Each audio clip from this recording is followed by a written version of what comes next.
So we're gonna pick up where we left off, where we are in October in the game, if I remember correctly. We have reached the point where the crops are no longer growing in any capacity.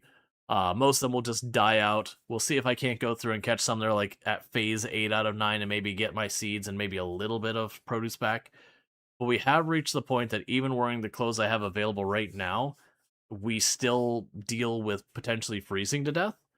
Um, so to survive the winter, we're probably going to spend a decent amount of time like making pie, making flour, maybe trying to get the windmill up and running. Can you at least have a little diamond badge in you? I haven't been doing the VIP for that. Honestly, I probably should. Um, yeah, because I'm trying to remember how many VIPs we get. I think I get like 50 VIPs or something like that. You know, like eventually I'll run out and we'll have to stop giving them out. Like I'll have to like start taking them back, kind of thing. Yeah, that's not. I'm not gonna do it right now because what? Hey, Deliria, thank you so much for the raid. If we can get a shout out for Deliria, yeah, for the VIP thing, I'll do that after stream. I think, shop, just so I can grab like the list of everyone and go through. Hey, we got Molly as well. Can we get a shout out for Deliria if I got one of my mods available to get that knocked out? Otherwise, I can do that here in a second. Actually, here I can just make it happen. So let me go ahead and get that. So shout out for Deliria, who is playing some Moonlight Peaks. I saw FG Square playing that. That was so I didn't get a chance to really look into the game. I remember vaguely something about a train in that one, and I really liked the art style. But I hope you had a good time with that and all that kind of stuff. And all that good stuff. And how was your stream? All that good stuff. If you have to like raid and run and grab your food and do all that stuff, do your self-care, like don't feel pressured to stay. Obviously, you're absolutely welcome to stay. Yeah, no, that was the thing. I didn't get to watch much of it because I was working on, yay, legal documents. It's for good stuff, but it's definitely one of those ones of just too much mind-numbing paperwork. That I did see it had a nice art style, and I did see a train, I assume, but I didn't get much of an impression after that. It's very cute, relaxing, kind of like Animal Crossing, but with witchy vibes. Okay. That sounds very much like something I would get into. But again, thank you so much for that raid. I hope you had yourself a good stream. And yeah, no, that sounds excellent. I'm pretty sure I have an email from that one. I have I was making the comment at the beginning of stream that it felt like for 2 seconds we had a nice little gap in the endless treadmill of the fire hose that has been releases and major updates this year. For 2 brief seconds, the cannon of water that is games finally paused until this morning. At which point, you know, Steam Summer Sale ended and the fire hose opened right back up. And so I was just making that comment about like everything popping through. Yeah, Pal World says hello. Exactly. It seems like mid this month the fire hose is fully engaged once more. Which again, good problems to have, but also a lot. But yeah, so definitely if you're looking over there, you can find, you know, you can find the indie game that is Moonlight Peaks among other things over there with Deliria. So I hope you check them out and all that good stuff. And then while I'm going ahead and doing this, it's one of those days. Awesome. All right, so let me go ahead and get a shout out for Molly Berry, who's another fantastic content creator, who I highly recommend checking out, playing some Subnautica, plays a lot of indie games, is, like myself, very much in the absolutely no generative AI, get it out of here, don't want it, kind of mindset and all that stuff. So definitely someone I recommend, has a really good sense of humor. I love some of the bits she does in her channels where she'll do a thing where she'll go like old-timey radio voice and all that kind of stuff. A lot of fun over there. So definitely go check out Molly Berry and all that good stuff. And then we also have popping in here Radamant, who's another fantastic content creator. And I remember I was peeking at what you were playing before stream, and I, for the life of me, do not remember what it was. Little overwhelmed at the moment with everything. So thank you so much for all that kind of good stuff. I'll get you a shout out as soon as it comes off cooldown and all that stuff. But Radaman plays a lot of similar games what we play on the channel, Oxygen not included, RimWorld, a whole bunch of these other games, Going Medieval, yada yada. But does a really good job when you're playing these games of giving you a whole lot of information without spoiling things. And so what I mean, like, for example, Oxygen not included is the one I like to use. So we'll go in there and be like, okay, we got a bunch of dupes, they're eating food and they're breathing. So our oxygen is going down, so we need to deal with that. Well, we can pull levers X, Y, or Z to fix the oxygen, but they have the consequence of when I pull this lever, it makes heat, which is a new thing you gotta deal with. It won't go in and do the whole... So, you need to have 3 of those to 2 of these in this ratio. If you position them in this room in this manner, you'll have the option. Doesn't get into that. Like, lets you figure out all, like, the strategic, the balance, all that kind of stuff. But just gives you the idea of, you know, when you pull lever A, you fix problem Y, but you cause problem Z. And then you pull the next lever, and, you know, here's the input-output kind of thing, and all that. So it can, like, really enjoyable thing. And also does, like, a great job with some of, like, the more thematic runs and all that kind of stuff. So definitely all of these excellent content creators as everyone's popping in all at once. I wonder how people have read RimWorld's promo blurb on Steam then dipped because they thought it meant Gen AI. I have no idea what you're talking about with the promo blip. But yeah, no, it happens sometimes where a whole lot of raids all drop in the same place. But yeah, so all these fantastic content creators, a lot of similarities between them. But also have their own, like, diverse content as well. But welcome in everybody, as we've just been bombarded. And also, thank you, Plasma Saint, for the tier 1 sub gifted to Deliria. I do appreciate that support. It means a whole heck of a lot. But, so I'm Rual Storge. I do play variety of games here on Twitch, as you probably caught from context there. I do play a very, very wide range of games. City builders, settlement builders, tycoon, survival crafters. About the only genres I don't tend to touch is, like, fighting games, sports games, first-person shooters. They're fine. I just don't stream them, and all that good stuff. But I tend to like games that have, like, a lot of depth and a lot of, like, systems to them to get into them, all that. Today we're playing Vintage Story, which the kind of the gag is people say it's adult Minecraft, which is a little unfair because adults can play Minecraft. It's a perfectly good game to play as an adult. But it's basically Minecraft... But what if everyone wanted to add more to everything? So like in Minecraft, to make a pickaxe, you just run up to the first tree, you punch it a couple of times, and then you jam the pieces together, and you've got a pickaxe. It's a wood pickaxe, it sucks, but you got it. Literally can do it in under a minute. Meanwhile, if you go over to Vintage Story, getting your first pickaxe, if you're not doing like speedrunning shenanigans and having good luck, that's about a 4-hour endeavor. Because to make a pickaxe in Vintage Story, you need to make charcoal, you need to make a pit kiln, you need to find clay, you need to form that clay into molds, you need to find copper, which you can't mine copper because, you know, if you go and you punch stone, it doesn't work out so well. So you gotta find loose copper or pan for it or whatever. You then need to go and take your mold, put it in a pit kiln, cover it up with grass, cover it up with sticks, cover it up with firewood, set the whole thing on fire, let it cure, go and bring that over, and then you need to go and make a crucible in your pit kiln, so that way you have something to put your metal in. Find your copper bits and all that, put your copper bits in the pit kiln. You need to put a big pit, fill it up with firewood, and then cover the whole thing and smolder it into charcoal, and then and then take the charcoal to allow you to get the crucible hot enough to melt the copper, then pour the copper into the mold, and then let it cool off. And then once you've done all that, you can put the stick on it and you have your pickaxe. And so it does a really, really good job, and I'll get the mention of that raid in just a second.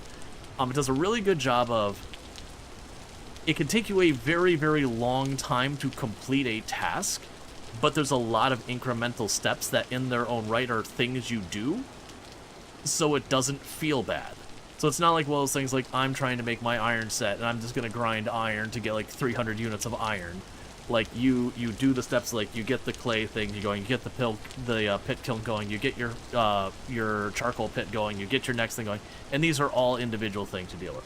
Okay, and with that, thank you so much, the Ints, for the raid. I do appreciate that as well. If we can, I'll just go ahead and get it. Like I'm already in this mode. Let's see, we'll do a shout out for the Ints. was another fantastic content creator I highly recommend, playing some Tales of Seikyu. So for those unfamiliar with the ints, does play a whole range of games, does like a lot of the games like your Coral Island, your Stardew Valley, your Tales of Seikyu, does a bunch of that kind of stuff over there. Just a heads up, does stream in German, but does understand English. I just mentioned that because of language barrier or whatnot. But, like, absolutely, if you pop in there and say, hey, how's this game? They're going to respond to you in German. But we do have a lot of people in our community who do speak German, or at least understand it. And so that's, you know, that's all excellent. And the last Lardino saying, the sci-fi colony sim driven by an intelligent AI storyteller that generates stories. Yeah. I do think it would be good for RimWorld to revise the wording there. Because, yeah, I could definitely see where people would assume they're referring to generative AI, whereas RimWorld predates all of that nonsense. Again, the shaking the fists at the clouds of, like, calling everything AI, regardless of if it's AI or not, has made any discussion around both actual AI and generative AI a whole big headache, because it's all just kind of mooshed together, so that when we're talking about it, we have to be, like, specifically going, generative AI slash LLMs, here's the problem. AI, like, actually trying to simulate artificial intelligence, what tells characters to move around in the game and to, like, point their weapons at the character or lead the target or whatever in video games. That good. Versus generative AI, predominantly bad. Yeah, I just thought about it when you're looking at the Zomboid bundle. Yeah, it still blows my mind that Project Zomboid, the game it has the most overlap with from audience, from what I've seen in the analytics, is RimWorld. And by all means, you observe that, you see that. But if you look at it on paper and you compare Project Zomboid to RimWorld, about the only thing I can put together that they have in common is that they're unforgiving games. That you can lose, and you probably will lose. But, like, one has zombies, the other one only recently added Shamblers, like, two DLC ago. Neither, like, one is a survival crafter, the other's a, you know, a colony builder. Like, they're very different game. One would arguably be a slow-paced action RPG, and then the other one is a colony builder. Yeah, they are... Okay, that is fair. They are both sandbox games that you make your own fun. You are correct in that. That is one I hadn't considered. But it's still, like, thematically, they don't have hardly anything in common. Genre-wise, while they're both sandbox games, they're both very different games. Because most of the time when you see, like, an overlapping audience, it'll be, like, RimWorld and Clanfolk, where they're the same genre. Or, like, you'll have something like 7 Days to Die and Project Zomboid, or Left 4 Dead, where thematically they have overlap. But yeah, they're both brutal games, but it's just like, that's one of the ones that, like, as far as things with a very heavy shared audience, they have a much, much farther gap between them than most often you see. Alright, so, getting into Vintage Story and what we got going on. We are in October, about a third of the way through the month, and it is expletive cold outside. It is 10 degrees Celsius, and we're in midday. Most of my crops are going to start dying soon, because winter's cold, yo. So we're going to be trying to go out here and grab what we can.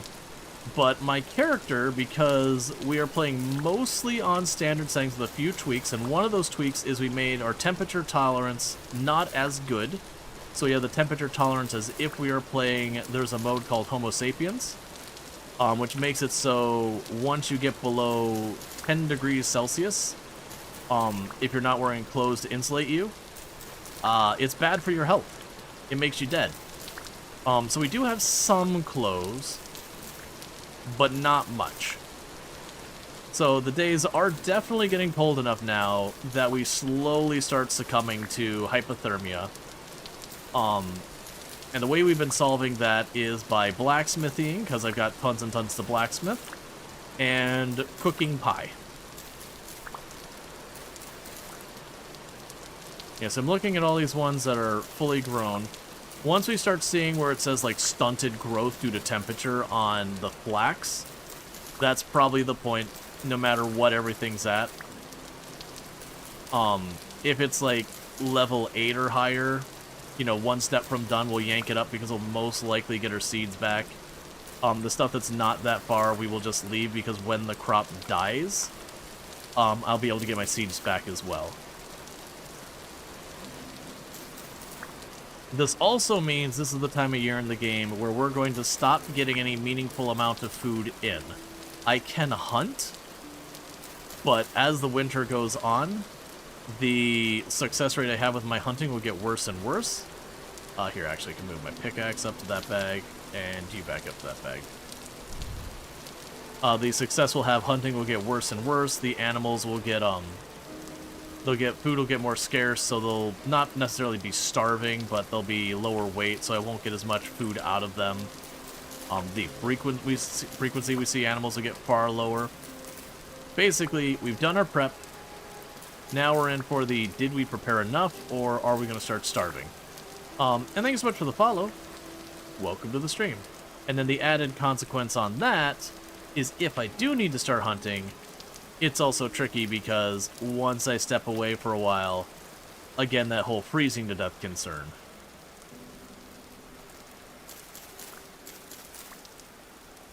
Yeah, so we're getting to the point that the rye is getting damaged by temperature, but not much to do there.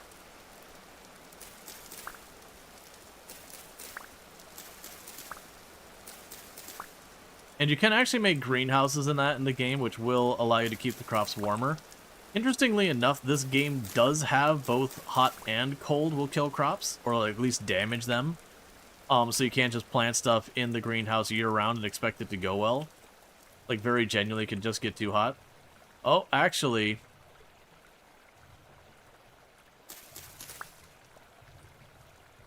that one said it was stunted growth on flax.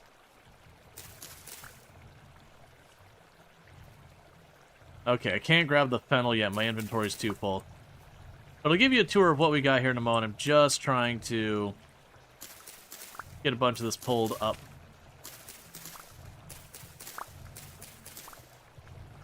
Okay, inventory's full. But yeah, so with my base, I've got this setup where we don't technically have the setting where I can't move water sources on, but I'm playing as if we do, as like just a self-inflicted challenge. So that's the reason I've got like this big like canal going down the mountain from this waterfall we found. But kind of giving the tour, I got a bunch of boxes here. They're just full of stone. We've got our pit kilns, so anytime I want to do something clay, I put it down there, cover it in grass, sticks, and firewood, light it up. I do have a couple bloomeries. Right now I don't have more iron to put in them, so that's just sitting there. This is our blacksmithy. One of the new changes they added to this version is we now have bellows that you need to do a lot of things like steel and iron, and they've added quenching as an actual mechanic, so I actually have to take my iron and steel tools, and I can make them way, way stronger by quenching them, but I do risk shattering them. This is just molds and all that. Over here, we've got my actual house, which doesn't have a bed yet. And for right now, I just got my leather working over here in the corner, and my inventory in the front, and my kitchen over there. We'll expand on this as time goes on. But one thing that I need to do that's on my project list for today is I do have my cellar, which does work in this game. Cellars are functional. Did you just shoot an arrow at me? I'll deal with you in a minute. Cellars are functional, but it is a whole thing here that I've got a bunch in here. And my cellar has two parts. We're just kind of starting the second part, where I have juice in here. So I've got beautyberry juice and strawberry juice. If I can get enough of it, I can make wine. And this wine stays good a lot longer. And then you run around and you drink the wine, and then you stumble a little bit, and it's fine. I need to go through here and start processing our flour. Okay. Oh, wait, I got carrots. There we go. Okay, someone shot at me, but where did they go?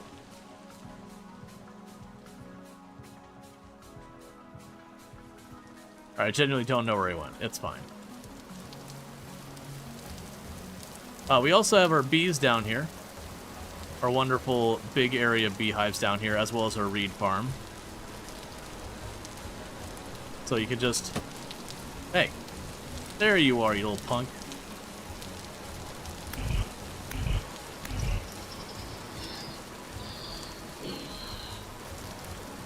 Okay. Did you wait to find better soil, or is there a way to make low fertility? Oh no, I won't use low fertility soil for farming. It's just really bad. Like genuinely, you're better off just holding on to your seeds level of bad. Not even like, oh, it's suboptimal. It's like you will have crops not finish bad.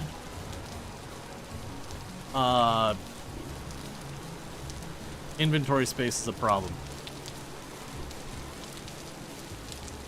But you can find medium relatively easy. You need to not be in a forest biome. But it's not that big a deal if you need to, like, ship it in. That's what we had to do. My last run, I did a water world where the whole planet was basically ocean. And they just had, like, a bunch of these, like, little islands everywhere. And the island I was on was, like, basically entirely forest, like, one or two little patches of not crap soil. So I scooped up all that, and then I actually had to take my boat to, like, a neighboring island to go snag a bunch of the better soil. I'm surprised that these are getting fully grown while I'm looking at them. Ow!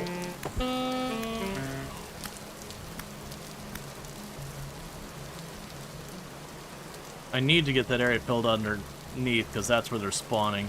There's also a cave up there that they spawn from that I need to deal with, and I've been putting it off for about 90% of the run so far.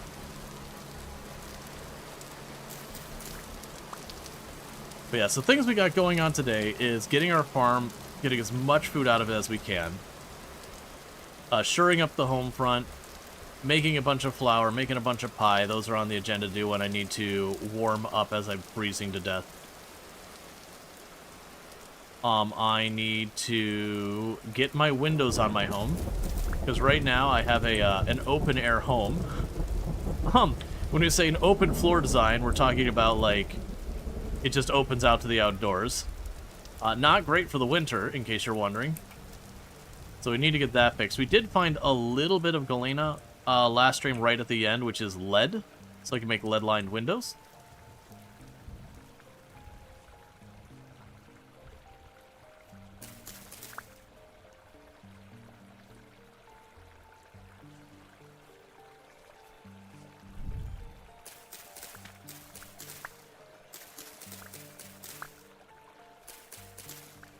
Okay.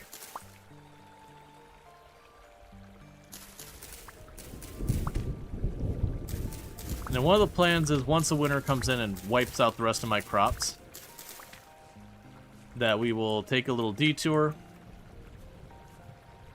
because what I'd like to do is have a second run going. I also have, these are all tree cuttings from, like, apple trees and pear trees and that kind of stuff. Those take forever to grow and do anything.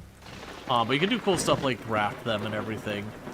But that'll be a later me problem. We're working on getting that expanded. This is our charcoal pit. Right now it is just a big chasm with some firewood in the bottom because we just used it. And then one of the changes they had this time is they've changed the way you get your berry bushes. Because it used to be you just yoinked up a berry bush and you were good to go, just stuck in the ground. And so what usually happened is by the time you reached your first winter, you had like miles and miles of berry bushes everywhere. And it made it like really kind of trivialized to deal with food once you got in your second year, because you could literally survive on the berries alone. They did make it much harder, that now you have to take a cutting of a berry bush. You can't just yank the whole bush out of the ground. It destroys it now. And then eventually it will wear down the fertilizer in the soil. Okay, so the farm's dealt with. We'll definitely want to get the iron going here in a minute. And we'll continue to enjoy our pot pie. Yeah, so I've got these open expanses here that we need to add a bunch of windows to. We'll see how far we get. I might not have enough lead, because I don't have that much lead. We've had really bad luck finding it. Yeah, so let's see. I'm trying to think if there's anything I want to try and get done during the daytime. Ooh, so enemy spawns are going to be extra right now. Let's hunt for a minute. It's going to get dark soon, and that's when it's going to get cold, which is when it's going to get dangerous for me to stay alive outside.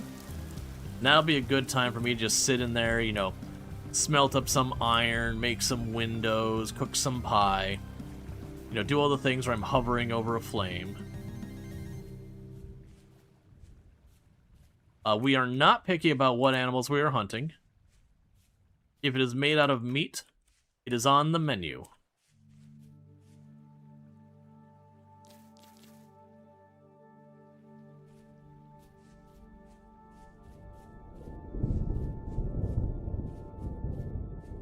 The downside is animals are going to get more and more scarce as time goes on. And that will become a problem.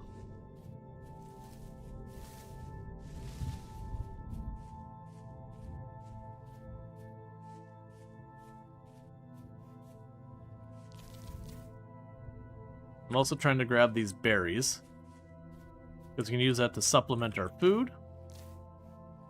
And then on top of supplementing our food with it, if we get enough of it, we can make wine.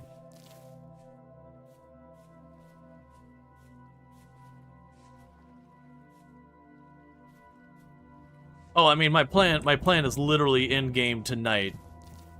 We're gonna start making our windows. If necessary, I could definitely go through and, deal with that. Are raccoons new? No, raccoons have actually been in the game for a long while. They're kind of obnoxious because they'll go to your berry bushes and steal your berries. It's just in the past you could make your berry orchard so ridiculously large so fast. You know, a raccoon coming in and stealing some berries from time to time, you wouldn't even really notice. You'd just be like, oh, weird, this one didn't quite ripen when I expected it to.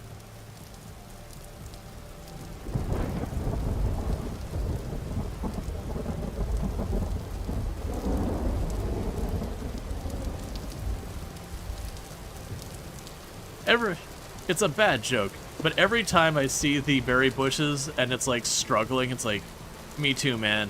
Me too, I feel ya. I understand what you're... A temporal storm is approaching. Well, we have about a day then until that shows up. So, I guess we're dealing with that.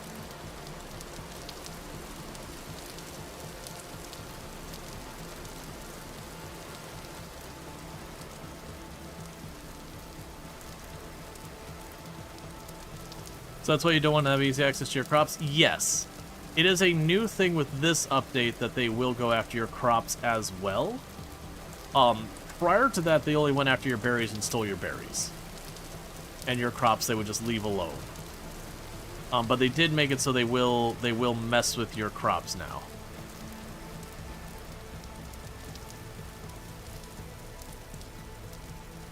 I don't know if you can tape raccoons in the game.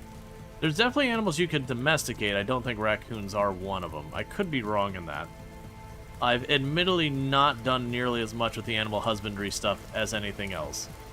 Because I messed with the chickens one time and said this is a lot of work and I definitely don't feel like I'm getting my efforts worth. And then I killed and ate all my chickens.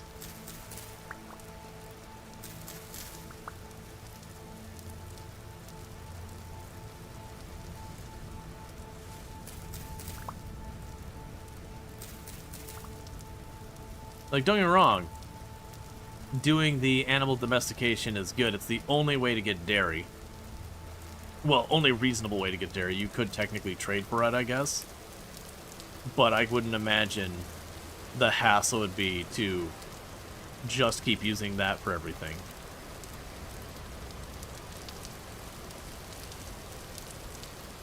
Okay, we should be reaching the point where I'm going to start having my body temperature crash.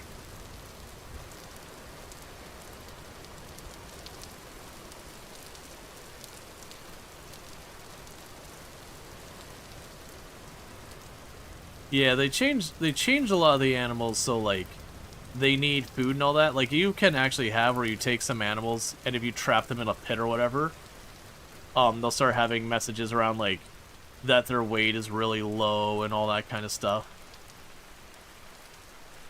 As things continue to get worse and worse for them because, you know, the pit has no food in it. I can't remember if they'll straight up die from it. Oh, I got excited. That's just peat. I thought I found high fertility soil.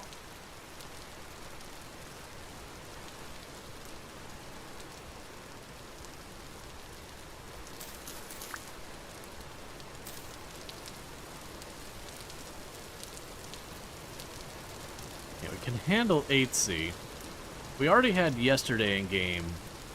It got cold enough that it, you know, our screen was starting to freeze over and we were shivering. We didn't get to the point of taking damage because I ran home. Or no, actually, I take that back. We started taking damage around the time I got home. That I had to, like, go hug the oven.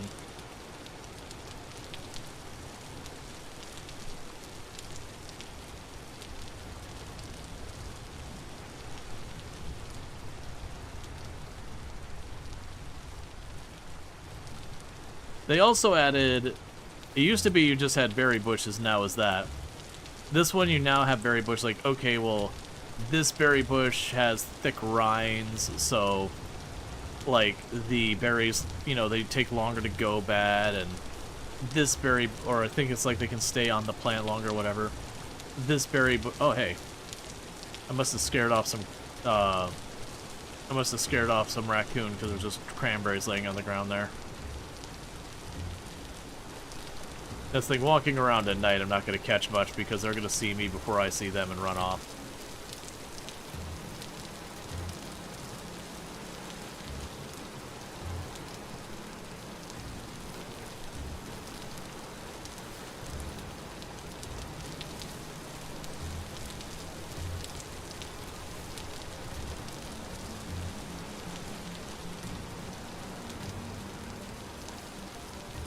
Yep.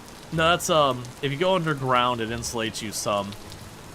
That's, if you ever play the Homo sapiens run, or you start on a very cold biome, the way you mitigate the heat the most is pretty much find an area, immediately find, like, a cave to go into. You can start a fire in the cave or whatever.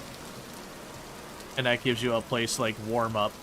And so you kind of just do this thing where you get a couple pieces of firewood, and all that, and you run out from your cave, you go collect what you can, and you run back in your cave, and you start taking damage.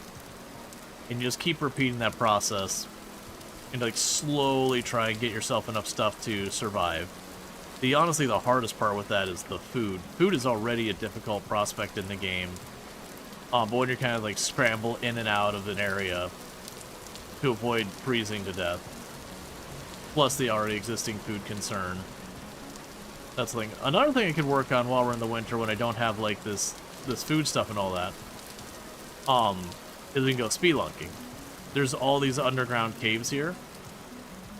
A lot of them will have ruins and stuff in them that could give us good stuff.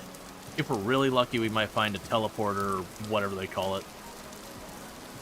And with that, that means being able to jump between two different areas of the map, which can be great for giving you access to more resources without nearly as much of a hassle.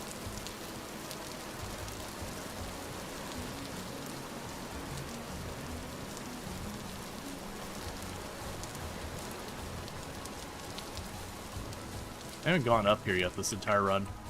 Like, we're living at this place, and I never did go to the top of this mountain, or even that far up.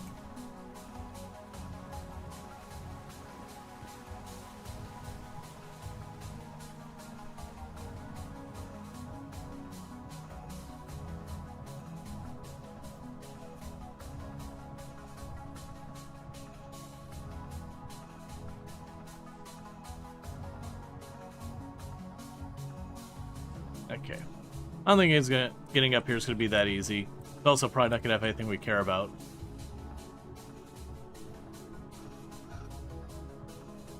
Alright, we're at 2C. Oh, hey, you know what? Where I said I don't think it's going to have anything we care about? I take that back immediately. That's a pear tree.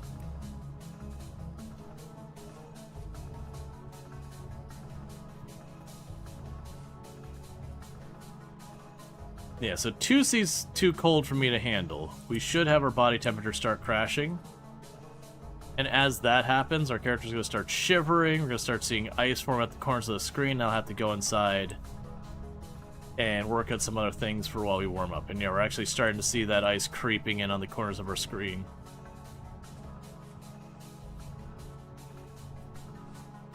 Let's work our way back home. Luckily, it does take a while before it gets properly dangerous. Because it's only ever so slightly too cold for me. It's not tremendously too cold.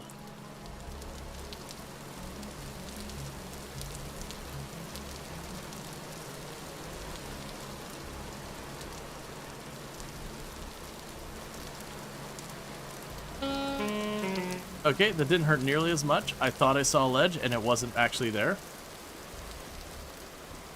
Yeah, so we dropped down to this elevation, and now we're back up to 8C. That might be enough we warm up again. But yeah, up top there was too cold.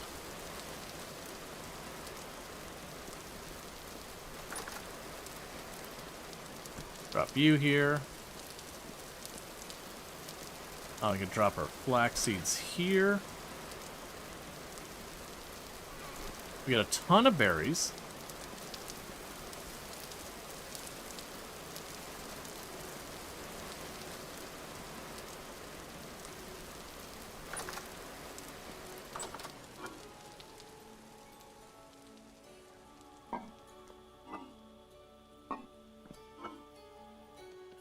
That's probably enough to make some mash. Let's go ahead. You jerk. You jump scared me. Ow, stop it.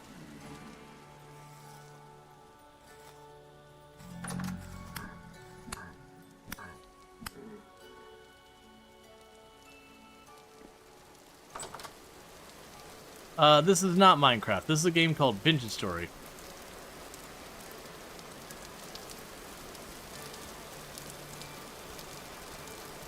It's basically like Minecraft, but like all the crafting has way more depth to it and all that.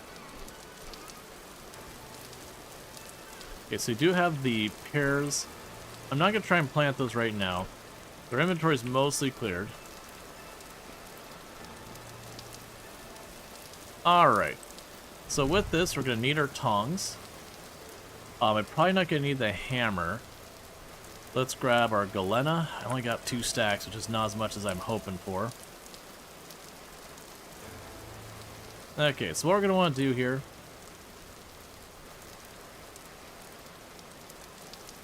is I want 400 units of lead in there. That's 80. And then we can go over here. Actually, what temperature do you need to melt?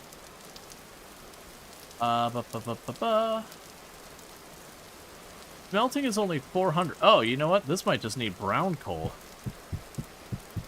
Which is good, because brown coal's garbage.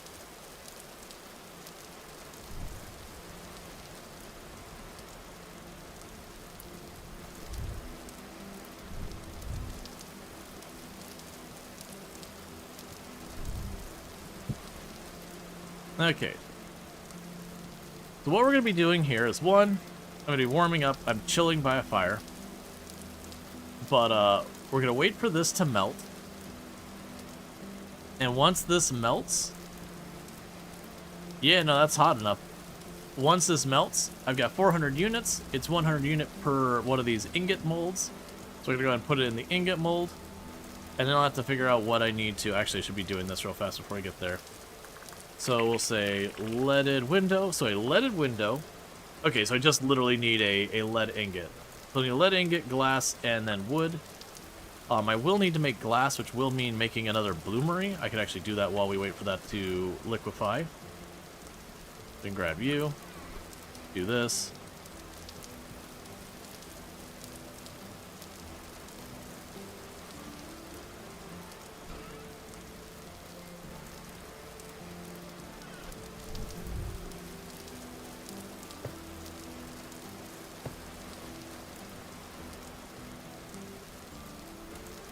Okay. So, glass. So straight up glass, we make that by smelting any type of quartz in there. 4 units of quartz. Doesn't matter the kind.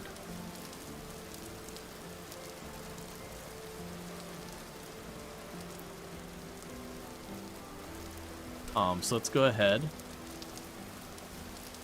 I don't know how much quartz I could shove in this thing. We're going to find out.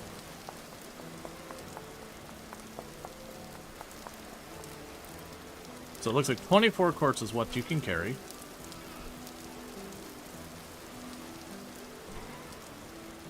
And thank you for the gifting the subject channel mod stuff.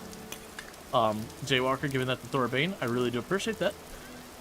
And I do hope you you enjoy your advertising previewing as well as access to the emotes. Okay.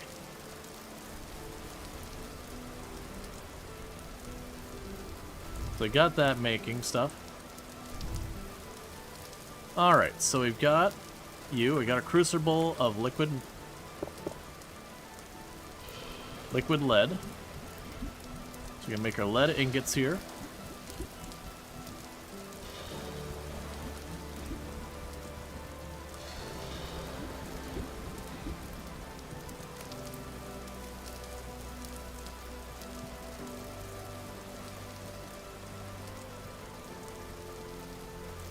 Start warming up some more.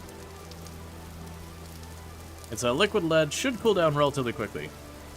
Has the blower helped with forging iron? Yes, the blower is wonderful for forging the iron.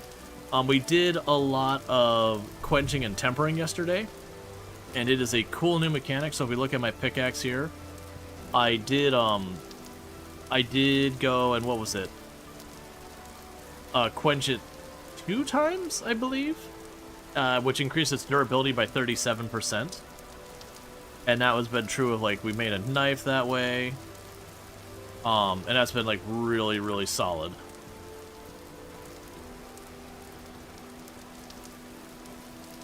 So basically what I'm doing is I'm waiting for these molds to cool off enough that I could get the lead ingots out of it.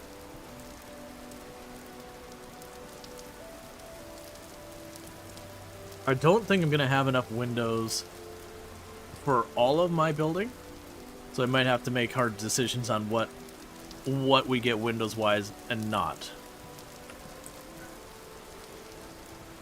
Yeah, so I can't get 80. So if I drop 40 in here, that'll be 2 more ingots. And then the last little bit of lead goes back in the box. I really need you to cool down to be hard lead. I was expecting this to take longer. Because that's already liquefied and ready to roll, but my molds aren't. Because I found when I was doing bronze, they would harden up faster than I could get the next batch melted. So I could just keep a process rolling. But as you can see at the top, it says soft lead, and that's not what we need. Now, you've been scared of quenching, you don't want the hard work to disappear. Right, so to look at it, is on the very first quench, you have a 5% chance of whatever it is you're making breaking. And then it's a 20% chance increase in durability. So if you do the math, you are just going to win that. That, yeah, you'll lose the occasional one, but you should be way ahead.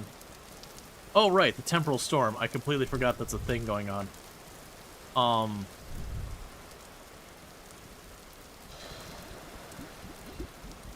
This will be a big problem for a bunch of reasons.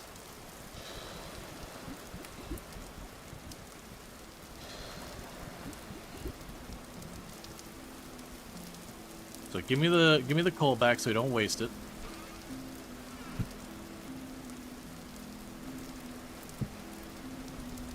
Okay, so what I want to do...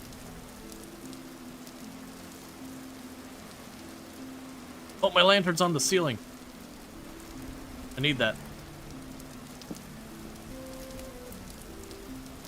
So we want to run downstairs really fast. We're about to have a thing that causes a bunch of enemies to spawn. I want to grab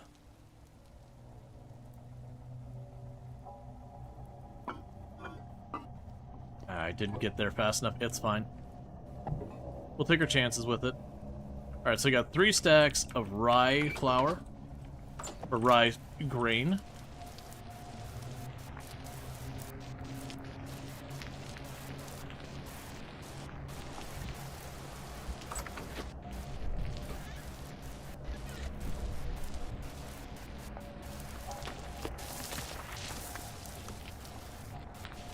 I'm gonna plug up the holes in my wall so they can't just come inside.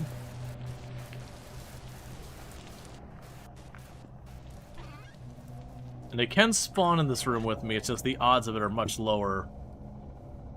We got prepared hide.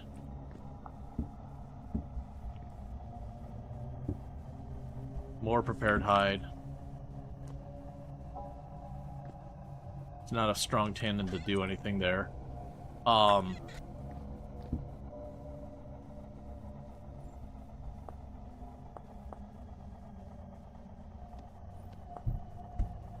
It's at least something. For right now, I'll chuck you in here. Okay, so what we could do to be productive in the meantime. Apparently I had spelt still sitting in here. And grab you. Oh, I didn't bring water to make bread. It's fine. Okay, you made trapdoors to be able to open and close windows after you had a shambler crawl through your house? Yeah. Could you not spawn in the room with me?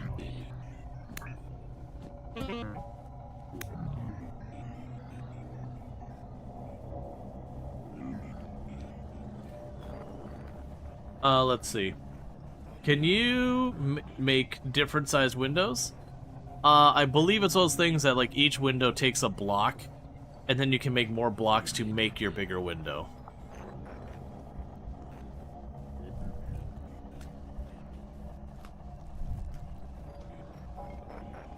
Yep, so while we wait for the storm to pass, I'm just making rye flour. My intention had been to make pie while we were doing this, but I did not prepare enough. You like how your home has evolved from your last save? Different layout? Yeah. No, that was like the last time I played. We did a water world where we were on an island, and the island was very craggy. There's like no good place to build. So I ended up like building out off onto the ocean and like slowly like kind of landfilling the ocean to get set up. Where this one we went inland and I kind of built on a cliffside. And we've been like slowly like making this like ramp down and all that to have our farm and adding the trees and all that. Partially kind of regret doing it because filling in the area underneath has been a whole chore, because I had kind of in my mind that I was going to do like one of we would have our various like storerooms and I could just leave a bunch of hollow storerooms underneath it and then slowly fill those up as needed, otherwise they could just be empty spaces. But in practice what's ended up happening is I just haven't needed the storerooms or the time to build it, and I came to realization because my farm does the not trellis, does the like the ledges, and it goes at a downward angle, where my storeroom is really well set up for the right height here. The moment I go down like one tile for the farm, now it's bisecting the room, so I have a problem there. And where I'm slowly making this flour, this is a thing that you can automate later. It's one of the things on my to-do list is I've got a bunch of rendered animal fat to work on it, but I can make a windmill, and I can have the windmill turn this, and then I just toss the stuff in there, let it turn into flour, and then come back and grab it. You know, and just have it a thing that each time I leave, I just chuck a bunch of grain in here. Then when I come back, I grab it out and shove it into a box down in the cellar, and then get another thing of grain. Because if we look at the comparison, this flour will last for the grain will last for 2.2 years. The flour will last for 4 years. So you get the idea of how much longer the shelf life is for flour versus the grain itself. And it's partly because the current actually does help with its storage as well. If we compare to like some in my pocket, it's like 90 days. So that's a big part of the game, is the food preservation stuff. And you can definitely get to the point where you don't need to put much effort into it. But like you can see here, I have my nutrition. The way nutrition works is you don't need any specific nutrition to survive, you just need to be fed your satiation. But like every additional type of nutrition you have higher, the higher your max health gets, which helps a ton for surviving like fights and all that. Because I believe my base health is 10, and right now we're at about 24. The only food group that's really, really hard to make happen is dairy. Because you need to keep animals that you can milk to get it, or you gotta trade for it, neither of which is very convenient. I think you also need salt, if I remember correctly, and salt's kind of a pain in the butt to find.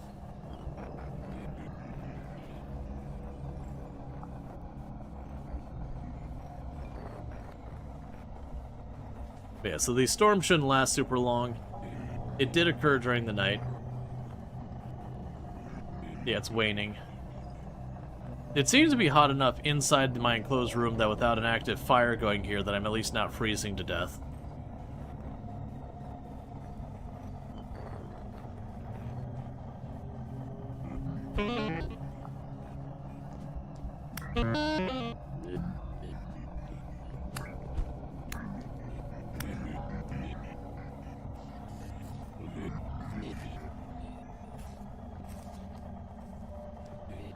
Okay.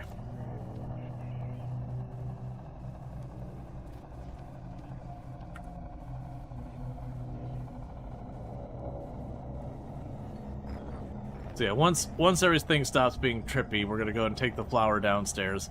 I should still have a couple of pies left. I don't need to cook pie right now. But that's gonna be kind of the intent, is when we hit night and it's too kind of cold to be outside, I can start processing flour and pie and all that kind of stuff. Okay, so it looks like it's backed off. Then grab our rye, grab our flour.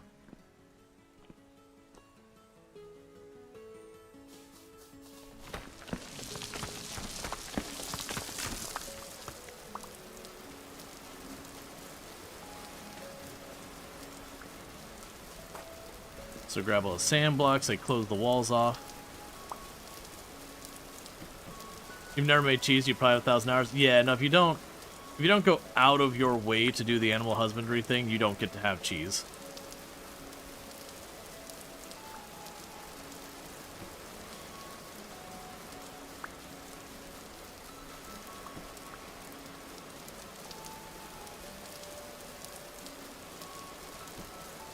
The blocks like that keep the cold out. I believe it makes it count as an interior space, which helps. I don't know the exact rules around a lot of that. But it should help. The question is, does it help a lot or a little?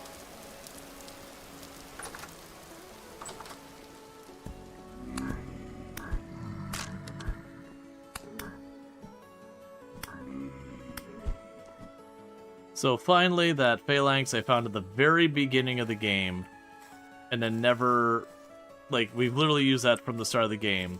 I finally did break it.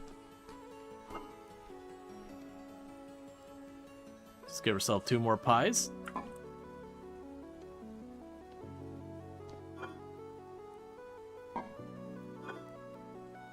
And we'll drop off the flour.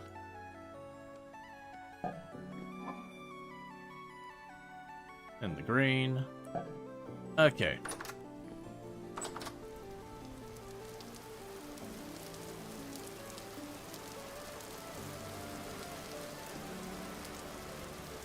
So probably want to make a replacement of that. One of the other things I should do is see about trying to expand the expand where we got our berries at.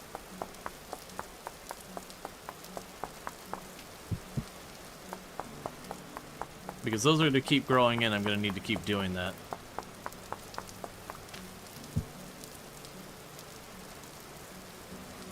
And grab you.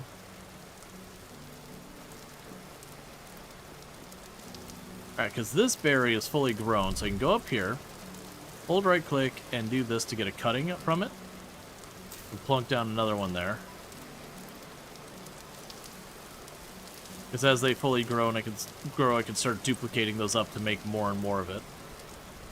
Okay, so the glass is still going.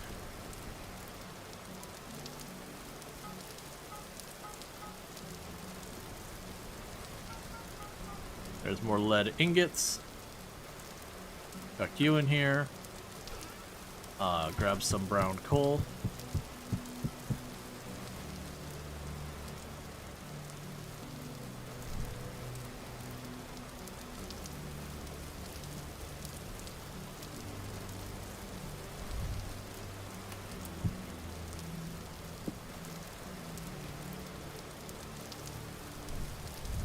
It's going to be interesting to see year 2 without a million berry bushes. Yeah, no, I think the farm is going to be able to sustain us just fine.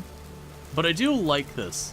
I like that while they took away your ability to just make the massive farm, you'll look at a bunch of these where it says, like, it takes less nutrition, you know, they'll harvest faster, all that kind of stuff.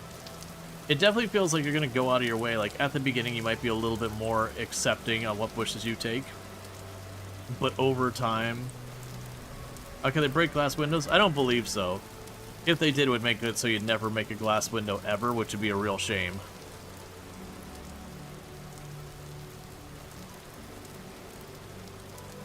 It would make for a very uninteresting situation in the game.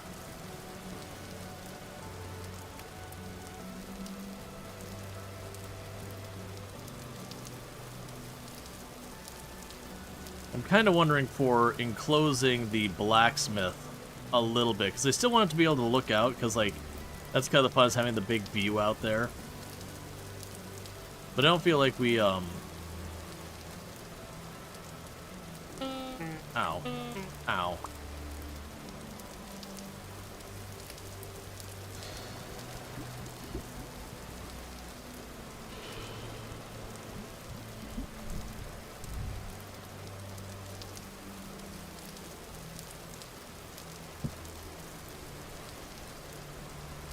Okay, so we're done blacksmithing that for a minute.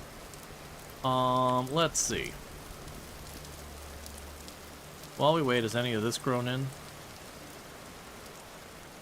Because we're on that home stretch where there's just not much left here.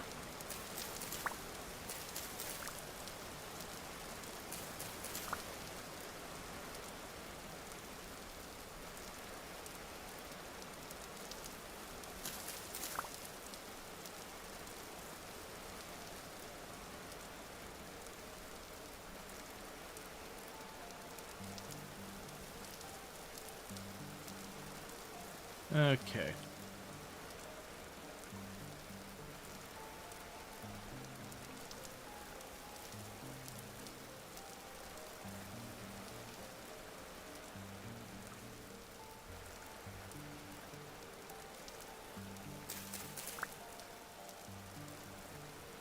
Just trying to get the last little bit out of here.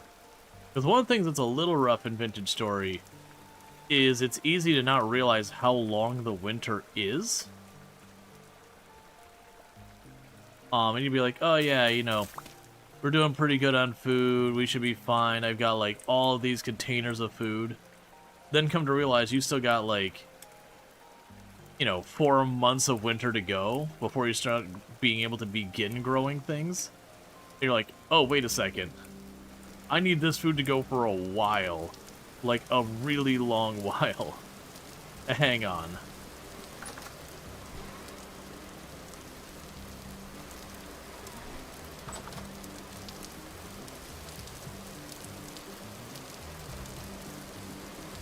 Gather as much as you think you need in the triplet. Basically, that's kind of what we're doing right now, is just getting as much as we can, chucking it in there. Alright. So things to be working on while our lead cools. The glass is still cooking. We'll wait to do...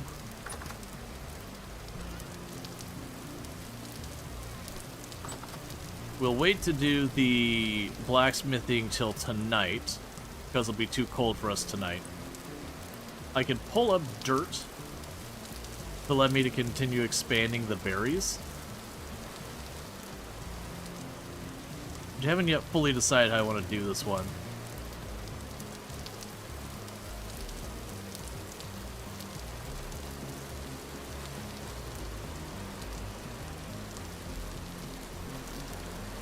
How long before winter? So we're about halfway through October. We are reaching the point that crops are no longer growing well. And at night I have to turn in to get myself into the warmth. Because even though we do have some clothes we made for ourselves, it's not enough to handle the winter temperatures as we get there. And that's going to be pretty rough later on. But it is what it is.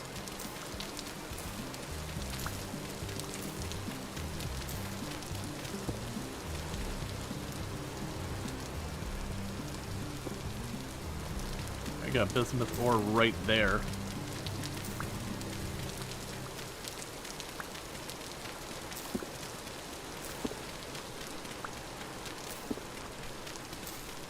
Okay. I'm gonna pull up a thing of dirt here. Start filling in areas where all the enemies are able to spawn. Maybe today, one of the things we work on is getting ourselves a entrance to our cellar that, you know, isn't just walking weirdly around this entire cliff looking for the entrance. Like either making ourselves a stairwell or a ladder or a trapdoor or whatever.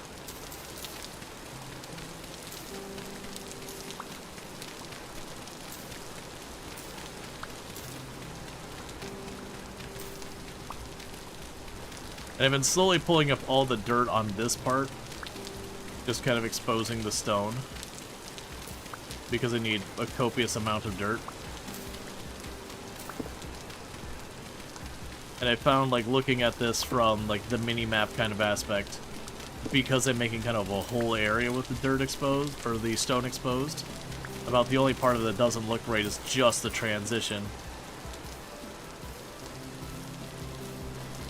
So you were apparently crushed.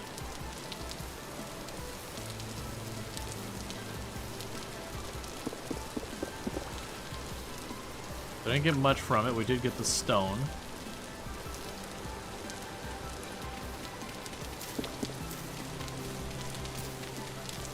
But yeah, I think what we'll probably do is we'll probably go and start spelunking some of these underground areas.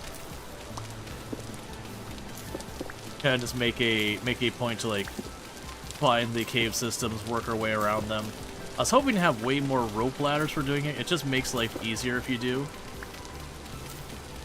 And also, thank you, Doppelganger, for the 260 stream streak. I do appreciate that. As well as thank you, David Hunter, for the 125 stream streak. I do appreciate that as well.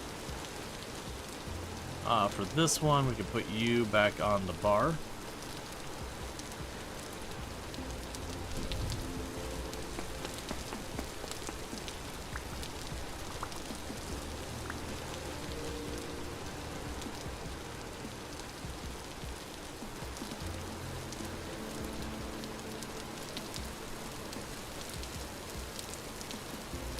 Okay.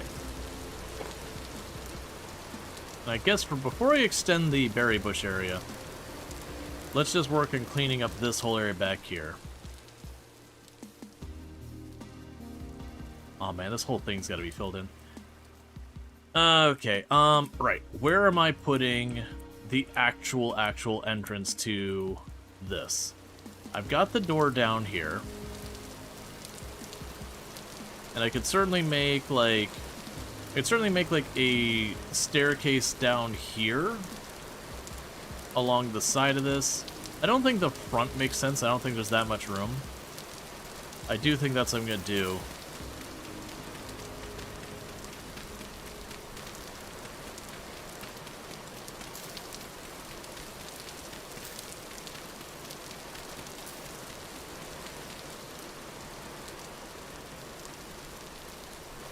Alright, so if we are going to have the door here, let's say.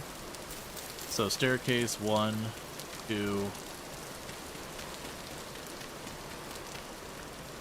3 there. No, I can press that block.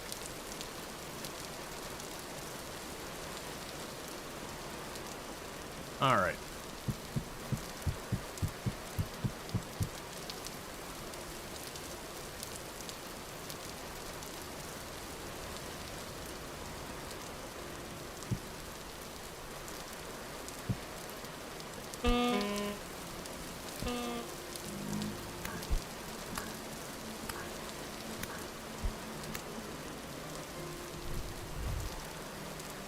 Alright. We... Ooh, hey. I actually want those. Alright. So we can go like this. Stop spawning in my house. There's only so much I can do about it, and it feels like you're cheating spawning in there.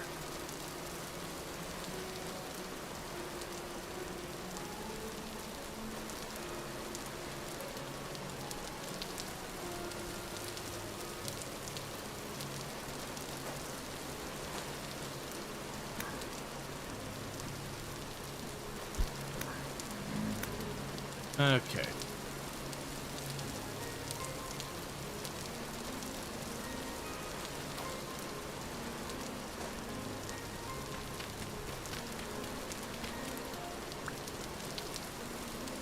Alright, so what we're going to do now is going to remove the door from here. I'm going to pop over here. Go away.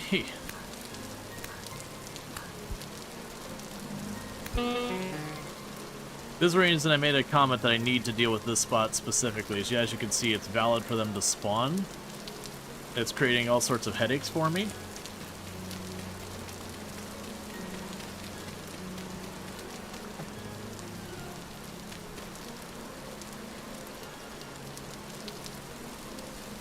Oh, there's the door.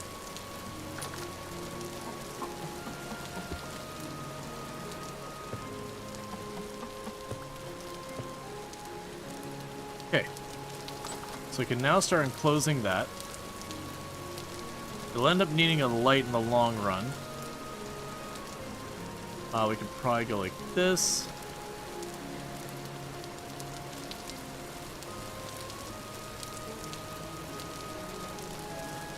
We can make it in the ram dirt. And then do that to give it a brick pattern. Because then what I can do is make it look like a little walkway here.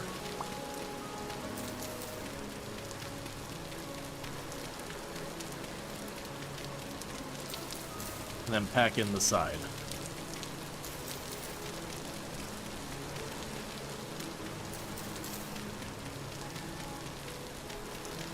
I really should make myself a new shovel, but I'm just not going to bother right now. Okay. Now you've got all that.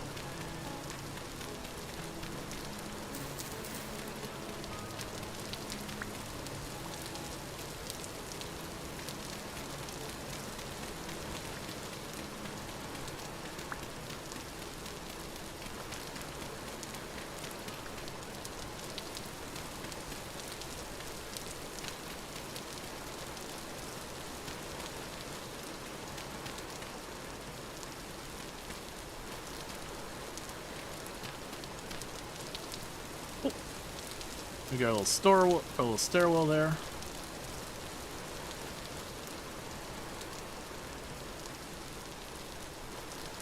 I guess in the meantime, we'll just fill that in. All right, so we got ourselves like a little spot there that'll be our stairwell up and down. Do I have these boxes? Okay, so I don't have those stored anywhere.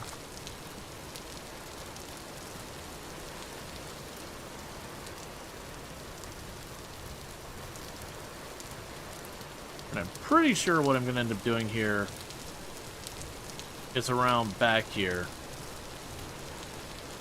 I'm going to hook up the windmill over here somewhere. Okay, so let's eat our piece of pie. Grab our next set of pies and get those cut up.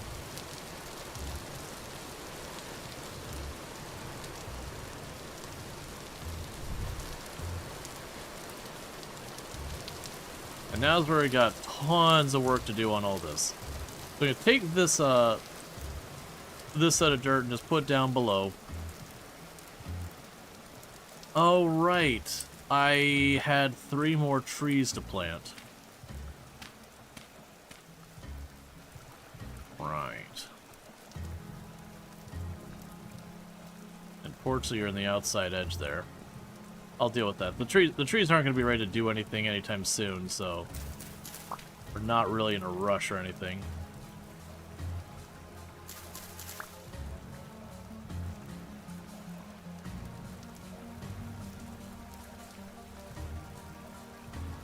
Okay. Let's get this built all the way down to ground level.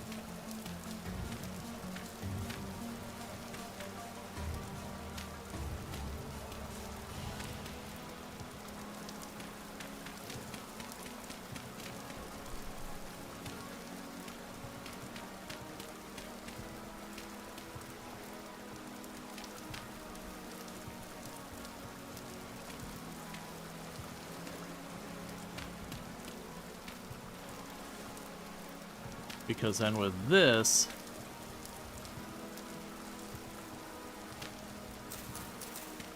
we know the limit.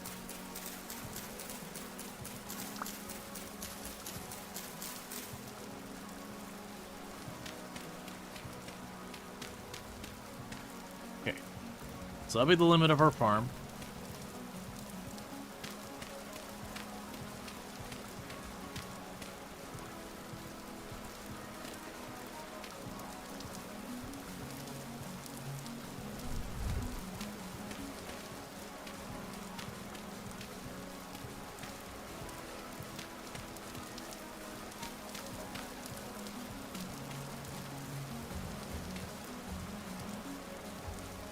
Okay, so over time we want to get that built up, but that gives us our farm. We'll want to make a little gap at the bottom there so the various critters don't just run up here and start eating everything. Granted, at this point there's not much left for them to eat that's going to grow before it freezes to death.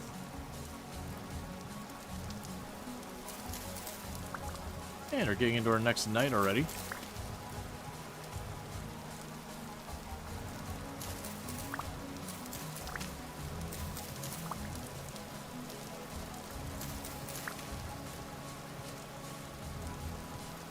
Okay, so tonight we actually want to get our windows built if the glass finished firing.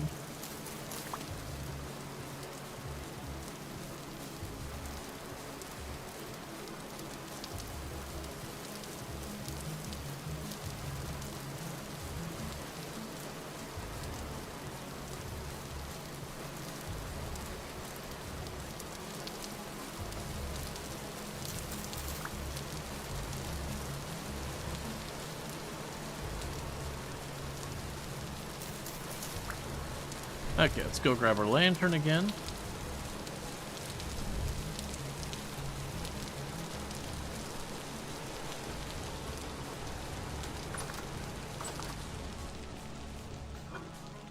Okay, so we want to drop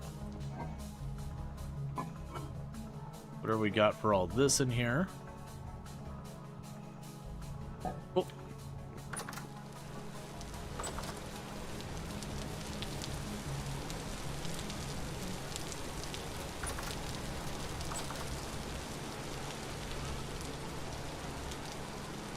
One big thing I'm running into is the sheer volume of seeds I'm getting. Which again, good problems to have and all that. But also, I desperately need to not have as much.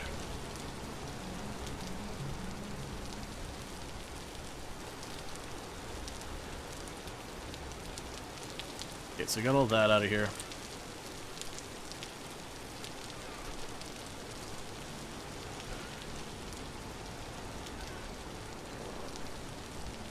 Let's see, do you have doors down there? Yes, I do have a secondary room down there for like it's gonna be a wine cellar and all that. I just haven't been able to use it yet. Speaking of which, I need to deal with that, so grab my bucket.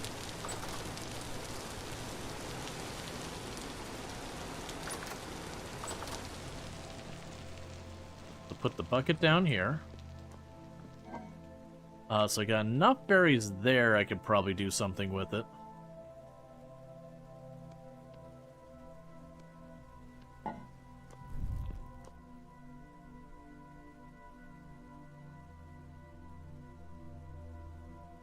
Okay, so we're just gonna press our berries to get our juice out of it.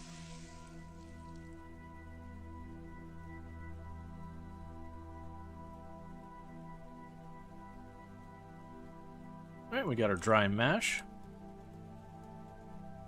And our beauty berry juice.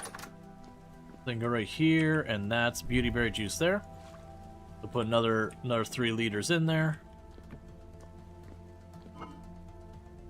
Is 16 enough to do anything with?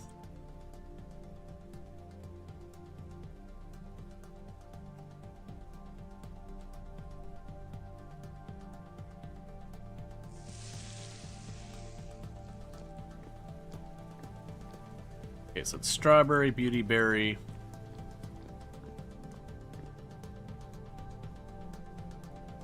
Alright. Grab our mash.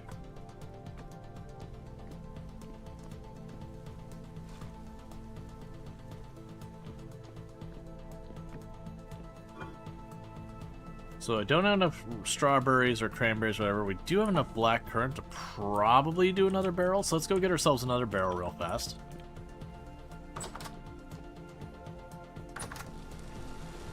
And I'm doing this because those berries don't stay good very long. So by making them into juice, I extend their lifespan by a good amount of time. And then again, if I make them into wine, I extend it even farther.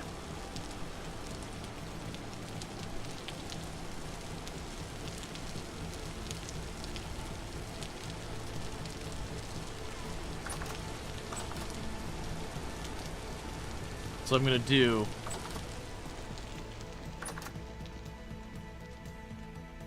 is try and get as much of these going as possible. Actually, just remember, I want this spot to remain open, because eventually I'll put a door there with the intent of having this go down towards the farm area.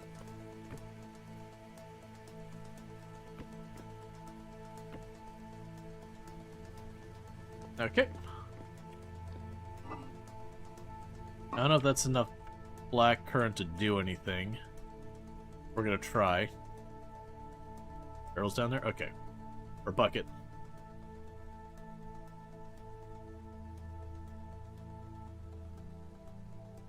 Unfortunately, that's not enough to get what I need. To chuck it right back in there. Yeah, so you can see those are only good for a number of days. These, on the other hand, this mash here, not useful for me, but we can go ahead and use it in to make fertilizer. So let's grab our bucket back up. Close our doors. Let's make sure it still counts. Yeah. Because it'll limit how big your cellar can be, and I was worried I might have accidentally gone over.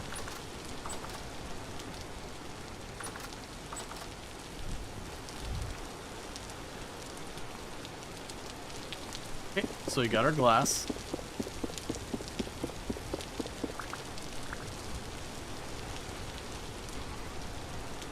Drop that off.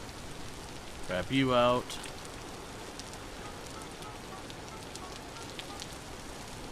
Grab our lead.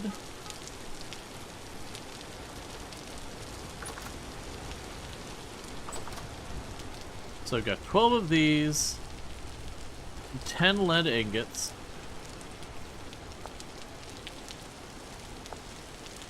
So that'll be 4 planks each.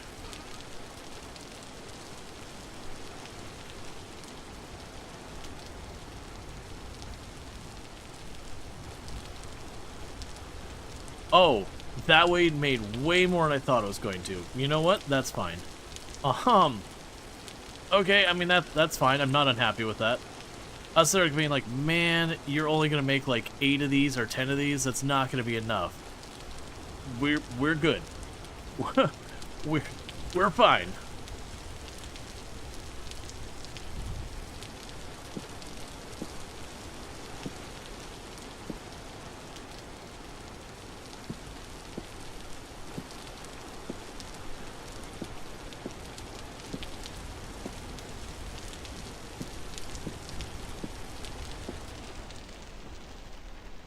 And it suddenly gets much quieter since we're considered indoors.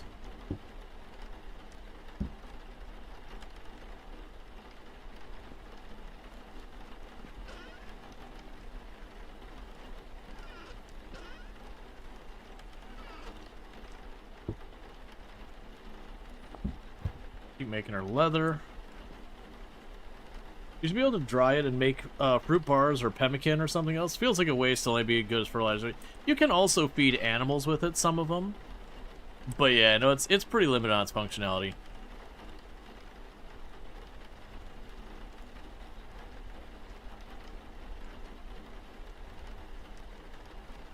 Okay, that'll be our last backpack.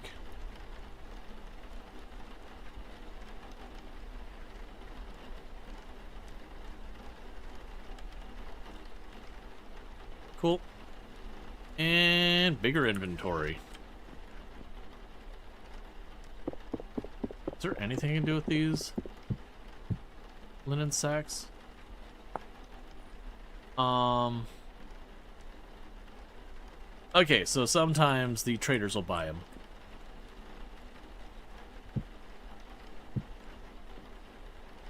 That's something to consider doing a run for. Right now, I'll chuck them in here. Okay. So.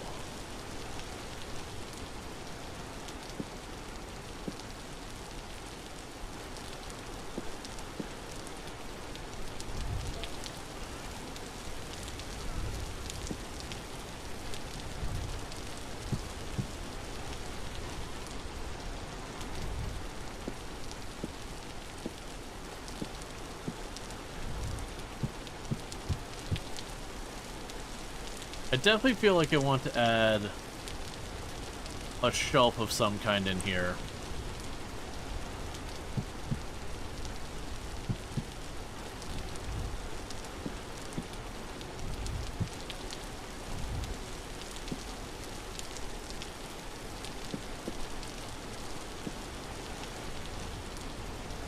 Okay, so I've got 8, so it's 2, 4, 6, 8 if I want.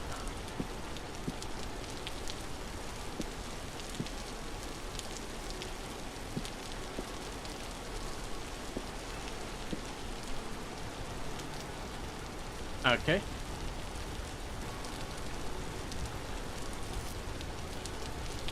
So I could stack all of our rot.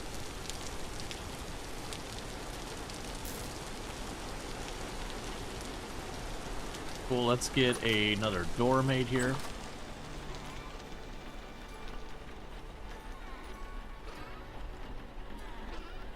Is that the last of my planks? Is still in my inventory? No, like, there's no way. Because we ran out of the iron. Or lead, sorry. You didn't run out of the planks.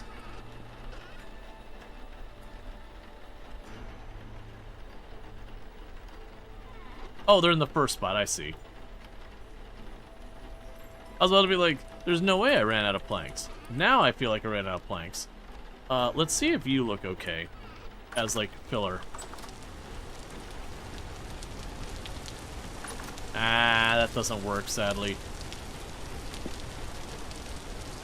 I had an idea there, but it doesn't work in practice.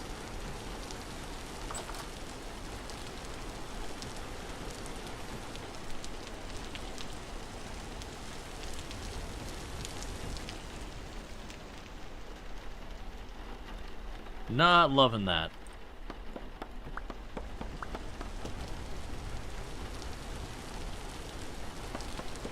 It might make a decent floor, but as a wall, that's no good for this.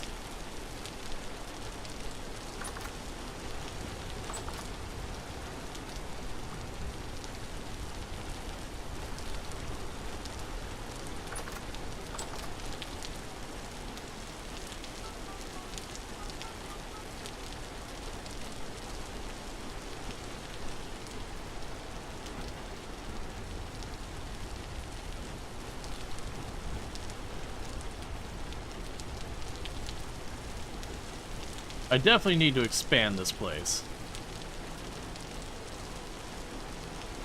because it is genuinely getting like claustrophobic in here.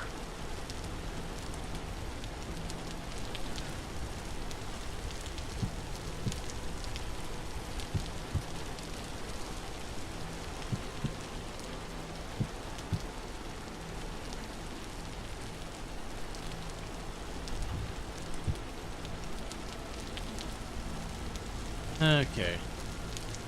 So that'll be okay there. I still gotta fill that gap. Unfortunately, I don't have more redwood handy.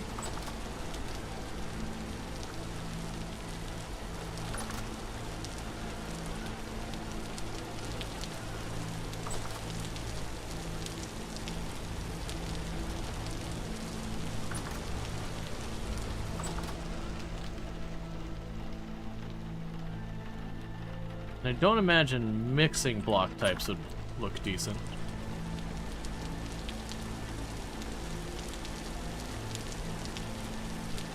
You know, honestly, I don't hate it.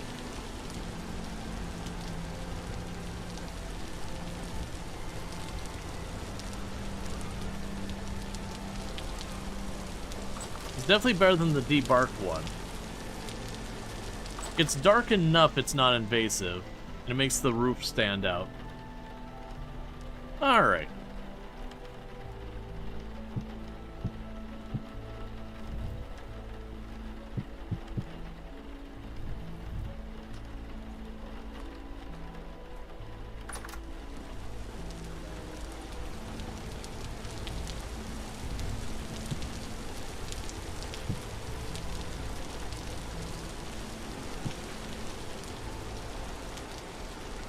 Cool.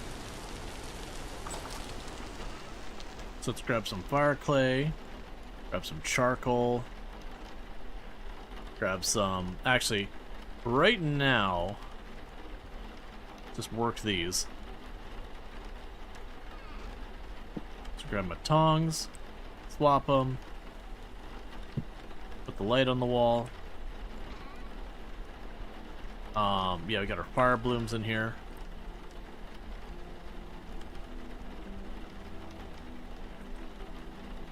Did I actually put the charcoal back? Yeah, give me a stack of the charcoal.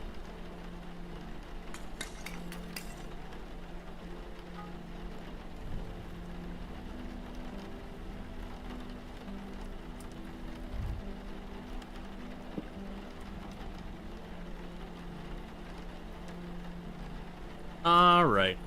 So we're enjoying a nice, lovely evening. Doing some 1 in the morning blacksmithy as you do.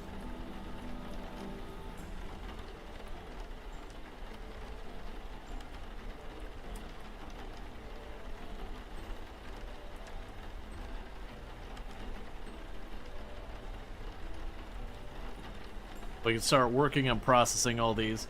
We'll definitely want to get the Helve Hammer. I'm actually curious how this works out with the Helve Hammer nonsense. Like, sitting here working this, just having the Helve Hammer bang away on these would probably be pretty good. Because for those who didn't see, the charcoal doesn't get hot enough now to really make the iron particularly well workable. You can barely get into working range, so it can be done, but just...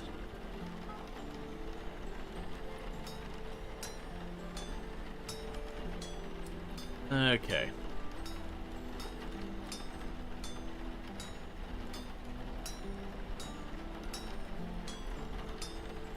Yeah, so right now I'm just having us turn out iron ingots.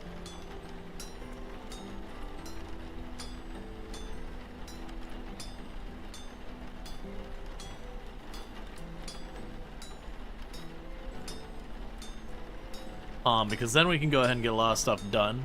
It's something that can just kill time in here, is just turn that out. We can do the quenching and the tempering.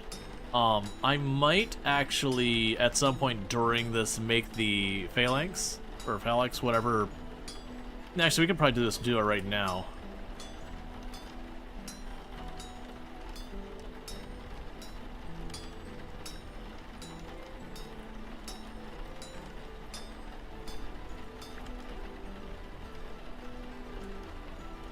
Where are you at? There.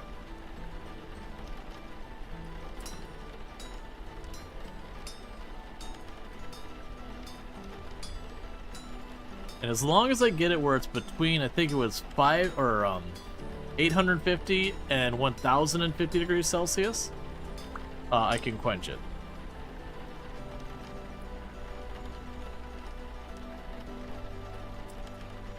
That's in the range.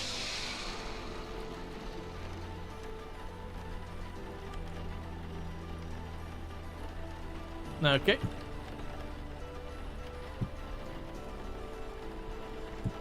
So with that, that means I've tempered it once. Oh, I didn't cover it in clay. That's on me. I need to remember that. I have to cover it with fire clay to give it durability. That's fine. I think for the weapon, giving it a little power is okay, too.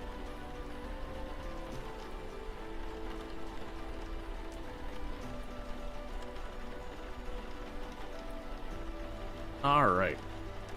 So get you all heated up.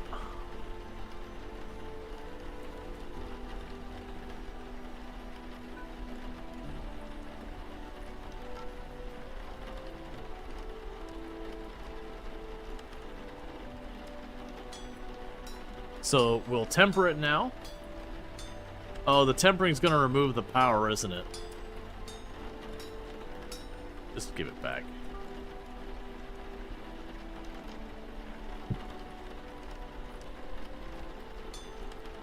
I was gonna add durability. It's fine. Alright, we can put you there in the meantime.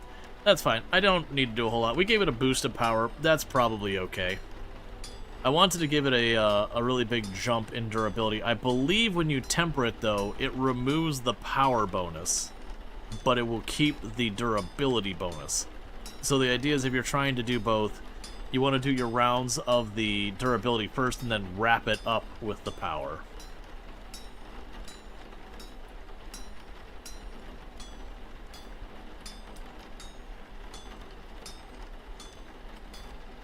Yeah, no, well, we read it in the directions. It said, hey, you know, when you temper, removes the power bonus, so it's fine.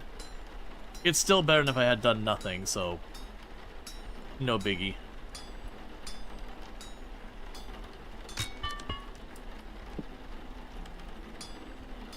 Oh, no, no, don't do that.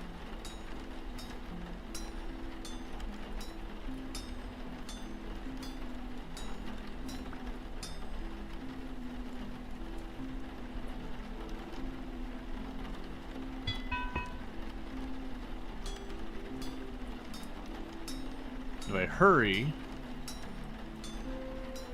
Oh, I won't be able to put the clay on. Right, I'll try and craft it, it won't. Okay, so you just go on the ground over there because you're too hot to handle.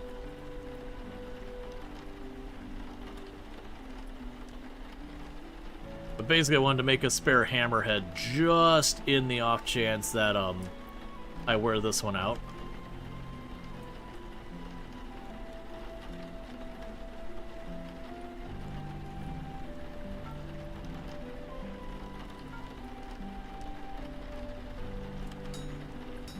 Okay.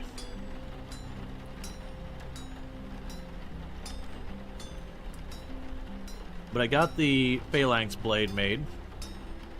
So that means that's the important one. One thing I should probably check is... iron bits, iron ingot. Okay, so the iron ingot, is there anything I, like, really need to go out of my way for? We do have the anvil. That's probably something I should work on. Which will be a pain. I think realistically the way we do the anvil... Does he only put one item in the forge at a time when heating back up or tempering? I think you can only put one item in the forge when it comes to heating up and tempering. Because it does seem to take up the whole space. I could be wrong in that one. There's some things like the piece of like slag or the bloom that take up the whole thing, and then there's like the ingots which you can stack like I think it's 4 of them in there.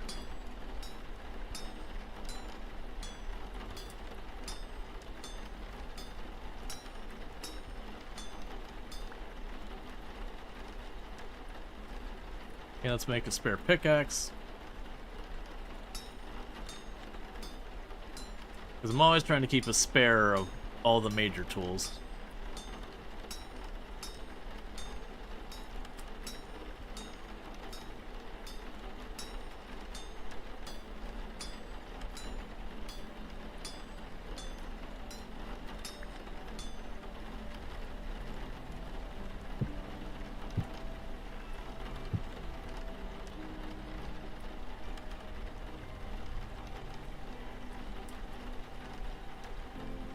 Okay, and this one I'm gonna make into a this I'm gonna go ahead and make into a prospecting pick.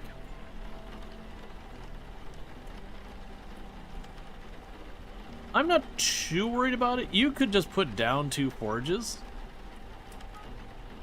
I don't think it'd be that big of a deal. That's what you used to be able to do.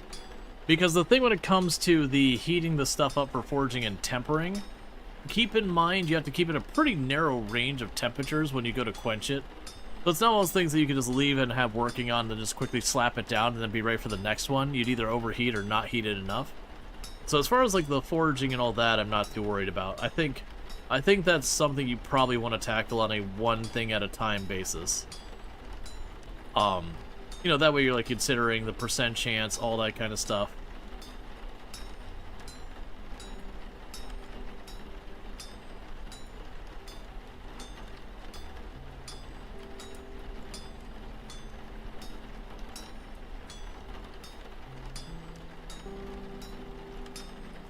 Okay.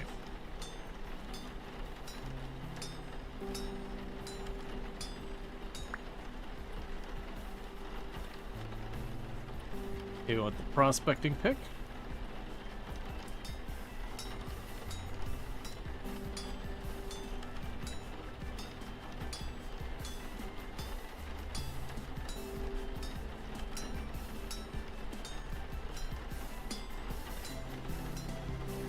Yeah, I feel like this is genuinely just something for when the weather's crap or there's a temporal storm or anything like that.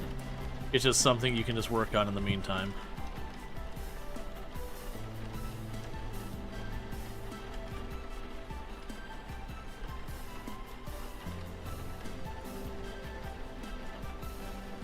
Because it gives you something to work on while it's nighttime.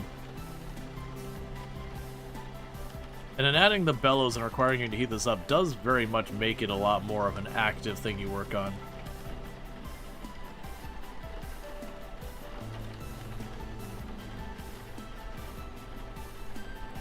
Yeah, I'll just put another piece of slag there. Blue, not slag. Slag is what I'm getting off of this thing.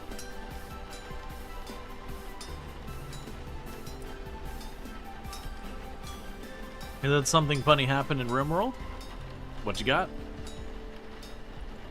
Another thing I'm realizing is for stuff like really big projects like the anvil, I genuinely think you're going to do a little bit of a juggle where you pull like the base of the anvil you're working on, reheat it up, put it back on your anvil, then quickly put the iron ingot back on, like get them both at the temperature, slap it on, slap the next ingot there, and you're going to have to kind of trade it back and forth a little bit, which I think is fine. It's going to be a whole thing.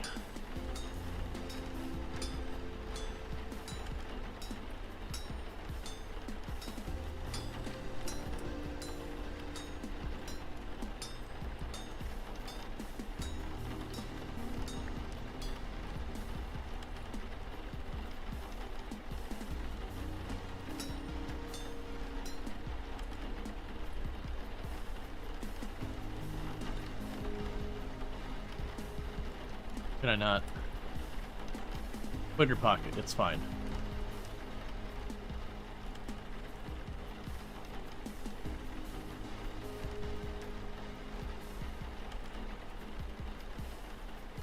Okay.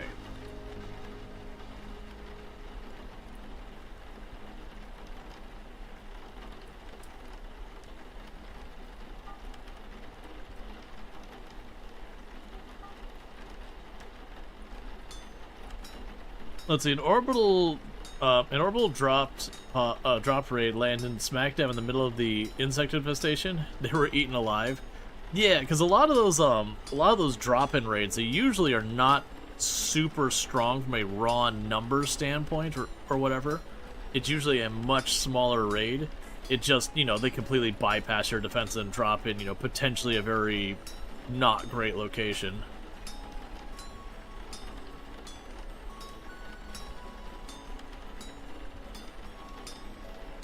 Okay. Hey, Snowball, how's it going?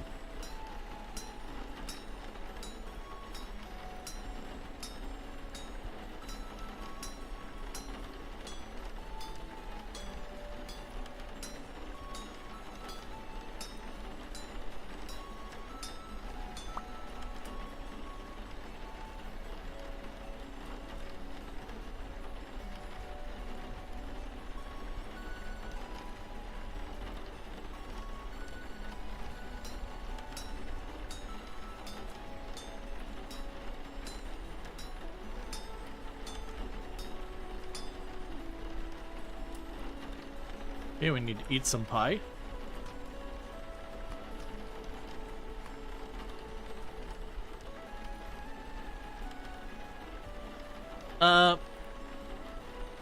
Vintage Story is going pretty well.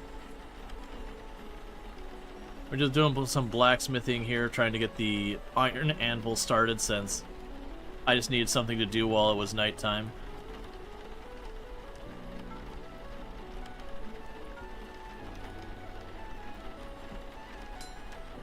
Okay. Let's need to start a new colony soon. You just spent a last while updating and pruning your mod list after not playing for a couple years. You missed the UT-99 Starsiege tribe weapons, but those mods have been gone for years now. Yeah. I generally like to run very, very light on the mods.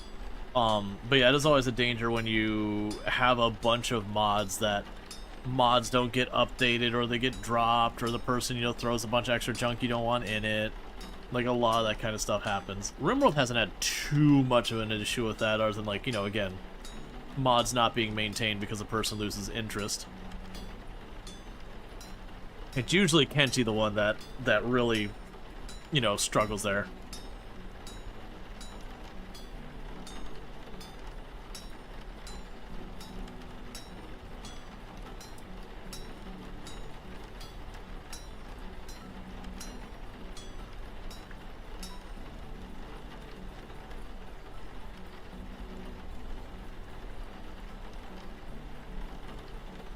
Your workshop not found, but that could also be that the person who made the mod got themselves banned, or the person who made the mod opted to take the mod down themselves.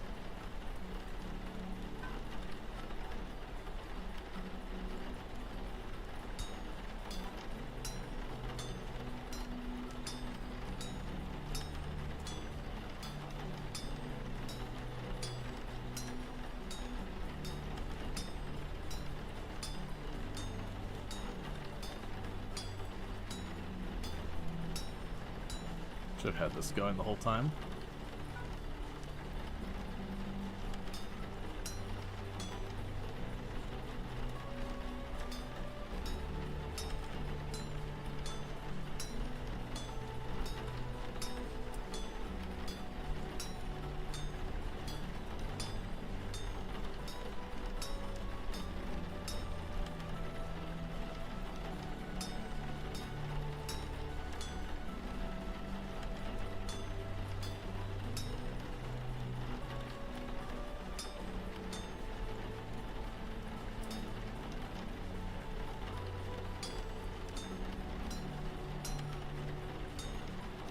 And the reason I'm doing this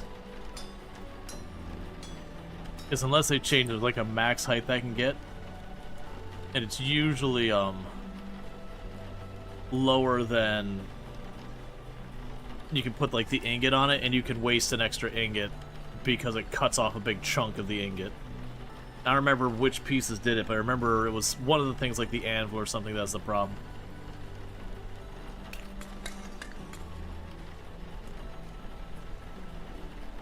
Okay.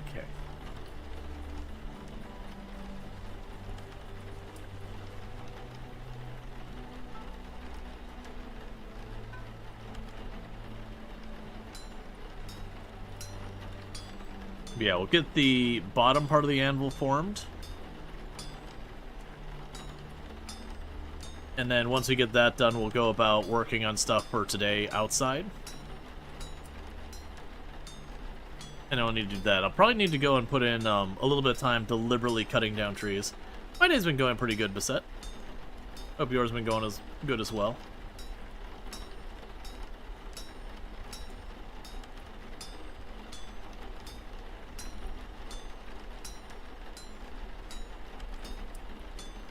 I think genuinely the way you probably want to do like making the anvil is it would be good to have two forges.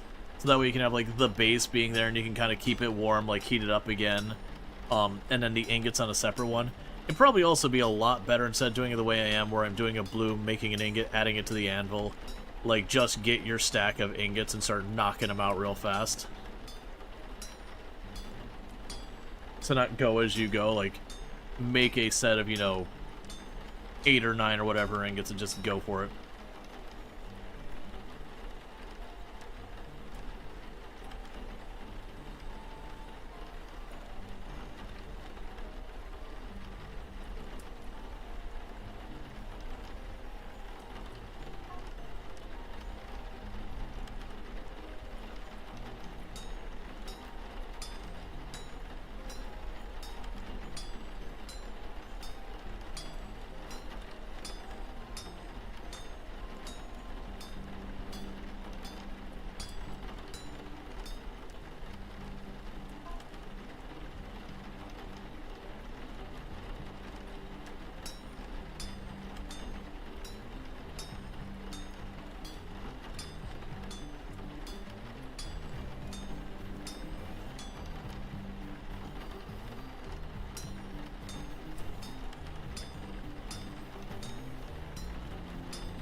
Alright, so this should be the last ingot I need for the base of the anvil.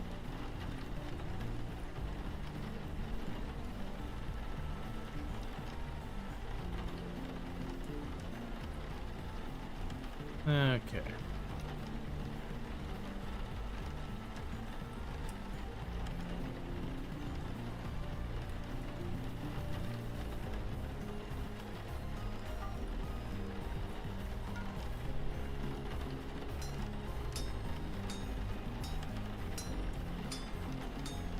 And it might be worth it if the things are on the bottom able to start their first tempering. I might do that while we've got this here.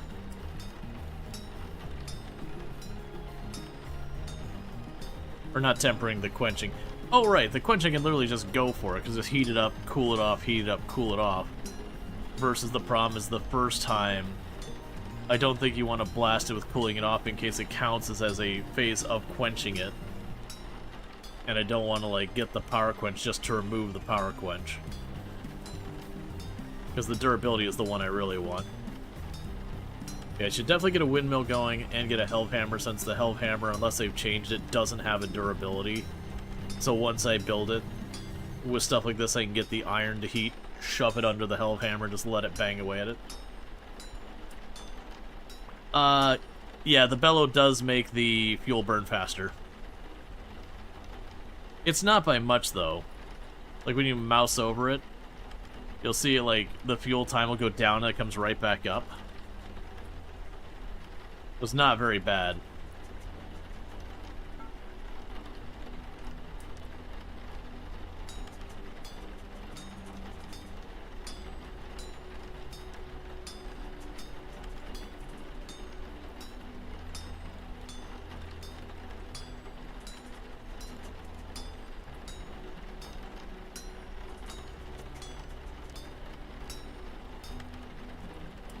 Alright. There's that.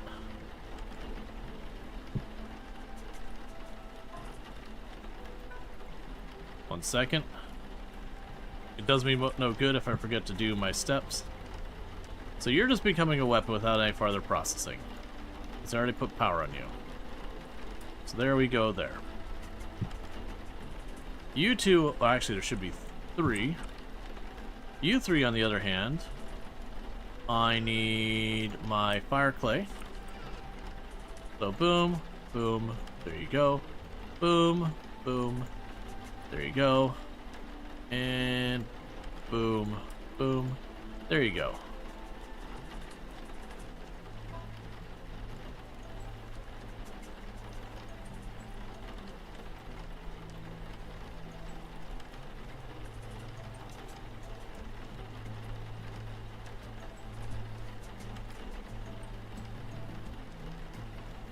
They want to get this thing up to about 900 degrees, dunk it in the water.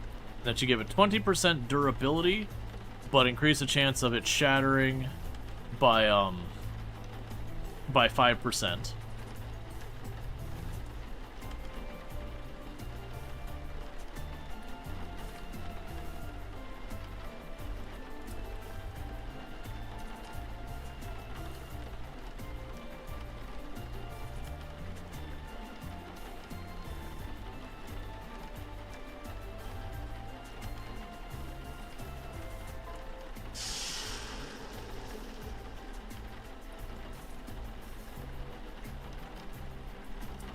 Cool.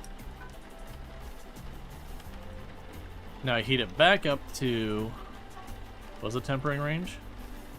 About 600.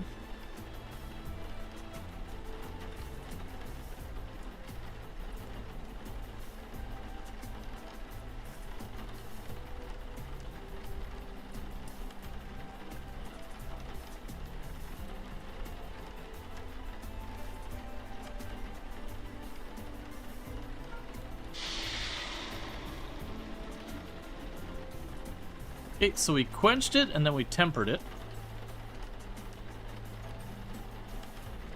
Wait, why did I not get the tempering? Or why did I not get the quench? Oh no, we got the quench. Oh, I didn't do that right. Okay, it didn't penalize me, so that's good. Right. I do not want to fast cool it down. I want to slow cool it down. Luckily, we're not punished for that.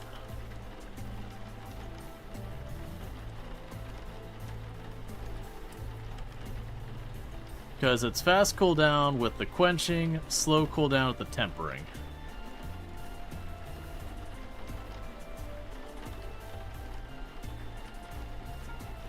So now I take this, sit in the corner. That one's done. Next contestant.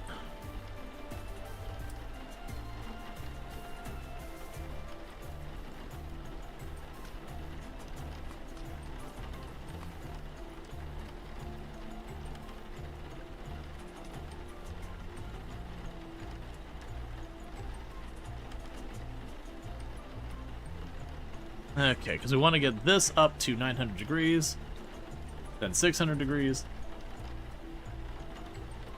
and that'll be the first round of quenching and tempering done.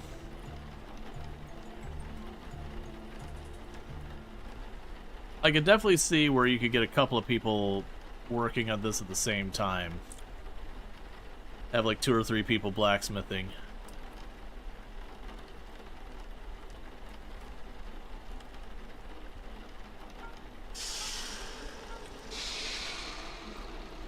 I have no idea that's going to count or not.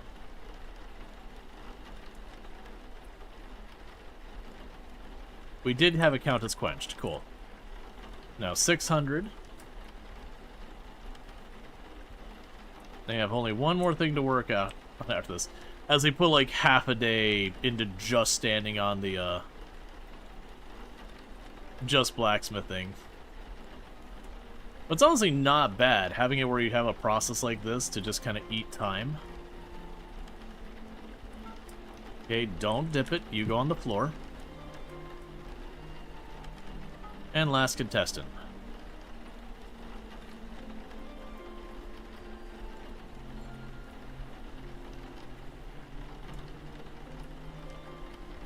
Look, man, it's just a rainy day outside. Some days you just want to stay inside. You know, we got this nice indoor area now. We don't have to stand out and get rained on and nearly freeze to death. We're just gonna kind of sit in our nice enclosed space with our burning coal, with no ventilation. What's there to worry about?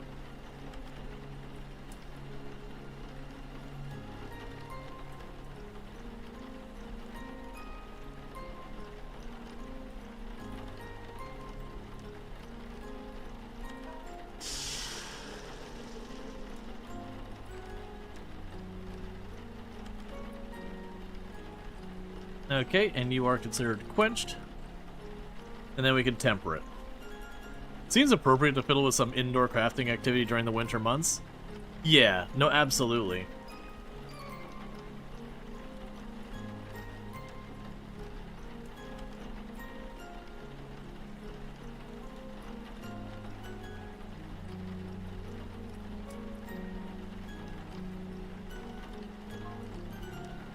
And plunk that down on the floor.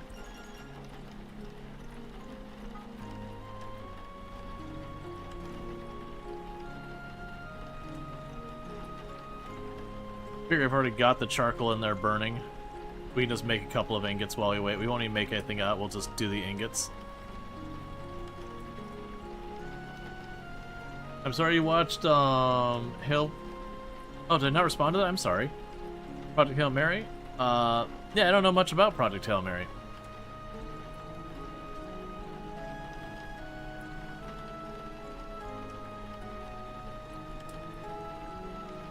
I don't end up watching much TV, so I do tend to fall behind to whatever's going on there.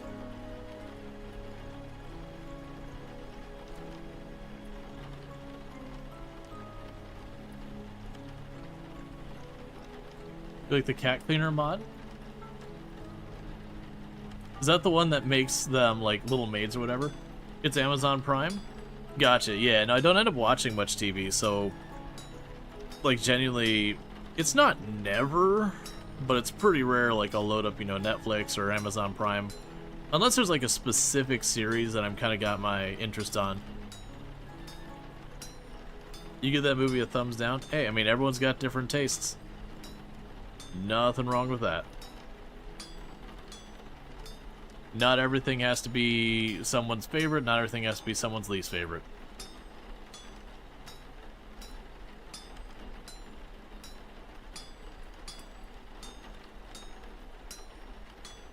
Okay.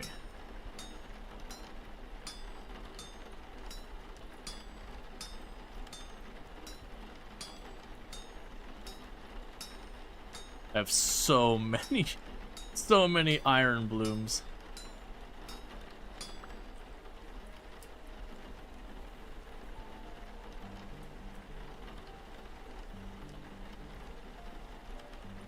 Okay.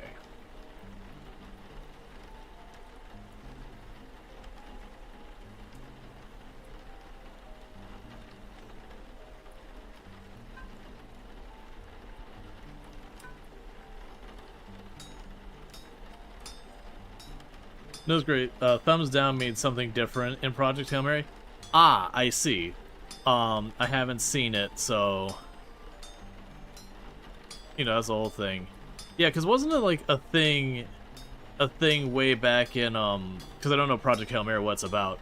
Like in Roman times that, like, you know, the thumbs up was like bad. I think the thumbs sideways was like the good result. Or I can't, there's one of them that we would think as like, was actually the opposite of, you know, to them. Like, 'cause either thumbs up was bad or thumbs down was like, you know, let him out or whatever. I don't remember what it was. But I do remember it was a whole thing about, like, they just meant totally different things in ancient Roman times. So, like, having a thumbs down or whatever wasn't a big deal. In Roman times, any thumb was a bad thumb, hidden was a good. Right. But yeah, it's just kind of the whole thing, yeah. So, it was, because I can't remember, it was, like, from people referencing the Gladiator movie or, like, one of those ones.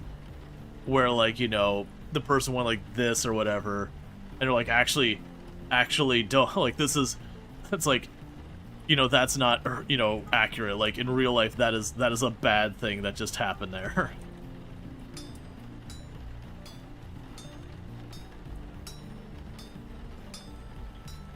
Date night movie with Tomb?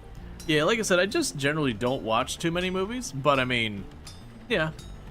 More than likely, me and Tomb will end up going out and doing something. Granted, we did watch the Mandalorian movie recently, and I enjoyed it. I would definitely say, of a Star Wars movie, it was very, very middle of the pack. Like, it was a very enjoyable movie, but as far as, like, was it a good movie? You can definitely tell it was meant to be a season of the show that got mooshed into a movie. And I won't go into any spoilers or anything, but it definitely had that feeling. Again, very enjoyable, but it distinctly had multiple plot lines. And it wasn't like the Star Wars, like, you know, the classic thing they have where there's multiple things going on where there's one plot line, but this group's dealing with it on this one, and that separate group is dealing with it on the other side. And, like, they come together as having a whole thing. Am I going to build a windmill? Yes. I gotta see, I probably have enough fabric to do the windmill. We'll have to check.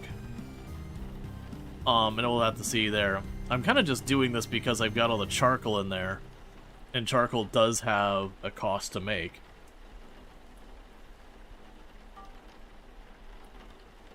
Yeah, so it's got less than an hour of fuel. We're going to consider this one the last one. You didn't even know there was a new Star Wars movie? Yeah, it was Mandalorian and Grogu.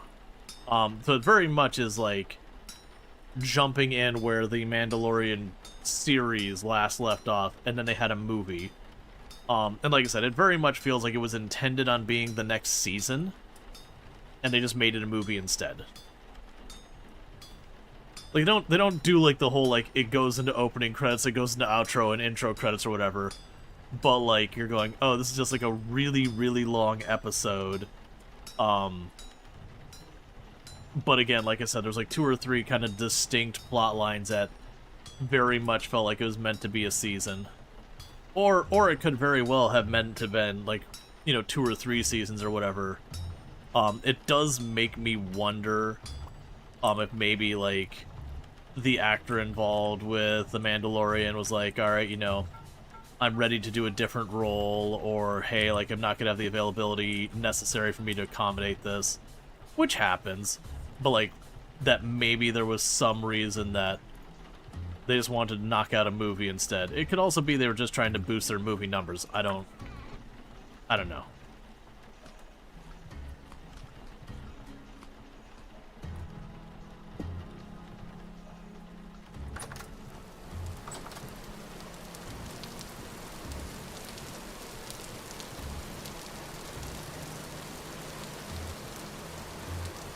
Like I said, even with that, where it's like distinctly, it's like this was meant to be, you know, a season or seasons of the show. It was just one of those things like, well, I'm having a good time. I'm enjoying it. There's definitely times where you watch a movie and go, is this a good movie? Objectively, no. But, like, am I still enjoying it? Yes. So, like, am I upset about going here? Not at all. But, like, you can step back and be like, yeah, this plot's convoluted. It meanders. It does all this sort of stuff. There's some plot armor that's getting a little too heavy here. You can definitely do those things, but also be like, yeah, but I enjoyed it. Everyone's got that movie. They're like, yeah, objectively, this is not a good movie, but it's fun. I like it. Even if the storytelling is crap, the pacing is terrible, you know, the special effects are horrible, or like whatever the issue is. But you know what? Had a good time, so don't care.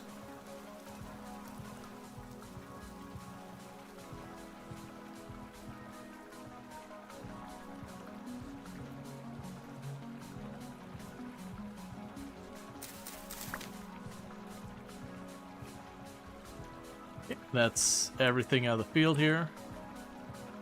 Weirdly, today in game, I mean, I guess it's only 7 p.m.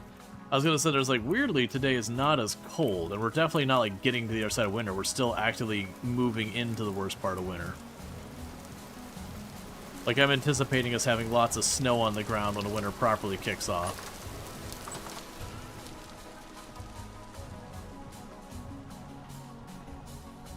And thank you, Elizabeth, for the tier 1 sub. That's 21 months you've been subbed to the channel, and I do appreciate that continued support. Means a whole heck of lots, so thanks so much for that continued support. And we were able to store it all. Alright, so, if we were going to do the windmill, that is the big question I need to figure out. So it was under mechanical power.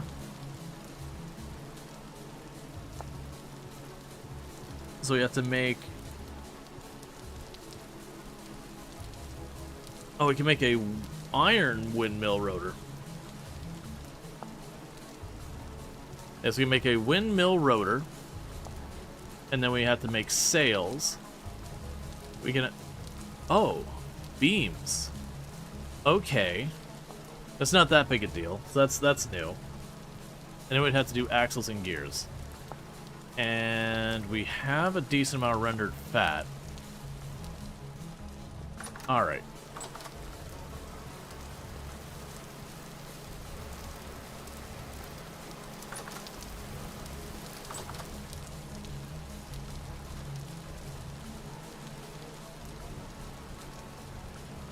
The first thing I need is a windmill rotor. So that's 2 logs. 2 logs, some render fat, a chisel, and a hammer. So...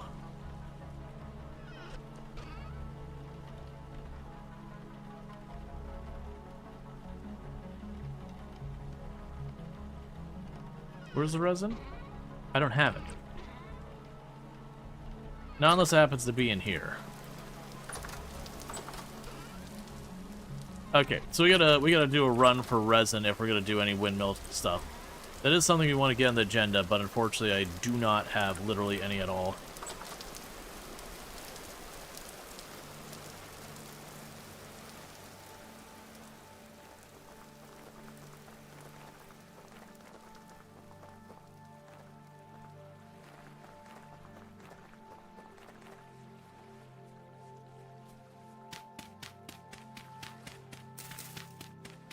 Should have made a new shovel.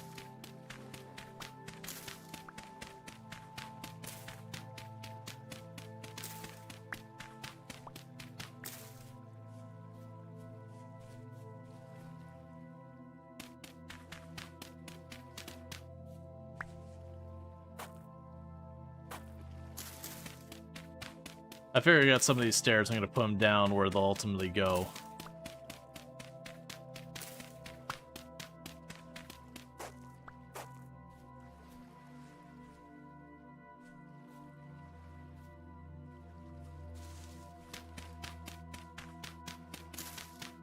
Okay.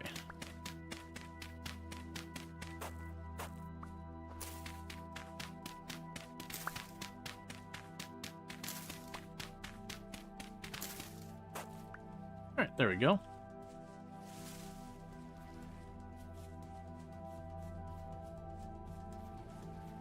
And over time we can put more paths.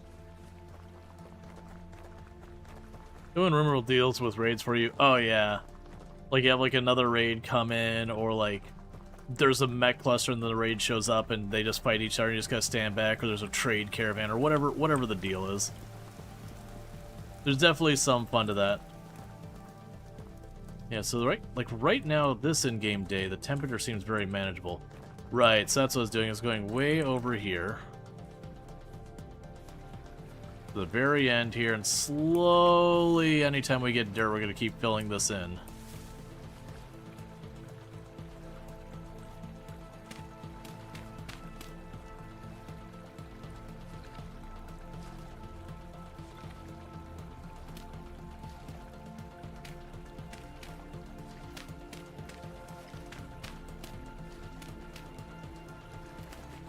Alright.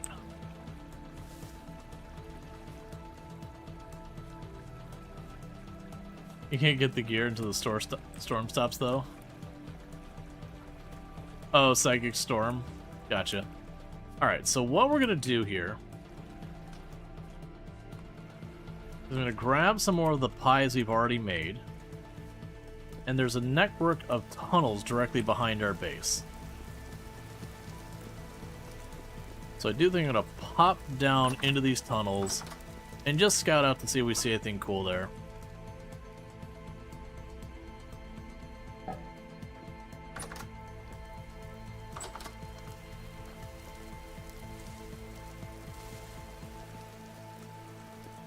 Going this way. Alright.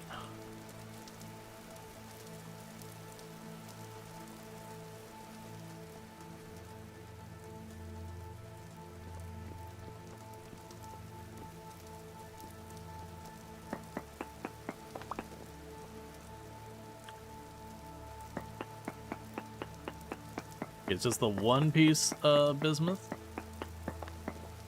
It is. Alright, sure. Just a singular piece.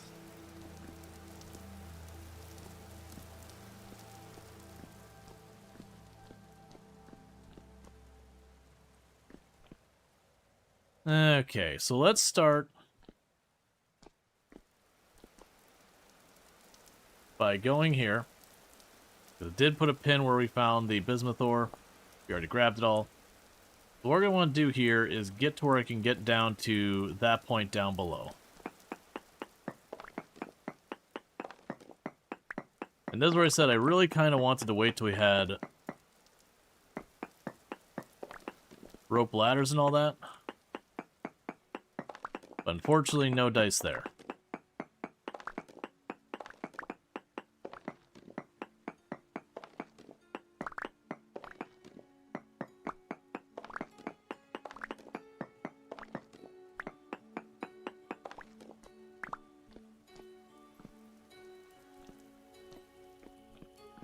Okay.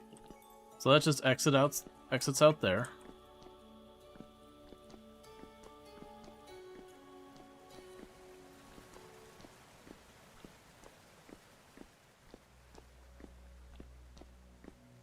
Start with the far right path.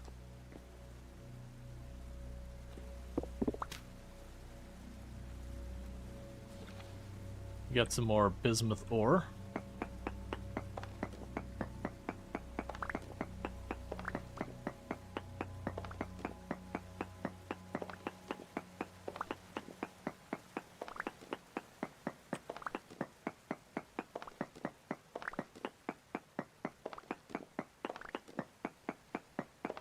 There's some on the roof.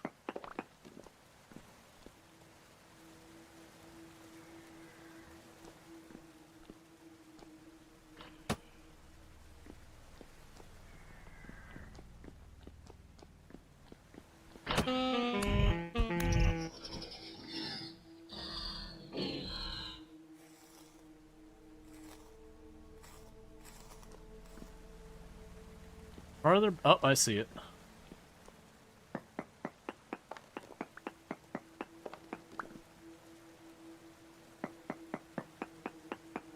Okay. Small amounts nearby.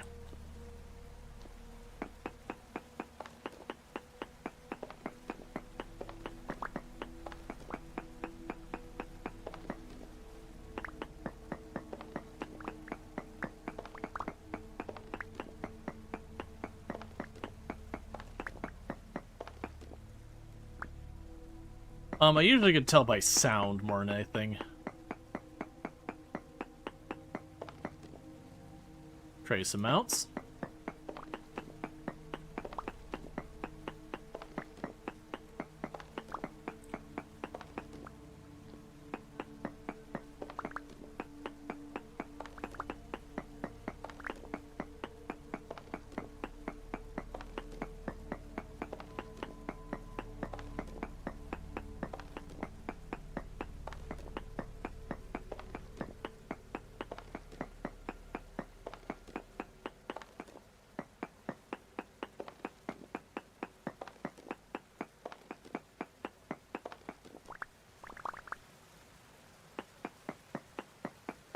Okay.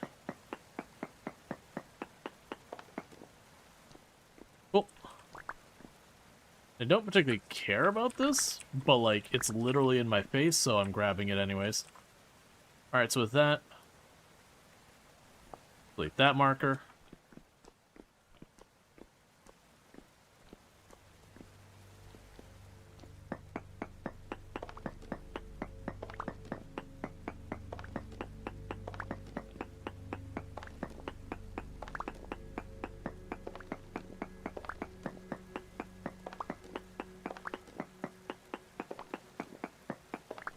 As you thought about getting this game, but some of the styles, especially of the mobs, put you off. The monsters, the drifters, I do feel personally are like the weakest part of the game. The combat like really is not great. It is one of the things that they are working on specifically.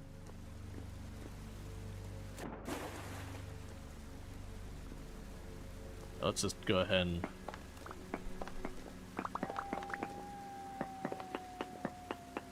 pull those up.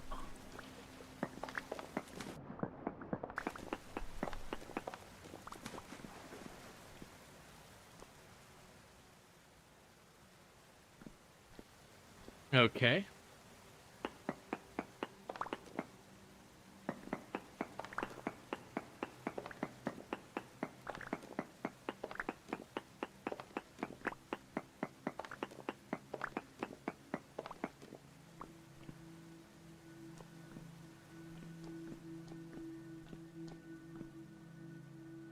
Got more on the roof up here. Gotta check over there in a second.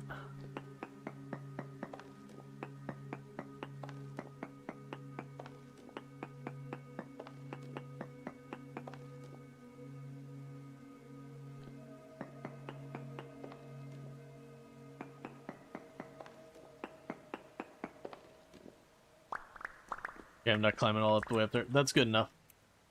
We don't need to fuss about that too much.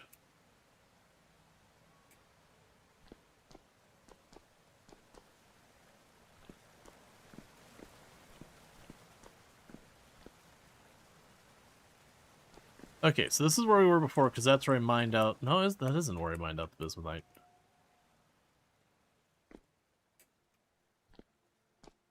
Nope, we have been here before.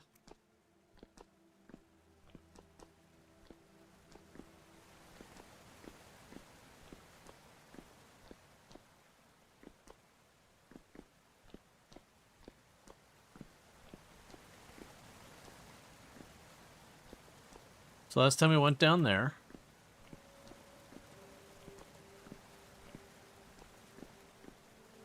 Okay, there's nothing this way at all.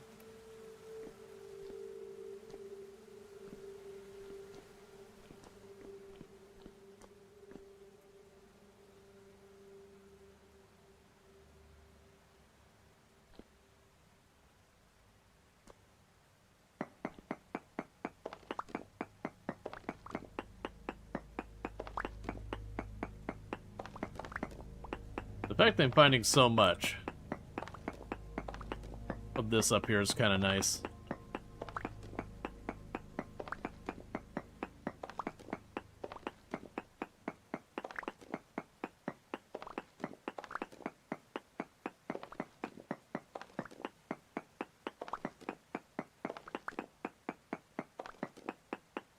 Even though, like I said, I'm not even sure we'll ever use it. Because you use this to make a different type of bronze.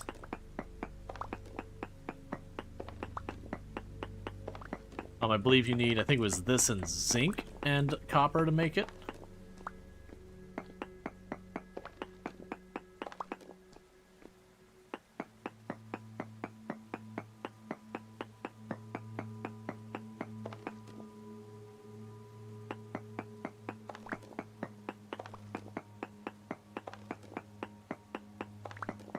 Are there inhabited villages or just ruins with pots?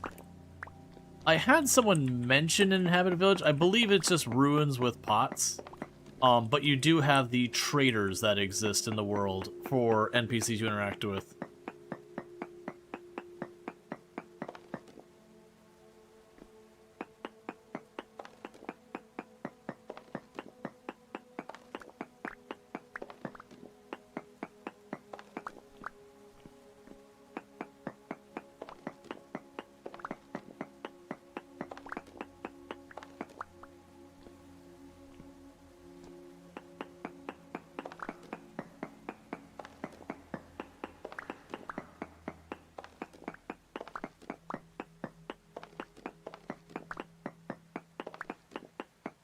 Okay.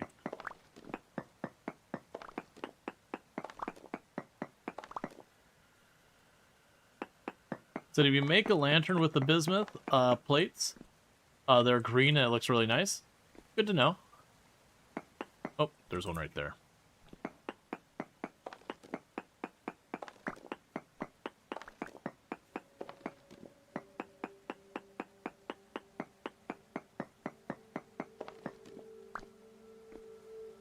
Trace amounts. Probably not worth me putting too much time to trying to find those.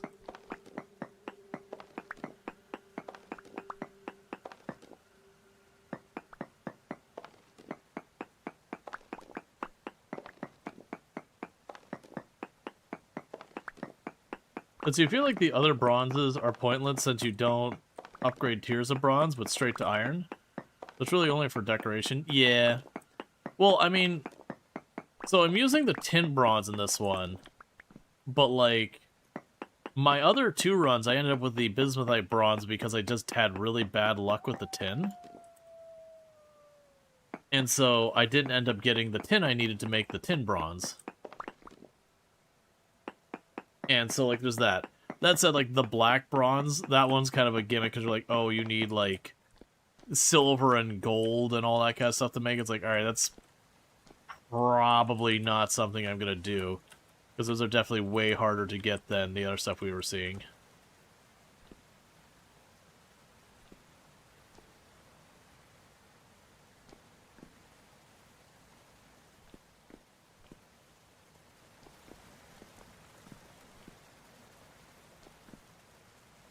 That's back where we grabbed the rest of the bismuthite. We had that spot up there we got.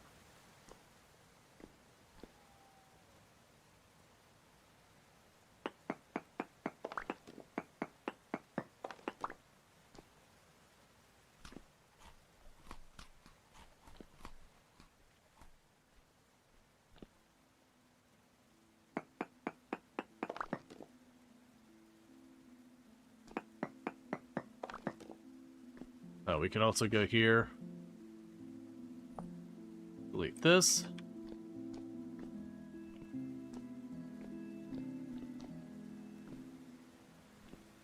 Okay, that's literally down to where we just were.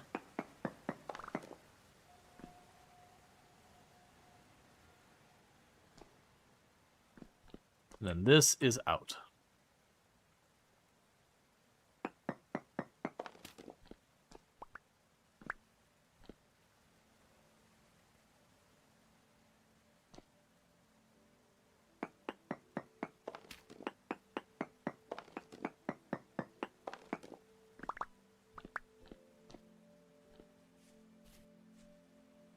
Okay.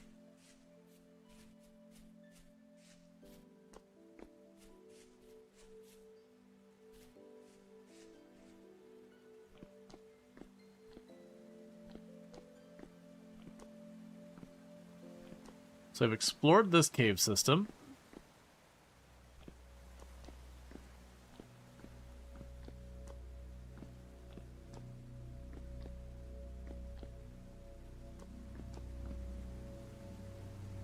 That's not the way I need to go, the other way. And we did find some bismuth, but nothing exciting.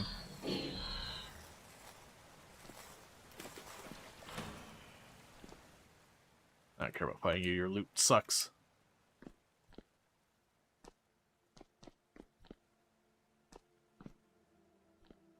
Alright. So with all this, gonna add a marker here, boom. Cave entrance. Cave. Cleared.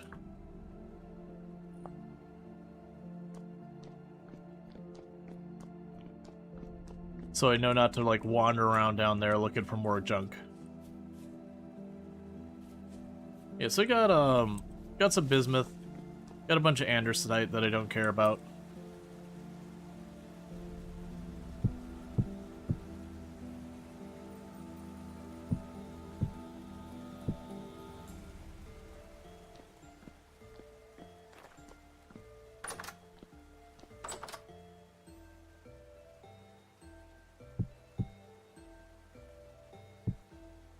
I'll deal with those in a minute.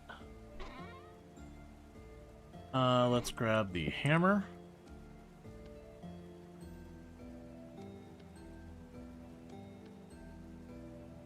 Smack you.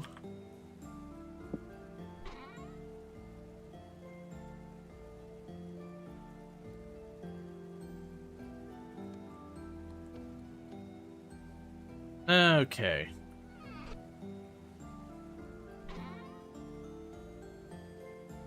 Yeah, so we've got that. It's got a durability bonus of 20%.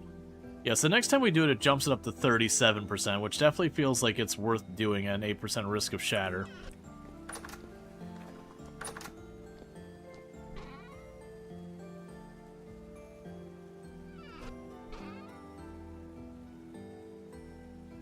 Okay. But it's daytime again, so let's not worry about that right now.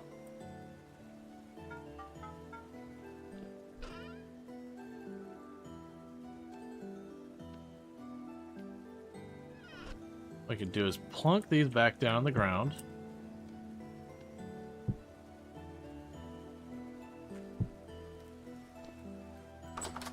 Deal with that later. I grabbed the linen bags I'm supposed to be able to trade away potentially. I've got a trader directly west of me. Let's go over and see if they want it. And then maybe we can check out another one of these caves.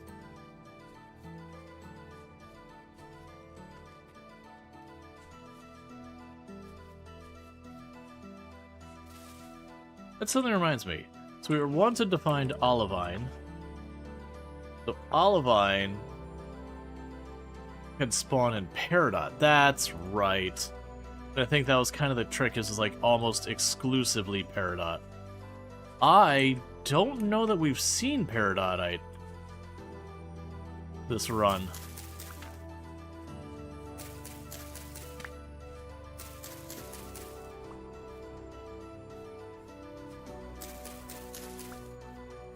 We still need to find borax.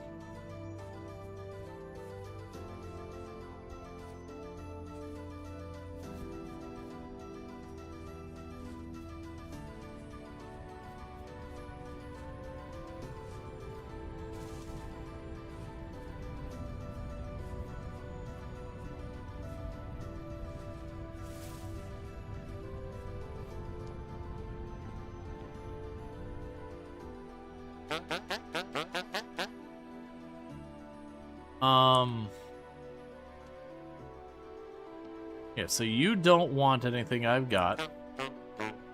You want bread.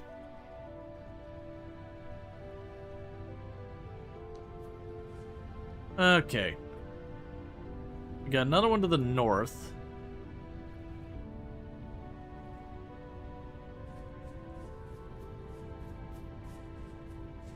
But I'm noticing we don't have any pins much over this way. Let's just run for a minute and see how it goes.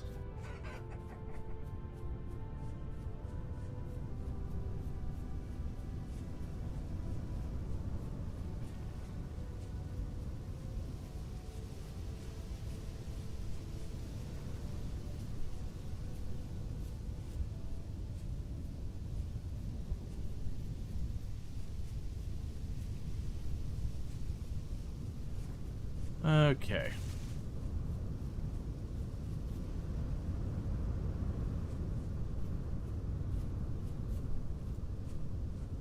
And this is the big underground ruin we explored. I didn't make myself a shovel.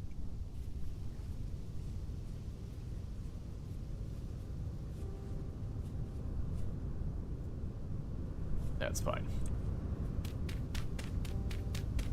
That's gonna get a couple pieces of stone, and then we'll be able to make a shovel. You feel like the bag one was north? Yeah. I was thinking about just going wide and like working my way north. To see if I can't ditch these bags. Mostly because the bags serve no purpose for me anymore. Oh, I realize I'm not gonna be able to survey very long with this, am I?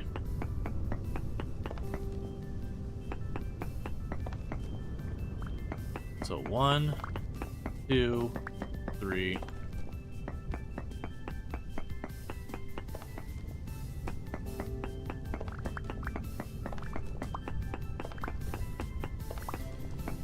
One, 2, 3.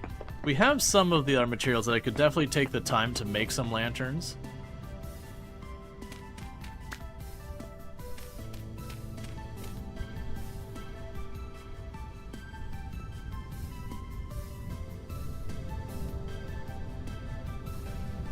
Yeah, so you're way up there.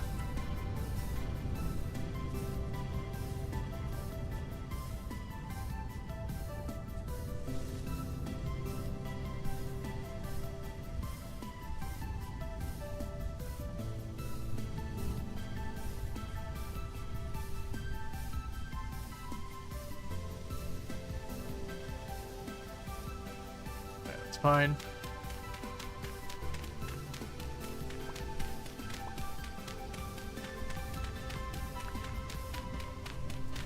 And we'll see what we can find down here. Because I figure I'll put down some server points.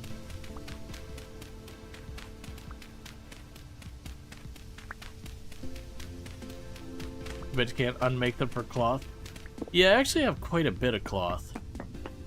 That's the thing, like, for the windmill standpoint, we can do that. What I need to do for the windmills, I need to stop running around like this. And instead, I need to take the time to, go looking for the resin.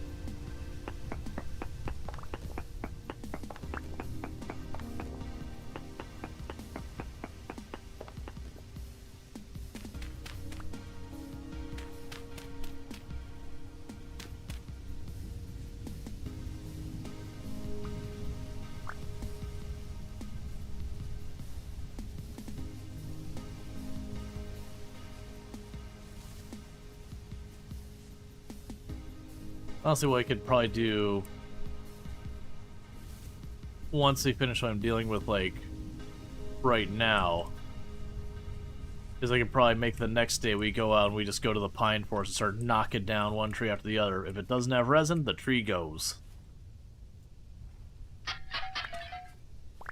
Start getting our firewood sorted. You know, and at the same time,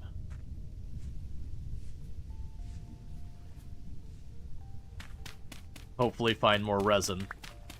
It's not super rare. Not like it used to be. All I have to do is just go to the pine forest, just kind of go tree to tree.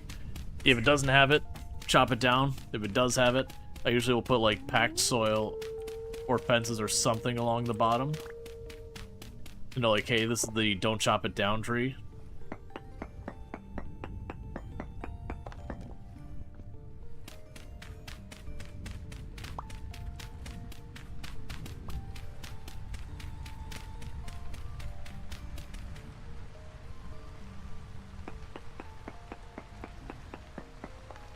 What's up, bony soil in the ruin? And check that in a minute.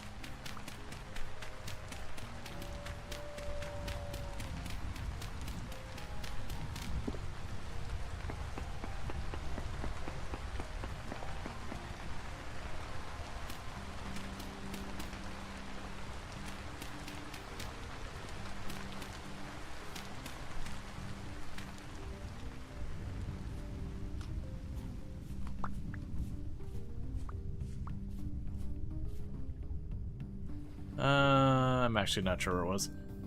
Let's just go up here and check this trader, because we are starting to freeze.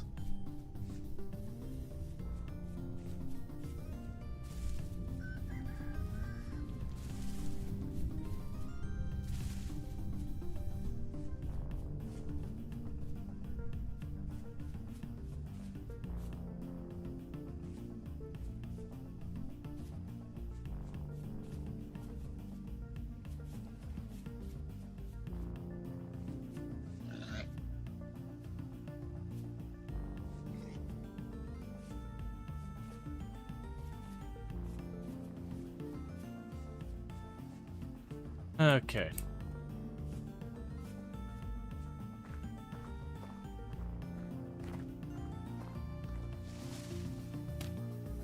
Said, why are you backfilling the dirt when you have your underground water issue? Mostly to just not leave as big of holes everywhere. Be a little less destructive on the environment. It's not an important thing.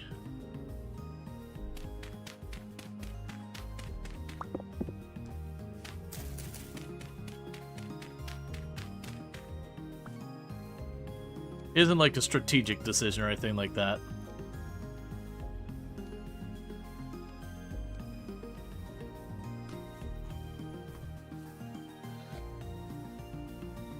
Yes, we're almost in range for that.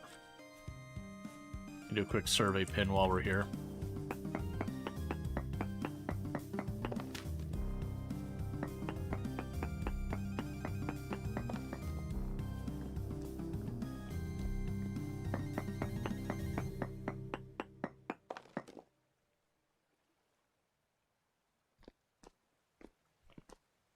Hello.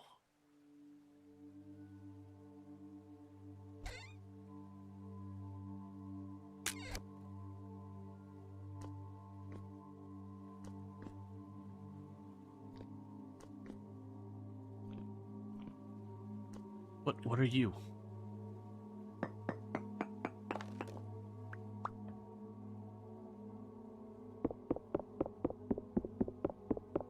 I think this might be a teleporter.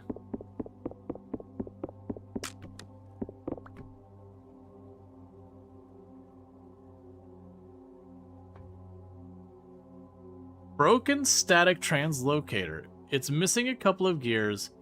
You think you've seen such gears before.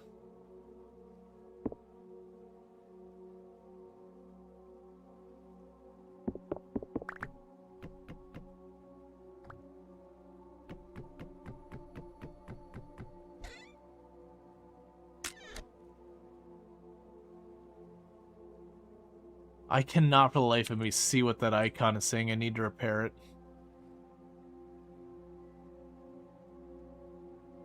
Like, it looks like some kind of bracket or something, but I cannot see it.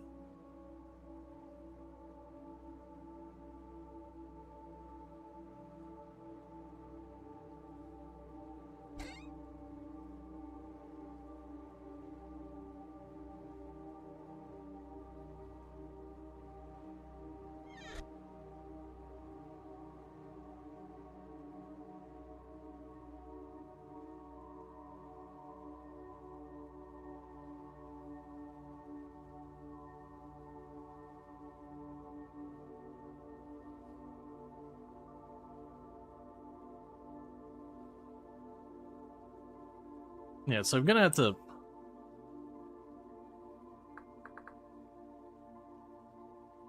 see if I can make out what the heck it wants. Not the scales.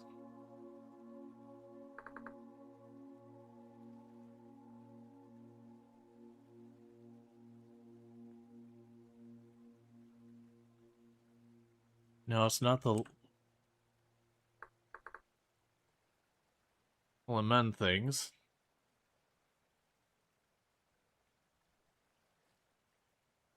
I'm not expecting it to be iron, I'm just using... Yeah, it's not the scales. It's not the armor pieces. Which, you know, obviously would make sense, because why would it need random armor pieces?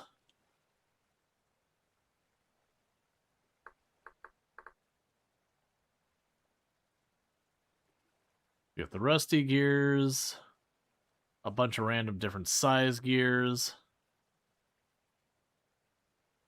wood gears.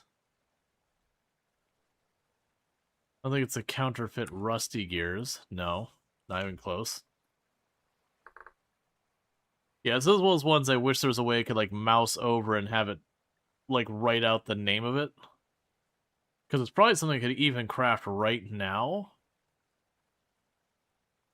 But it does me no good because I can't.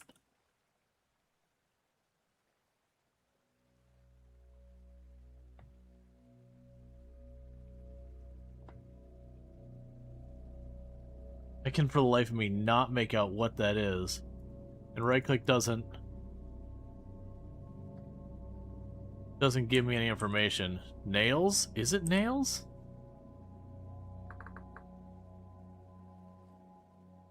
No, it's definitely distinctly not nails. It's something else. Because, like, the nails all have this pattern.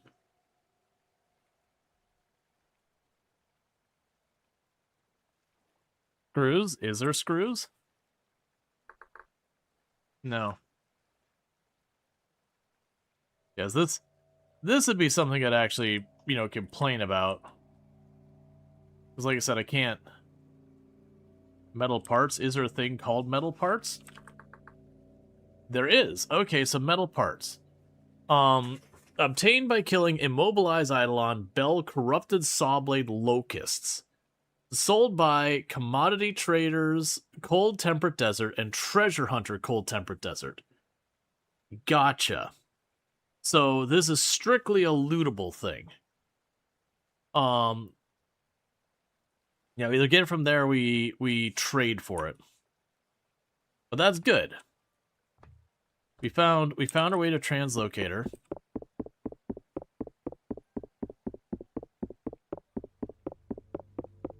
Alright, come on, just...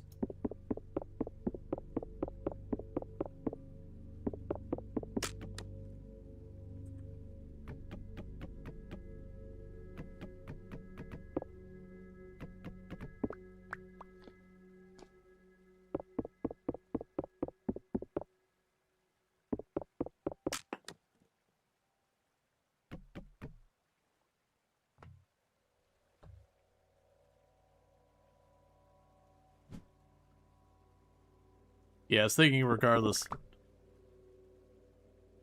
Well, that was easy. Okay. So I got the metal parts.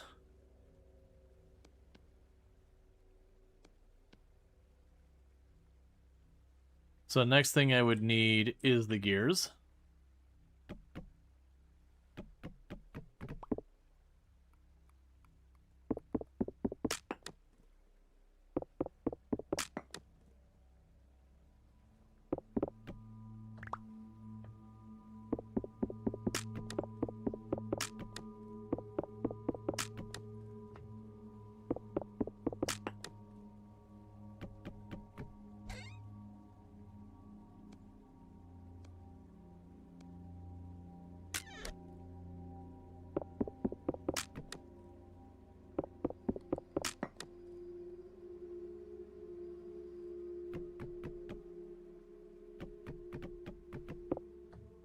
Guess I'm mostly just trying to clean up the mess so it's easier for me to get to all this stuff.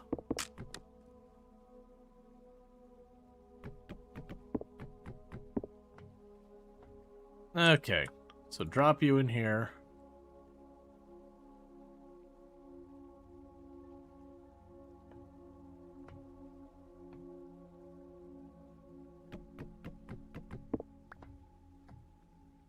All right.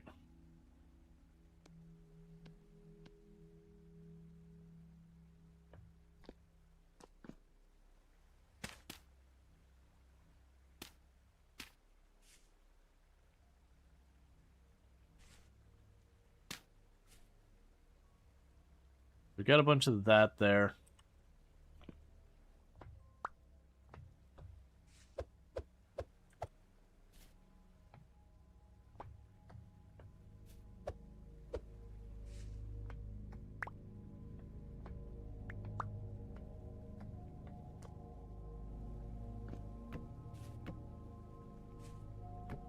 Cool.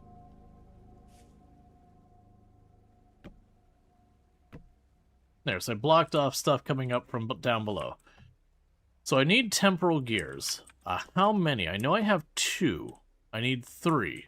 So that's a pretty exciting one. So for those who don't know why that's exciting, it's a teleporter. And it lets me teleport, honestly, a pretty good thing.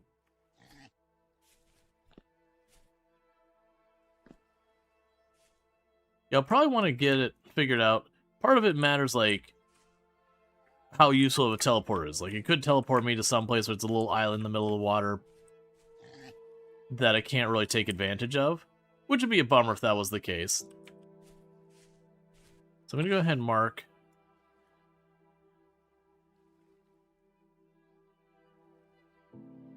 Boom. Translocator.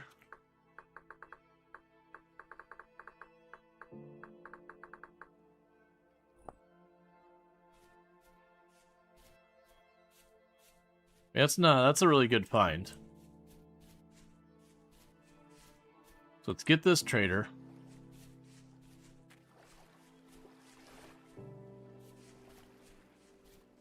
Now what that does mean is I do want to fight a bunch of the drifters, because they're really your only good source for those. So yeah. What do you got for me?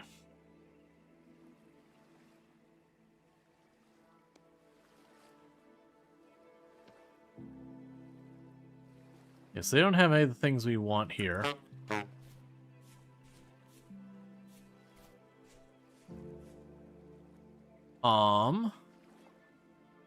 We don't have any other traders nearby.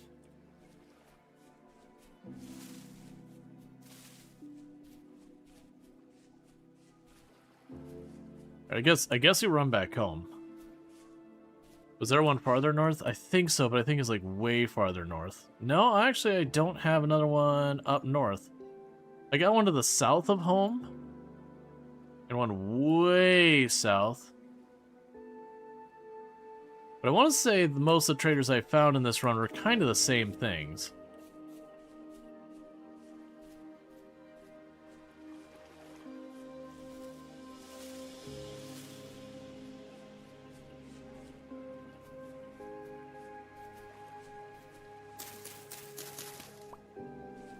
Let's run around real fast.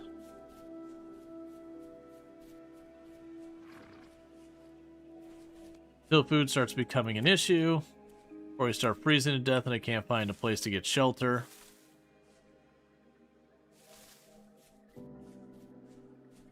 Or my prospecting pick breaks, because we'll go ahead and take the prospecting pick.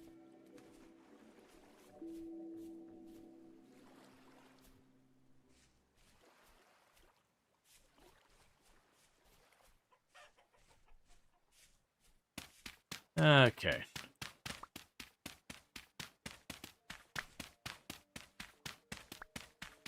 Because we still want to find borax. I won't be able to do steelworking until we have that happen.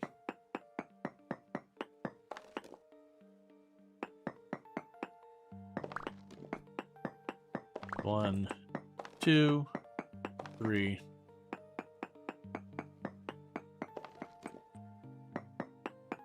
Okay.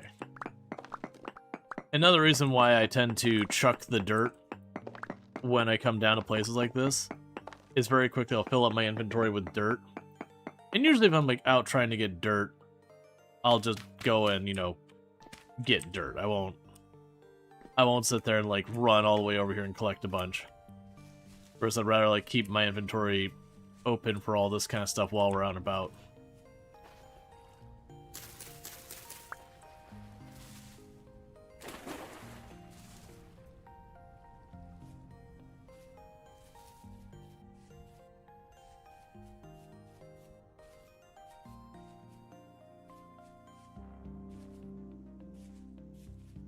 Yeah, I'll say probably could just get in here and check for the next ore node.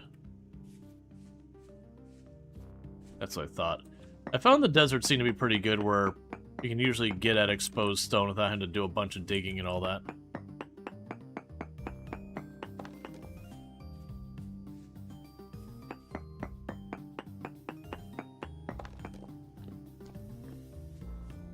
Okay, nothing we care about here.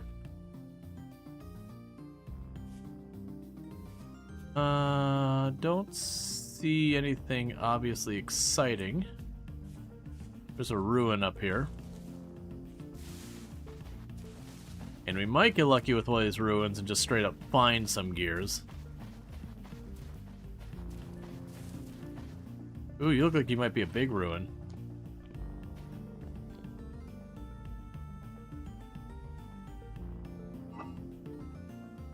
Aw, yeah, give me that rot.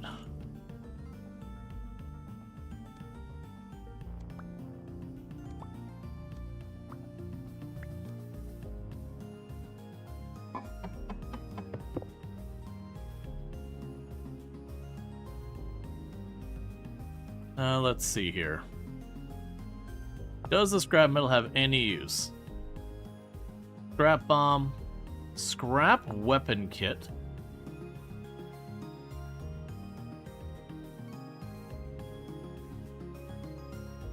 I don't think we care about scrap weapons. What was the last thing? Black dye. Sure, I'll hold on to over the black dye if I don't find anything else to get rid of.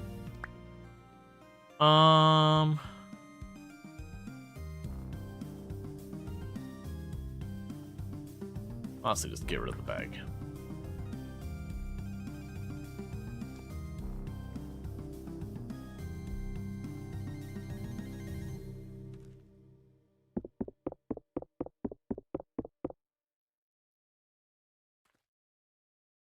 Oop, we want this. Alright, let's see.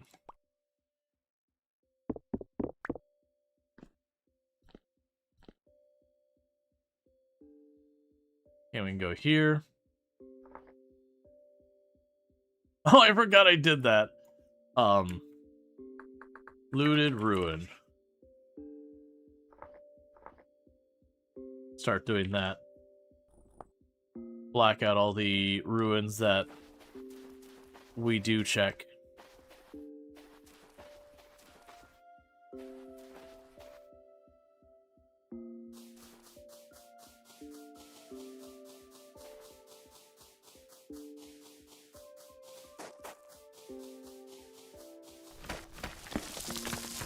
Okay.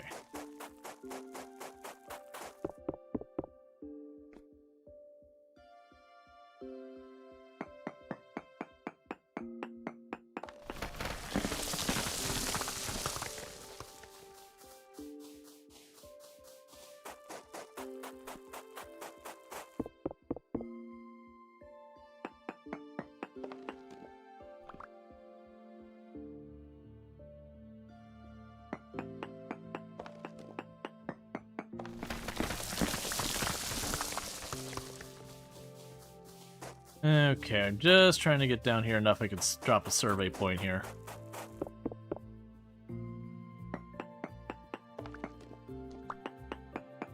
It's 1, 2, 3, and survey. And 1, 2, 3, And survey. And nothing we care about.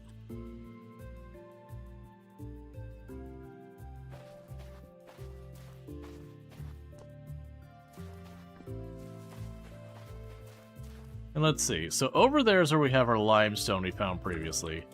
Let's not go that way. Right now I'm just kind of running around being like, let's check out what we can. Get some survey markers down.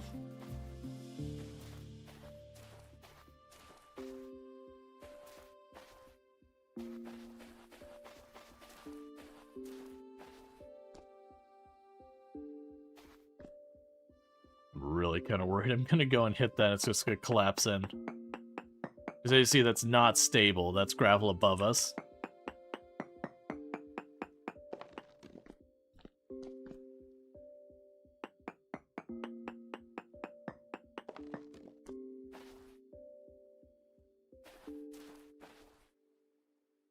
That just goes straight down into the abyss.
I really shouldn't be doing this.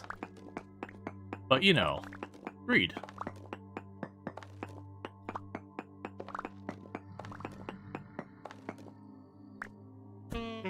Stop it.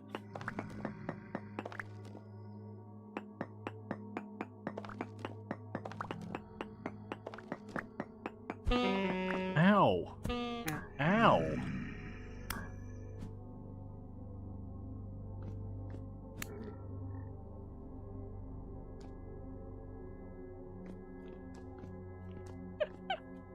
I just dig down here, it just like immediately stops into nothing.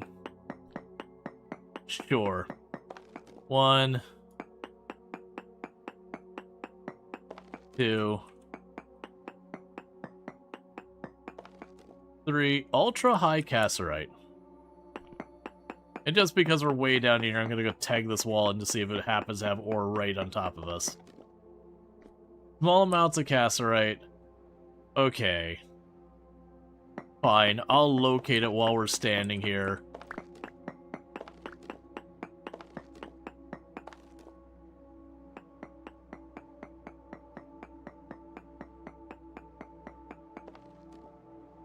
Okay, small amounts that way.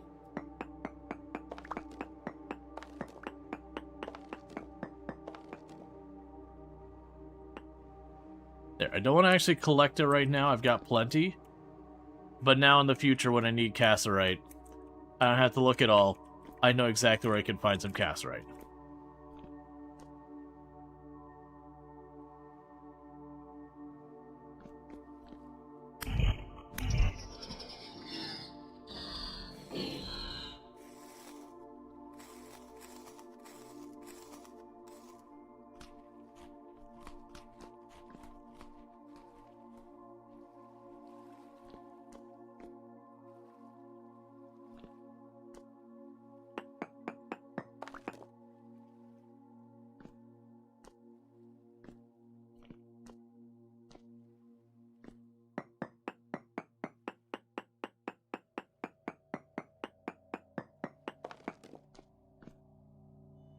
Okay, so let's make great choices.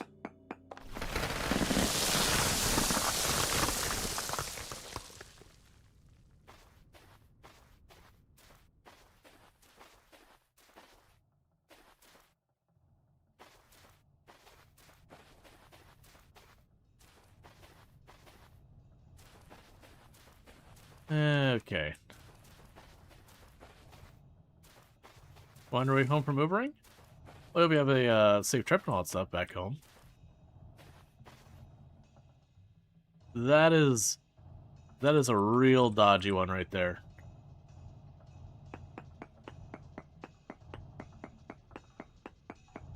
So 1, and then back the heck away.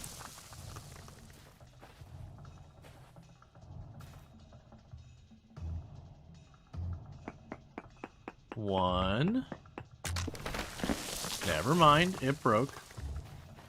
Okay, so I'm curious what this is. I think it might just be a tree. Just one weird lone tree in the middle of this all. Alright. Yep, so I don't see anything else, obviously, that's going to be a trader. So we did break our prospecting pick. We have a pretty much full inventory. Hey. Got the crap.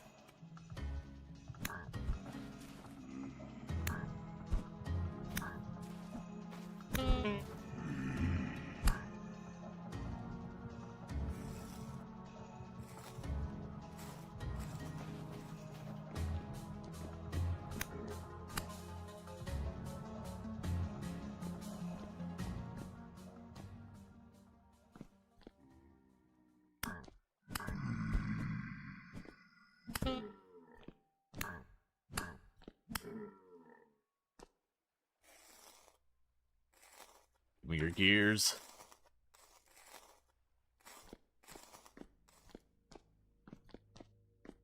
There was one more of you.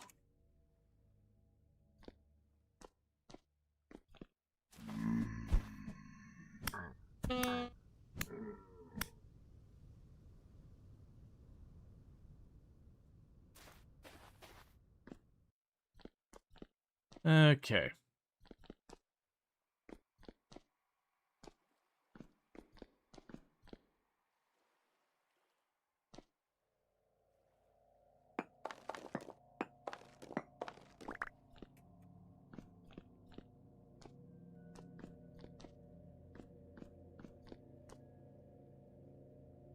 Okay, so just checking to see if we get lucky and have that. A 95 is very peaceful at night? It can be.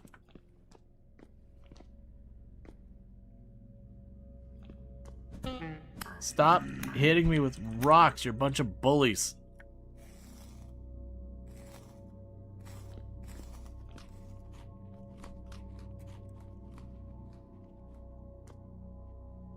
Alright. So I can go right here real fast. And... cave. There you go. And with that, let's head back towards the house, because unfortunately my prospecting pick broke. And I do not have a spare on me. We have a spare already made. It's going to temper it one more time, but... does have to go as it is.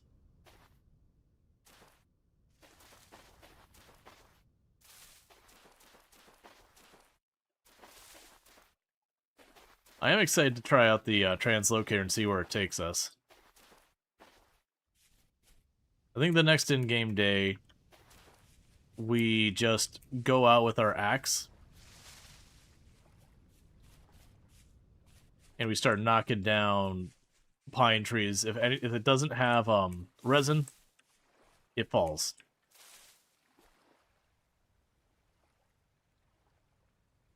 So we can hopefully start locating a bunch of resin, and then also getting our firewood in the meantime.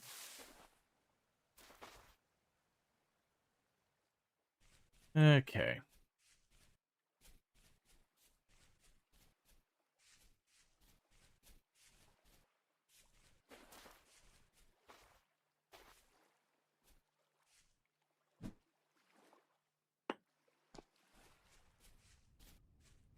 I don't anticipate caring about that quartz, but you know. That's what we do.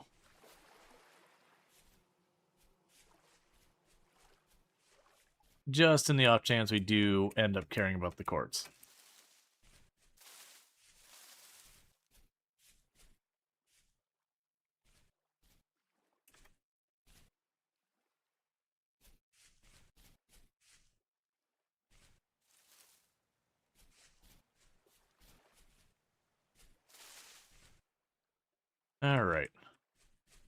And thank you, Luxray, for the 260 stream streak. I do appreciate it. Means a heck of a lot that you'd catch, you know, pretty much every stream and all that good stuff.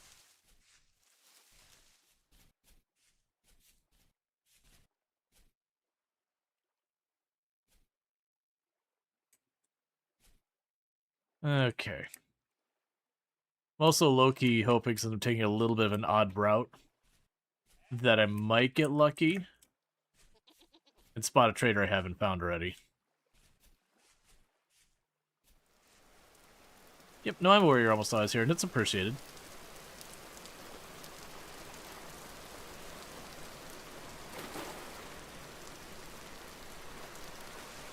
Alright, we're gonna start getting proper cold soon. It's only 4 degrees Celsius out. And we're getting rained on. Correction. We're getting snowed on. Yeah, probably not right now. Get her butt back home. And yes, I know the one I just grabbed is poisonous. Well, part of the reason I was grabbing it is so I have a box back home. They grab the poisonous mushrooms and other stuff, and I just chuck it in there to rot. So I can eventually get like the really good soil. But it takes a lot of compost, and compost is just slow. But you gotta make rot, and then you gotta put the rot in the composter, and I gotta remember how you even... I remember the composter where you actually get that from. Should probably look it up once I get back home. I think it's just another thing you build. Oh boy, that's a lot of mushrooms. Shame my inventory is completely overwhelmed. Hey Piggy, you're real lucky I don't have room for your sweet, sweet body in there. Hey Wolf, please don't bite me, bro.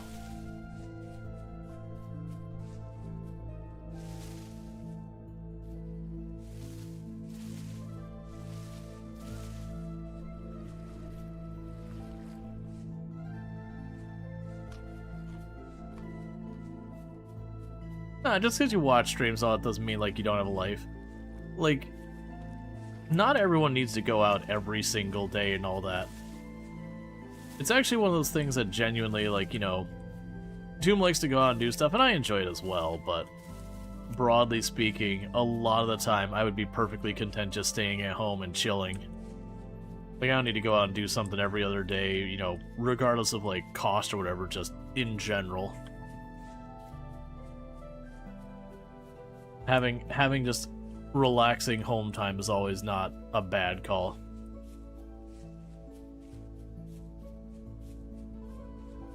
You figured out why your computer was blue screening. It's because the cause was from a high-power USB adapter that you got after your laptop's keyboard went being to a non-high-power USB adapter.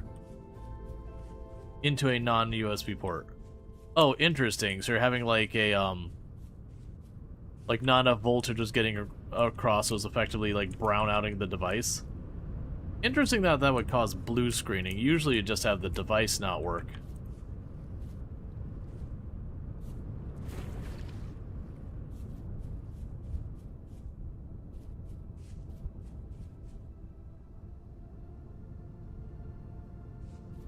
You'll go up once a month if you're lucky. Yeah, well, I mean, it's also a thing when you consider stuff like dealing with, you know, whether it's disability or not having transportation or finance, like whatever the reason is. A lot of times that's people just being practical. It's a conversation I've had with a number of people that, you know, they'll be like, oh, we should go to this theme park or whatever. And you're going, you know, very genuinely, we get to them fairly regularly, more than the vast majority of people. And part of it's because we know people to get us in for free once in a while. But it's kind of just one of those things that you have to step back to be like, oh, you know, well, we're not doing anything this weekend, like, what are we doing? It's like, you step back and be like, hey, man, we actually get out a lot. Like, very genuinely, we're lucky. And hey, Mark, how's it going? We can grab the aged crates.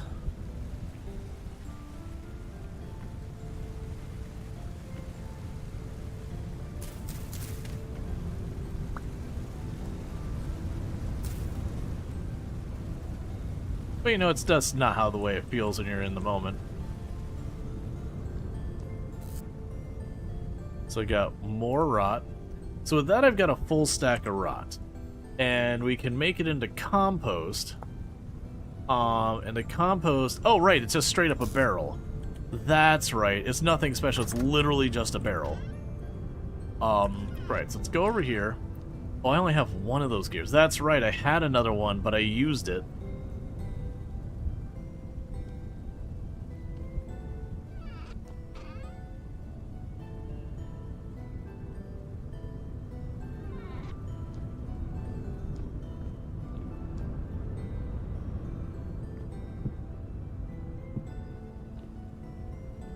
Let's see, we got the metal stuff.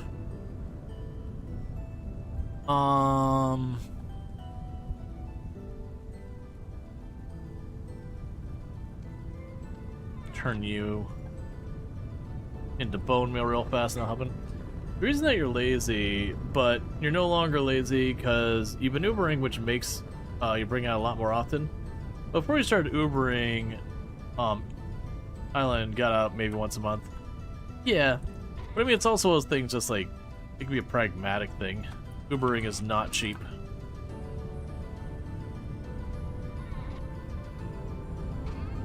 It's just really easy to be hard on yourself, like, if you don't get out a bunch and be like, oh man, I need to get out more of that kind of thing. It's like, alright, but like, is it actually a problem, or is it just, you know, external things making that pressure justified or otherwise? Look at, like I said, it can be very easy to be very critical of yourself and then realize there's not really a reason for it. My inventory is a disaster.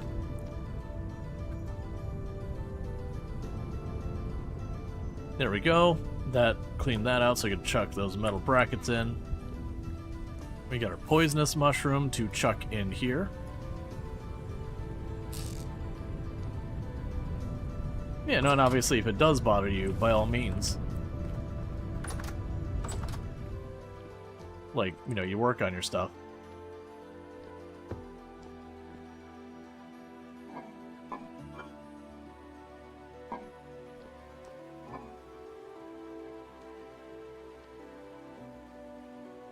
Okay, so got all that.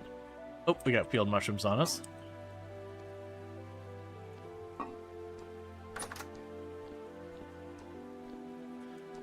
Okay. So, with this, we have the interesting thing. Yes, that should miss all that. We have the interesting consideration of I can put up more of these torches for light. So let's go ahead and put one there. Actually, put up here. Have one torch up here so we can light the area up there. And you've got a light for yourself right now.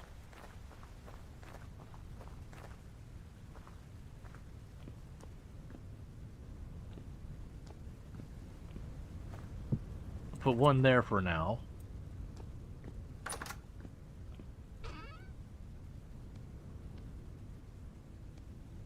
The 1, 2.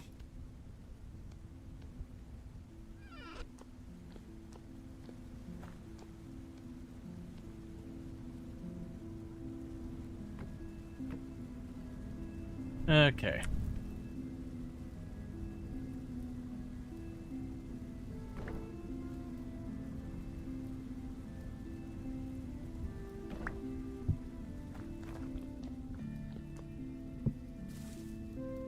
Cool.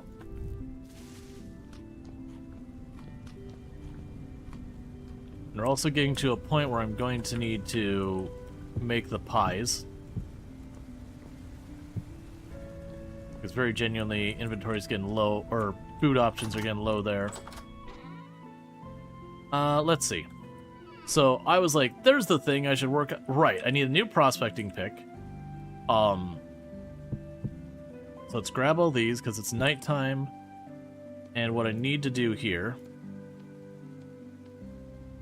I need to go here, grab you, chuck down some fire clay,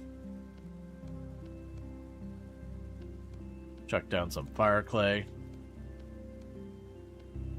chuck down some fire clay, put you on the ceiling, grab my tongs.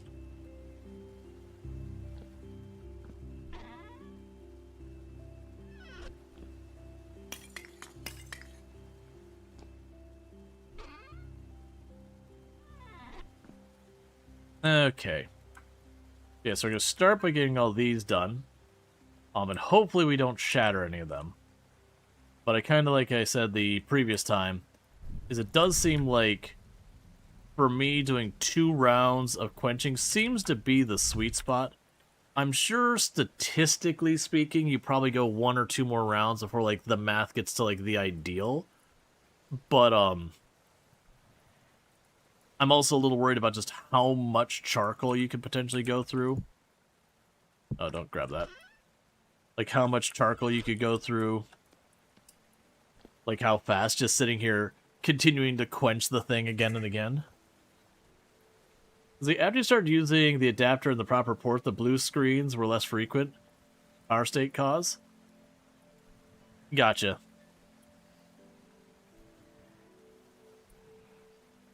We're aiming for about 900.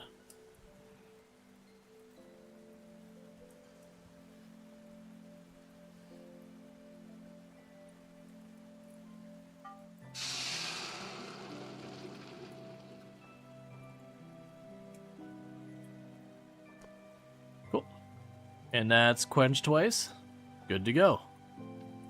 Next contestant.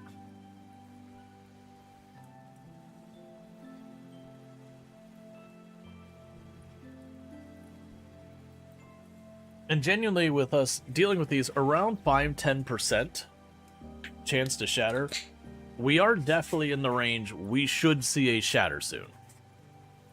Like, we're definitely in the range a shatter is statistically probable. Like, each instance you do of this, the risk of shatter is whatever it's presenting. You know, 5%, 8%. And so when I put this on here, what's my chance of shattering? 5%, or I think it's actually 8, but like 8%. The next time I put it on here at this level, what's the chance? It's 8%. But the overall chance of having all of them turn out that way,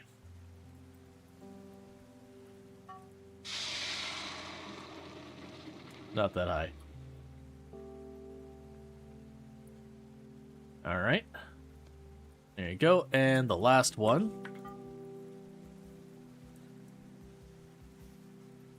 They can process some more. One second, I need to grab you. You can process some more iron blooms. Since I got this burning. And then we're gonna go, actually, we're gonna make an axe head with one of our iron blooms as well.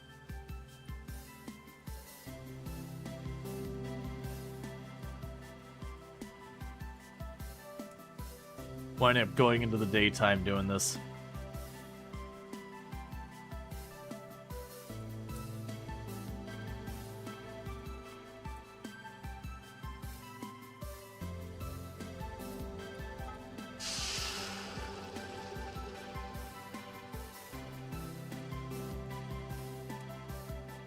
Alright. All 3 of them and no shatters.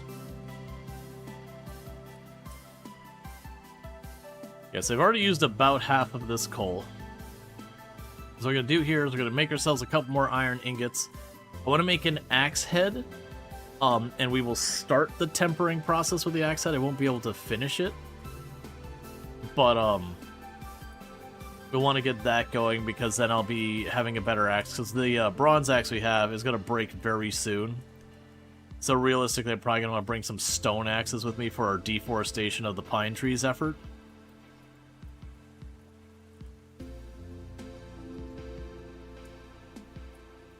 I also still need to make pie.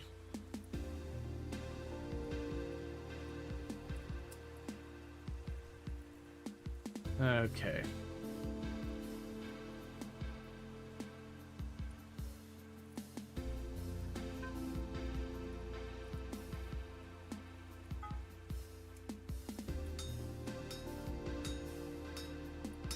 We can get this going.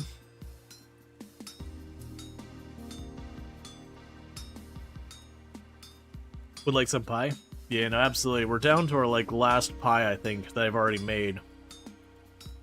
What I really ought to do is spend the better part of the day just churning out a good, like, stack of 20 pies. Like, it doesn't need to be a ton of them. But, you know, get a bunch of pies made.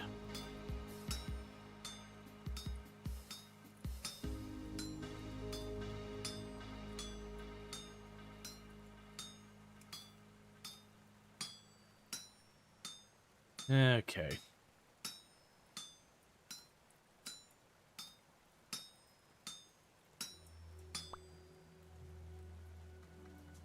Let's see. Axe head, axe head, axe head. Where are you at? Where you is? There you are.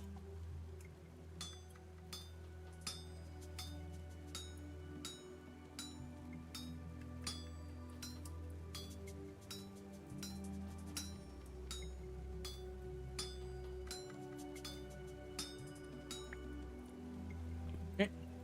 Put you down over there.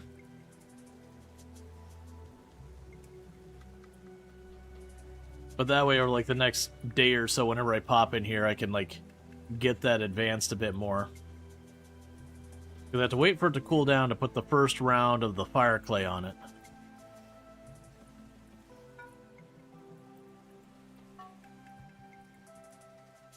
But once I've got the first round of the fire clay on it, then we should be good to go.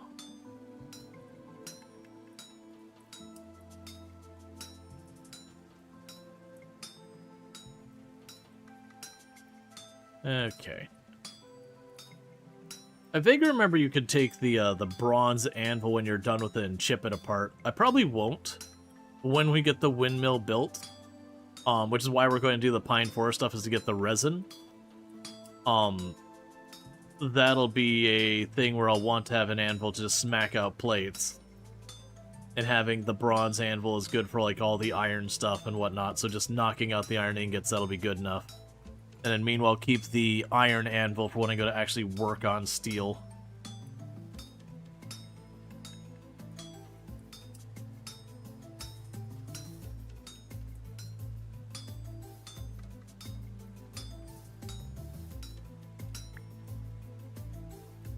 Okay, and we want the anvil head.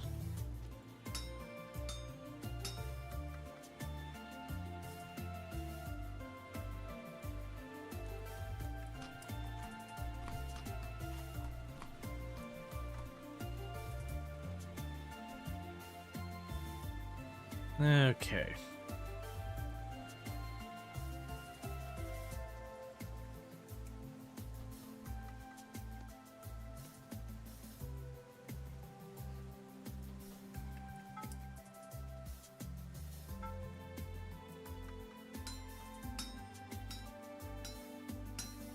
And work on getting that, because we only ever have to make one iron anvil. It does take quite a few ingots, but that's fine. And I don't expect to finish the iron anvil before my charcoal runs out. When it runs out, we're just gonna like just plunk it down on top of the forge and just let it sit there. And we can deal with that the next time we're in here doing some blacksmithy. Because I don't want to sit there and lose my entire daylight on the smithy.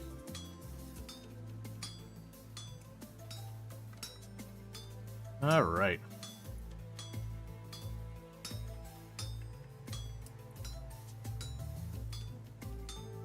As you can probably imagine, without using the thing that, like, lets me kind of click and hold here, have to, like, knock all these bits around on every single one of these ingots, it gets real tiresome real fast. And the answer is you can get a helve hammer, but still, there's definitely the working your way up to that. That becomes a whole pain.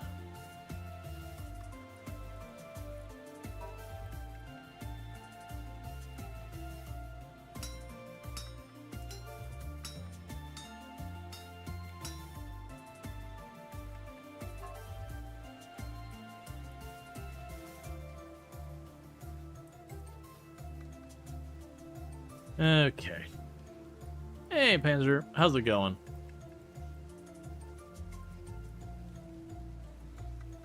And we should have this getting pretty low soon. The charcoal, that is.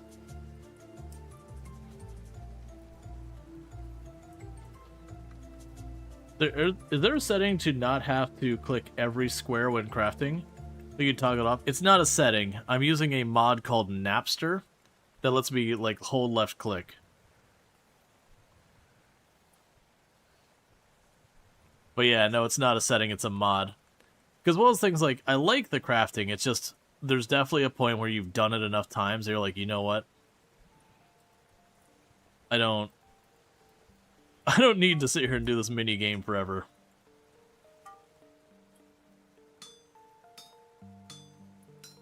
Okay. It's frustrating after your 5th craftable. Yeah, it's honestly, for me, it didn't get bad until I got iron. When you're doing this process here, like, it's around this point, you're like, you know what? I don't need to do this. And like I said, the solution is you get a helve hammer and a windmill. But even when you have that, you're going to need to do enough handcrafting for this and that. Oh yeah, when you're making, like, the giant pot, you, like, after, like, the 8th or 9th time you've done that, you're like, you know what? I'm good. I'm down for it to take the time. I just don't want to click at each one of those. So I love the depth they have in the crafting, but it's definitely one of those things just from the saving your poor fingers having to click a bajillion times. And, like, where it can get a little bit on the tedious side.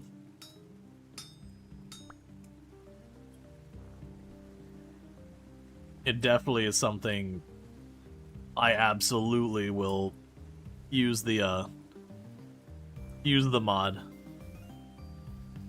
Most runs on stream, I usually have, like, the first day or two I would normally go without the mod, and then add it in.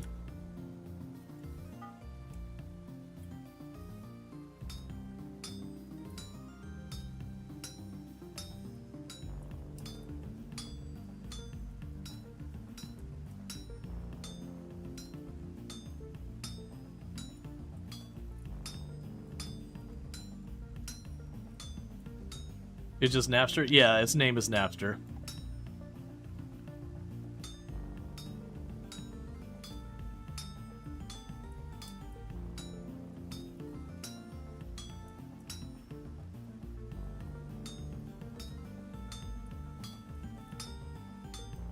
Just like last time, I'm knocking a bunch of these down. Because you will have a thing where you put an ingot on, you won't get, like, the full ingot.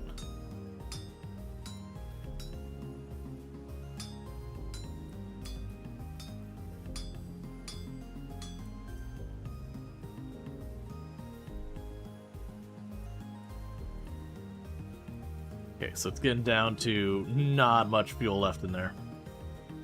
I actually don't have the borax. It's just I get in here and I load this thing up with charcoal while I'm working on tempering and all that. And so what I do is, while I've got the charcoal already cooking anyways, I'm just working on projects. And so it's kind of one of those things, like, what's a project I can work on? Okay, let's get the anvil made. Because then if I get the anvil made, it can literally just sit there, and the moment I get the borax, we smash them together, and then we're good. Yeah, and I'm still missing borax, and I would definitely like to get the olivine for the refractory bricks. Any other mods you recommend? Auto map marker, or it's like auto mark something, or I think it's auto map marker. Basically what happens is when you run up and you punch red clay, it'll put a little icon on your map showing you that there's red clay there. So you do have to locate it and, like, hit it and everything. But, you know, it's one of those things when you're playing, you'll be like, oh, I found red clay, right click, choose the dirt thing, choose, you know, type in the name red clay, okay, go to the next spot, up, I found blue clay, click on the dirt thing, click on the blue icon, you know, type it in. You know, and you're gonna mark them. Like, it's an important resource, you're going to mark it. So it just saves you having to type it in every time.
Okay. Yeah, it is just filling him in there anyways.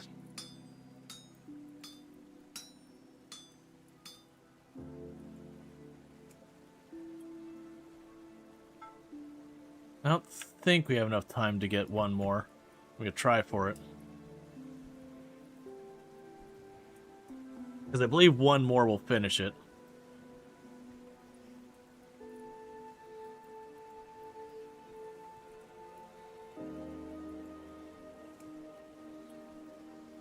Okay. And I think straight down the road from us, I believe that's a pine tree forest that is going to be our first victim.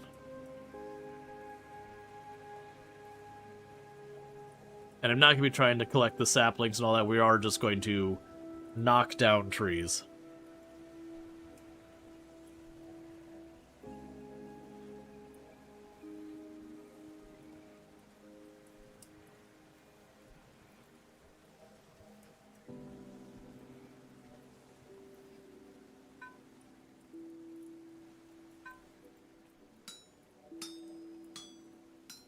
Okay. I'm not sure if we'll be able to get the half of the anvil back up the heat.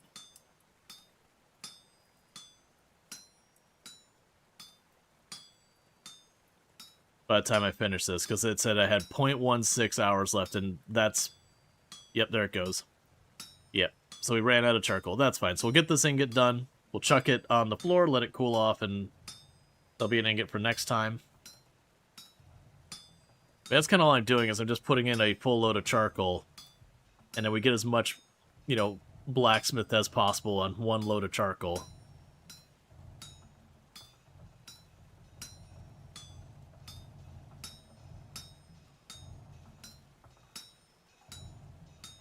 Okay.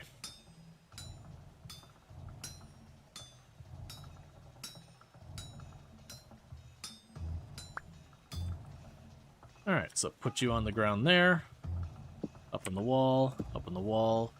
Grab my light. Eat my pie.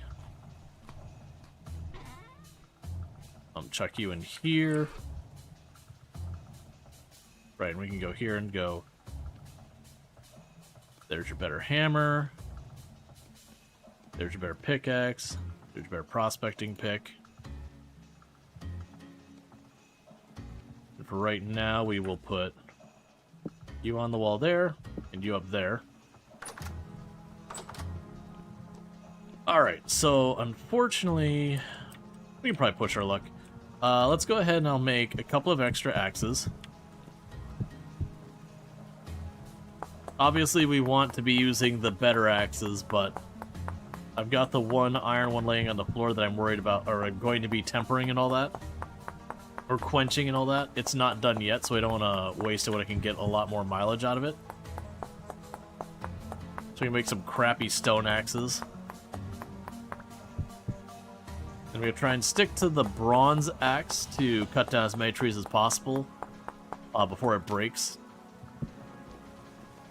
And then the bronze axes can be used to split the logs or take over once that's broken. Okay, so we got that pine forest straight ahead of us. And the plan is, each tree, we check it. If it's got sap, great, we take the sap, the tree gets to live.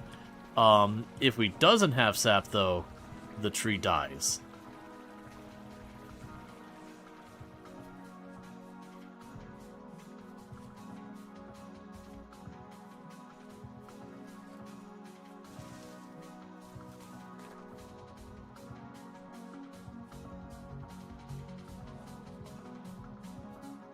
Okay.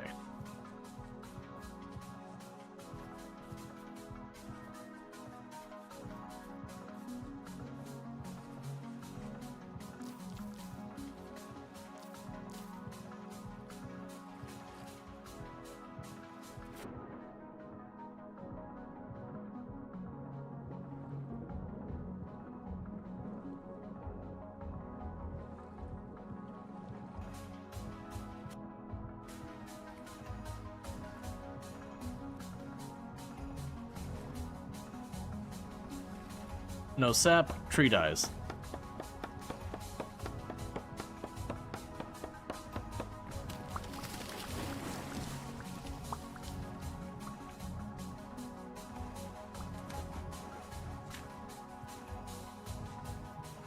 Not the right kind of tree. Not the right kind of tree.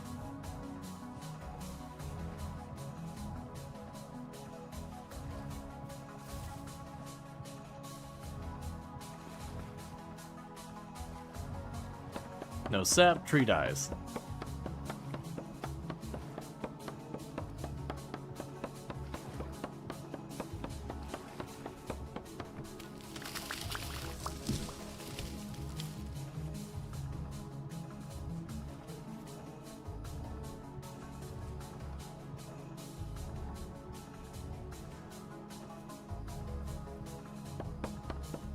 Because doesn't it normally take time to stop it?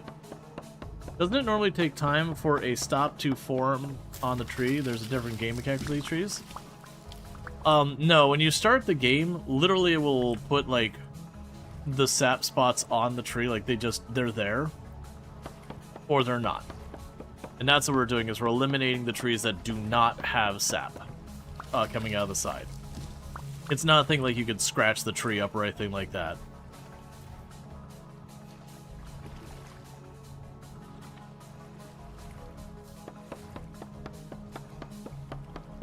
So very gently we're just going and we're chopping these down because I need the firewood. And I need sap. A lot of it.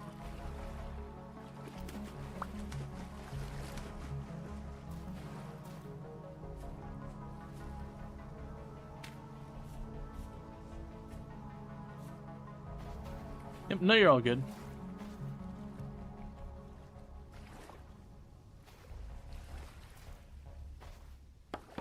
That's what I'm doing when I walk up the tree. I'm kind of walking up, taking a look at it, looking up, and it'll say something like leaking log or whatever.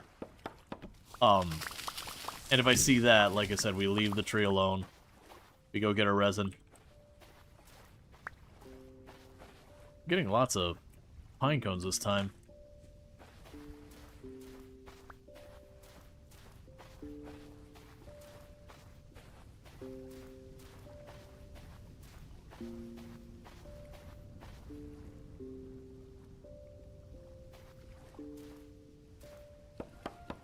Okay.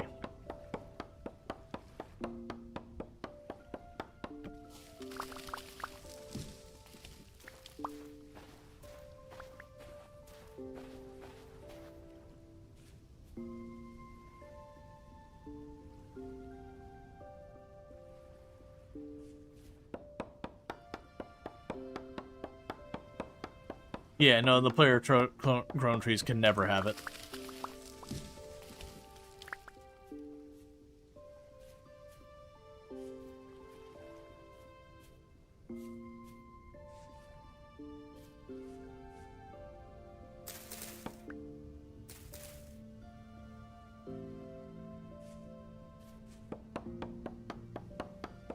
Okay.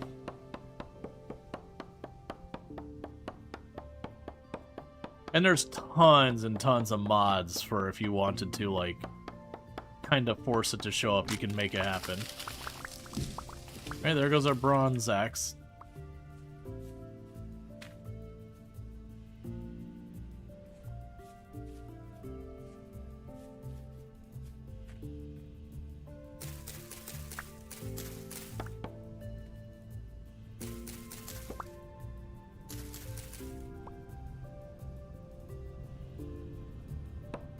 Okay.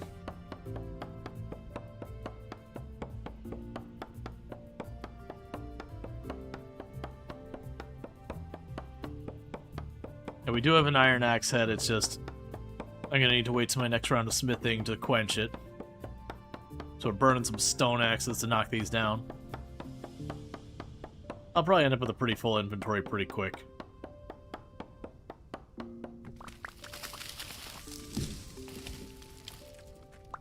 Let's not grow another one of these in the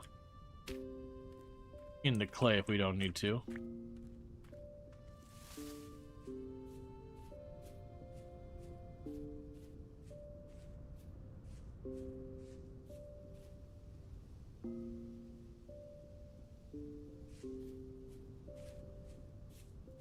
Okay. Do you have pig farm in your for your fat? No. Actually, getting the farm set up is a pretty big thing. No, Luxray. Any tree you plant never has a chance. Don't think of the sap nodes as like something you grow or part of the tree. Think of it as like almost like an ore block. It just happens to be that ore block sometimes appears on some trees, like at the beginning of World Gen. But once the world's generated, there'll never be more sap than what is present, so far as the sap nodes.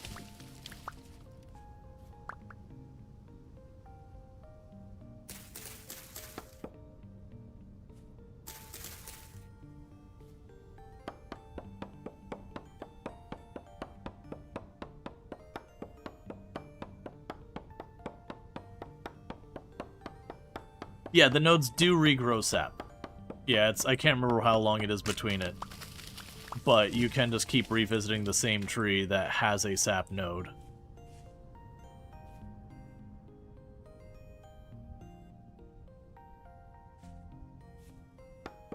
And finding it there.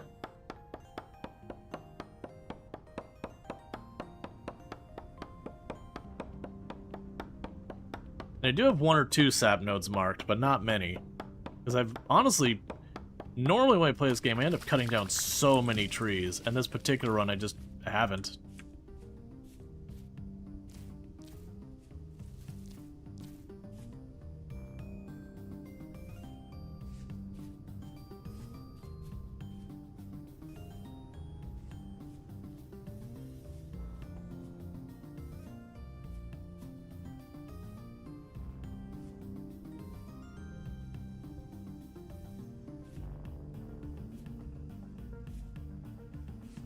Okay.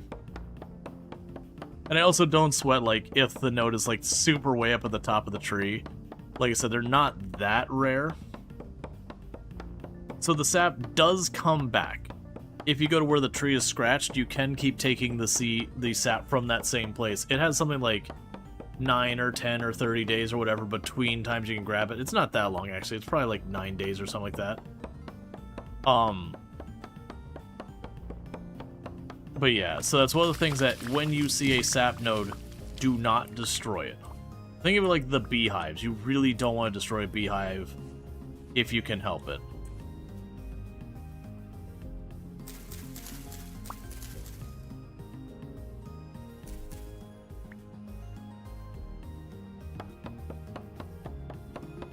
And thank you. Yep. Yeah, you built your house out of redwood? Yep.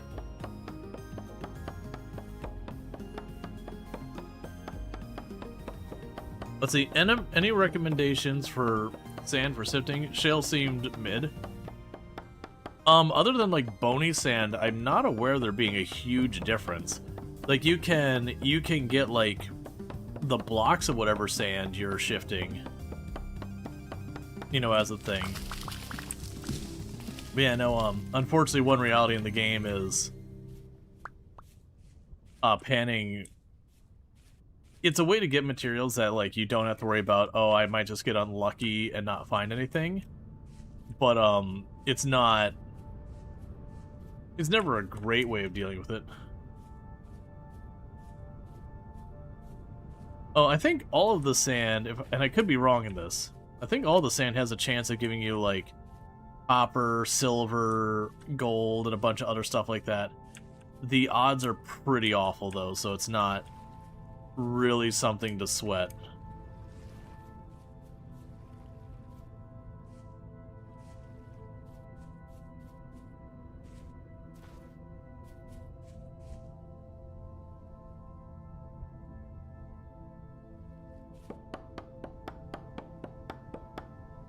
One second.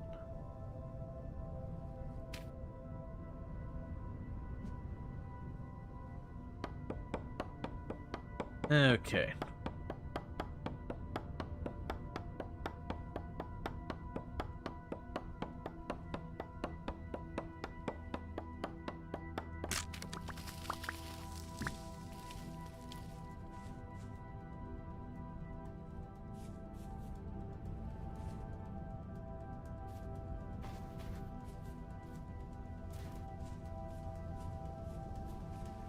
So bony sand again? Yeah. I mean, the big thing people want from bony sand, generally speaking,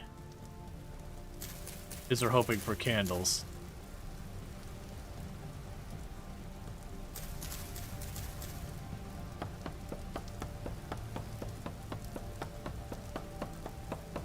Yeah, no, generally the trees you plant, you're going to use those for sticks, logs, firewood, or if you're crafting something specifically out of that wood, whether it's making planks, but you're just going to use it as wood in some capacity or another.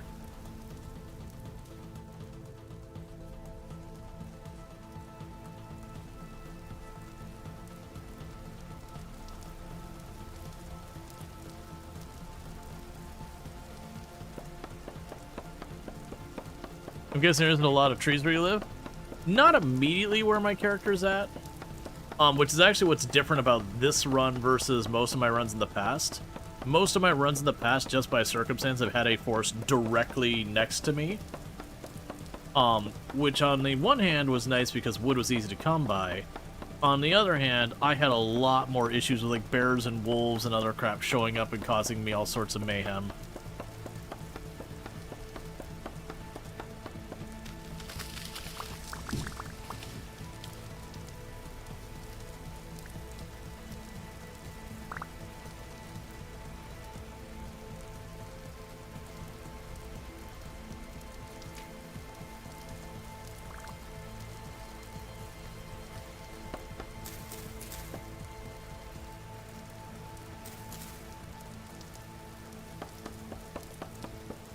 But today I'm trying finding a bear because you can't find vines to make armor. Gotcha.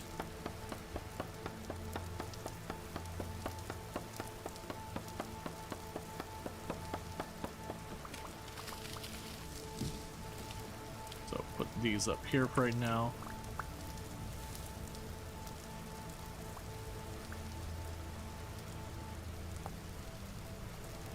Another place of copper.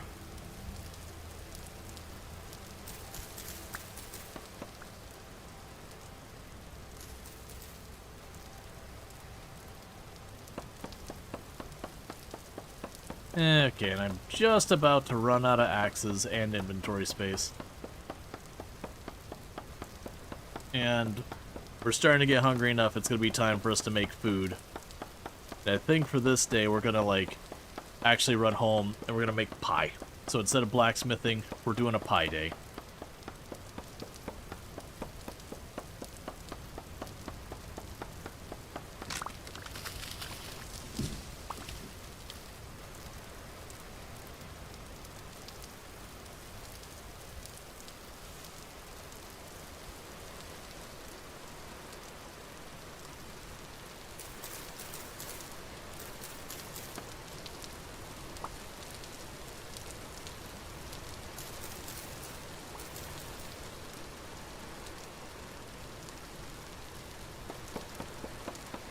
What's up?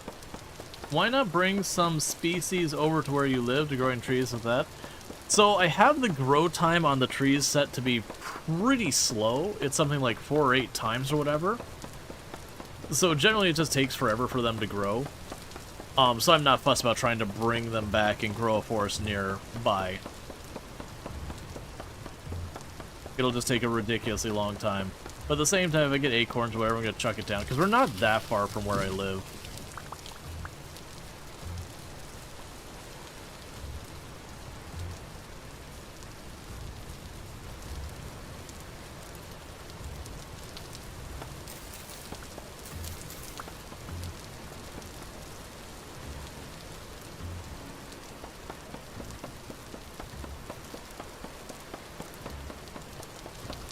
And now the pain starts.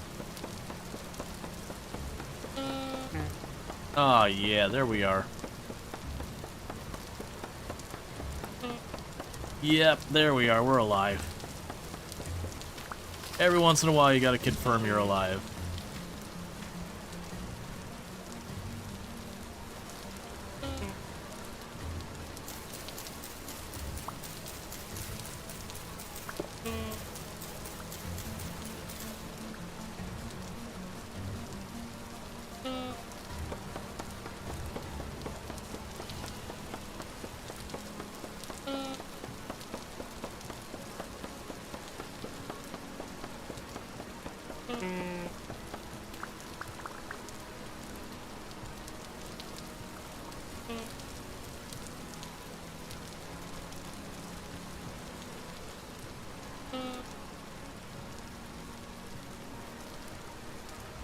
This will be our last tree regardless, because I need to get back home and starting to make food.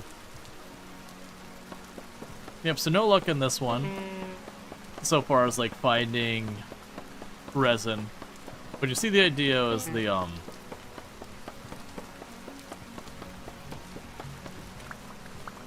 real idea is now I can isolate all that out, that I don't have to worry about being there. The real pain is listening to it.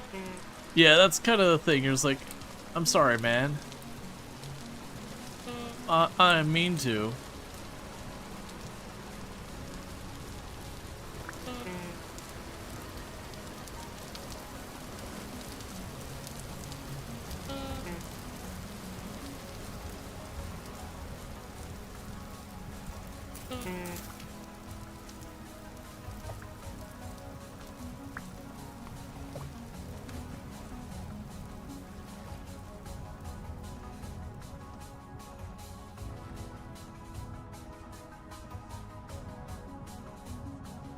Okay, and then we'll start having pain here in a minute again. I just grabbed 1 unit of flax and then just...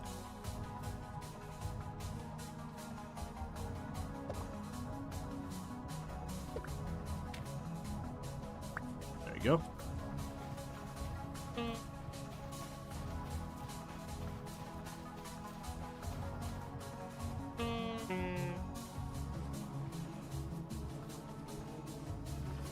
Okay.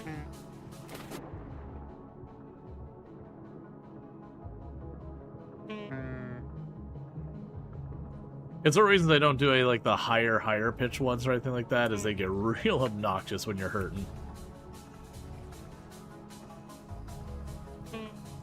Oh, it's not that bad. Like when you get like the flute and it's a higher pitch one, you're just like, please stop making noise.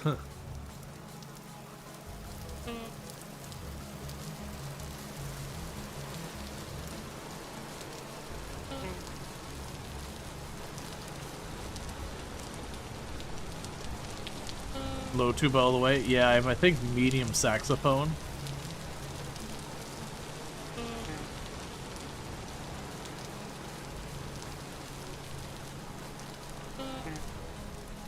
And for just a moment.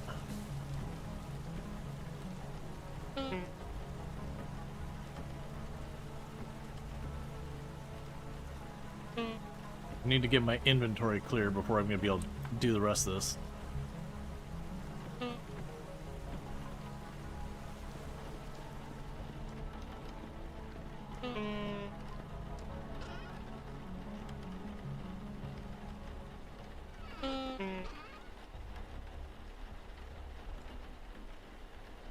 We got that. Drop the string off.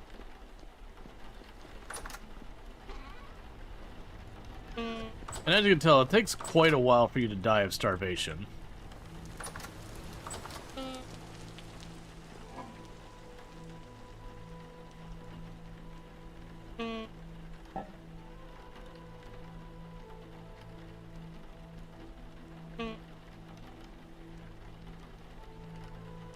Okay.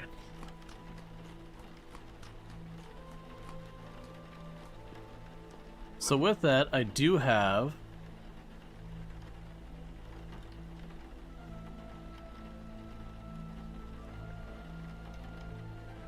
grab the spelt.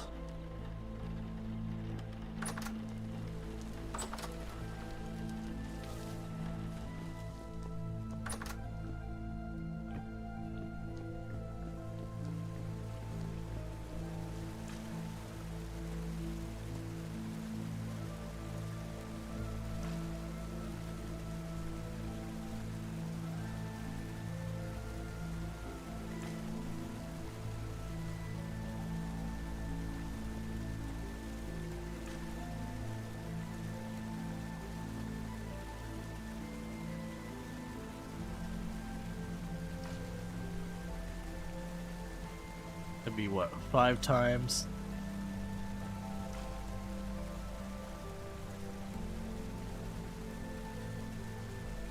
I believe that should be Good there.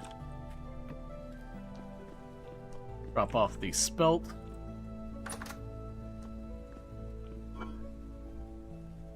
Okay, so that is 60, and each pie takes 4, I think. Grab a stack of you. And you.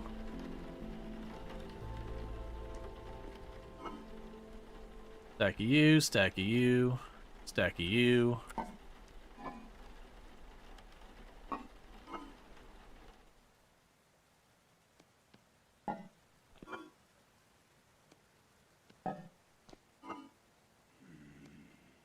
And a stack of you.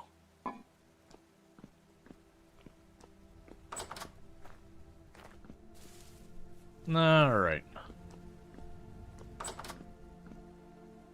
So this, we got assembly line it, so dough, carrots, this, this, this. So boom, boom.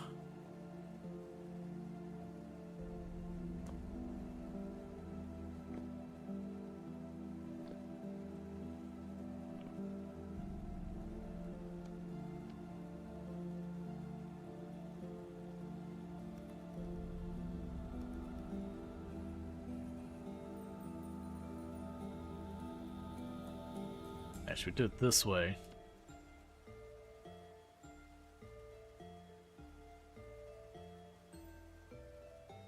Didn't think that through.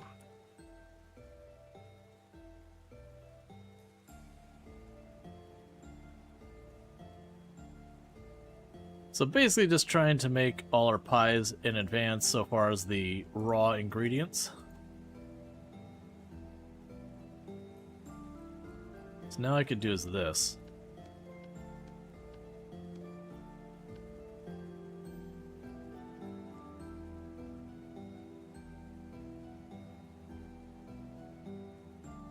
Because they have to be the exact same order, otherwise they don't stack.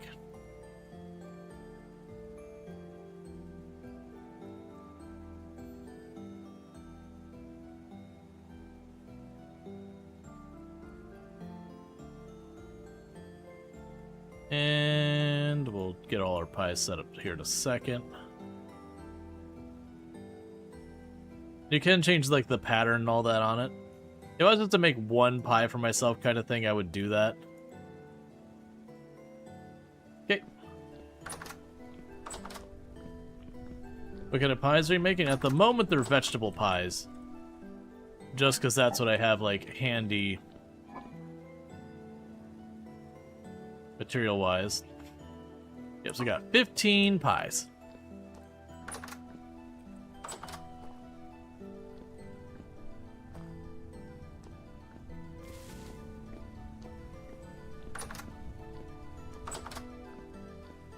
Alright, so now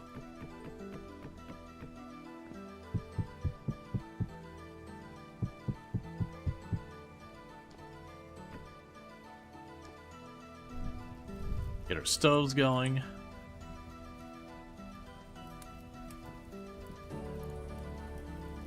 Oh, I don't have any meat stored. We've been using the meat as we've been getting it.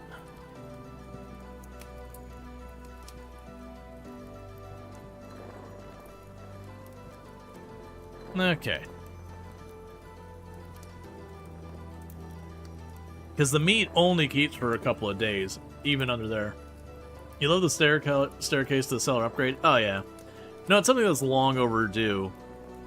But that's what we've been kind of working on, just all these different projects. We're waiting for those to burn away their wood. And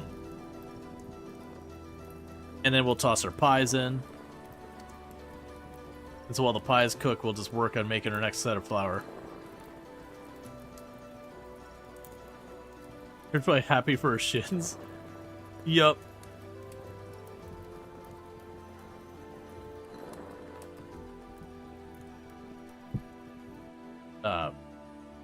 Close, but not quite.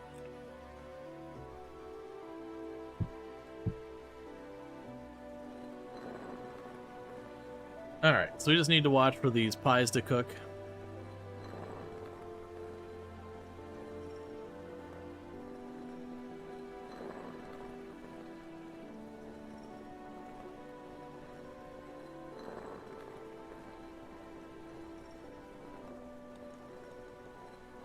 Alright, because the pies will get darker as it comes along.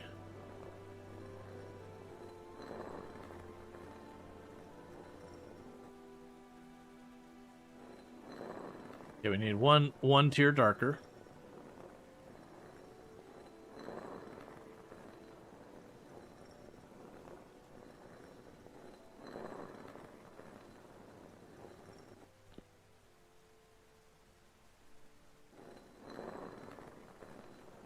Come on.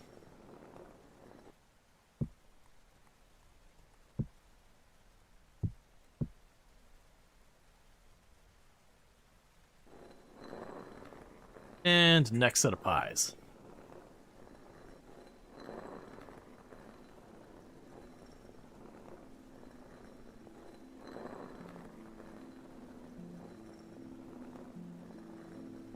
And honestly, this many pies, I might have to do another round of burning the wood. Because as the ovens cool off, it takes them longer and longer to cook the pies until it's too cold and won't cook them at all. Alright, they're semi-baked. Gotta wait till it's a little darker.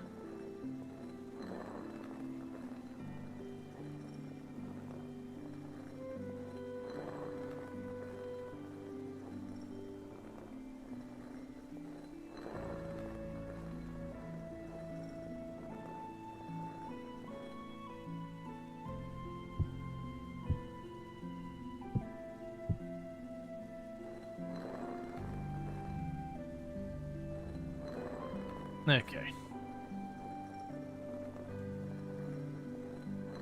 This is something that's been overdue, is to replenish our pie supply. And we don't want to sit there and make all of the pies. Like, you'll notice, like, the flour is worth making well in advance. Because it'll last literal years. But with the pies, we can keep the pies going. And, you know, we can just slowly work through our vegetables. That's semi? Yeah. That's part baked.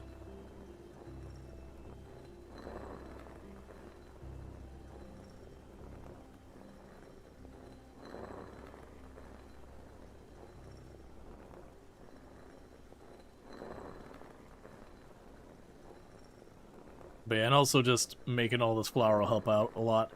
It's a big thing.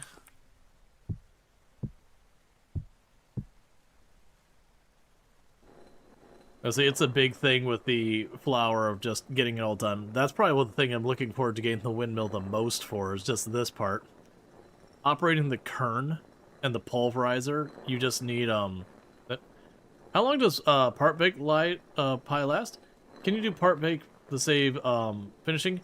It lasts less long than the fully baked one. Is there a bulk wood storage, or just pile it all over the place? Pile it all over the place. Generally what I do for like my bulk wood storage, so firewood I think is what you're talking about. So, okay, let me take that back. You can use the crates, and you can put stuff in the crates. And the crates will let you store large volumes of just about anything in there.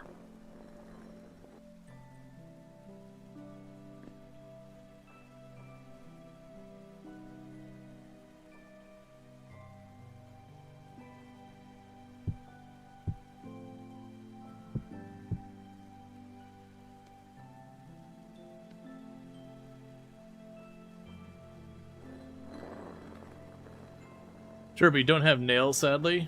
You got almost 40 nuggets. Oh yeah, no, in that case, just pile. If you're talking logs, about the best you can do with the logs is make the reed baskets and put them in. But as far as like firewood, I just heap firewood everywhere. With the firewood, that's part of the reason I make the ridiculously oversized charcoal pit. It isn't just a thing I can just chuck the firewood in there and just keep piling up until I run out of charcoal, and then whatever's there, I'll vaguely make it into a square area and then light it up.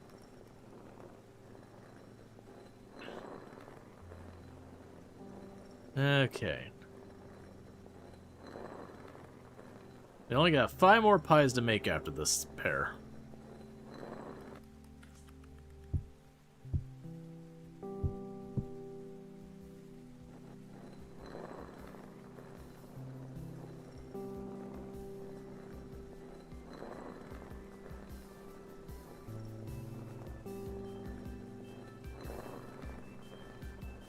Yeah, I do think it's probably the move right now to be going after resin.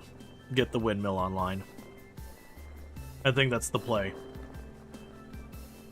Because that'll help me with the kern. We'll need it for the pulverizer for the steel.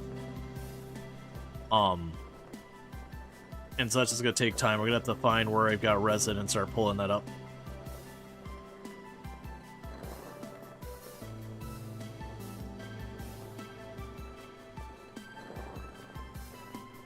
Is there any advantage to storing flour in a particular container? Yeah, so generally when you put, if you get like the ceramic vases or whatever you make, those will make almost all your perishables last longer. And then if you put that in your cellar, it's even more. So broadly speaking, almost any food-related thing, you want to probably go and make a cellar and then put in like the ceramic vases things. Oh, wait. Okay, timing's gonna be weird now. I missed that I didn't get the click on that.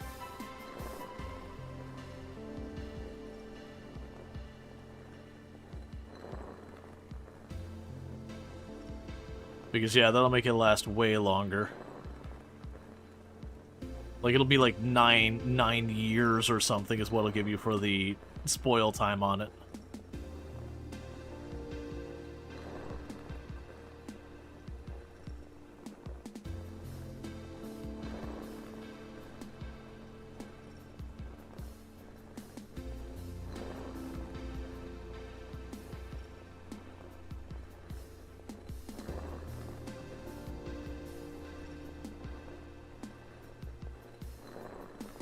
Are you able to pickle things in the game? No. There's no vinegar.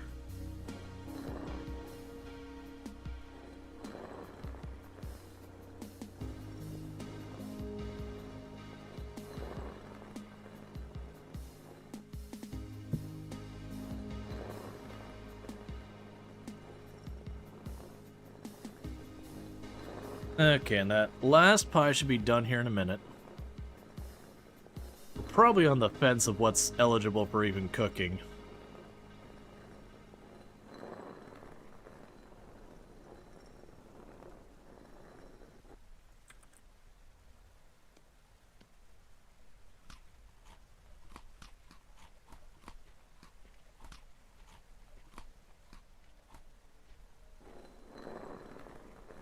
Can meats be salted and placed in ceramics? I believe so.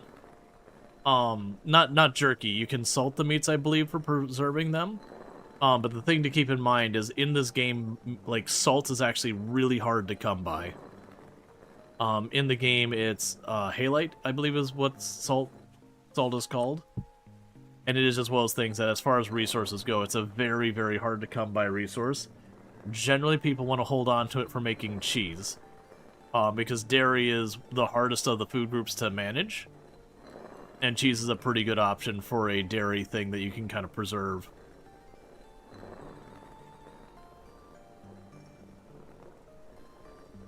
But yeah, otherwise meats tend to have a fairly short shelf life. Dried fish. I don't think there's any type of like jerky or drying anything. Someone can correct me if I'm wrong. But as far as like dehydrating as a preservation method, I don't believe there is a any type of like drying your stuff. Okay, and we've got you.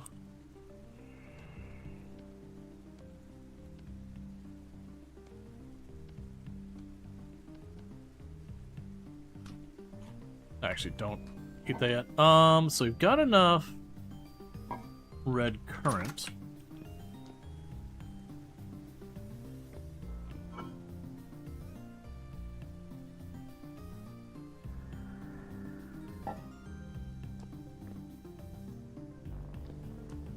Grab a bucket.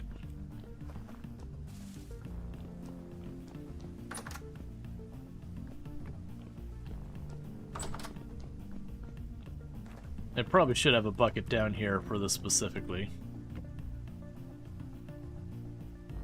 Let's see, do you not just throw meat in the fire pit to cook it?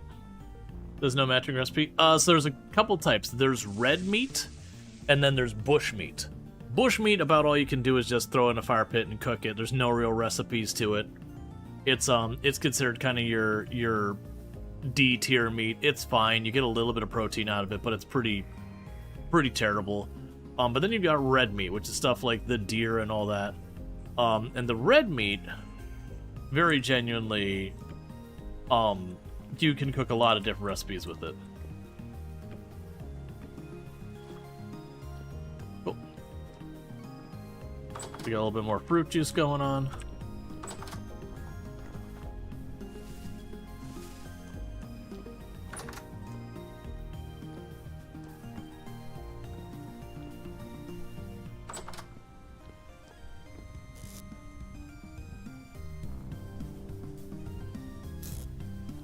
If you see no matching recipe, it just seems like burning through your firewood, but not showing signs of cooking. Hey, Sui! Thank you so much for the raid. I do hope you had yourself a good stream and all that good stuff. If we can get a shout out for Sui, I'd appreciate it. If it seems to be burning through firewood, but not showing signs of cooking, so if you've got like meat just directly on the fire pit, not in a cooking thing, it should just grill the meat and it'll slowly move to the right. It does cook slowly. If you have the cooking pot, there's actual specific recipes you need and all that. And Sui playing some Snacktorio, which is like Factorio, but you eat the like for things you eat. But definitely check out Sui, another fantastic content creator, fellow member of the Halcyon Frequency stream team, the stream team I'm on. Does a whole range of similar games. Has done like, you know, RimWorld, Project Zomboid, all those kind of things. So if you like the content here, you're probably going to like it over there as well. But I do hope you had yourself a good stream on stuff.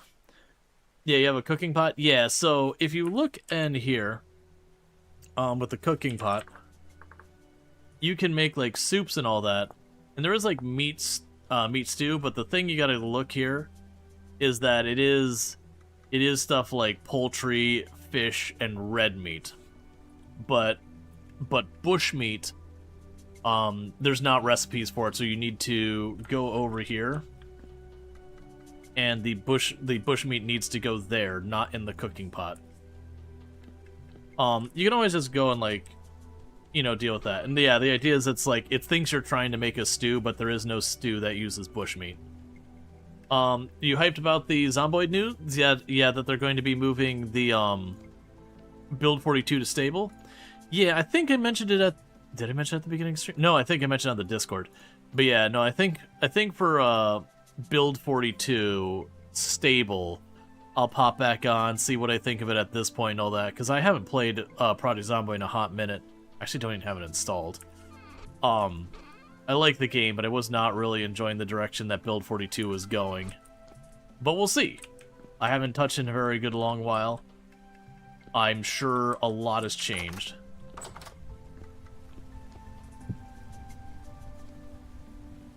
Alright, so I need to make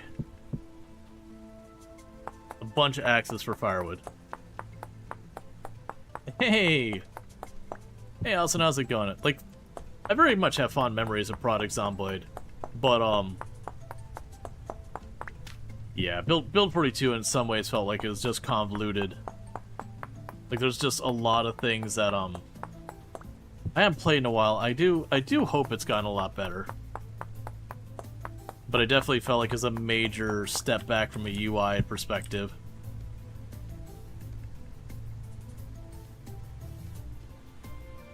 It's fine to need a break, and you can agree it slowed down lots of things. Yeah. No, and I've been very happy with like the break I've taken.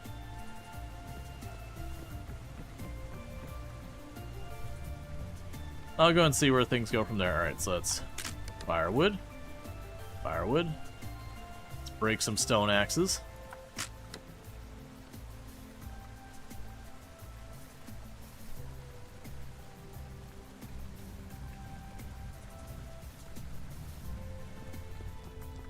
But yeah, no, it's definitely one of those things that like I'm curious now that it's been half a year since I last played whatever it was. I imagine there's probably been a lot of cleanup and all that, so maybe I'll feel better about it. It's also okay if I don't. Like, if it ends up being that the game's just moving in a different direction, it wouldn't be the first time it's happened to me in a game. There's honestly been a number of games that I've really enjoyed, like Elite Dangerous, that, you know, people always wanted space legs in the game. Eventually they gave us space legs, and that's kind of where I stopped playing. Like, the approach they had to, like, getting that into the game, and then, like, overall experience with it was pretty not great. Not for me, I should say. Warframe, when they introduced that radio thing, it was the same thing. You couldn't get a Warframe? Yeah. I really enjoyed Warframe. Like, I played that big time for a while. Like, not streaming wise. Used to put in ridiculous amounts of time in Warframe. But then they added this radio program called Nightwave. And the idea behind Nightwave was you had to do, like, your daily, weekly, whatever quests. And it was kind of use it or lose it, where you had to get all your points for the season, which means you had to play basically every single day during the season, or you'd miss out on the biggest prizes, which are the ones that everyone cared. But my understanding is they made Nightwave way better later on.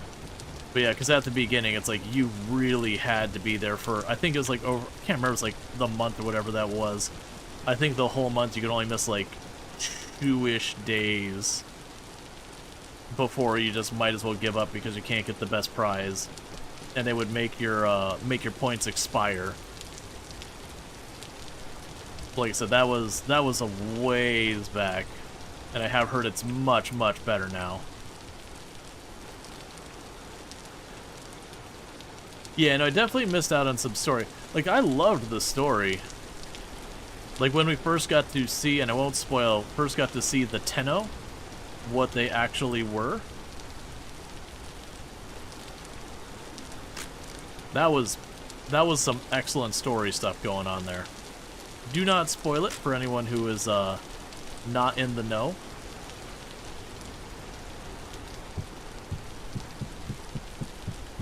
Is this all going to be charcoal? You best believe it.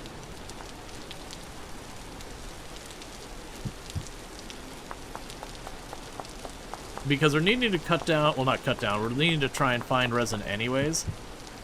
And so what I'm doing is I'm cutting down every pine tree that doesn't have resin to make it easier to spot the ones that do. You also got a puppy? Yeah, no, they added like the, man, that goes way back, where they added the dog thing / cat things.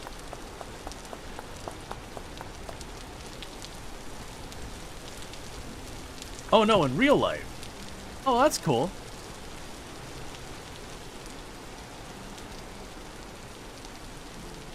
That's an entirely different situation.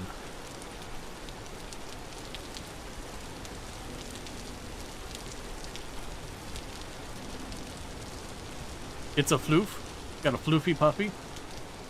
That's fun.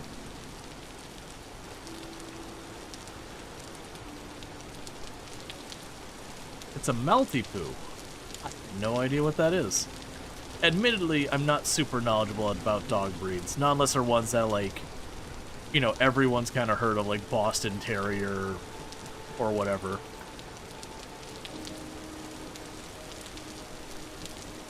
But yeah, so I'm not trying to do the charcoal right now. I've actually got a bunch of charcoal. It's because I'm doing this whole thing at the moment where we're, cutting down the pine trees anyways to try and find resin. Basically the resin shows up on some trees, and like those are the only trees that'll ever have it. Any trees that would not have it get eliminated. But as such, I get lots and lots of firewood. Because they're basically right on the edge of winter. Like, it literally start freezing to death each night. Oh, that's not the right container.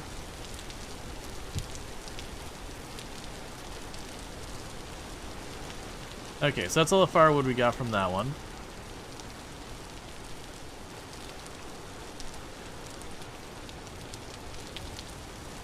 Yeah, fair enough. You have a mod that allows you to score bark and pine trees to allow it to become pine bear.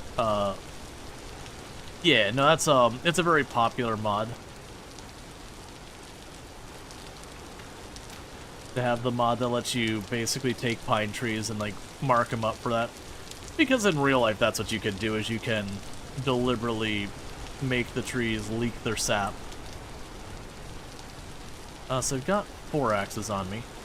Okay, so we kind of got rid of most of the pine trees down there. I think that might be pine over there. So let's go to the east and start knocking down a bunch of pine trees. For everyone popping in here, I have no idea what's going on. This is Vintage Story. Well, it's not really a way of describing it I would necessarily agree with. It does do a good job of aptly kind of giving you an idea. People will say this is Minecraft for adults, which is really unfair because Minecraft is for adults. It's fine. But it's just a game that has way, way, way more depth, way more involved processes and all that. It is a game that like, if you're looking at it purely from the aspect of, I want a pickaxe, the game is just dramatically slower. But if you're looking at the sense of, like, I want to get the next thing done, it actually goes most of the time, like, relatively quick. It's just, like, the catch is, like, yeah, it's like sweaty Minecraft. It's like you play Minecraft, and to get a pickaxe, you punch a tree, and you just mash the things together, and you got a wood pickaxe. It's a terrible pickaxe, but you got a pickaxe. In this game, it is about a 4-hour process to get your first pickaxe. And that has to go into a whole bunch of different things involved, where you have to, like, learn to do pit kilns and clay forming and, charcoal pits and all sorts of stuff. So it's not like you don't get anything done in that time. You're getting tons of stuff done. It's just they're all steps towards the pickaxe that then in their own right have a bunch of stuff you can do with them. And the screen is shaking because we are slowly freezing to death.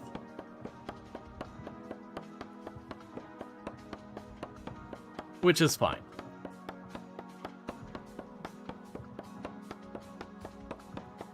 I do actually have an iron axe head that I haven't finished quenching and tempering yet. When we go back, I will probably take a quick, delay to kind of deal with that.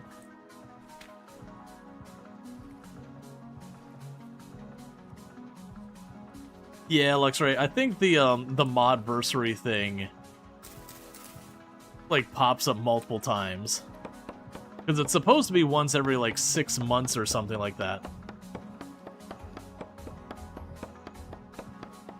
That mods can celebrate that. Still, thank you so much for the 30 months of modding for the channel. I do appreciate it.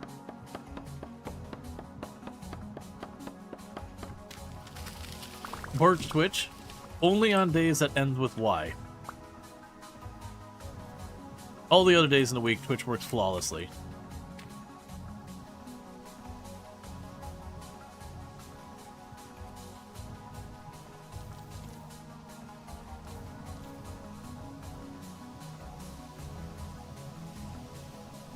Oh yeah, no, the chiseling, you can make such cool things.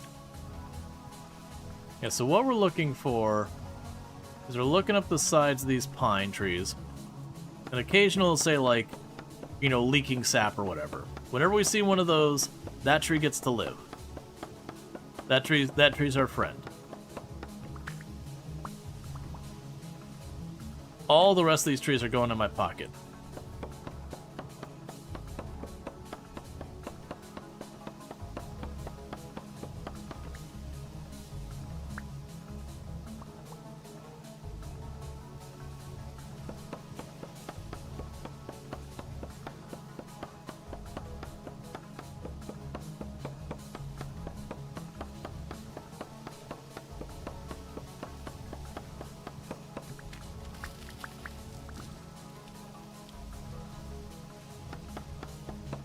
It didn't say you're celebrating your 900th? Oh, did I say...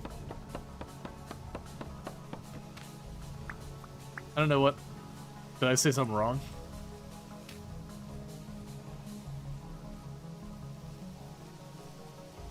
Okay.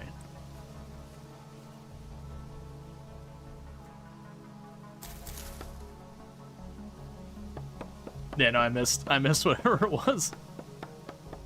Needless to say, I'm gonna need to either get underground or back.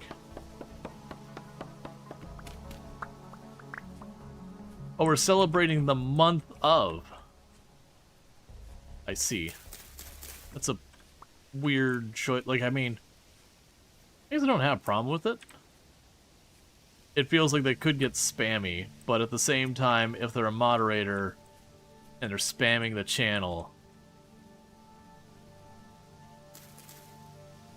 then mayhaps that moderator title doesn't last long.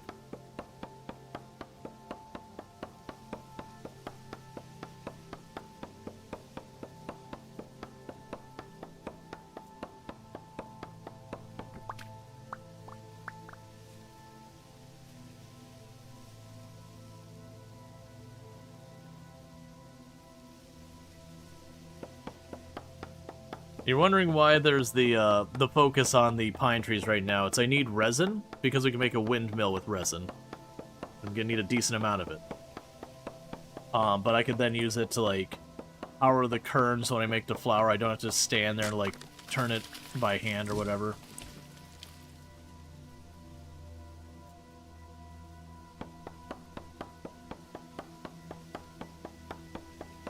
Okay.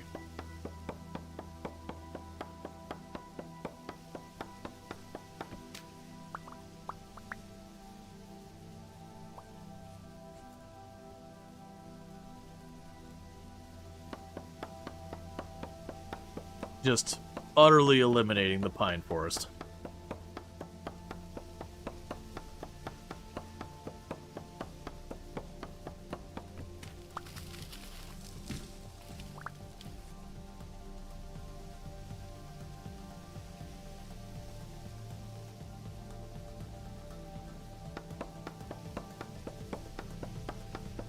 Honestly, we're getting to the point, temperature-wise, it's warming up in midday. We should potentially be able to recover our body heat here.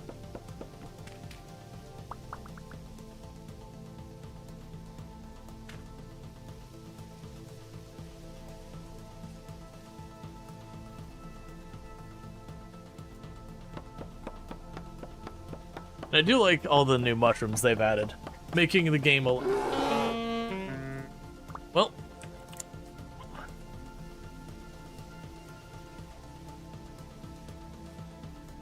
Just gonna chomp one bite and then, leave me be.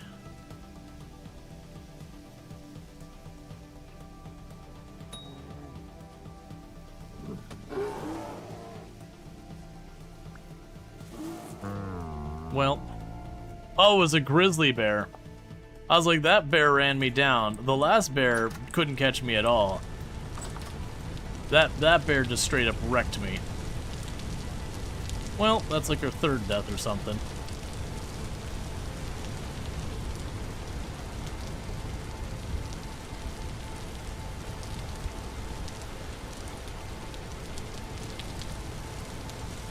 Unfortunately, when you die like that, it takes a lot of your satiation away. I just hit your spawn point. There's these little gears you find, little green gears that spin. If you go to a spot and you hold the button so it like starts to vibrate till it disappears, it'll set a spawn point there.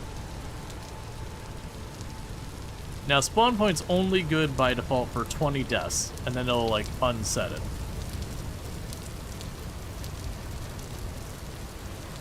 But I think that's death number 3 for us.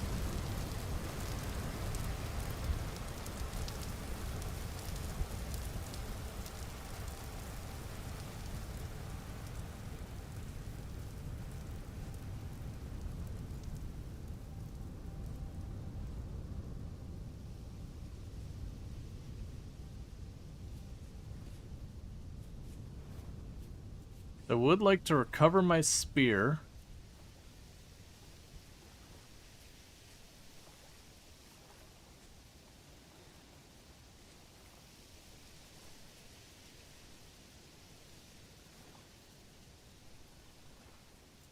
It's sitting on my spear.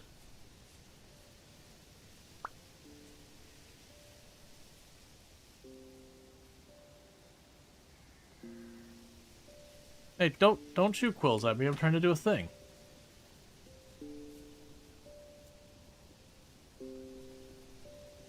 I want to aggro the bear and draw it out of the woods. But I don't think that's going to happen, unfortunately.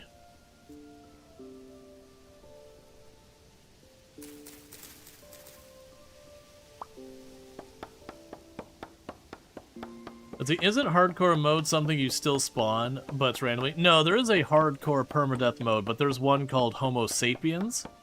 In Homo sapiens mode, they get rid of the drifters entirely and all like the lore content and whatever. But instead of all that, what happens is the animals do, I think it's like 1.5 or twice as much damage. I think they swim faster and some other stuff like that. But it also does have where you spawn. Where? There you are.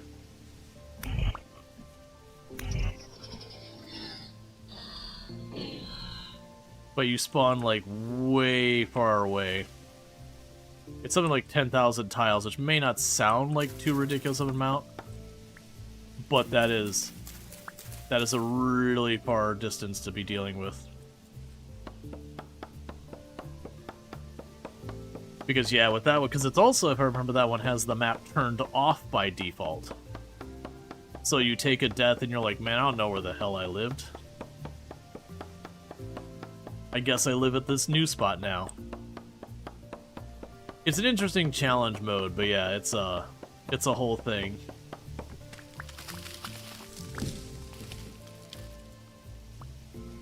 Because to give you an idea, where it's something like 10,000 tiles, we're at tile 4,500.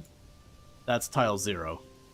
So maximum zoomed out, that is half the distance that it could spawn us. It could spawn us up here somewhere. We were trying that mode for a little while, and then I had it spawning me. It was something like... It's like way past what it should have been able to spawn me distance-wise. I don't know how it's figuring out its math. But it was a whole problem that we eventually just bailed on that mode just because, like... Or no, I can't remember if we bailed in the mode, or I think I edited it so that the spawn point was far narrower. Because even just getting back to where we had previously been was a whole process. Because it effectively meant you were starting over again and again. Because your odds of recovering your stuff were pretty negligible.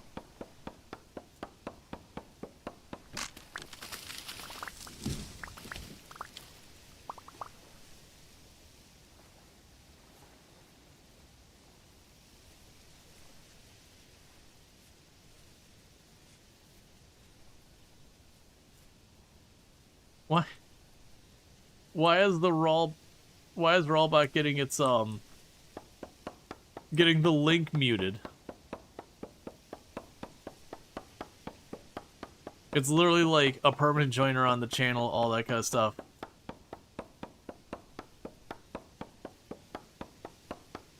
Here, I believe if I VIP Rual, that'll fix it. That's funny because it's worked fine. That's the first time I've had it suppress the link. It isn't showing mod status. You're right, it isn't showing mod status. Why?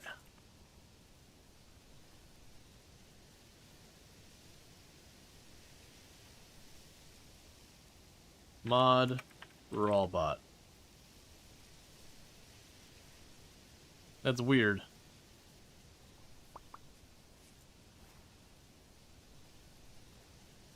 Hey, there we go. That's what we're looking for, right there. So I got some resin. Did the bot unmod itself? Probably not. I'd assume it's just something not working right on Twitch's end.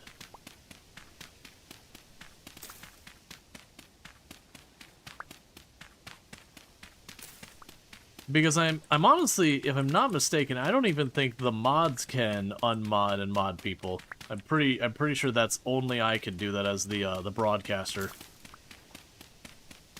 I'm just assuming it's something went poorly on Twitch's side.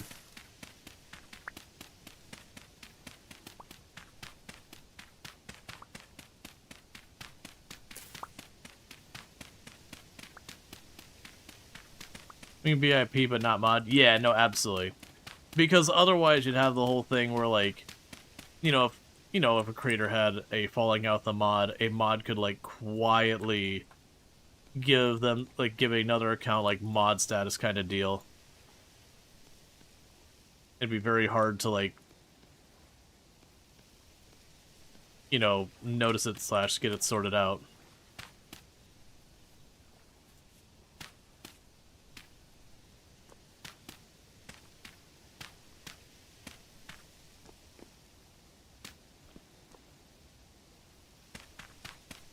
So I'll need just a few more.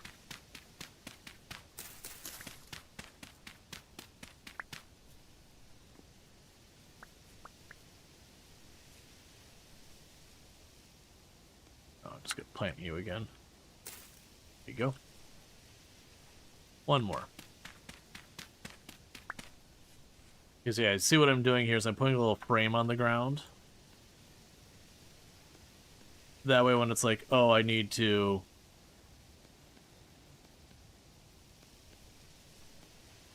Like, oh, like, where's the tree kind of thing? This is the tree that has the resin. Don't have to worry about accidentally cutting it down or something. Yeah, real bad luck on the finding resin, though. Because I'm going to need a pretty decent amount of resin to do all this.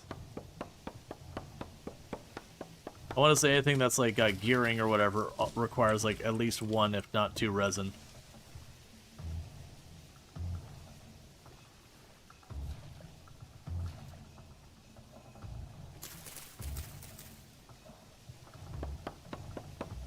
Okay.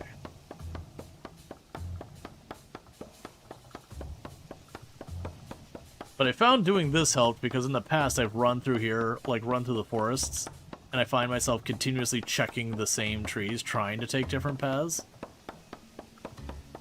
But eliminating the ones that I don't need helps a lot.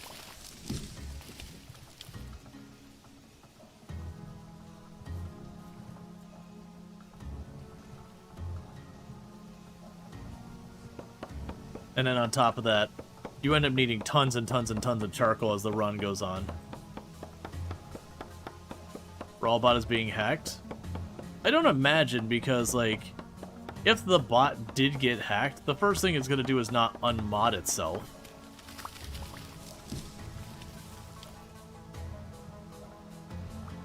And imagine if it were hacked and, like, Twitch detected and decided to unmod the bot, there'd be probably more to that as well. Like, at that point, I'd assume the bot would get logged out on my end.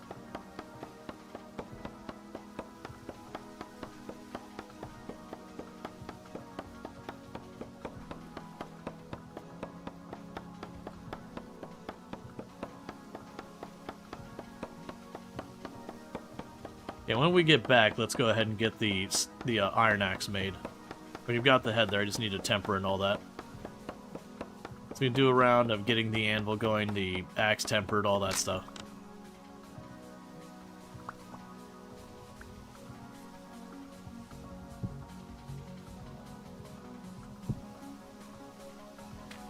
Do you need to edit things with Naps, or is it just install and run? If you don't mind the default, it's just install and run, which is generally what I would recommend at first. You can adjust it if you want, like this to do it, or you want to go faster, or whatever. But just out of the box, you just hold the right mouse button, it will gradually go through and sort all that.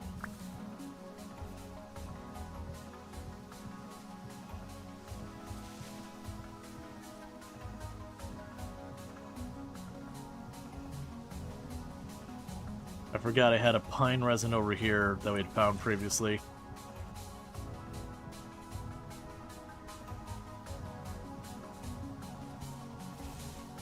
Right there.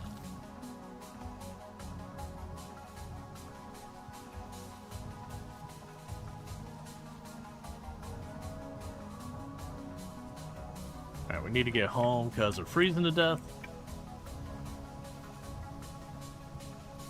But cool.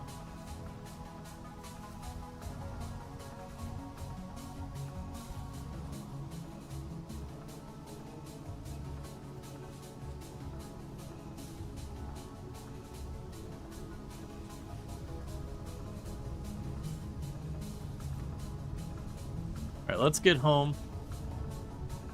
It's literal freezing in game.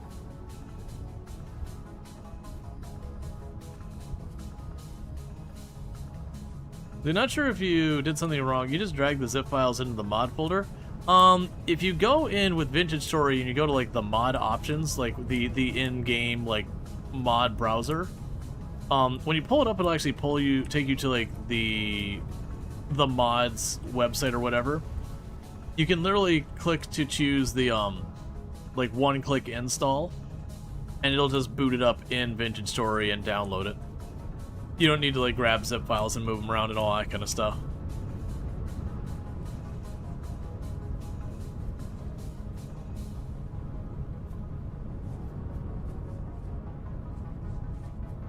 All right.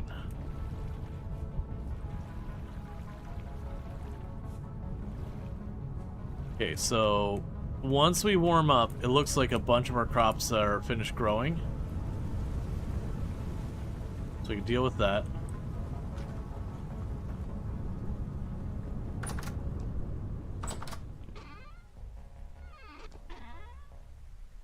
Oh, my inventory. It hurts.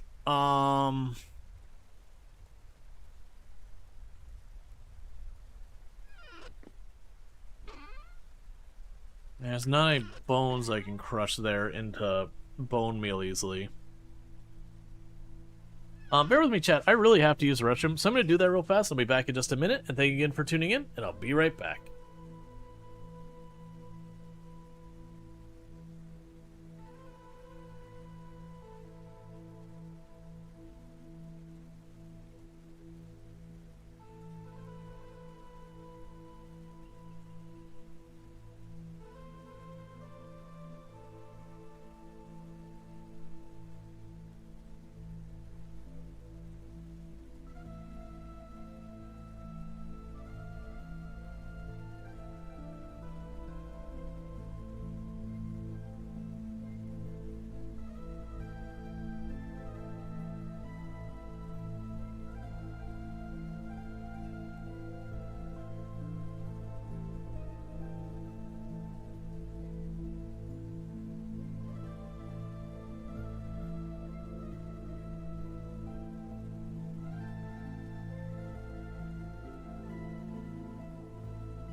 Alright, and we are back.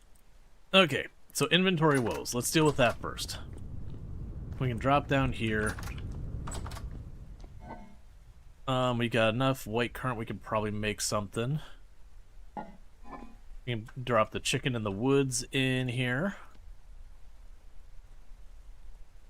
We got all that for cutting apart, so we can go... I'll have to go back upstairs.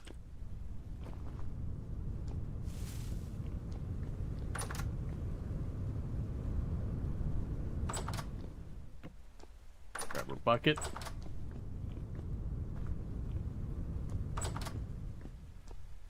You're not warming up? I'm not staying in the place long enough to do anything.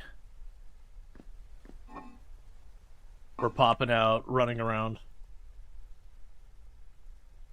I'll start warming up once I actually start getting to the smithying.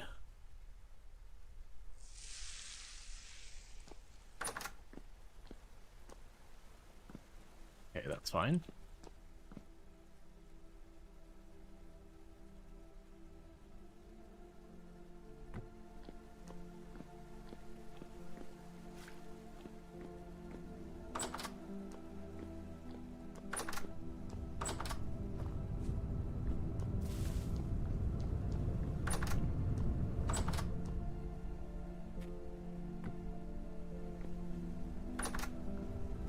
Alright, we could drop you in here to help you rot. Oh, that reminds me. Okay. Another thing I need to be doing right away is...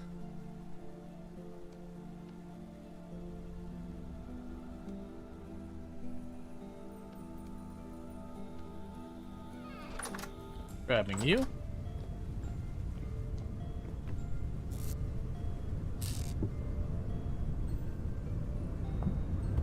And making compost.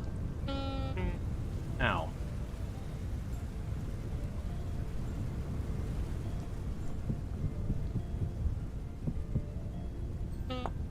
Ow.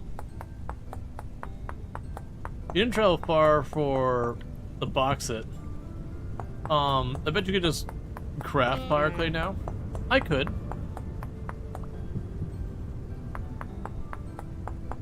But I don't really need to. Like, I've actually got basically another stack. We already know where we have a ton of fire clay.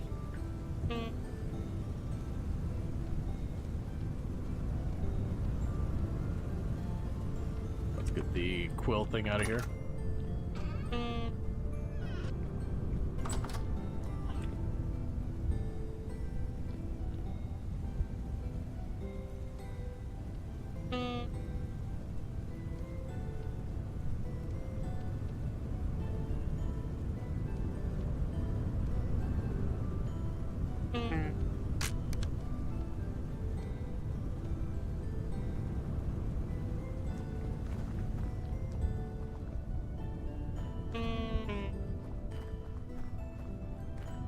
Yeah, so we're very slowly taking damage. I'm not too fussed about that. As you probably realize, like, it's only like a hit of health like every couple seconds. The noise can be a little annoying, but we'll get there. Right now I'm just trying to clear my inventory.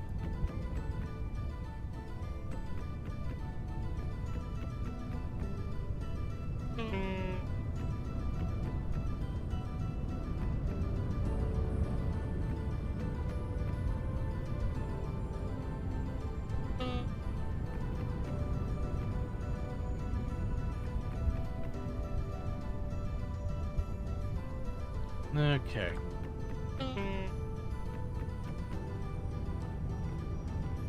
We only want full stacks of wood down here. No partials.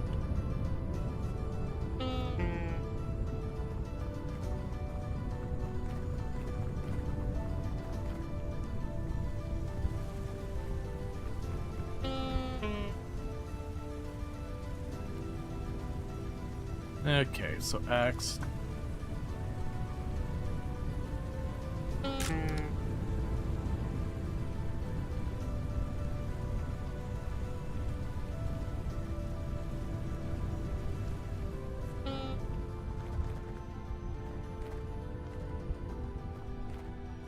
Yeah, and the spire pit's one of the next things I need to do is make a better way in.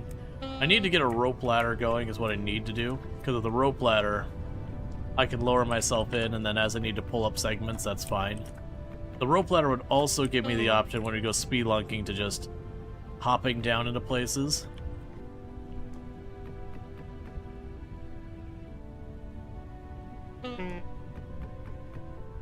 And just, you know, dropping a ladder, seeing what's at the bottom, pulling the ladder back up when you're done. Okay, there you go. 4 there. So close this up again.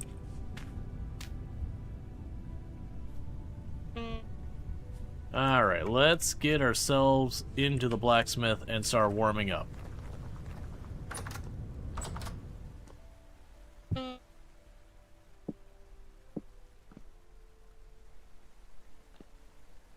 Okay, so grab the charcoal.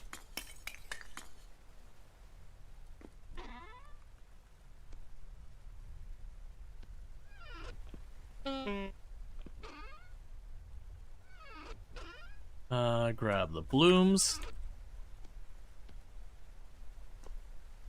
Put the resin in here for right now. Okay, so with this we can light you up. I'm already forgetting that's not what I was wanting to work on first. You have the axe head here. Then you go here, axe head, fire clay. Covered in clay, we will set you on the fire. And we are no longer freezing to death.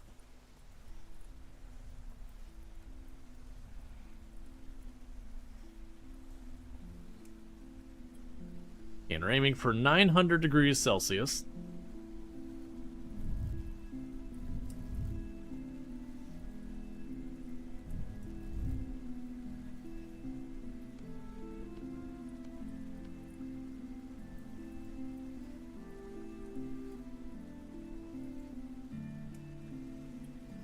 And then with that, we take it to the water and we quench it real fast down to 0.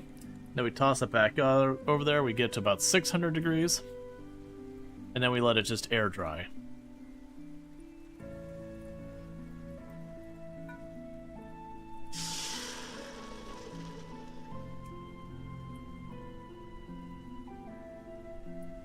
Okay, and just double checking. It's got 20% increased durability.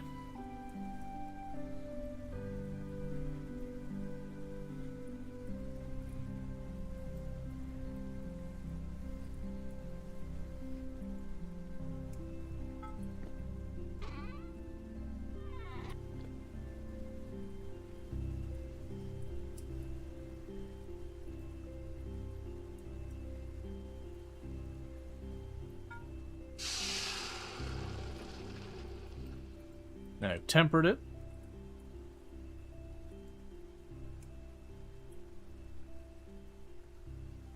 Did I not let it get hot enough? Oh, I did the same thing. I cooled it off in the water. I need to not cool it off in the water. Thankfully, it doesn't, like, explode the tool or something when you get it wrong. This is the one where to temper it, we get to 600, then we just chuck it on the floor.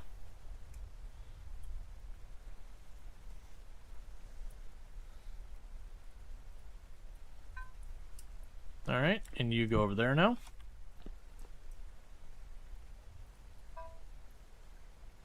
So let's get our anvil head going again. So plan straightforward here, get this thing hot, switch over to a bloom, form into an ingot,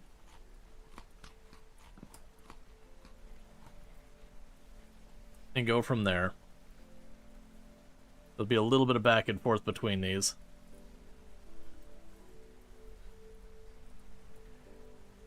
Okay.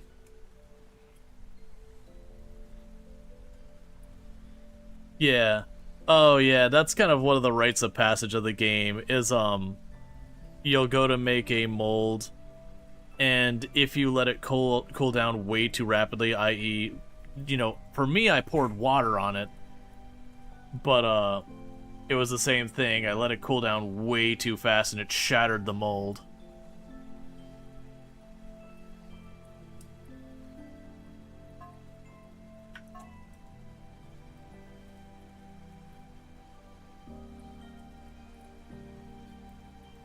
Okay.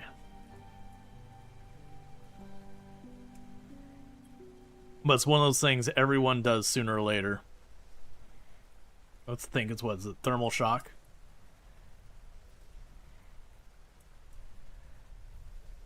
And unfortunately, I believe you lose the copper and the mold. Which the mold's no big deal. The clay, you can just chuck it in and re-pick killing it, but the copper's kind of annoying if it's, you know... It almost always happens to your first pickaxe, because that's what happened to me, and I had to go and find more copper to remake the pickaxe. Which was also, like, part frustrating, but also, you know, part something you chuckle about.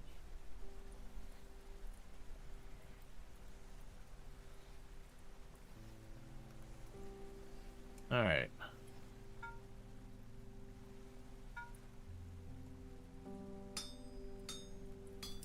So yeah, form this into an ingot, and that should be enough once I get the base, or the top of the anvil to get that done, and then we're waiting on borax to finish the anvil. Then we can process a bunch of this into iron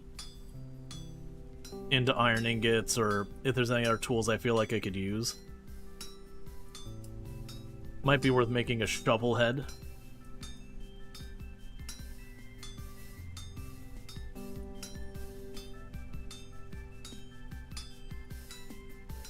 That could be another project to temper and all that.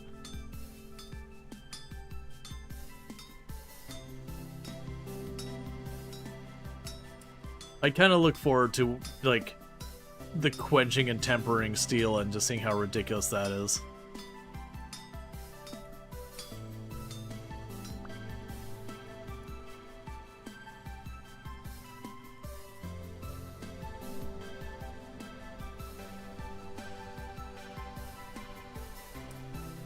Okay.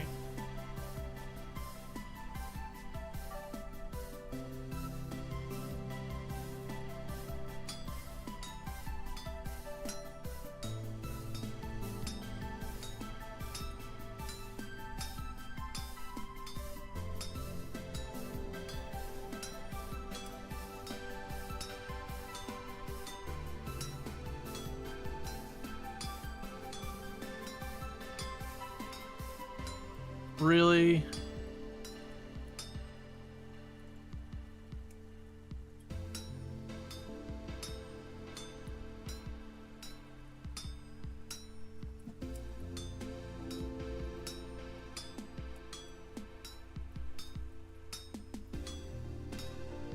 That is one thing I greatly dislike about this one specifically.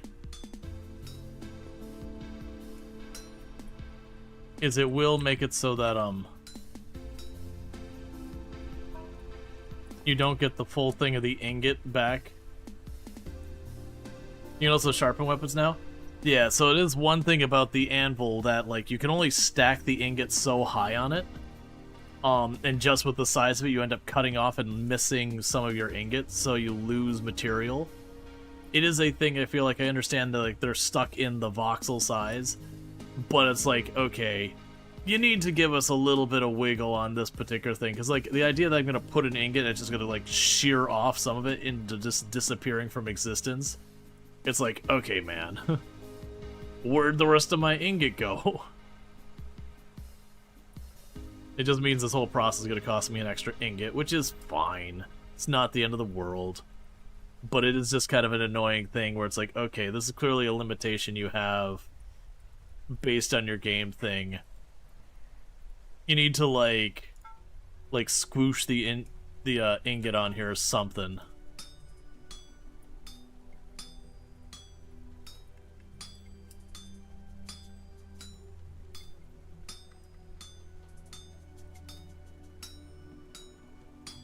I want to say this one you can end up using like two extra ingots than you need pretty easily.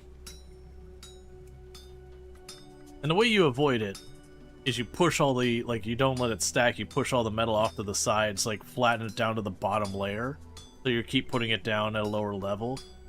But, you know, it's what it is.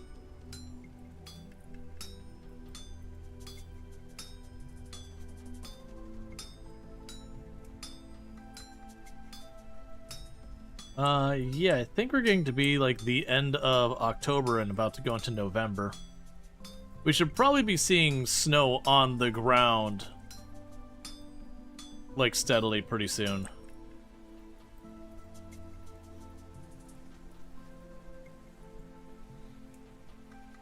The good news is, you only gotta make one iron anvil.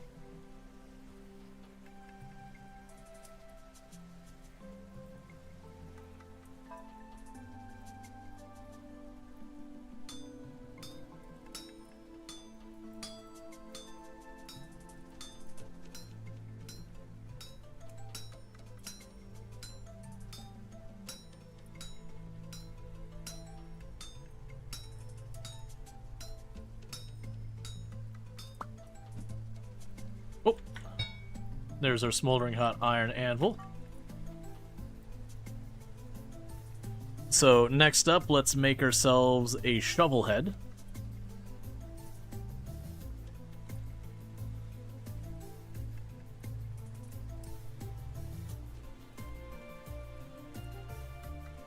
Because one thing that's going to eventually happen is I'm going to want to start moving into steel, but I need the, I need to get a windmill up because I need a pulverizer. We want to get the kern on it. Having a hell hammer on it would be nice. Which I think that'll be interesting because I almost feel like we have our dedicated blacksmith. I almost feel like I want a separate room that's like, this is the, this is where we'll have the hell hammer and all that. So one, I can insulate myself a little bit from hearing the hellhammer and just go chung, chung, chung. Because that was actually one of the things that got me to be like, alright, I'm taking a pause in the run the last time, is it got to the point of the, having the hellhammer set up, and just listening day in and day out, processing the, you know, iron, and then making into steel, and have to do, like, plates and all that, and the whole time just hearing that hellhammer just bang on it every couple of seconds. I want to say there was even mods that people made so you could, like, really turn down the hellhammer sound. It's not like it's super loud, it's just a very aggravating sound. So, you know, listening to hours of it just pounding away at stuff. When it's, you know, it's basically like when you're doing what I'm doing right now, which is I'm processing my iron blooms into ingots. That's kind of the thing that would happen, is I have like two of these going at the same time. And just letting the hellhammer just slam away at these.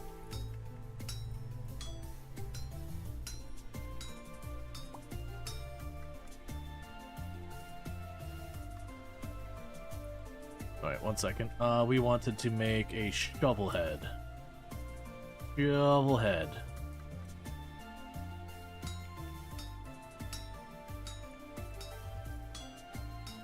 Is it just you, or is the iron more time and material expensive? That steel is going to be even more? Oh yeah, no, iron is very costly to deal with. Like, that's kind of always been true. This has gotten a little bit more charcoal expensive.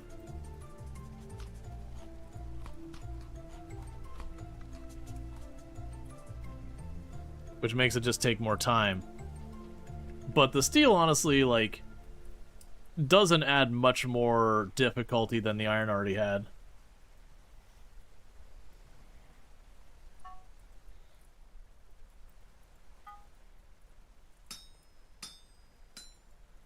But yeah, no, it is costing us more charcoal because I have to keep, you know, instead of just having it sit there and it heats up, you sit there and have to, like, run the bellows a whole bunch to get up to temperature.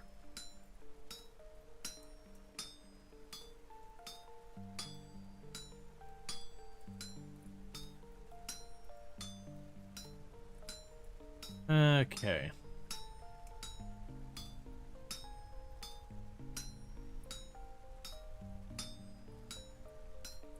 And then this one might become another hammerhead, because this hammer's about to break. I have a spare. So I want to get the other one going. And this is one of the reasons we want to get a hellhammer head going. Because if we get a hellhammer online, it doesn't wear out. At least not unless they changed it. And so it's perfect for dealing with stuff like making the ingots and the plates and that, where you can just kind of chuck it there and let it go.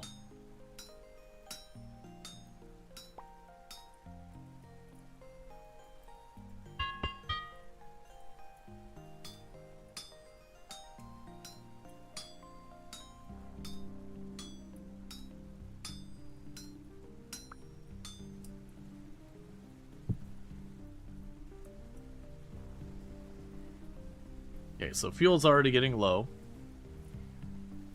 Not super surprising. The anvil took us a while to do.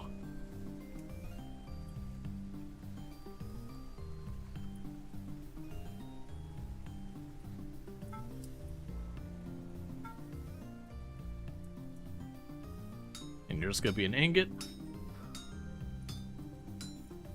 Oh, sulfur just show up while you're mining coal.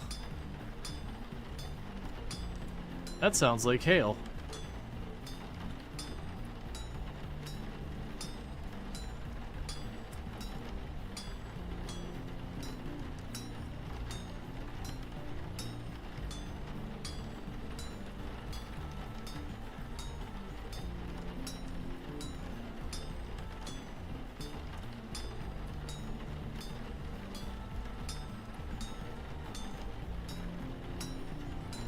Alright.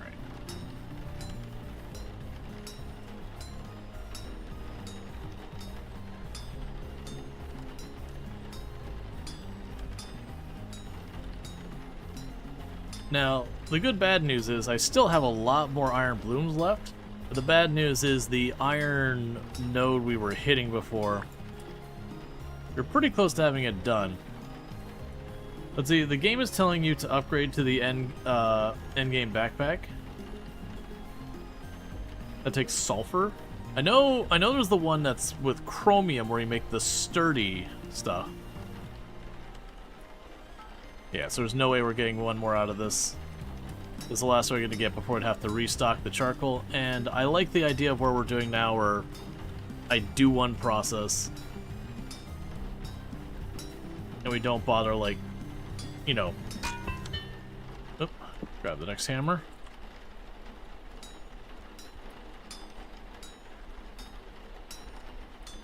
Like, we do one process and then, you know, or one round of the charcoal, get as much as we can done.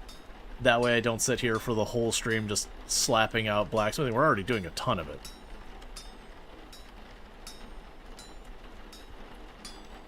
It's kind of like making iron. You take a lot of a thing and make it. A lot of thing to make it. Yeah. Oh, right. Because it was chromium. I'd have to look. Or chromite. You have to look because it was sturdy backpack, as I think was the like final backpack or whatever, if I recall correctly.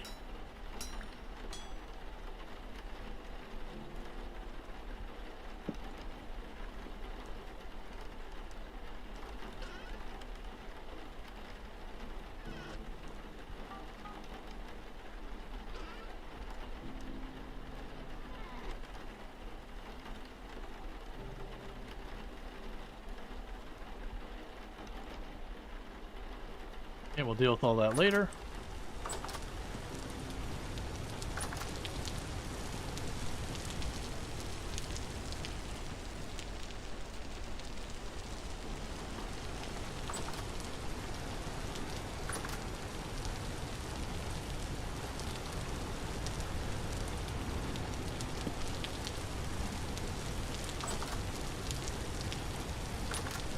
You accidentally clicked the smithing item. Can you change it?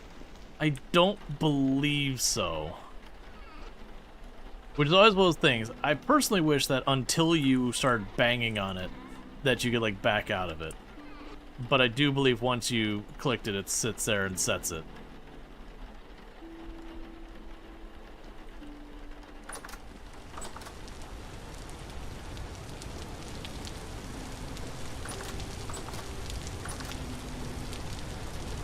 Go.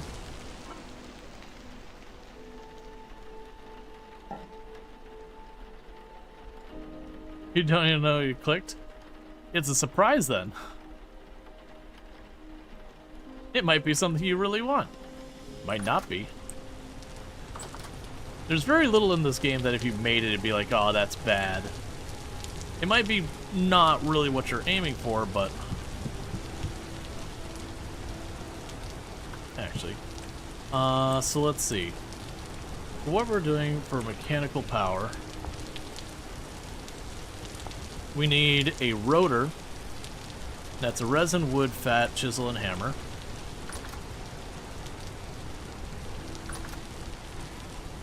So resin, chisel hammer, fat,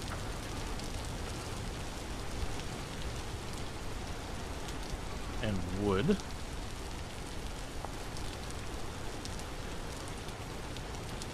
So windmill rotor.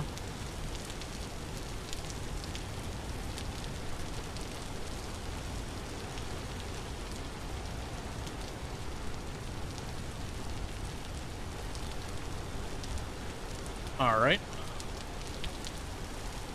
So next up, mechanical power, sails.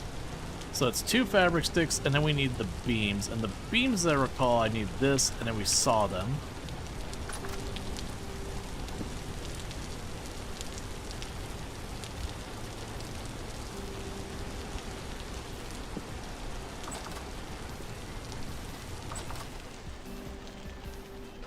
Then I need the fabric.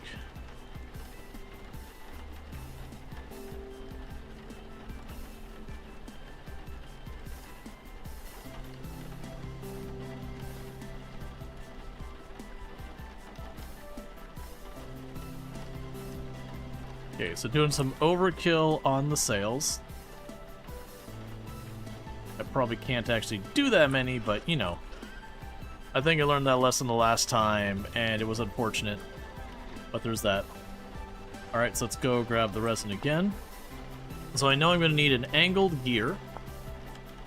So that's wood, fat, resin sticks. Oh, I need the saw.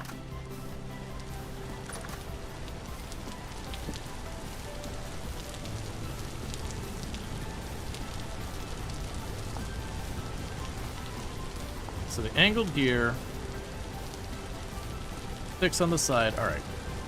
So it is saw in the middle, chisel here, hammer there, wood here, you here, and you here.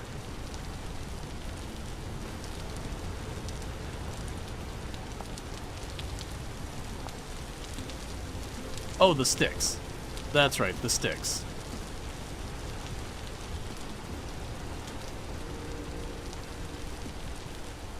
We got the angled gear.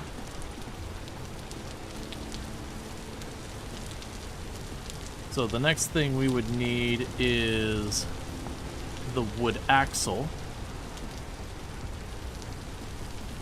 Alright. So I don't need the pulverizer toggle yet. We'll get there. We don't need the brake. We don't need the wooden toggle. We don't need the large wooden gear. Or the water wheel thing. So what's going to happen here is I need to put that all away.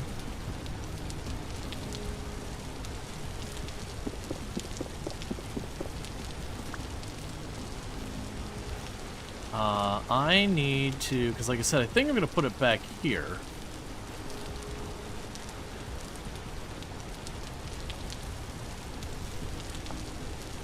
So I know I'm going to need axle. So you.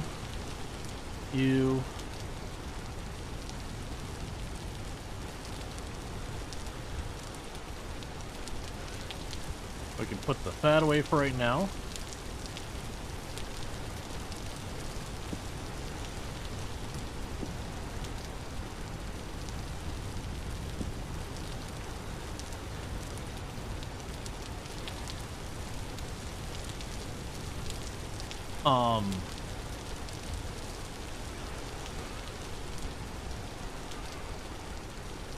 Okay.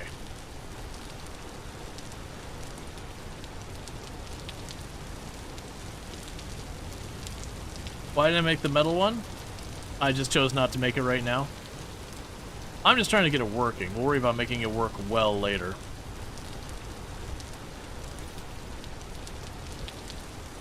Okay, so I need to grab some dirt. So let's go here.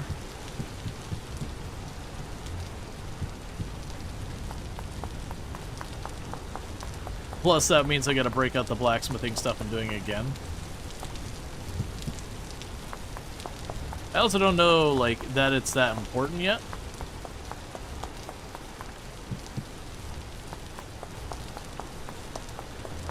We'll figure it out.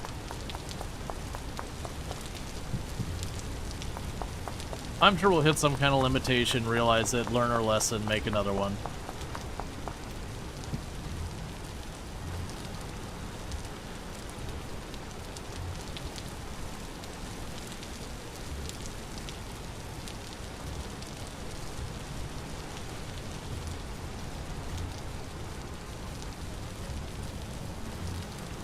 Okay, so I'm gonna grab more dirt because I'm gonna make a little bit more platform.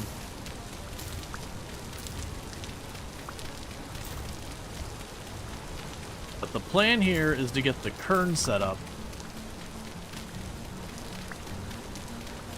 on a windmill, so at least we can get the process started.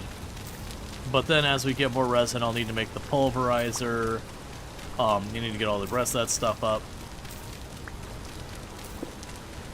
And that'll be needed for our steel production. But also, just by having the kern on this, I could just chuck a bunch of the rice in there. Or not rice. A bunch of the grain in there. Made copper tongs? That's not the worst.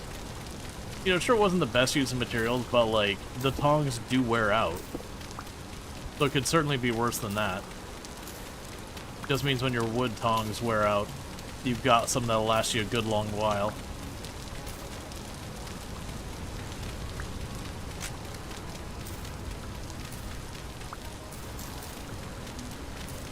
Okay.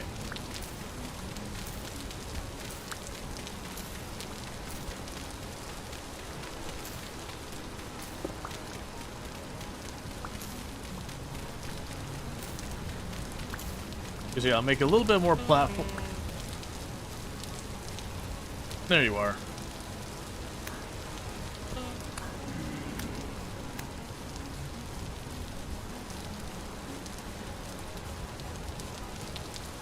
Because I'll make a bit more platform. Put like the starting of a windmill on there. Just get it functional, we can get it nice later.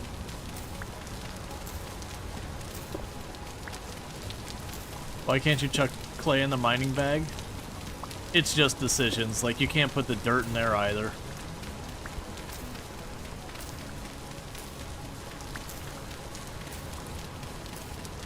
It does feel weird, because there's a lot of stuff in that same ballpark you can put in there. You can put, like, your various mining tools, but you can't put the shovel in there.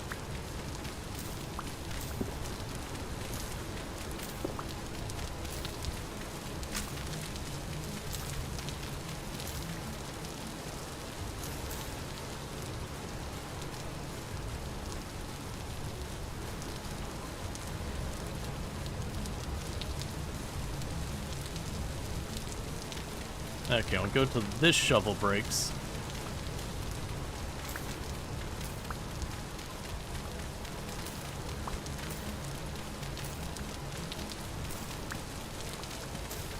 Once this shovel breaks, we can go ahead and go from there. Give me a gear. Taking the time to kill y'all. Give me a gear. And if we go fight the harder ones, they have a better chance of getting gears and all that.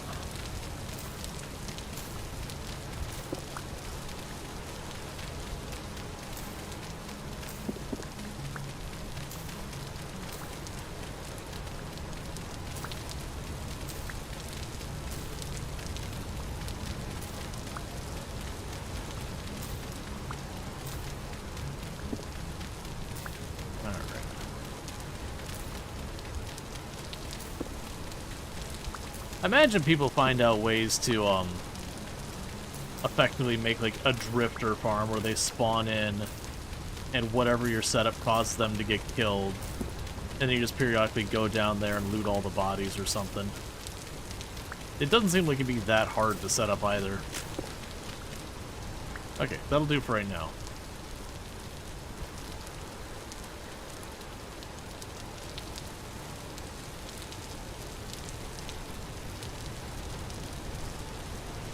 First, chuck all this in there.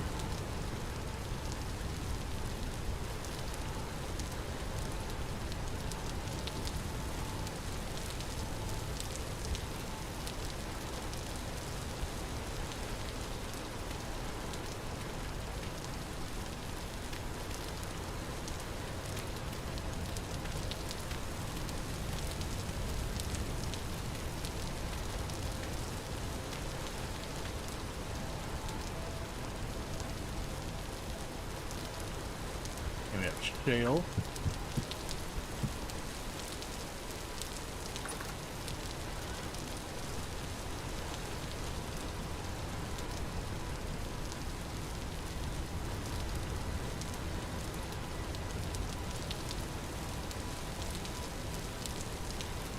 Cool.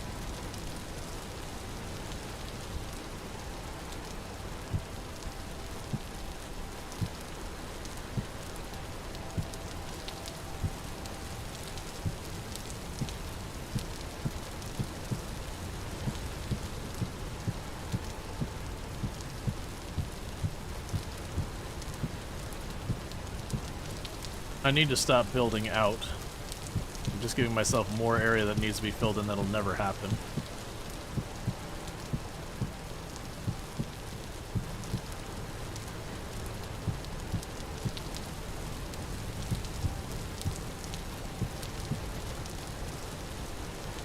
I actually imagine I'll want the door on this side of the building. So I can worry about that later.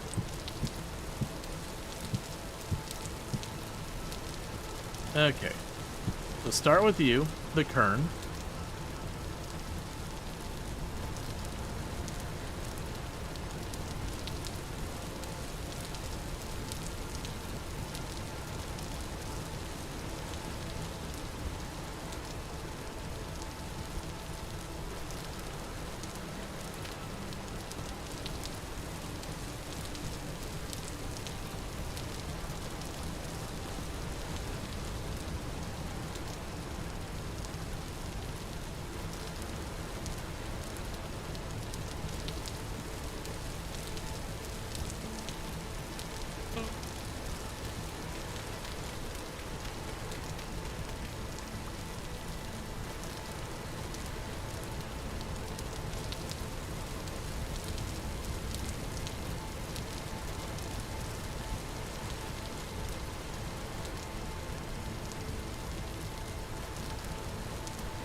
Okay.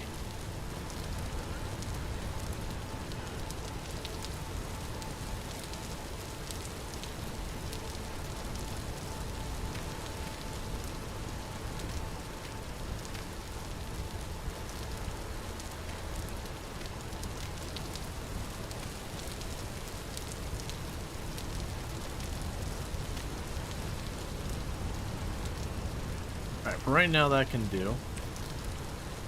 So, if everything's set up right now, I should be able to go over here, pop down here, open you, grab a stack of grain,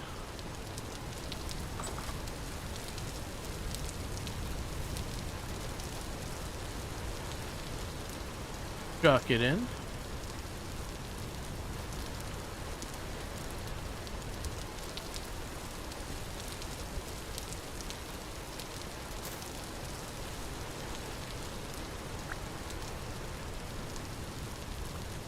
Alright, let's try this again.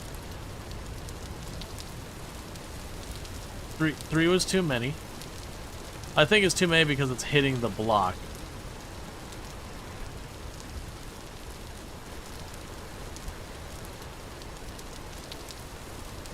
But yeah, but the beauty is it just runs. Well, it's not necessarily the fastest. It just runs, so I can just leave it there. It'll just gradually make my flour. And then I come back later.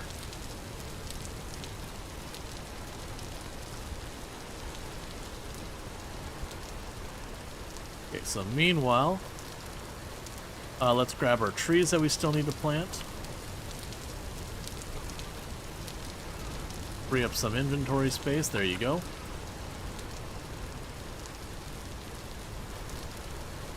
So you're fine. But some of these will die. Actually, most of them will die. I have a 40% chance to live. So about 2/3 of these won't survive being transplanted.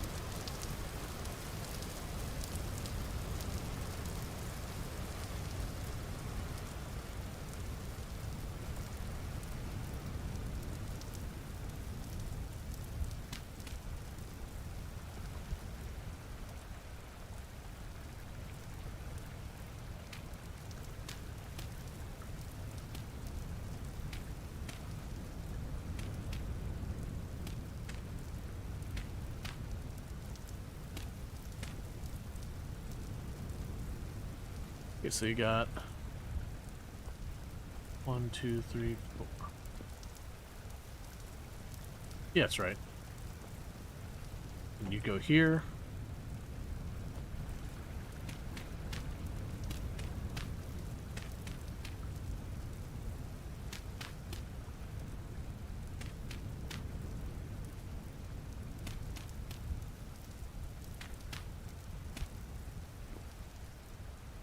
And one there.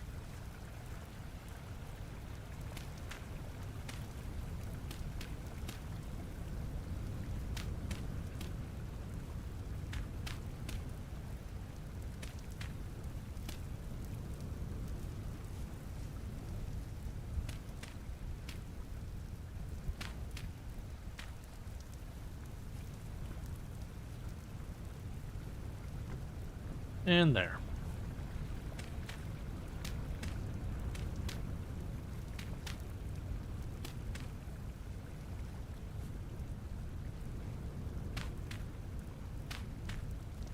Cool, that takes care of that. So let's go ahead and... We did notice there was some stuff here ready to be harvested.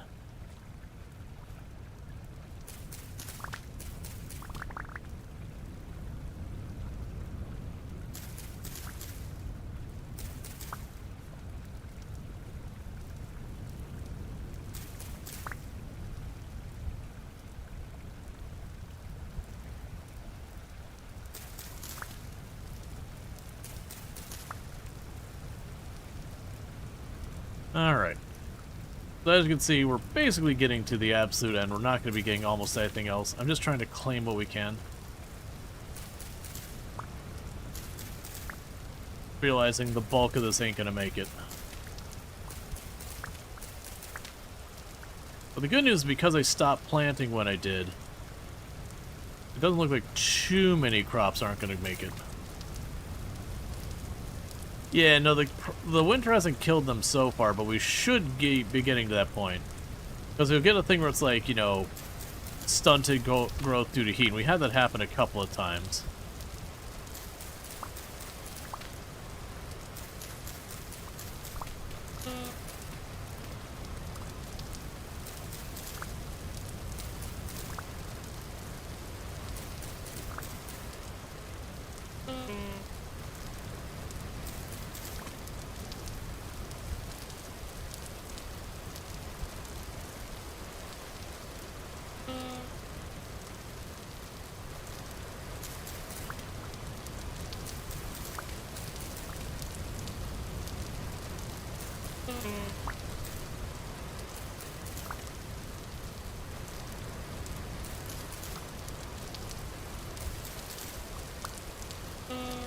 Really close to full inventory again.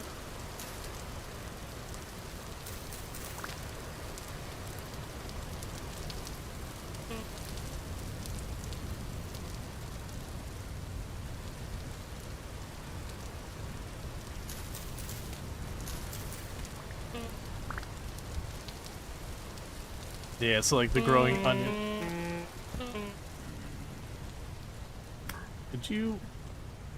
No, don't start and go away. Still do need 2 more gears so I can get that teleporter online.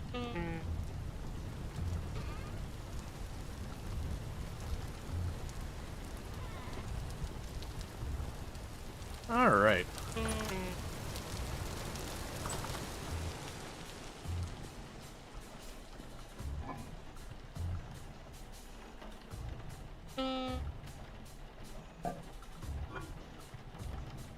Just endlessly chucking stuff in here.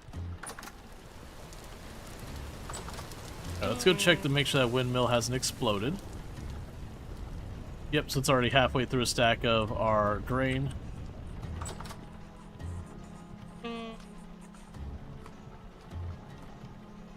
We got all that stuff to deal with. Just be another one for the pile. Okay, we got a unit of leather.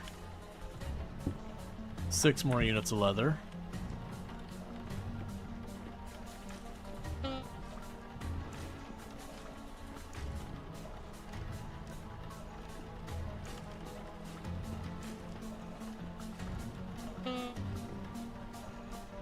consolidating some of that. Alright, so with the leather... what could I make with the leather that'd be useful? The bracers don't seem to give me any protection to temperature. The eye patches and all that don't help. The fur-lined vest is upper body, not armor, so we can't use that to help. Most of these won't be relevant to anything. These are all your armor stuff that we'll want to do later. And I can make a, if I remember, we can make, like, the jerkin. And that the jerkin was a thing for then being able to add, like, chainmail, and then you put the plate mail on the chainmail kind of thing. So, getting the jerkin would be good. We don't have enough leather for that.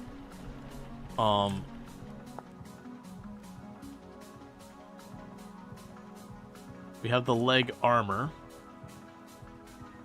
I have 7, so that's 8 already. Yeah, so I don't have what I need to make much.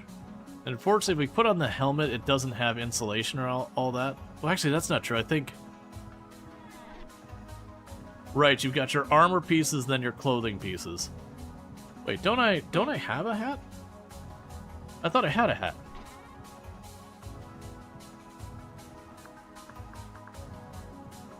Guess the straw hat is dried grass, that's easy.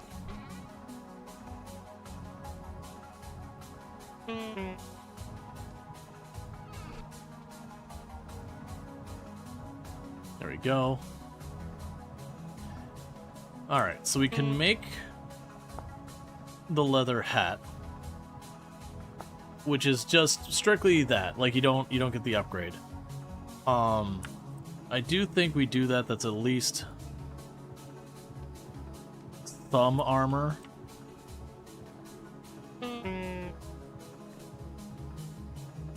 Okay, so it's an extra 2 degrees we can handle of cold. And we're slightly wet, which is not helping our body temperature. Yeah, so our body temperature is coming up a little. I just saw it go up a little bit. That should help there. What am I working on now? Oh, I have a ton of axes in here. Well, actually, I just realized. I already have that. Well, we're taking damage. Let's go ahead. Grab some more charcoal.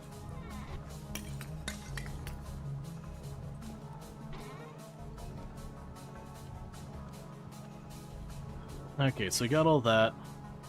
We got all this. So we want to get all these sorted. Okay, so you have 1 quench and you have none. With the same thing, so we go here, put the clay on it, put the clay on it, put the clay on it, tuck it back in the box.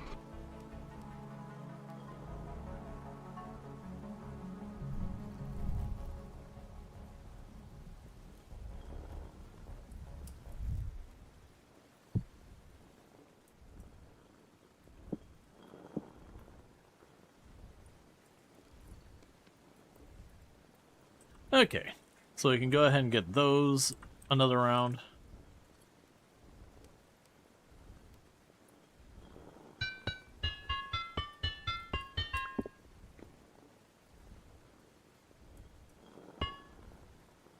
Okay, so need borax, and we have to heat up both halves of that before it's any good. Grab you. Alright. So I need this up to 900 degrees to do our second round of quenching.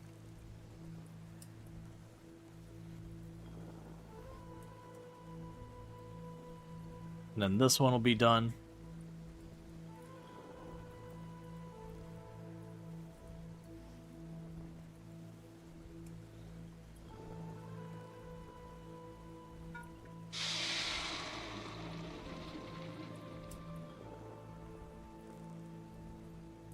Okay, and just like that, our axe is made.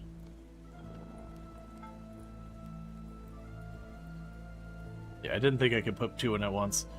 Alright, let's get our replacement hammer sorted out. This will be the first round, and we do 2 rounds with each of these, which I'm only going to get one of those done a day.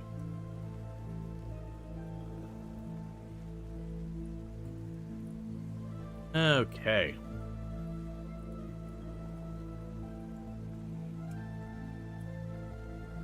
Then we take it to 900, quench it, then we take it to 600 and chuck it on the floor.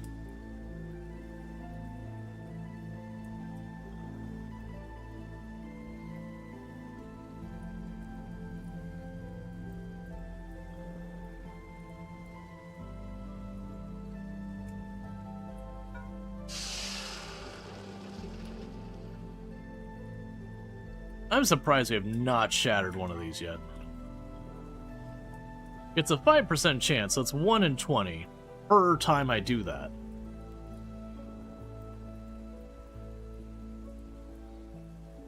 And then the second round, it's actually slightly better than 1 in 10.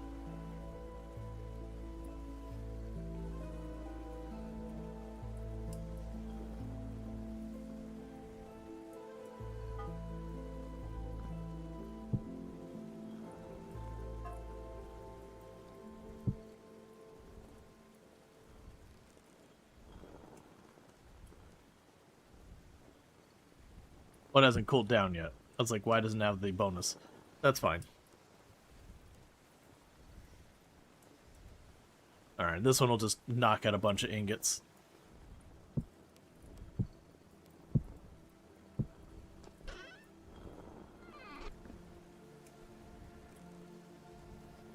Because that's the thing, we keep having to like go indoors to keep our temperature up.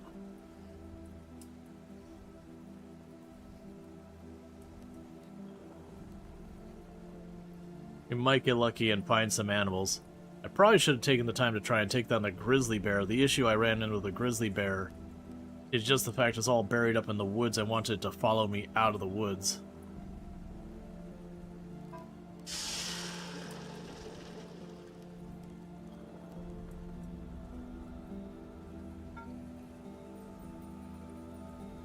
Okay. How much does tempering reduce the shatter chance? It seems to depend on the level. So it goes from 5% shatter chance to a quench and it goes to 10, and then a temper it drops to 8. But it's definitely not nothing.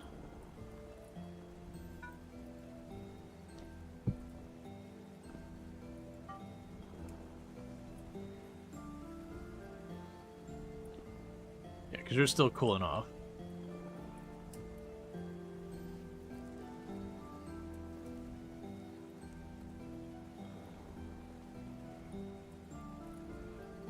And then by the time we're done here, I can go to our thing back there, grab all the flour out, take it down in the basement, bring up some more grain to chuck in the machine.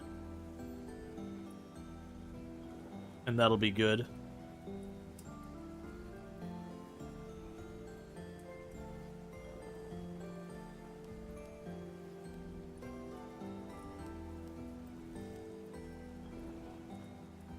It's a bummer Kerns are so late game.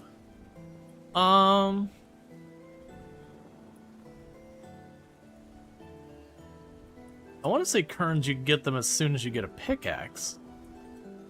If I'm not forgetting anything.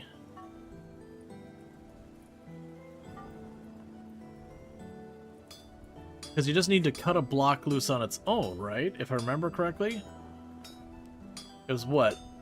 It was the block, it was the sticks. Am I forgetting a material?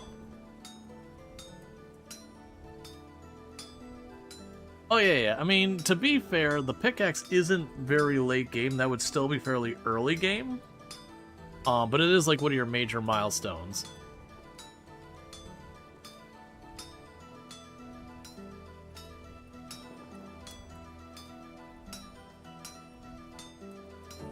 Yeah. No, it's usually kind of the way it works is like you get your ore and you need the pickaxe and the hammer to get more ore. Or like to get more ingots or whatever. The pickaxe to mine it, the hammer to shatter the clumps you get out of it.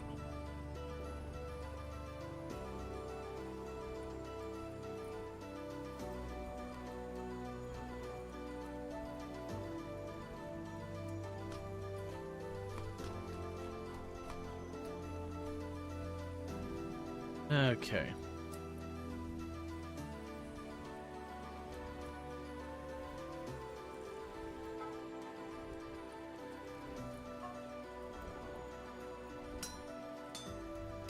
Yeah, we're just making the iron ingots. I got a lot of iron ingots made. And I've already got my pulverizer caps made.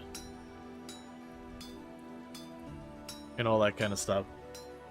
We're just trying to not waste charcoal. Because we got charcoal burning, I might as well get it put to use. I've got spare tools, because we got the shovel head going.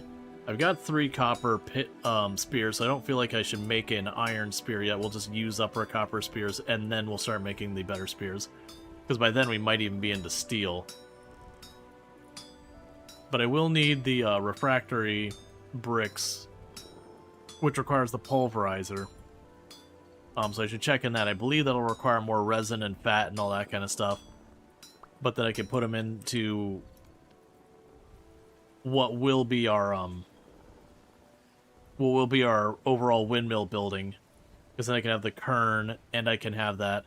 And the good news there is you can like have a lever that you can like flip the transmission on it and everything.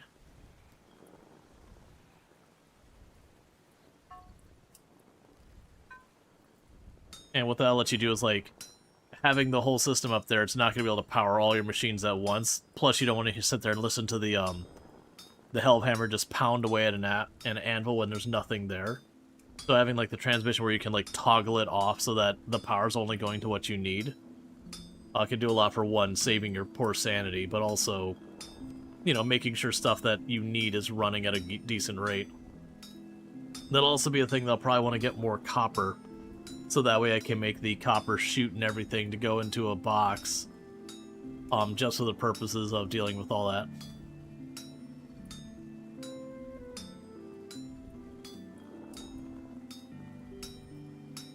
Alright.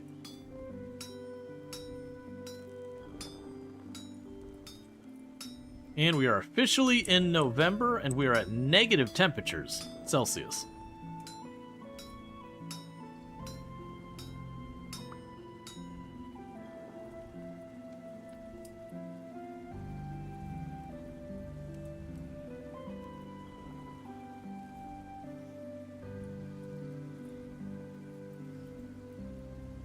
Okay.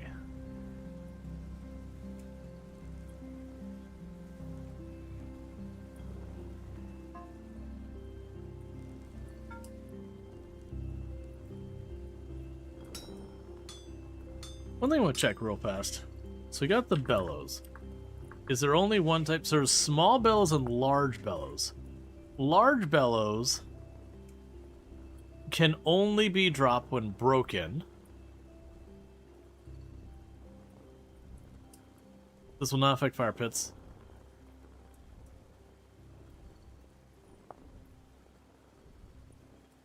Crude hide bellows.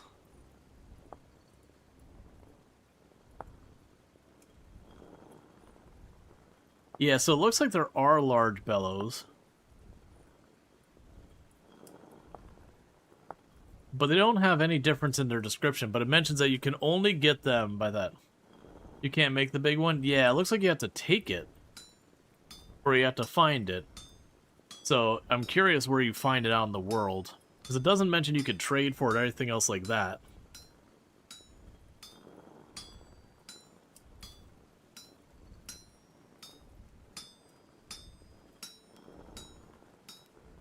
Alright. One of the other things we can do is a bunch of the traders were willing to accept bread.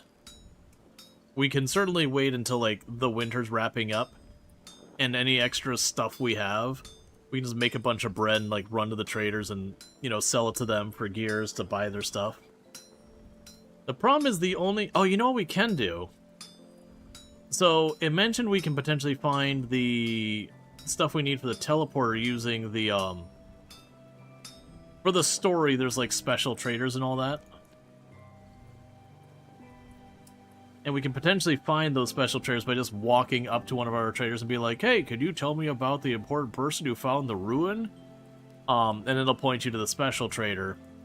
will then give you a bunch of lore and dialogue and all that good stuff. Now, I'm not sure I want to actually deal with the lore and dialogue, but maybe, maybe not. That's the part that I've been hesitant to mess with, because until the story is done, like fully developed, I don't want to really dig into the story farther, because we hit up a bunch of the ruins like 2 times ago. They ask for money. Yeah, I mean, gears aren't super hard to come by.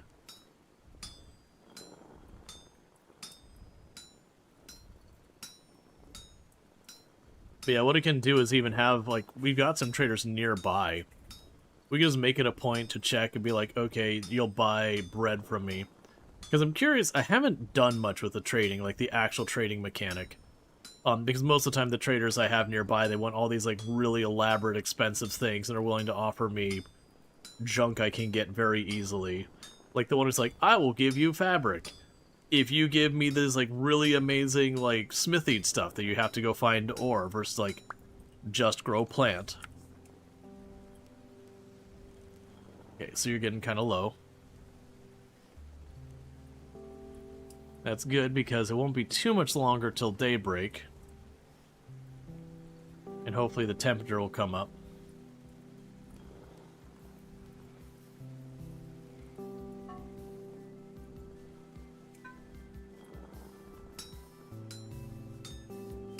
On the other plus side, we're also getting to the point where all my iron has been processed into ingots. Well, it's been taking a while to do that. We have been getting a bunch done. So I need to go find borax. That's going to be a little bit more challenging for us in the winter, because it's expletive cold outside. And so traveling distances looking is a little rough, because I have to get underground periodically to warm up. Trying to go for the temporal gears is a tricky one, because that's just kind of the RNG on drops from fighting the drifters. And so the best way to do that is to get pretty deep underground to fight the drifters there, but without having armor, the risk is they could just one-tap you. And then the drop rates on everyone else is super terrible. You can get it sifting in the sand, but that's even more appallingly bad for drop rates. But I would really like to be able to test out that teleporter. I haven't actually, like, in all the time I'm playing, I haven't gotten to do much with the teleporters at all. Because I'm not good about actually taking the time to spelunk, which means I don't find them very often.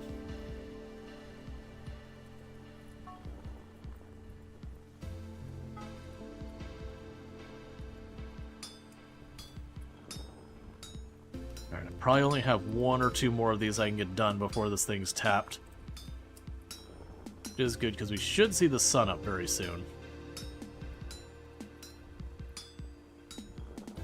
Do you have the iron and bronze for armor?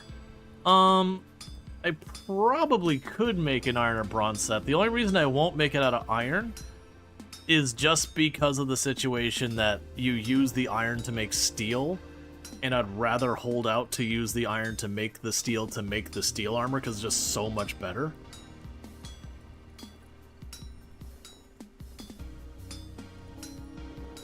But the bronze is a fair point. We've noticed there's been a very significant amount of bronze available in our run.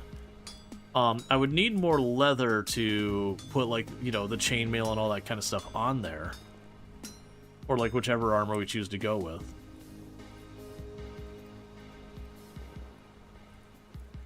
But it could certainly be worth investigating. That could be one of these things that when we get back here, we can see, like, what it... Actually, do I want to do that, or do I want to use the bronze for making a bunch of lanterns?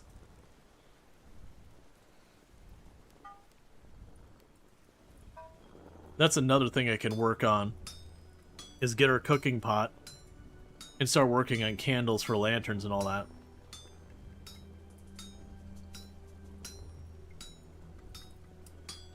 So instead of just having my one lantern with me, we can start putting, like, lanterns here and there where I've got the torches. They'll be brighter, they'll prevent more spawns. And I could use the torch holders for not necessarily, like, inside my buildings. There are 2 types of armor you could buy from the trader. They're the equivalent of a full iron plate. Interesting. I wonder how much they cost. Because like I said, the gears don't seem like they're that hard to get a hold of. I just need to actually take the time to trade her and be like, oh, you want spelt bread? Sure, I'll bring the spelt bread. You know, give me my gear. And then turn around and use the gear to buy armor. It's not direct one-to-one or anything. I'm sure the armor costs a decent amount, but... Okay, this will be the last one because we got less than half an hour before this is out. And this should be warm enough that I'll be able to work it.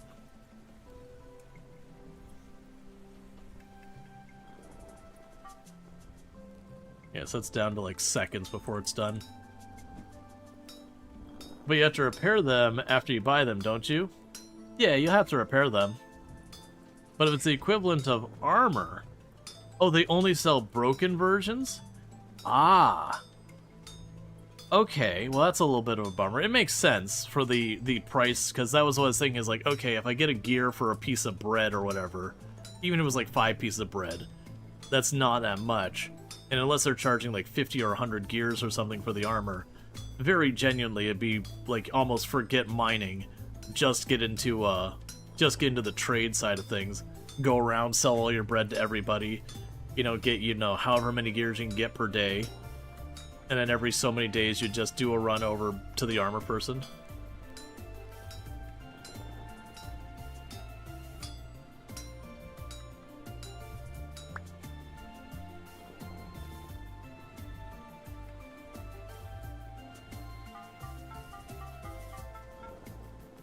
Cool.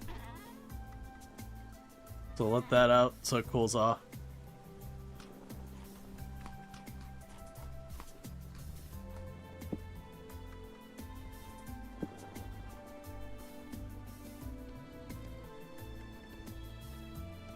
Okay, we've got our iron axe.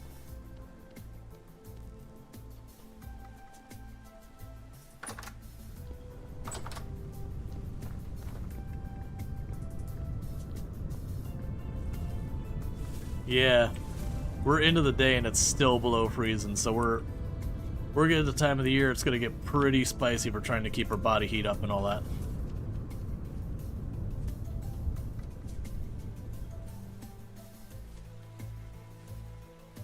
Give me the gear.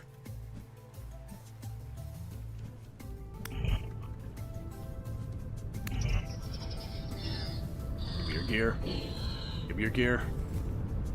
Alright, well, I mean, you had stuff on you, but it wasn't a gear.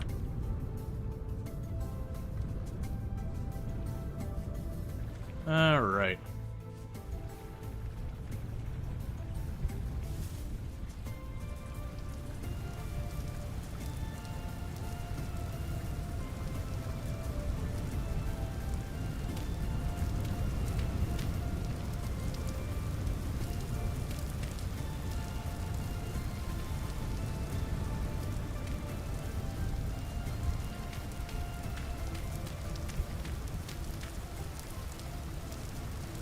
Cool.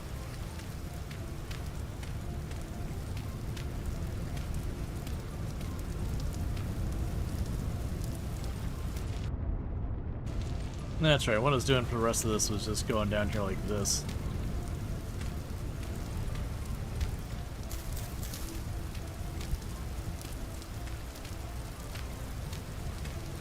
Just trying to slowly fill this all in.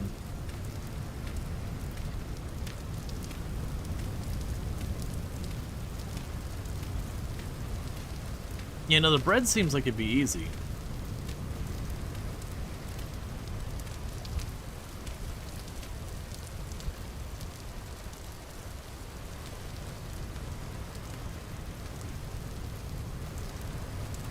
Okay, what I can do over here.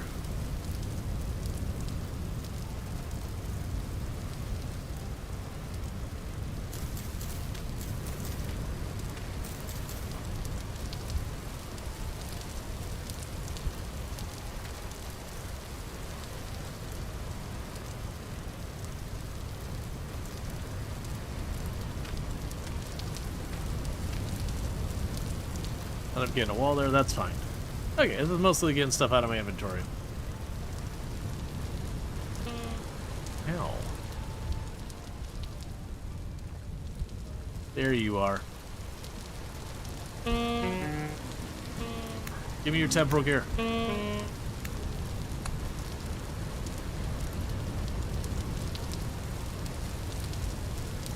Okay, so with that we can drop off our string in here.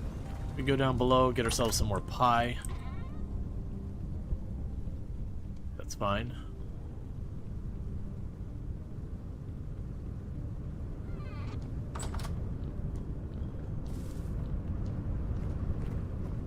Oh, before I forget, thank you for the flour.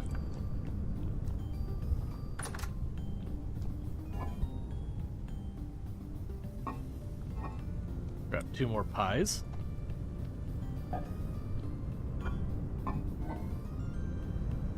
Grab another stack of flour, or another stack of green. Process into flour. And eat this. So, there's not a whole lot of things that can work at the same time. If we were to choose to go after the pulverizer, so the pulverizer frame, nothing hard to get hold of. The toggle, nothing hard to get hold of. Oh, wait, actually. Oh, it's just a bronze plate. I actually have a bronze plate to sit around. Oh, none of that requires the resin. Okay, that wouldn't be too bad. And olivine only shows up in peridotite. So, what we can do here, let me grab my linen bags. Most likely, I'm going to chuck them into the ocean, pretend they don't exist. But just in the off chance, do I want to bring the gears with me? I probably should at this point. We're getting to the point. We got 19 gears here. Is that all I had? I thought I had more than that. Okay, that's fine.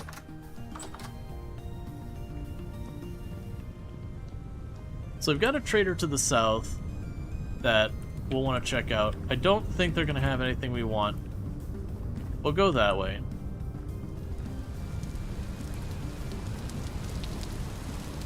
And see what they have to offer us. See if we can't ditch these linen bags. If not, we run off into some random direction. I should have...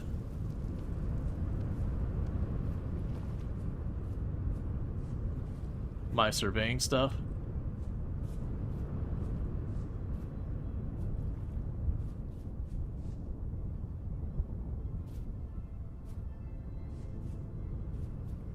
All right.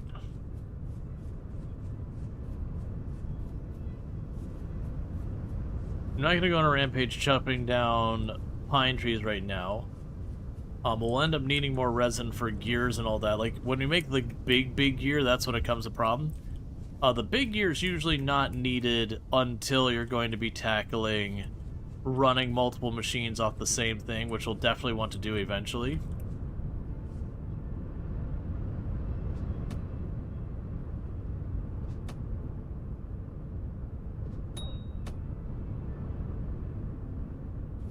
We got there eventually.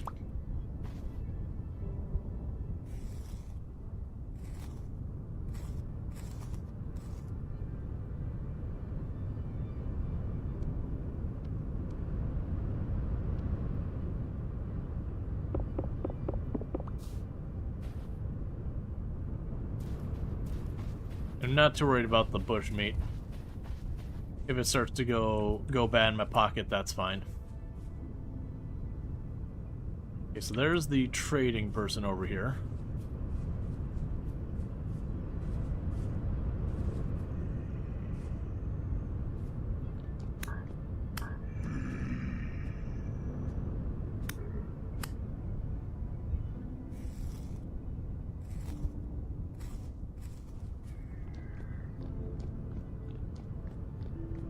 Oh, I don't have my lantern on. There we go. Ooh, okay. I see what you tried to do there. That was a good plan there. Not gonna lie, you had a strategy.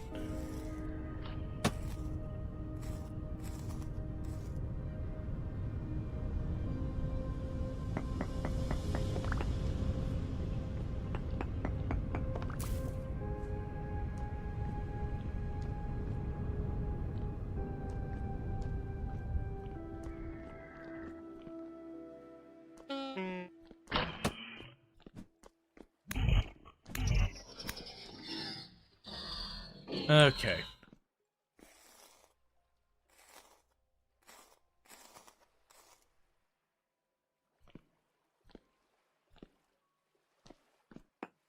Alright, so we don't have a survey here. That's fine. But, I went to run after it, and then there was just a pit between me and it that I couldn't see till I got right up to it. I was like, okay, I see what you're gonna do. You're gonna shoot at me, make me run after you, and then fall into the abyss.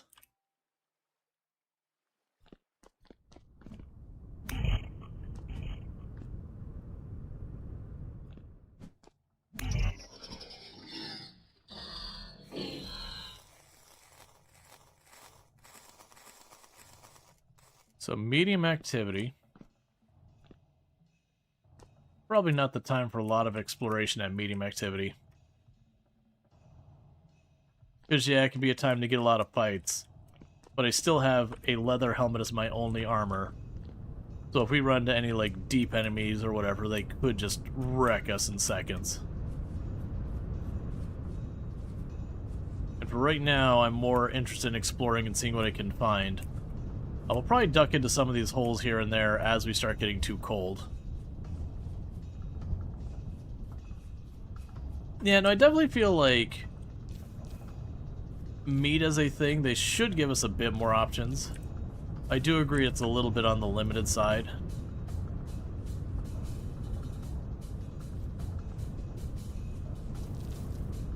I'm honestly surprised I'm still able to find berries. I thought most of them would have frozen over by now.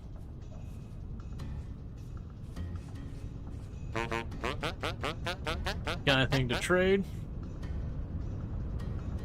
Yeah, so this one I could buy food and all that. And I could sell them, like, tool. Oh, linen sack. Heck yeah. I don't care about anything they've got. I don't think.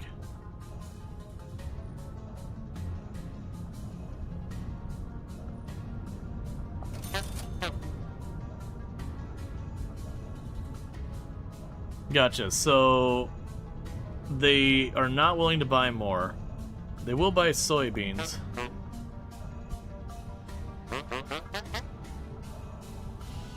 Know anything interesting around here? Not me. Best find a treasure hunt, but always sticking your nose in dangerous places. I may know where you can find one if you got a few spare gears. That's right. I am not paying you because I don't want to go and deal with that. I want to sit on my treasure trove of coins and minimize my human interaction, please. Oh yeah, no, I get that they'll reset and I'll be able to grab them later, but you'll worry about that when we get there. Alright, let's check where we can go to find new things. I have not surveyed anywhere in this middle area. We went pretty far that way. I can't go east. Let's just run west, get past the pins we've already put down.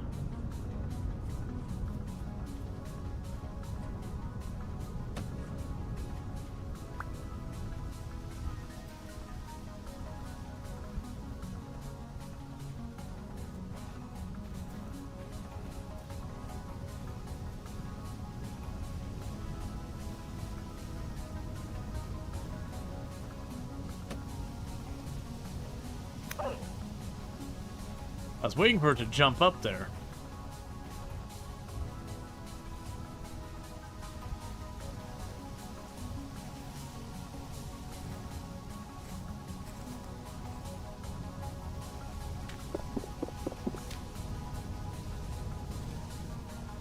Yeah, no, the idea with prospecting around, that's how you find everything. So I genuinely consider it just a good idea to stop whenever you have a chance and... Oh, 1 second. I see. To stop when you can and be like, alright, I don't have a pin for like a little ways in the mini-map.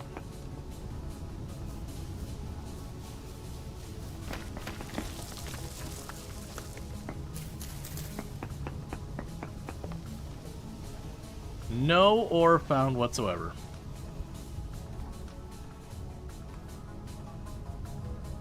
Oh, weird. I have no idea why you're having difficulty with that. I didn't have to do any like kind of weird settings or anything with when I was using it.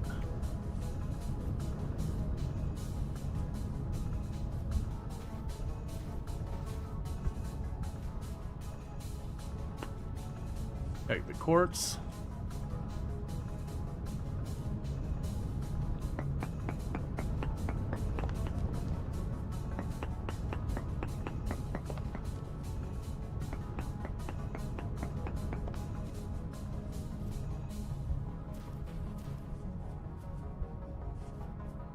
Alright. But yeah, I know this is one of those things that very much I approach the prospecting as you just run around, you kind of grid it out. The number of times you'll go and you'll skip areas and you go back and you do a survey, and it's like, oh yeah, you can totally find the thing you're looking for just in that one area you missed, will be honestly a pretty significant number of the time. So it is worth, like, it is definitely, like, taking the time and prospecting very aggressively.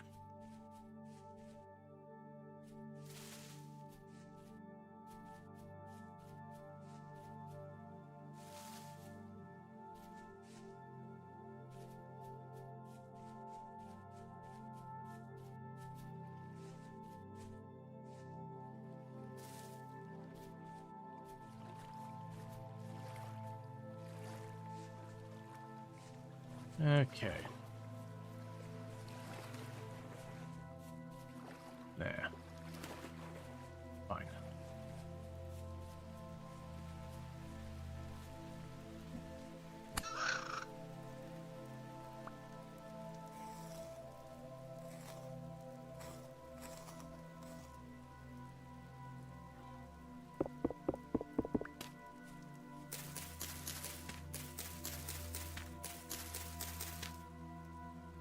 So blueberries, we got blackberries. Fuck that thing on the ground.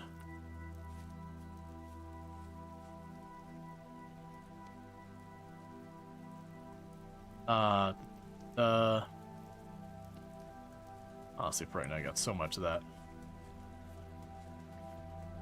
Yeah, it's starting to get proper snow up top there.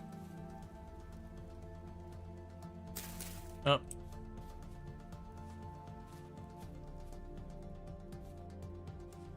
Don't really need that. Okay. Forget how much it sucks to get over these mountains.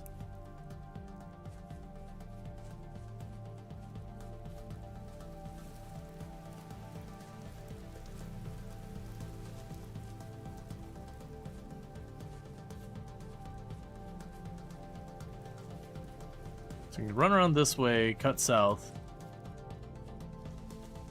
and then worry about on the other side. Dig through them.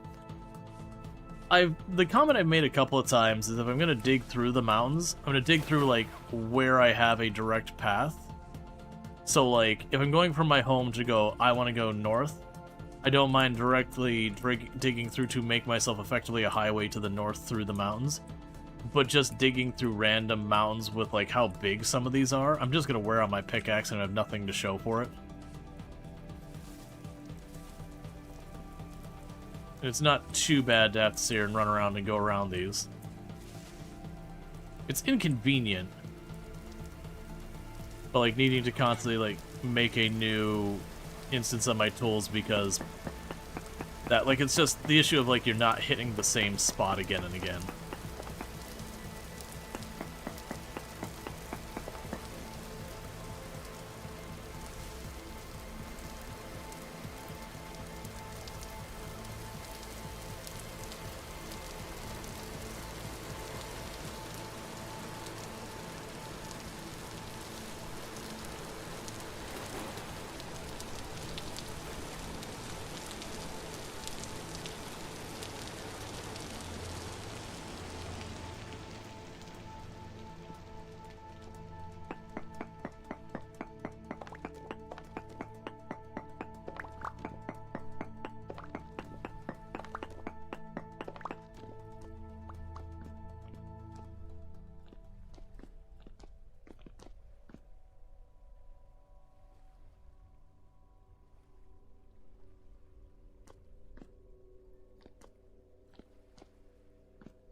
Yay, gear.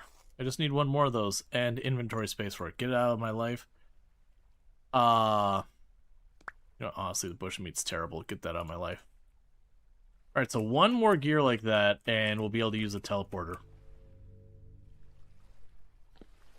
Yeah, no, it's just kind of one of those things, like, it makes sense if it's an area I'm going to be cutting through. Like, if I see the same spot again and again, I'm like, alright, this spot that we cut through all the time, you know, let's make a path. Completely valid, 100% reasonable. But, if it's just like some random area one way or the other. I could collect that right now, but I'll tag it so we have it available.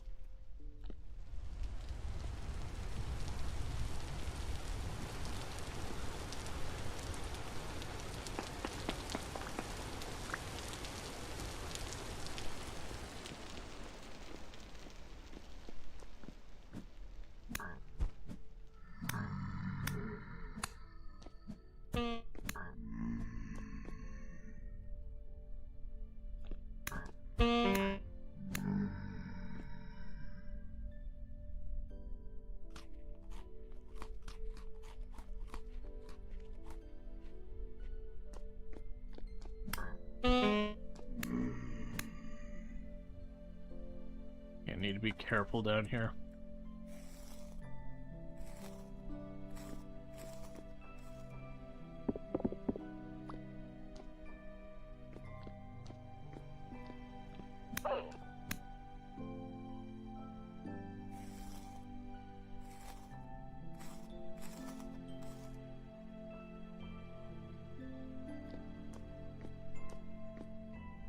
All right.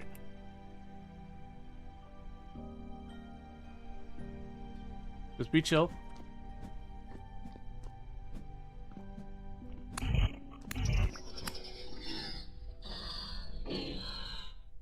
because it's spawning pretty aggressively. Oh, now it's up to high. Yeah, so we're down here, probably going to get into lots of issues. But, all that said, we did get a gear out of this place, so I'm not unhappy about poking my nose down here.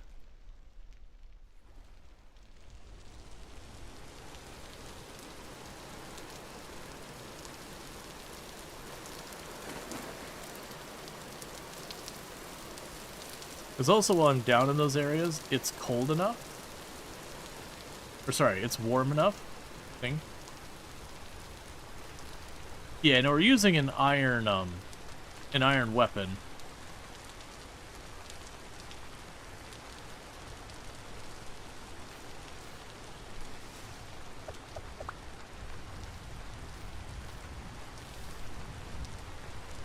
Let's see.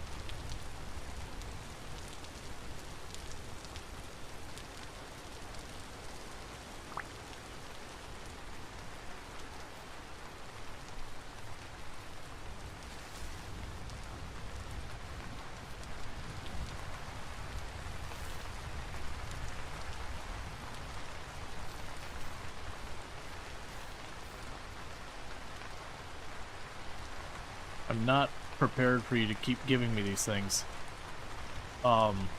It's fine. And thank you, Stoker, for the 185 stream streak. I do appreciate it. I do hope you're enjoying the stream.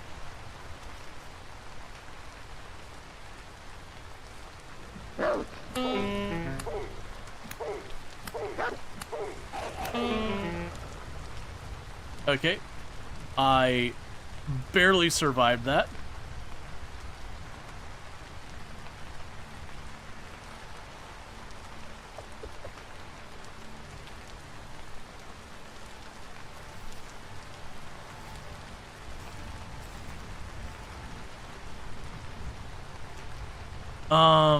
Get that out of here. Grab you, get this out of here.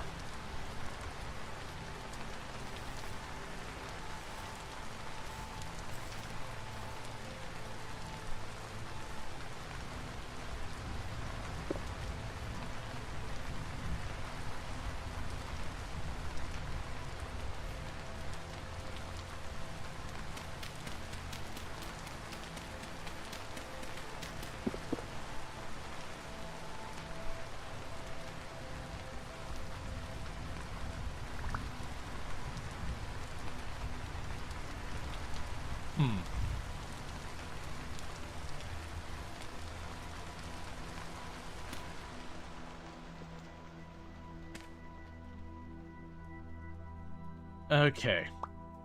I'm just gonna chill here for a minute as we're sitting at, like, no life whatsoever. Just living in our tiny little hole in the wall. Recovering some life because those two wolves took us down to about half a bar of health. So yeah, it's gonna just be a minute. Oh, 6 hours, 40 minutes? Oh yeah, we normally do about 9 hours a night. And sometimes it go long. And thank you, Rongor, for the 45 stream streak. I do appreciate that as well. There's a ton of options too, but you're not familiar with how much, might be stopping you from working. Oh yeah, no, we got that. And unfortunately, life regen-wise, you don't heal very fast.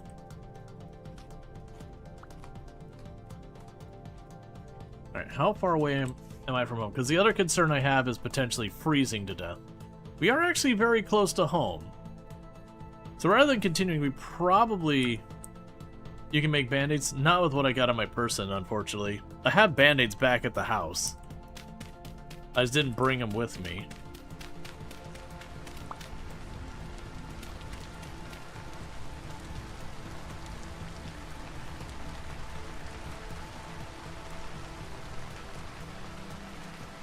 Let's just dash home now. I got mostly a full inventory.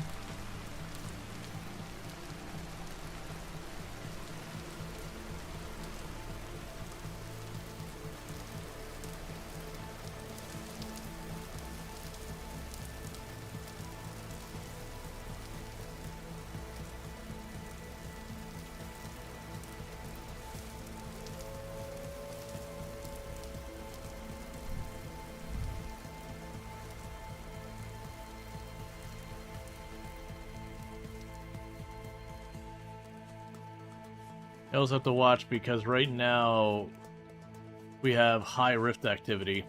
Well, we don't have the rifts on. That does basically play into the spawn rates of enemies. And that does mean we will likely be dealing with a pretty high spawn rate. The chance of having some random drifter or, you know, bow tie or whatever, you know, catapulting shots at me is pretty high.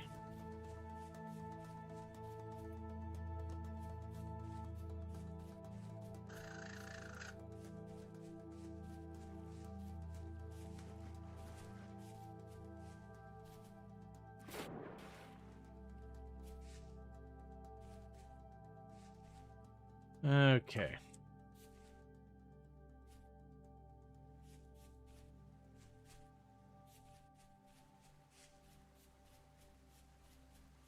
Just run right on up here.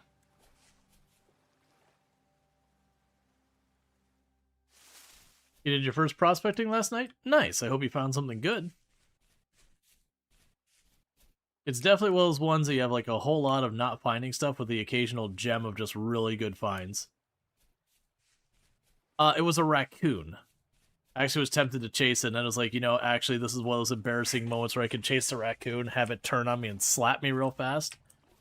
And I'm low enough life, it might just finish the job from what I was doing earlier. Okay, we've already got the staircase here. Because I have died to a raccoon once where I attacked it and it was just low life and it just finished me off real quick.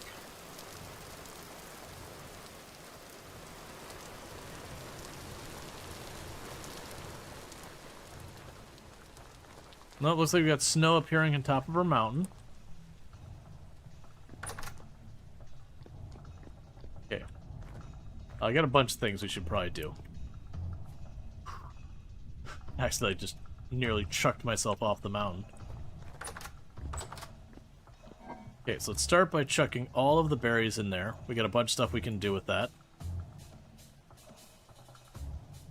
Give me the gears back, that's not a berry.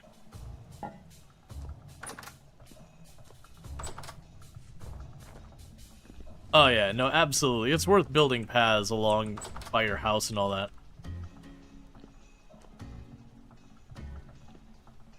Okay, so we grab you, chuck you in here.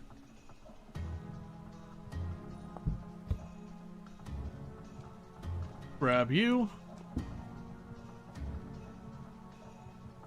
I can't add your hide in there as well, right? No, it's one or the other. Chuck you in there. We'll take the raccoon hide and we'll put it in the cellar for right now. They don't have enough barrels for it.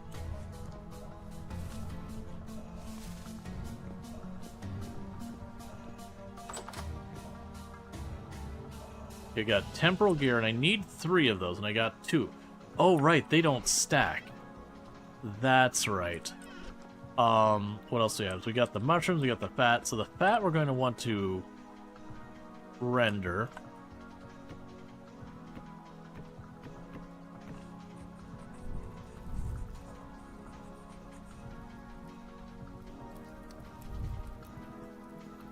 Got our mushrooms I could take downstairs. And the bits of stone.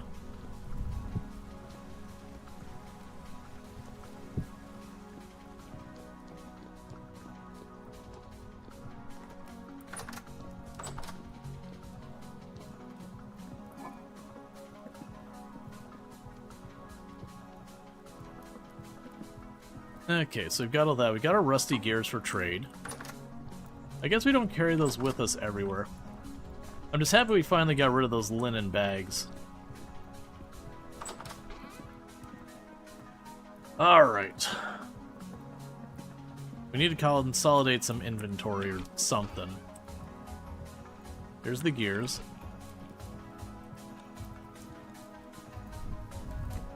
There's the fat handled.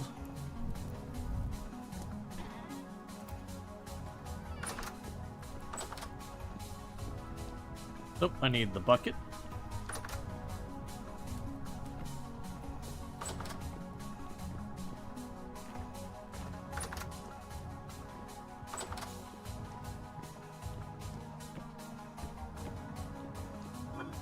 And we've got a bunch of you.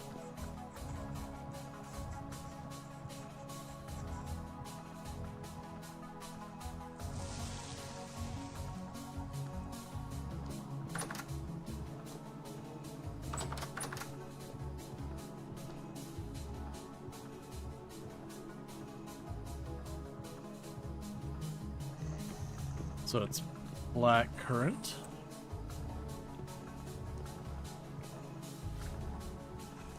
Okay.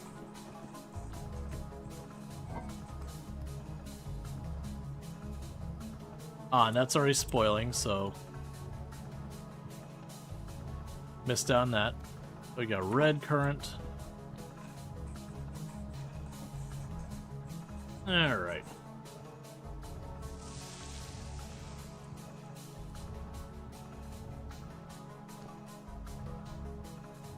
We're just continuing to make our fruit juice. Because as we do that, we're extending its life a lot.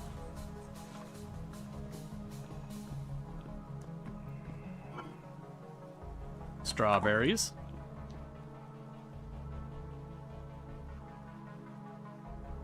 I'm sorry, those are cranberries. Not strawberries.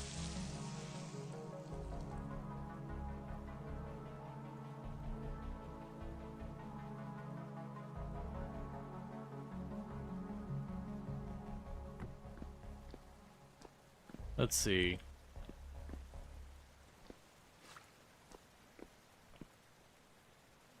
Yeah, so it looks like the strawberry juice is going to start getting dodgy and not super long.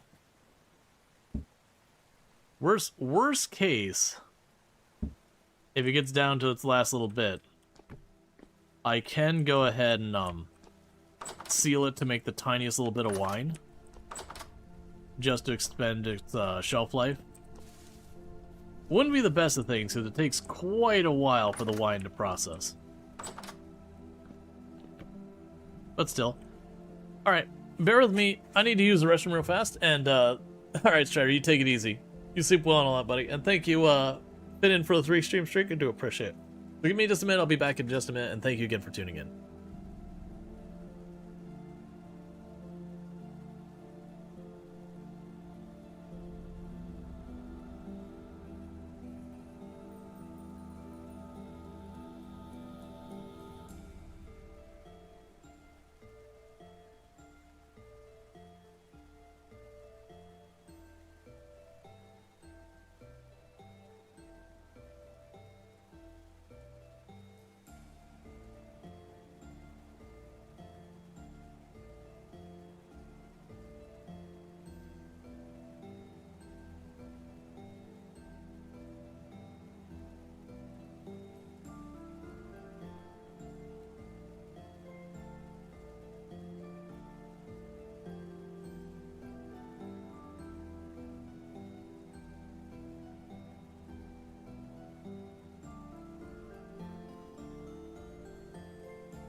Okay, and I am back. All right, let's eat some of our veggie pie. Yeah, so we got a bunch of this stuff right. We got room for more lime. Do I have more lime sitting here somewhere? I do. That's not lime.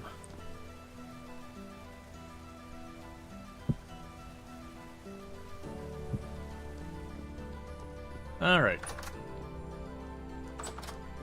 Not you.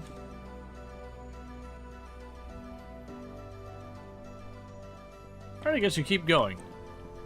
That's fine.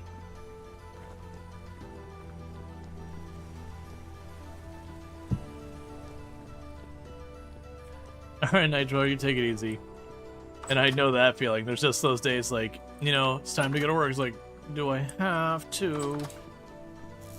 I don't wanna. Okay, we can let all that rot. Okay. So we're still recovering from our injuries. Got my spare axe. That is processing the fox hides.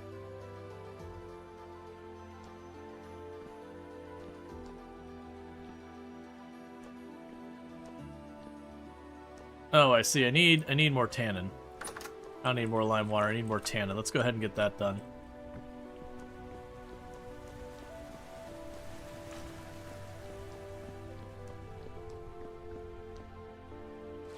Because we're getting low on strong tannin.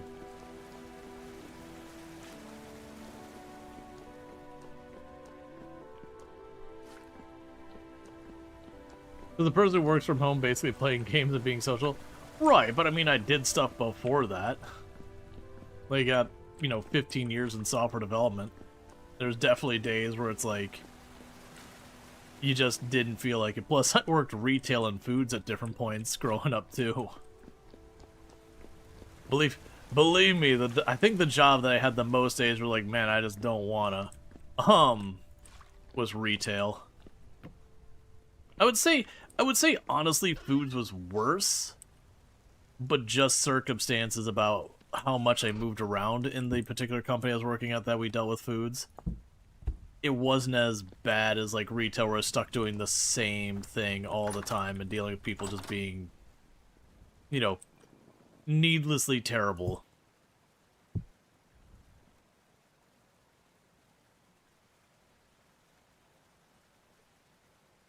I don't want to do it right now. Drop those on the ground, pick these up. Okay, get more of that. What was the thing? Oh, it was the pulverizer. That's right. The pulverizer... Oh, an Archimedes screw? Oh, okay, I see. Yeah, the pulverizer toggle required a bronze plate, an axle, and the chisel and all that. And the axle required wood, fat, and the chisel. Right. Go grab a piece of wood. Grab a piece of fat. Grab the hammer and chisel.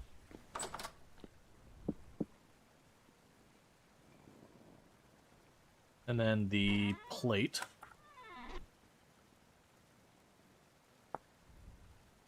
Yeah, okay, so that is for the pulverizer toggle.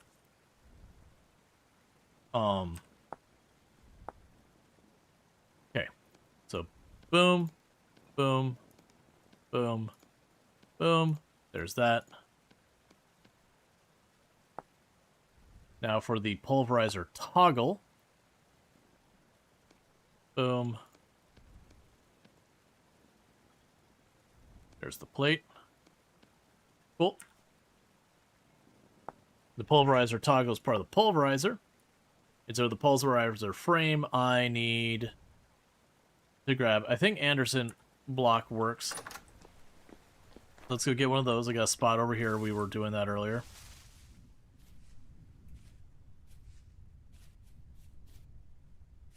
Oh, the spot it's doing is probably way up there, isn't it? We go tap that, tap that, tap you, Then you. Okay, we got the block I need.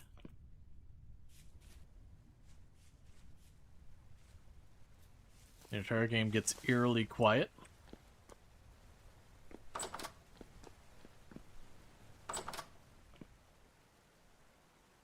Okay, so this for the pulverizer frame. So I need wood all around. Oh, you know what? I'm out of planks.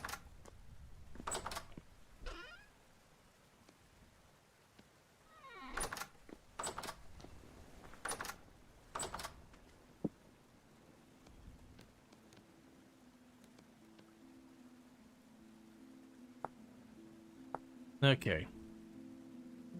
So you saw there's a pulverizer frame.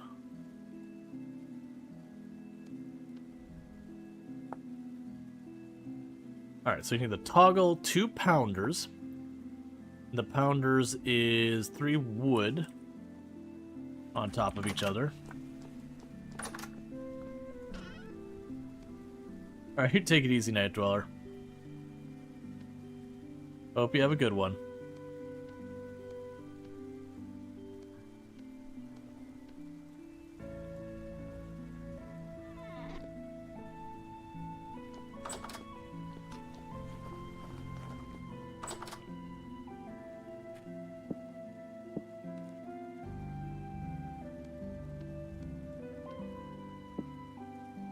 Alright, so we got those.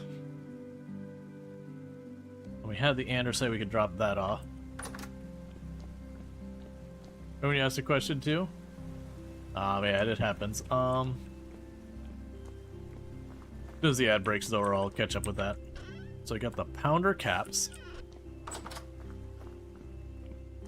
What we do now, it's not right for hooking up, I'm just putting over here. So we put you down.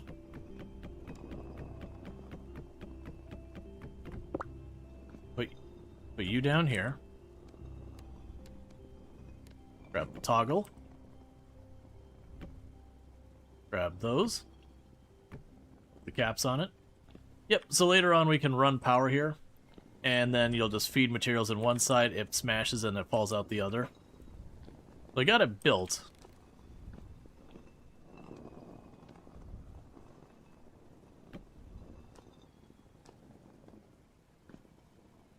And you're still making flour.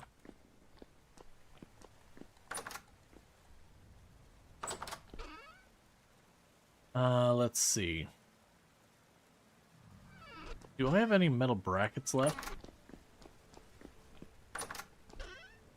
I do.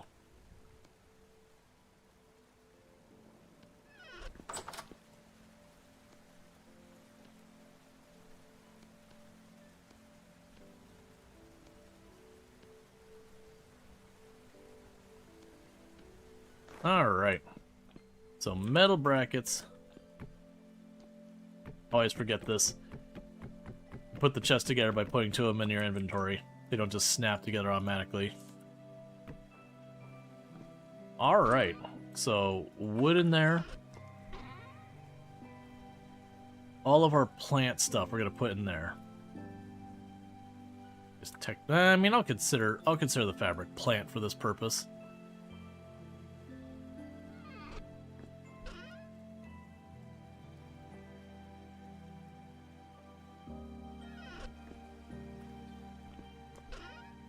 Okay, and it looks like you're on the ad break, so you have a good one tonight, Dweller. Thank you so much for hanging out and all that good stuff.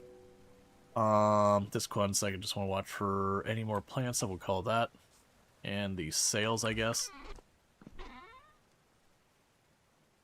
Okay, what was Sir Blev's question? Let's see, so is a pickaxe a crucible on a fire pit? You want to make sure you're reading the guide right. Because it says use tongs, but that's not in the progression guide, which seems tongs you need an anvil. Oh, you can make wood tongs. If we look right here, there are these ones, wooden tongs. So it's just sticks and vine, and then vine is just like, or sorry, coil of rope. It could be vine or papyrus or reeds or whatever. Yeah, so you can make these crappy wood ones. They actually do pretty okay. But then with that, you'll have your tongs. Yeah, I remember there's like one or two plays you run into that where it's like a little confusing in the moment. Then like when you realize what's up, it's not that big a deal. Cool, so this actually helps us a lot. We got a whole bunch of extra inventory. So I still need one more gear. It does sound like there's a lot of awful things going bump in the night in the place behind my house. So they're still at high activity. So I might grab myself some more pie.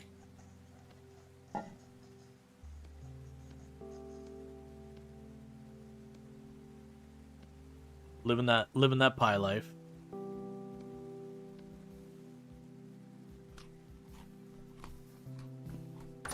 It'd be also nice if you could hover over the crafting ingredient to see all the different variants. Yeah. Yeah, I know some of them there's just like way too many possibilities, but I do agree that it would be kind of nice if there was a clean way to be able to just like, okay, don't just flip through here, like let me just take a peek.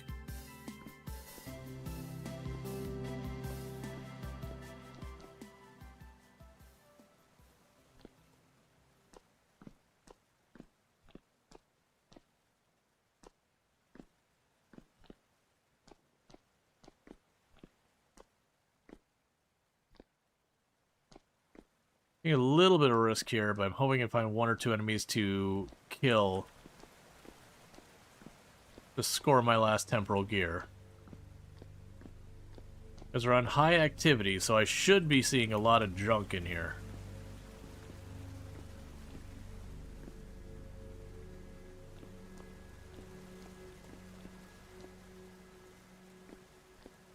So if I understand, you fire the mold for the hammer and axe, put the crucible over a fire pit, melt the copper nuggets, use wood tongue to pour into the mold, get the pickaxe and the hammer, then go out hunting down more ores to make the anvil and progress. Yes, it is definitely worth getting the prospecting pick as well, but the priority is hammer and pickaxe, then prospecting pick. But it can be pretty rough to find copper without the prospecting pick, unless you get lucky and you find some copper like on the surface. If you do find like a nugget just sitting on the surface, you know there is copper straight below it. But that can be kind of hit and miss. But once you get like the prospecting pick, it goes a long way, because then you can just prospect like you've seen me do a whole bunch. And that kind of gives you an idea, like, is this a good place to go searching for ore? Yes, no. You know, is this the place that has the ore I'm looking for? Yes, no.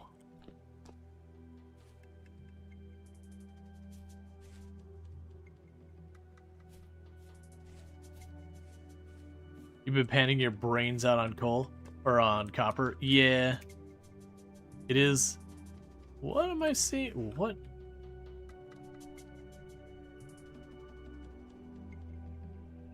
Is that really the trade person way out there just glowing like a beacon from a mile away?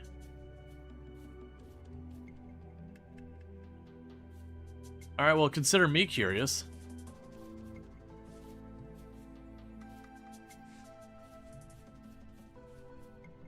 Is that the right direction?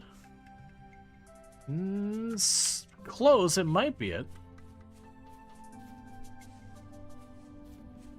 He's trading purified uranium.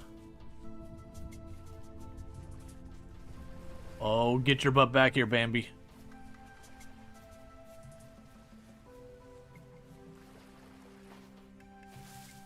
I want to introduce you to a television show of How I Met Your Mother. It's not the version you're thinking. This one's much sad. This one's much sadder.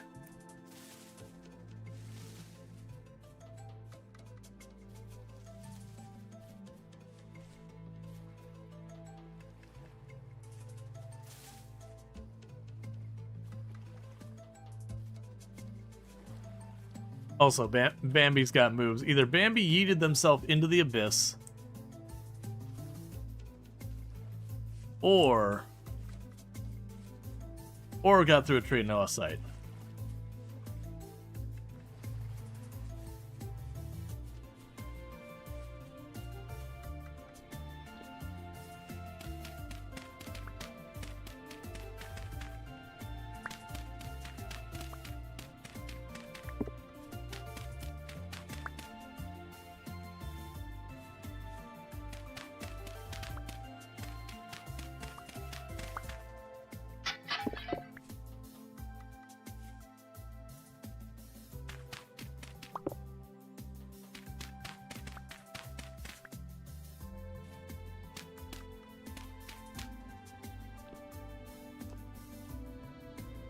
Hey, tin bronze.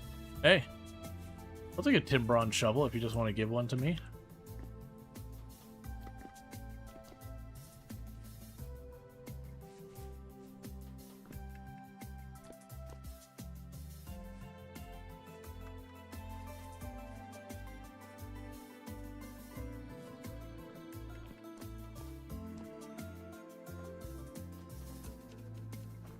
I'm pretty sure we've already tore this place up.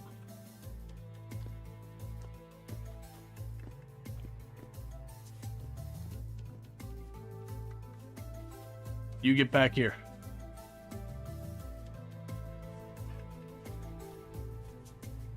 Why are you running?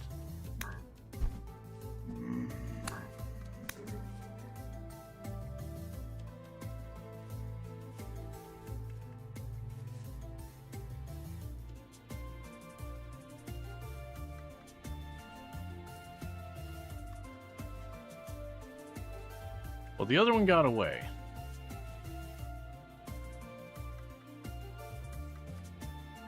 I also lost sight of the ominous glow that we could see from a mile away.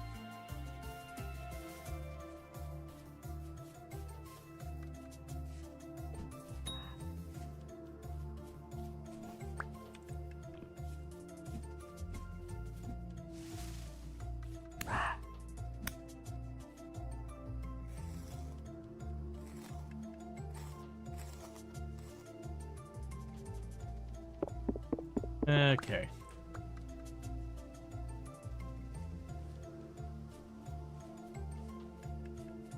Also, does not look like I surveyed over here, so let's go ahead and fix that problem. 1, 2,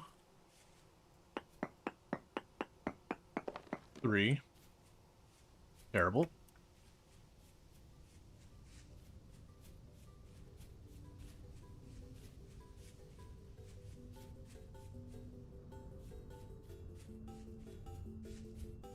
I'm guessing it was just the trader, but like, maybe there was fog on it, just the way the lighting work is just this beacon.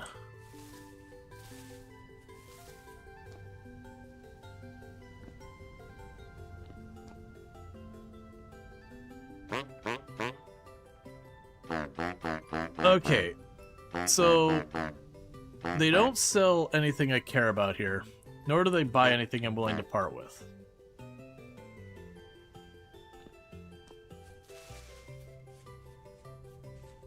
So what? We came through this way before.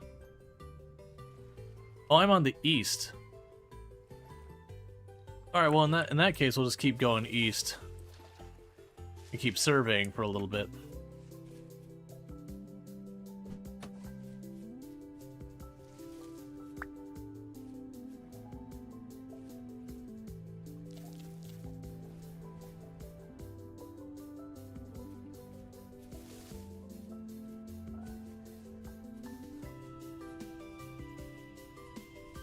Alright.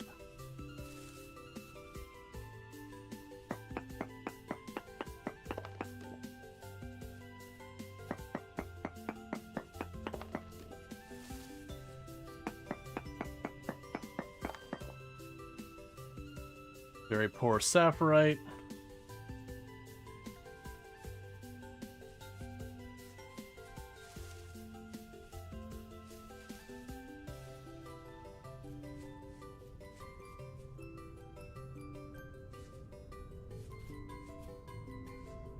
And I just keep hoping for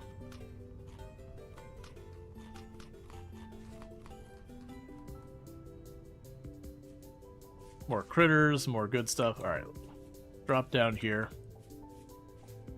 Seems steep enough we could just poke into the wall and have something.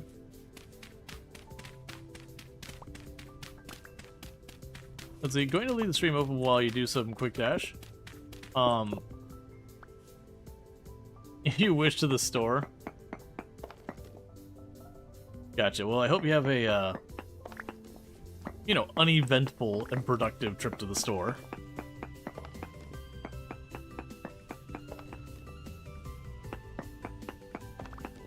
Let's try and get this teleporter set up.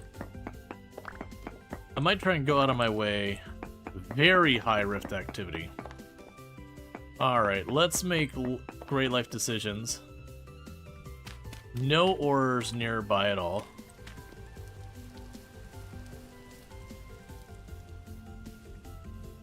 If we see a tunnel underground, I might just pop in and, you know, fight. It's getting pretty close to fully healed up.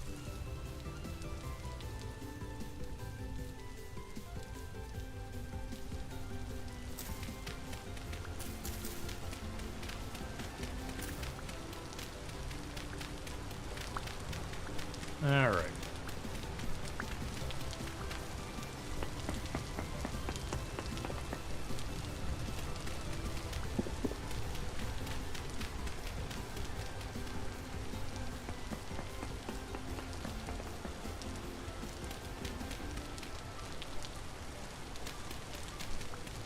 So I'll just try and put pins down until we find a cave. We just need one more temporal gear, and then we get to teleport. Minuscule amounts of chromite, which doesn't help us at all.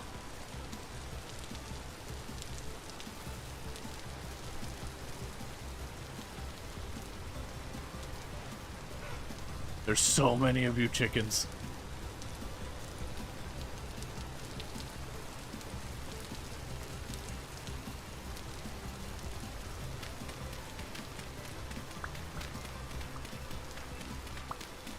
All right.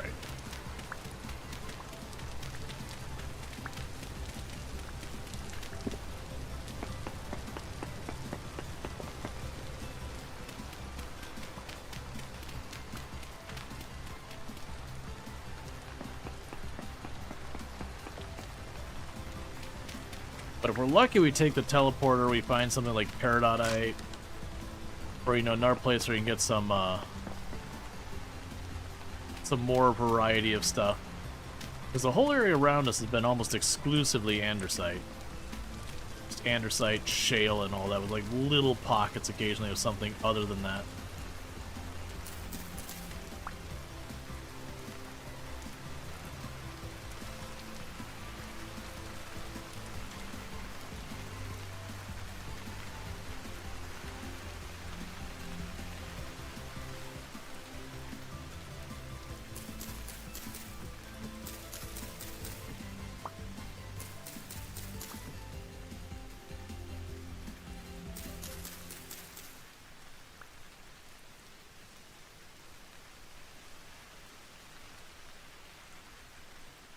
Okay.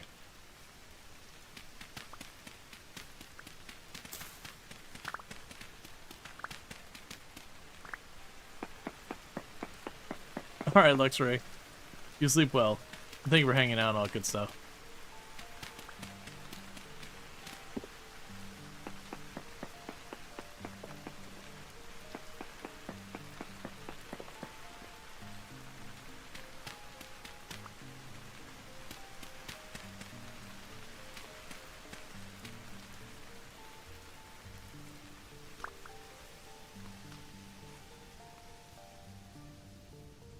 You got a big open field again.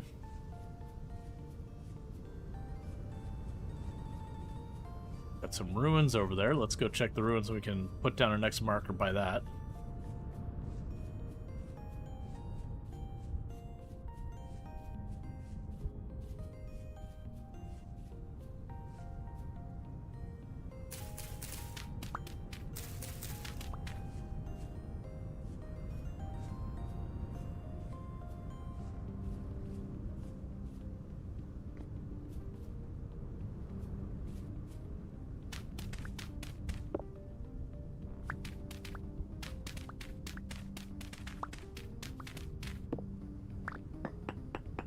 Okay, and sometimes you get lucky and you find more underneath these.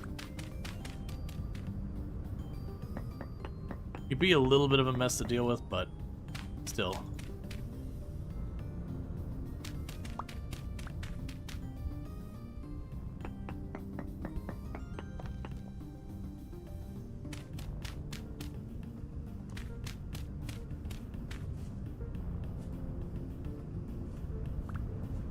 That's fine.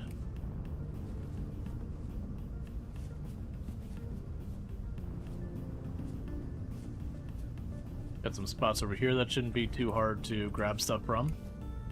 I actually seem to be doing okay in temperature as long as we're like running around out here, just because I'm poking underground, warming up, coming up above, cooling down. So it's not having a chance to like really set in.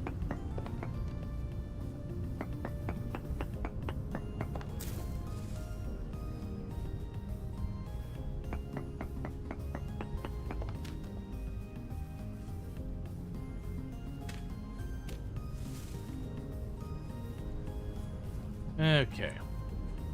We gotta be running out of... Oh no, there's plenty of room to go east. Yeah, let's try and get over to the shore. I'll follow the shore up.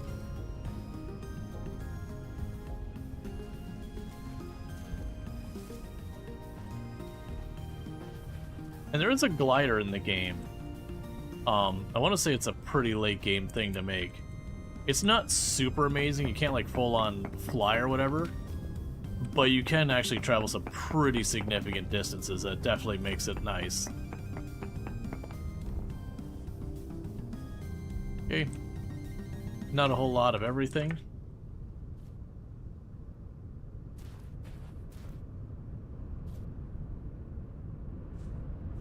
Here we got red clay, quartz. A lot of red clay, actually.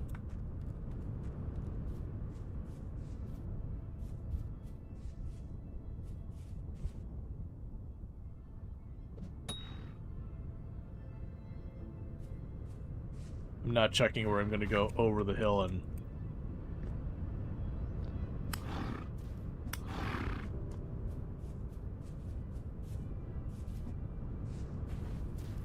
send it off into the abyss. Well, you win this round. I'm sure as heck not jumping down there and not being able to get back out for a while.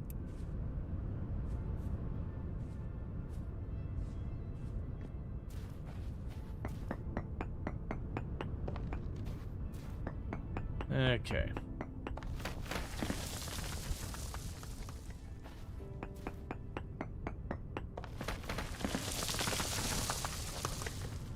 Alright, a little bit of gold, but nothing else we really would be interested in.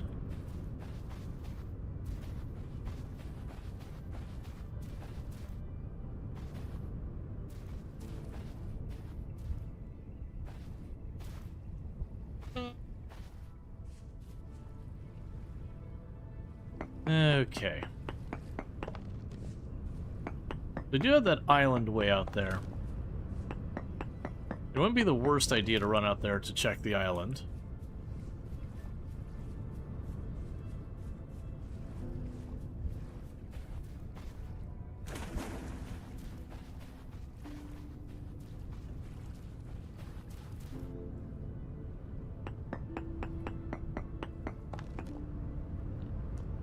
Okay, so we still have very high activity.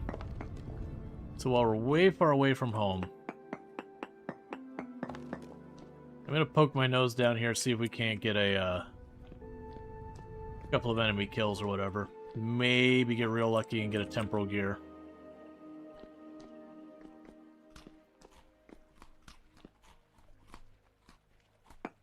There's zinc. That's fun.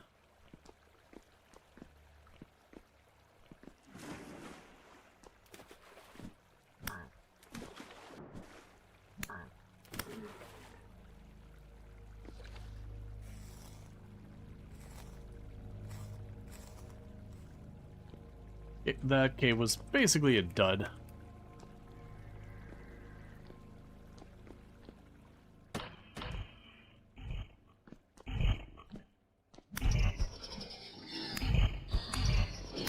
Today I learned if they damage each other, they attack each other.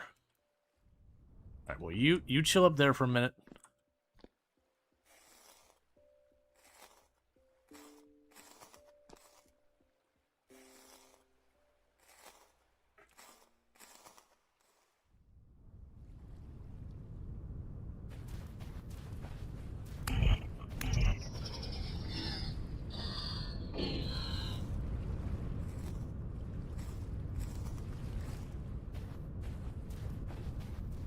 It's unfortunately not really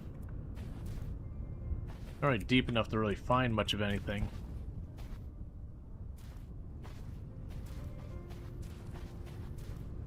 We found the zinc, but I don't think we're going to reliably get enemy spawns in that little tunnel just running back and forth.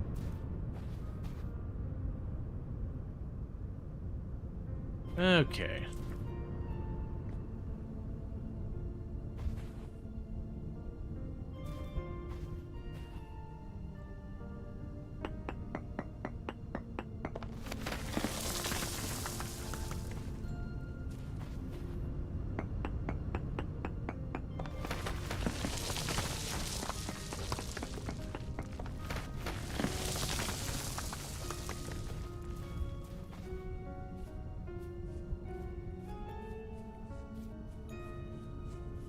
We can keep on our way up the shore for the moment.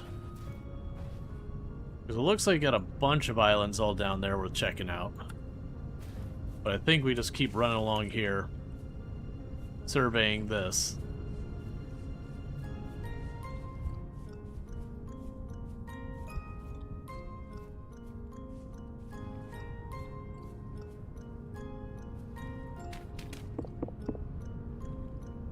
Pretty much what I figured.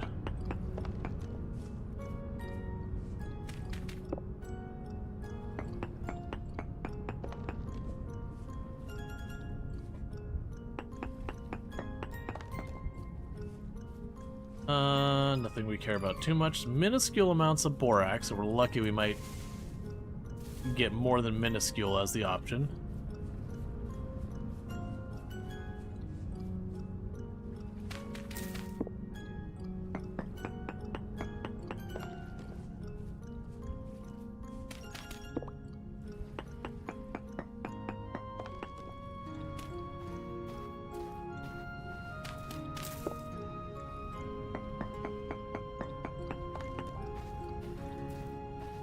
Still minuscule borax.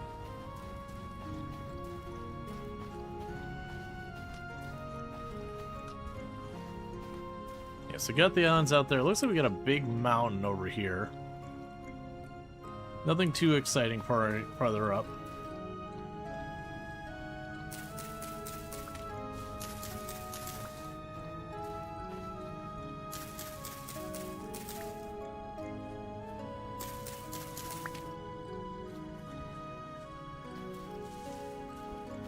Okay.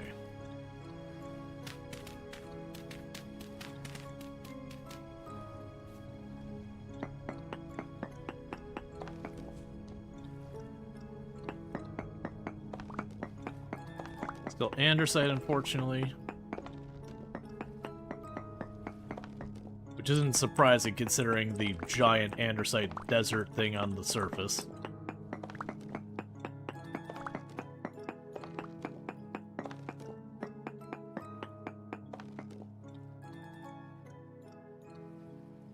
Okay, so the potential for borax dropped back down.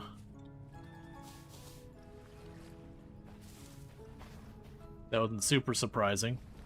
Looks like we're gonna have this whole big thing loop around here. So that might work out that...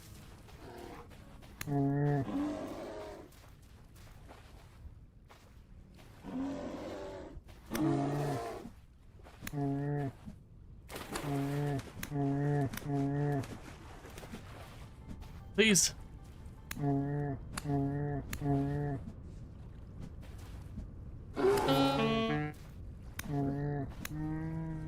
Yeek.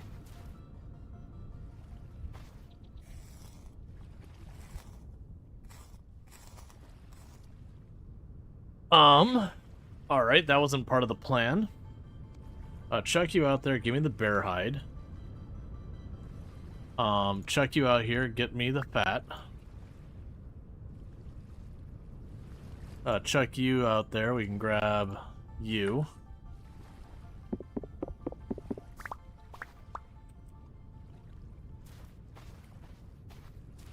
So you'll stay good for 5 days if I don't do anything. Hey, Pelanova, how's it going?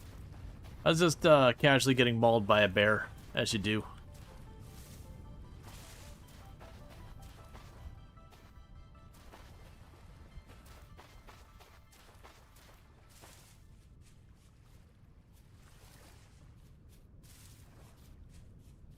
am I seeing over... Oh, I guess it's just weird. It looked like the tree was almost at diagonal. It's like, what am I seeing there?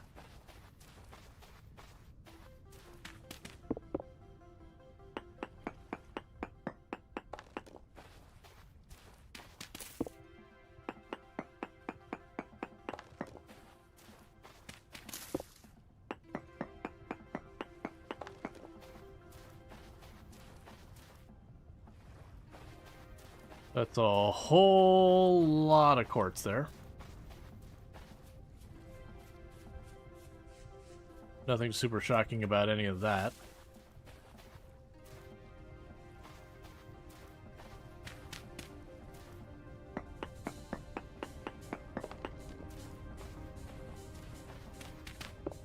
Yeah, I don't know. I know for a while they had it so the animals could move significantly faster in the water. But even then, it was still worth doing, because both of you were still moving slow. Like, they were faster than you in the water, but they were slower than their base speed. And often it was worth doing that just because you could hit them, knock them back just a little bit, and just kind of chain hit them.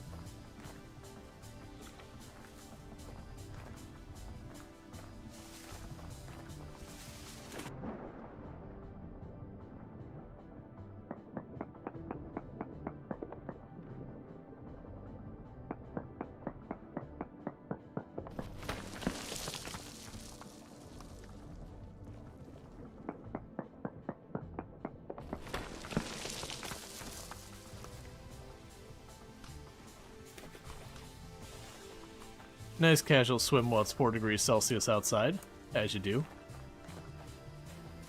Way more quartz.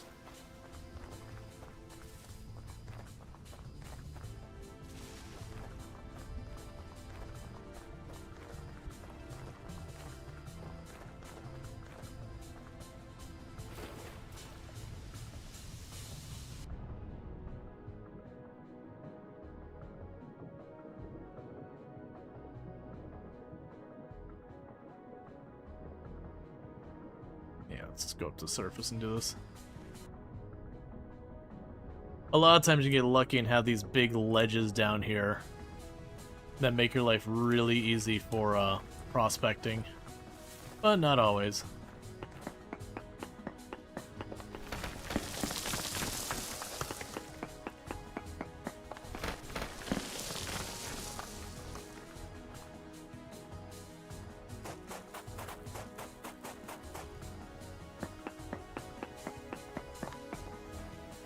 Literally nothing. Absolutely nothing at all whatsoever.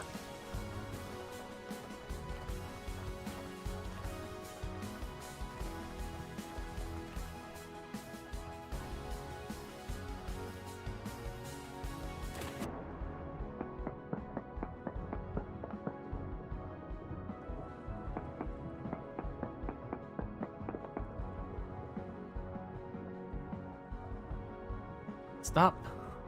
It's like pulling me into the spot.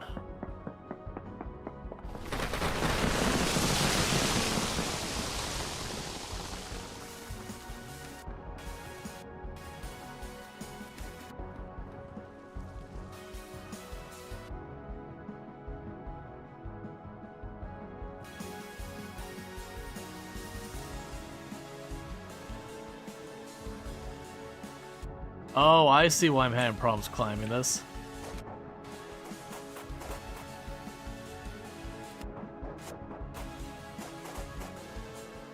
Because it collapsed and made a big gap.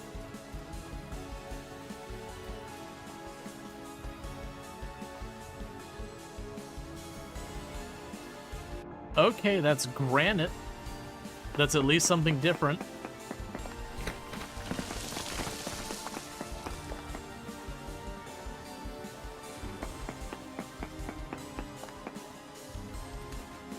Literally nothing of value in it, but it is different.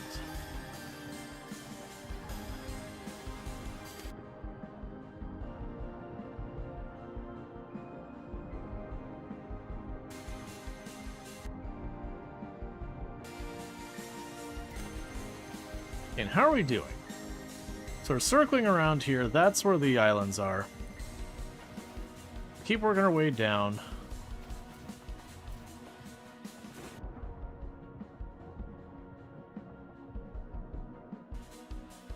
Usually in your world, you're desperate to find something that isn't granite. I tend to run into lots of andesite. I do remember the water world. We got lucky and we had was a peridotite in a lot of the area, which was really awesome. Because I was like just swimming in olivine.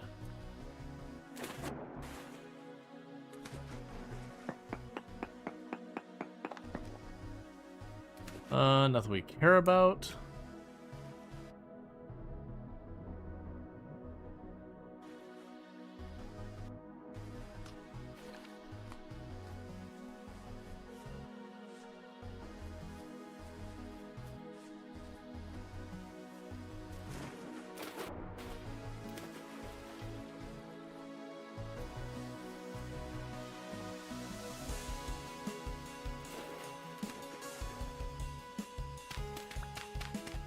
Okay.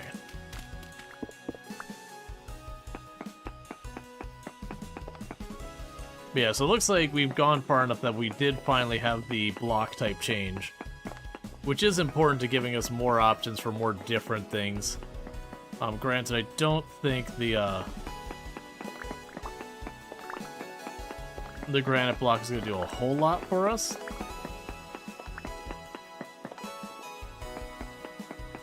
Still happy to see something that isn't andesite.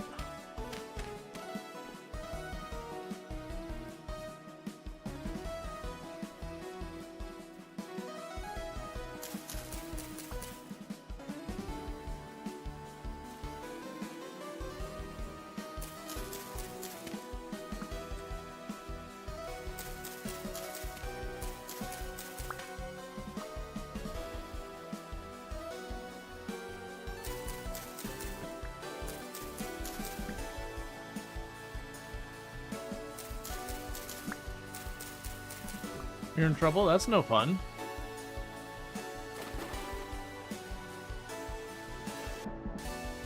You discovered the mod site for Vintage Story?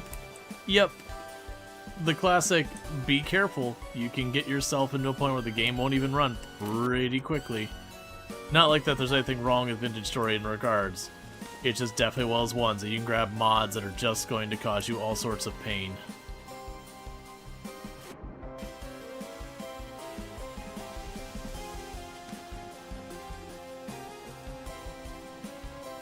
Thought I heard a bear. Okay.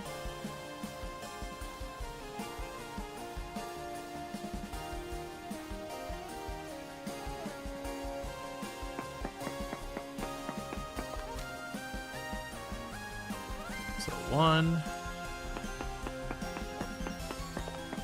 2,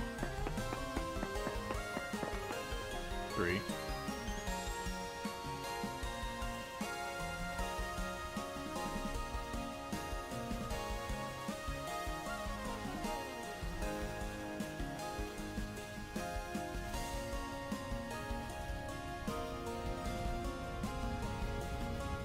Okay, we're down to sandstone, granite,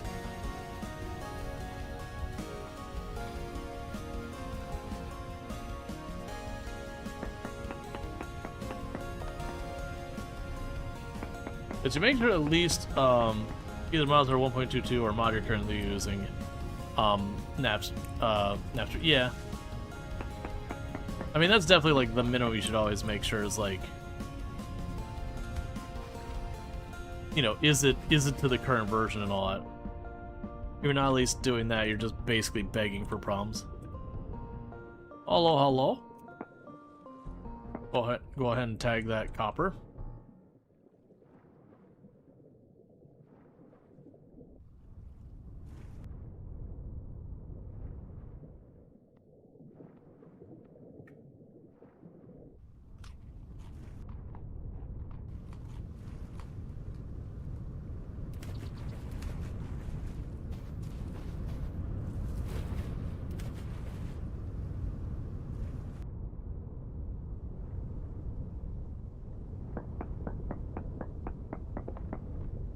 1.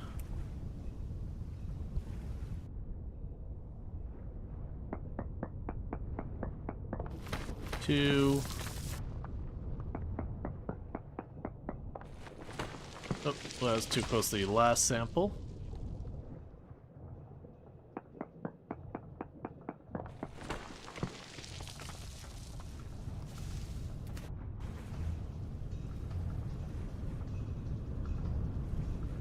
And how are we doing positioning wise?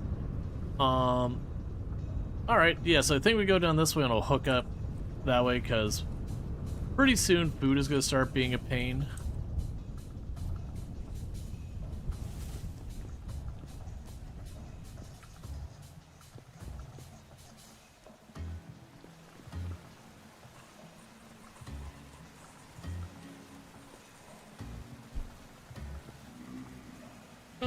Oh, jeez.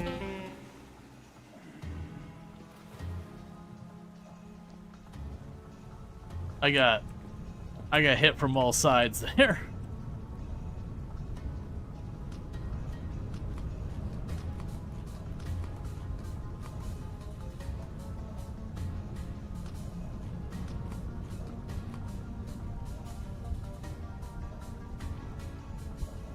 I want to see what that ore was.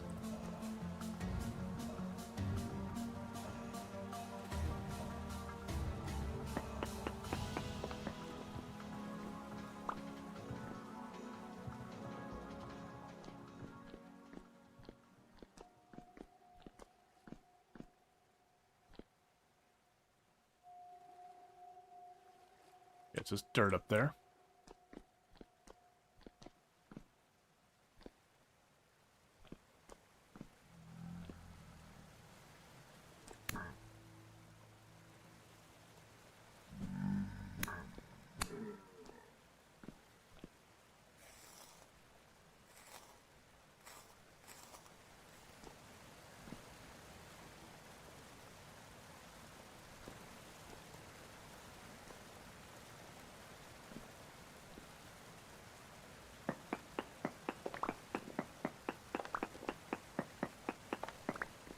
Okay, that looks like it might just be flint.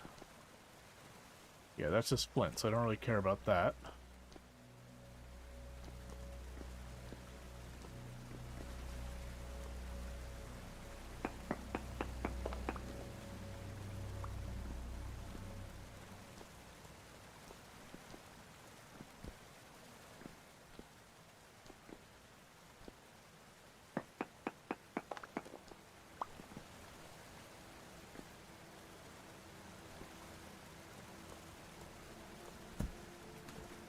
Hey.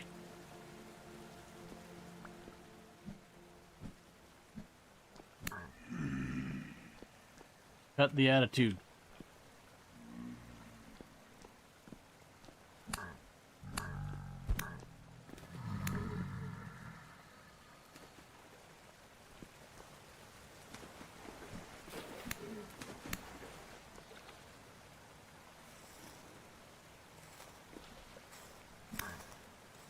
Because we really want one more gear.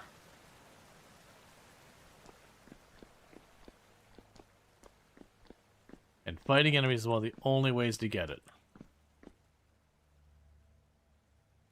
And just a bunch more flint.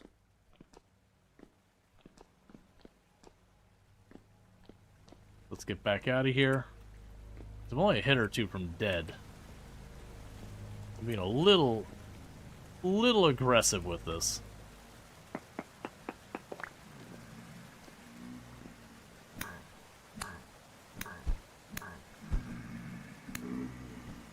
That's not fair. No using your corpses of your friends to prevent my attack from landing.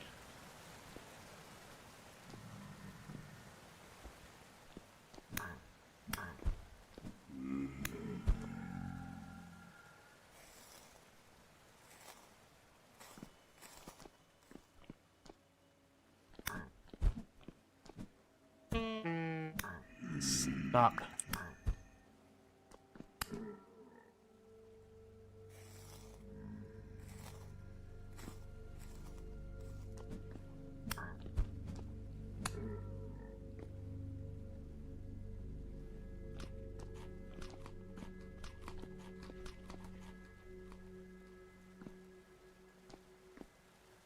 That's all my food.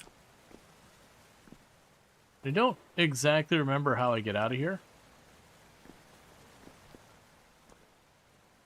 Oh, there we go.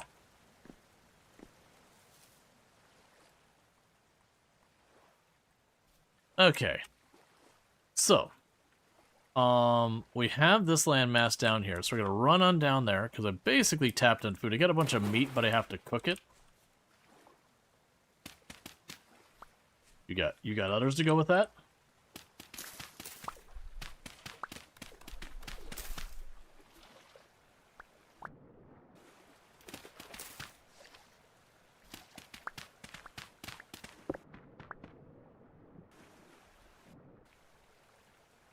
Cool, high fertility soil, love to see that.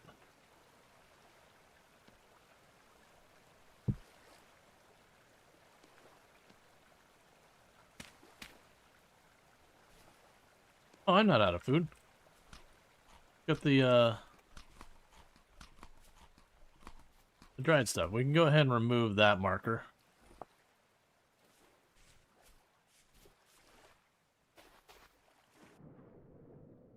Guess I don't accidentally like place it and leave it behind.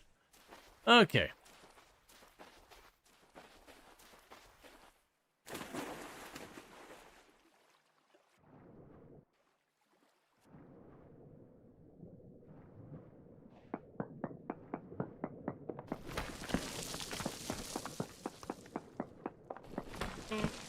Ow.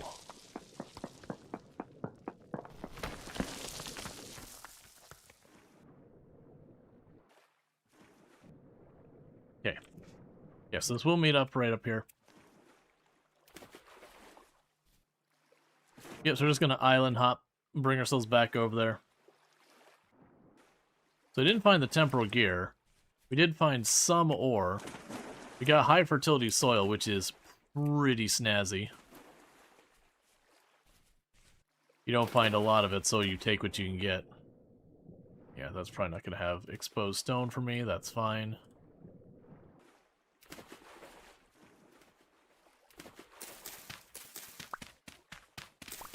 Okay.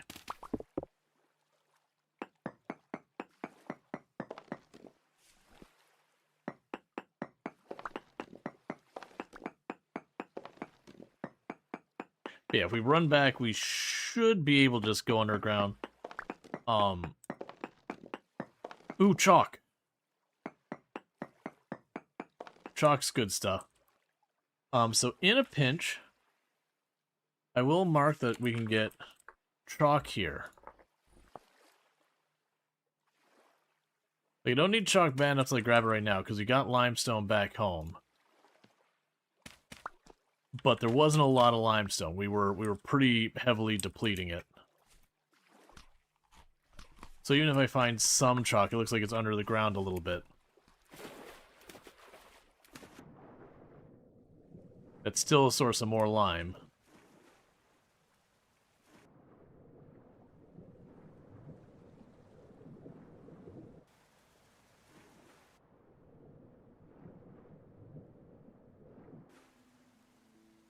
Okay.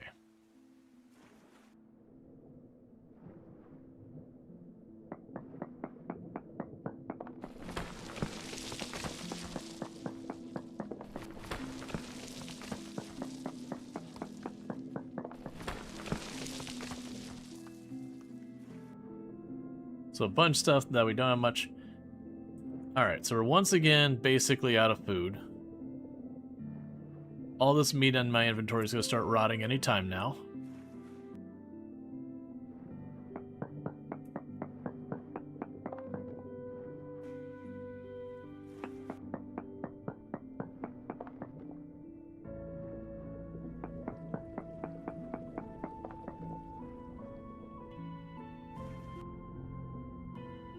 Okay.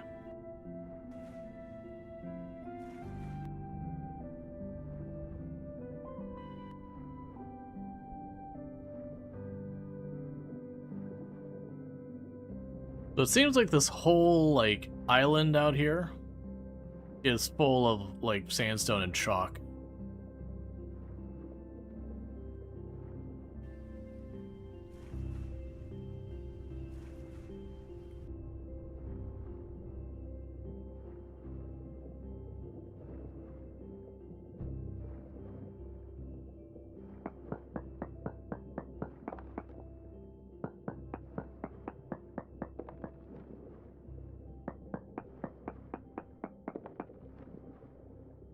very poor borax. That is not minuscule.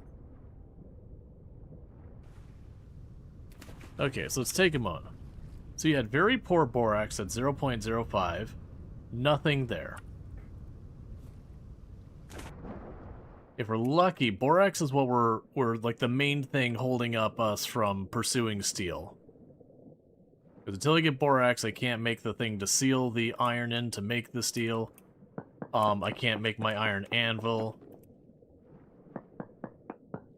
Like, there's other things I need, but most of the other things, if I put my time into it, I can make it happen pretty quick. 0.7? So let's see. 0.55, 0.7. So it's still going up.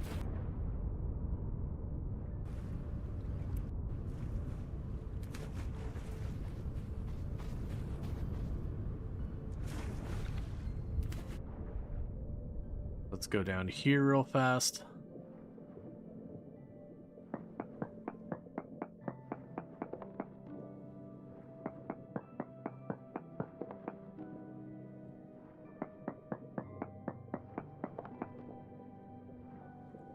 So the borax dropped down in a big way. Halite went up.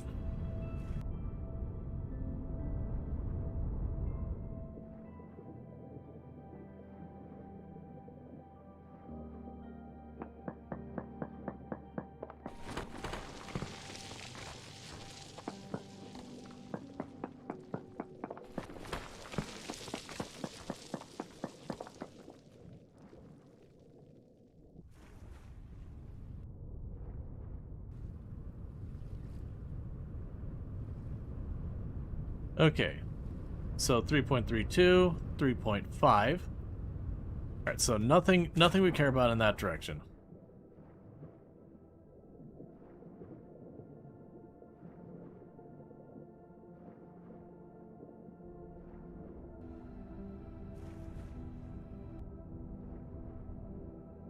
Relative to the same amount of borax, it's other things that made the comment. People are like, oh man, you're so lucky you found insert thing. It's like, man, it doesn't matter what run you're doing. There will be something that's going to cause you grief. One run you might get lucky and you might find your tin immediately and be like, heck yeah, easy street on the whole bronze. And then the next time you turn around, it's just awful. Well, the halite went up a lot, but the borax dropped off again.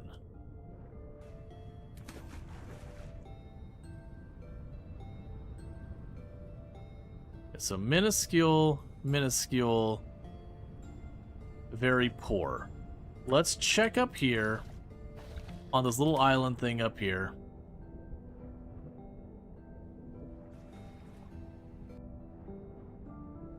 I don't anticipate to have much luck.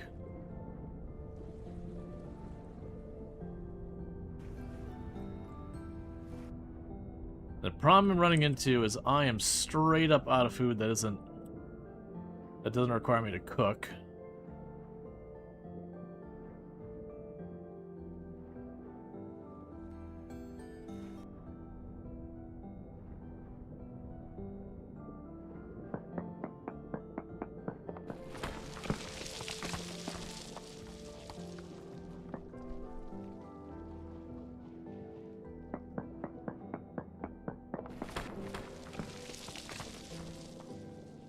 Did some of those too close together.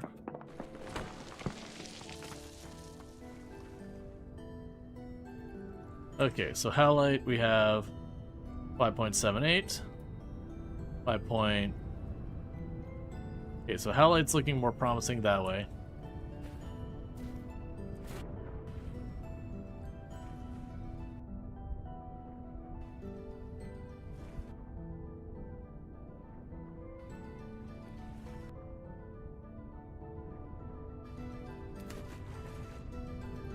I'm gonna go on the land a little bit because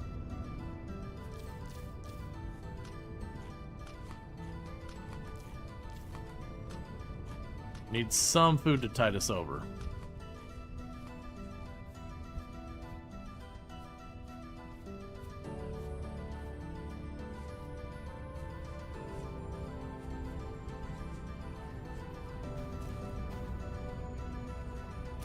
big Grant world, you're missing Chalk, but or you have the others.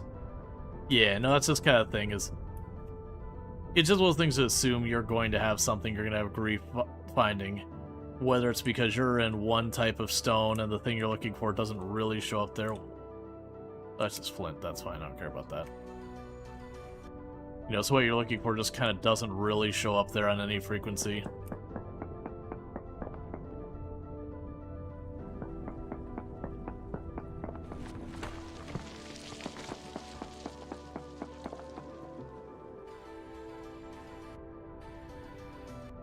Pretty sure the halite was higher.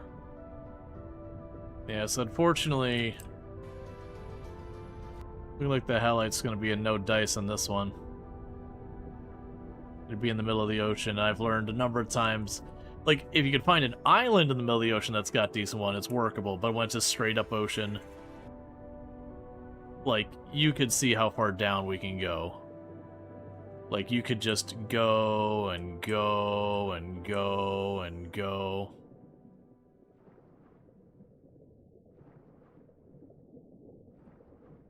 But you get the idea.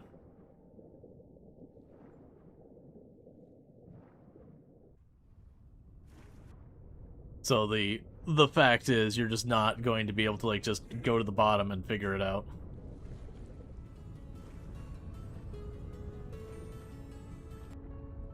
Like, sometimes you'll get lucky.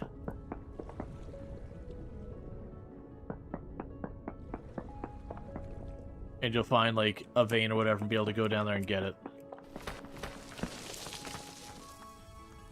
Yeah, minuscule amounts of halite.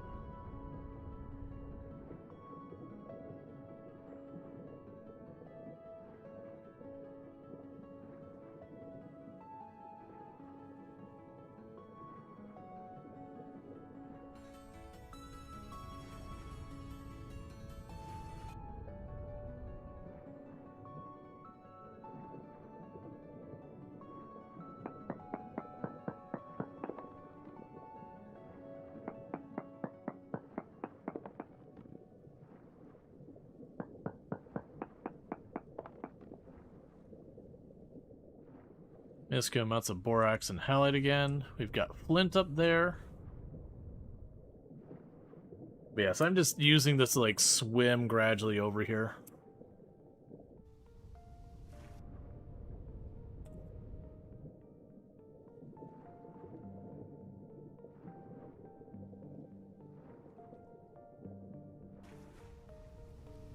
Because I figured there's a chance we might get lucky and find something out here.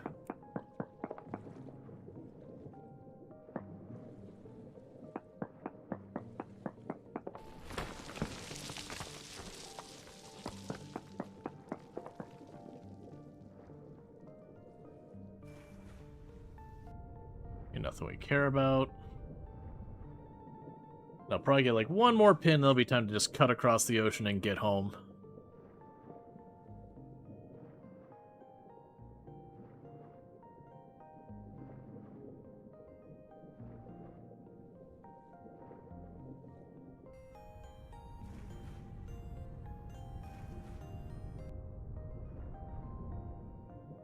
Yeah, this island's actually pretty similar to the one we, when I did my water world that we spawned on. The difference being the next nearest islands were way far away.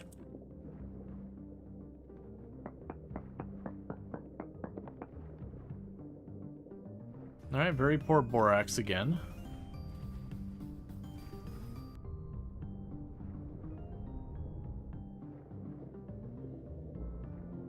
Someday I'll find borax.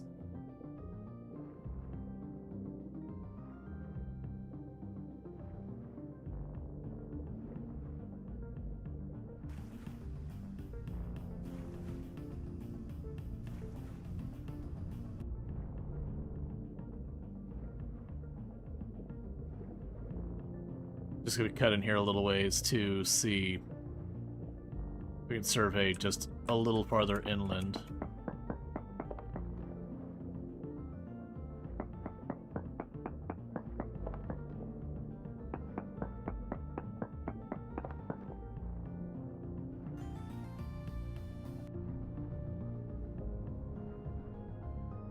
Is the 4x getting better or worse? 0.32, 0.31. Nope, terrible. All right. There's one tiny little microscopic island in the middle of all this water that I'll go ahead and survey just because I can.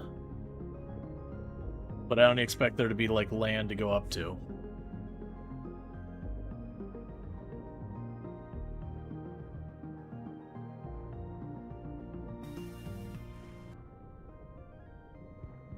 We can hit this thing.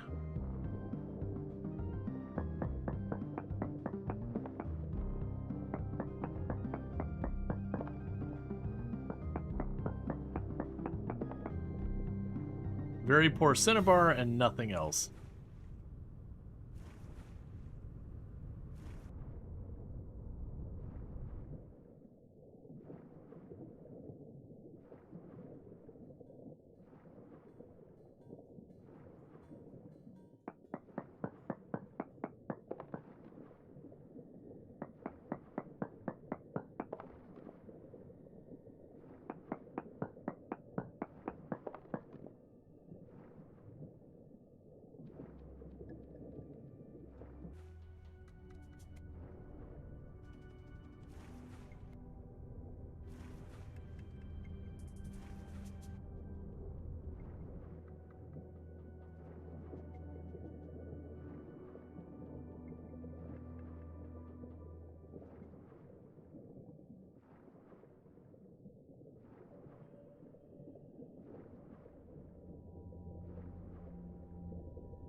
As you can see, when you get out in the ocean proper, there is nothing.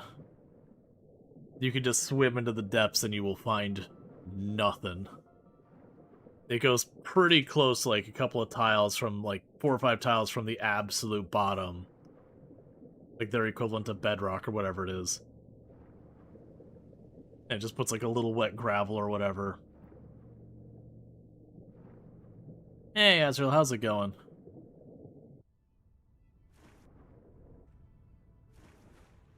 We're just simulating decompression sickness.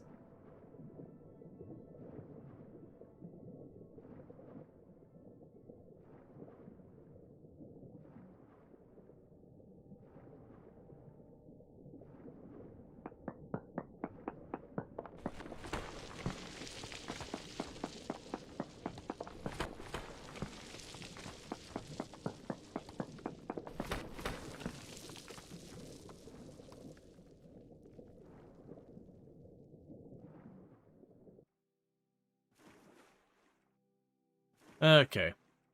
Needless to say, that whole area was a bust.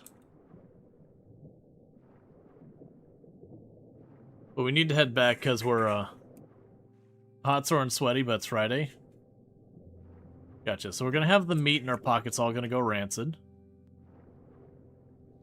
That should shock basically absolutely nobody.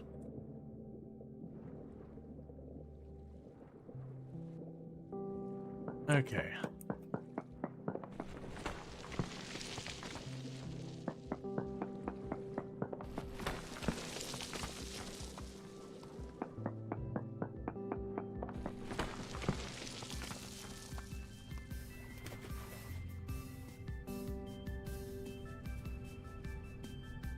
So we're just generally heading towards home.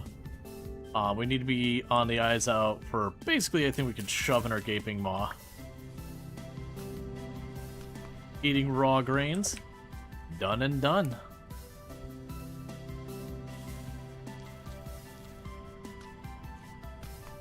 Fresh cranberries right in the mouth. What's zinc used for? One of the types of bronze uses zinc.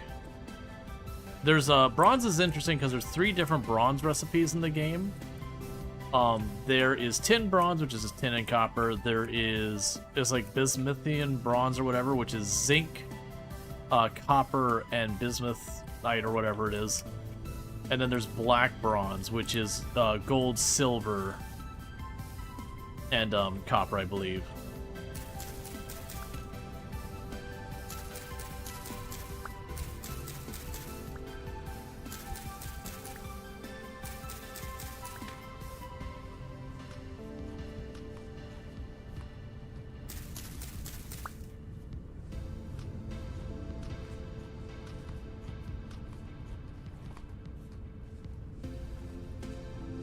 Okay, with this we can go ahead and we'll get back to the process of farming stuff. Let's see, the black bronze actually has way more durable than the other two kinds. Yeah, no, there's pros and cons to them. But yeah, no, it's kind of one of those things though, it's the black bronze can be a bit of a pain to get a hold of. Because it's not exactly like gold and silver are, you know, super plentiful.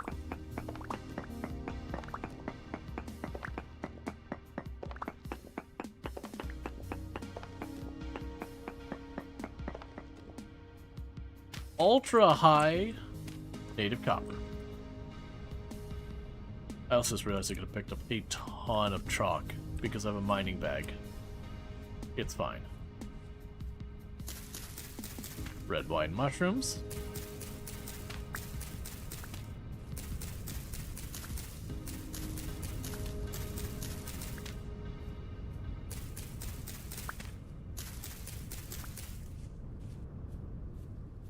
You found death caps? Yep. And they work as advertised.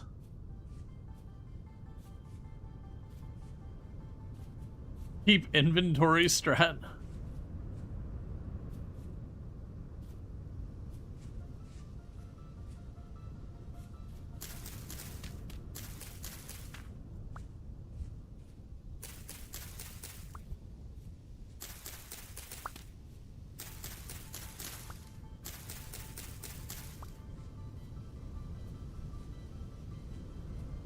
Yeah, the death caps are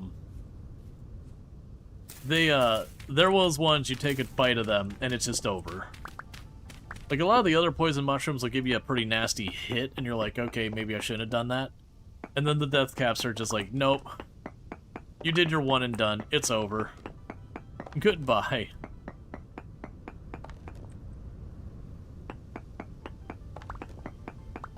Think about it, you can teleport home. One thing to keep in mind is you have your old satiation. When you take a death, it does reset your hunger back down to like half. I'm literally using the wrong thing.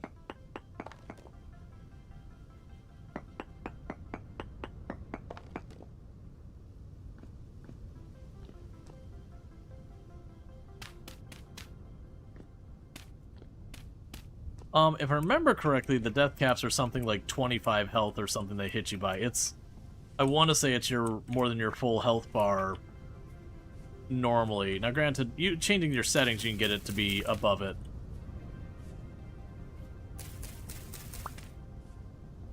But I believe by default it'll one-tap you instantly.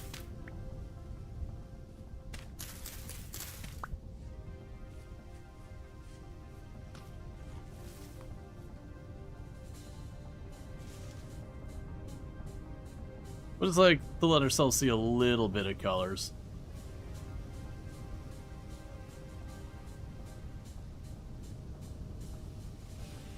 Not the full Liberty shrooms where like you really trip out. Just a little tripping.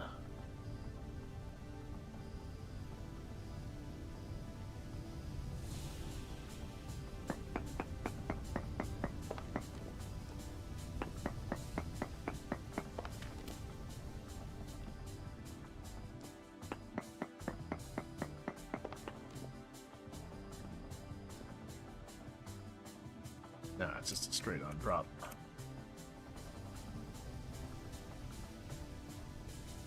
Trying to get our way back home. I mean, honestly, a straight on drop of like, there was good stuff down there, maybe I'd peek. That's pretty meh.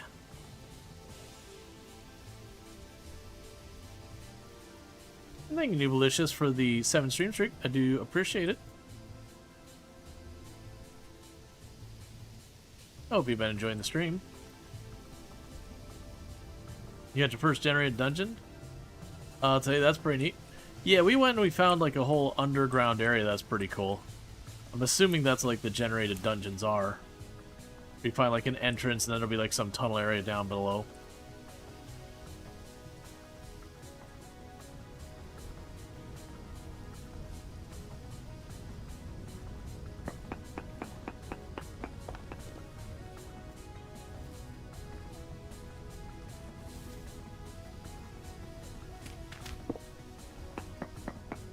And hit that spot.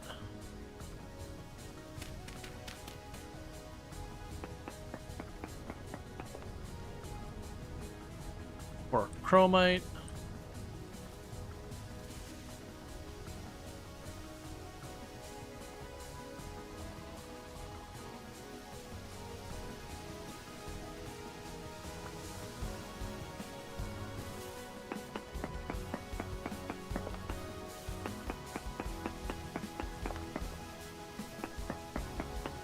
A bit closer than I normally do it. Decent chromite. It looks like we're finding another place we could potentially find chromite. I'll have to look what the chromite requires.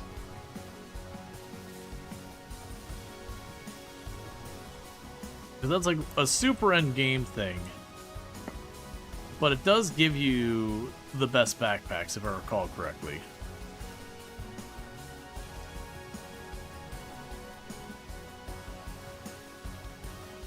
We can look at that when we get back home. What the sturdy backpacks require. I think you need the best pounders for it. Probably. I've got iron ones right now. It's not hooked up. I gotta finish the mechanics for the pounders. But I physically have them.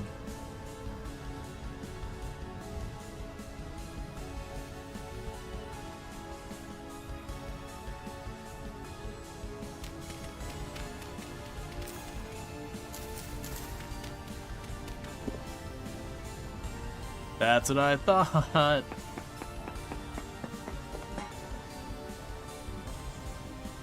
Aw, yeah.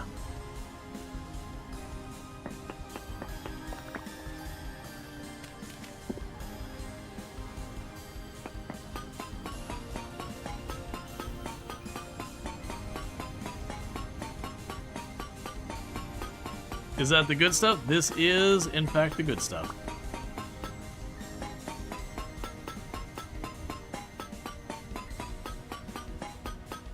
This is actually our second meteoric iron we found.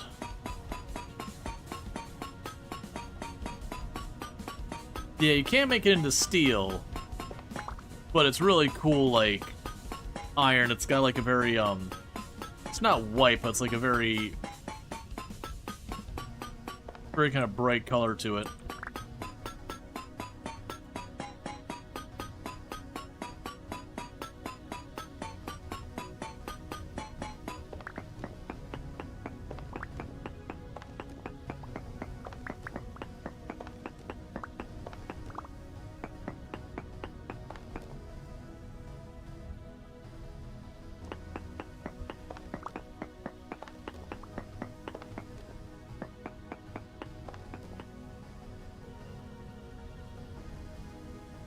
Alright, so I'm not expecting to really find any more of it here.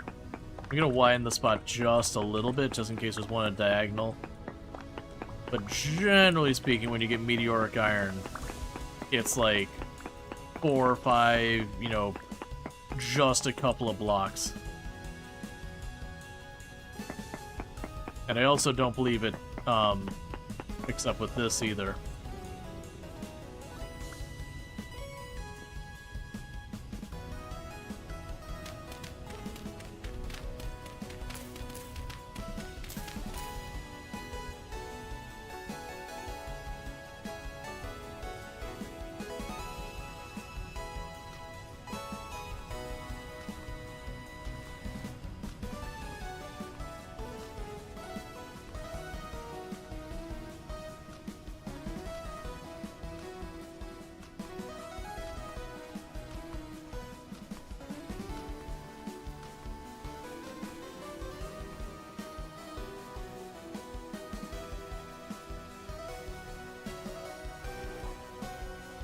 Okay.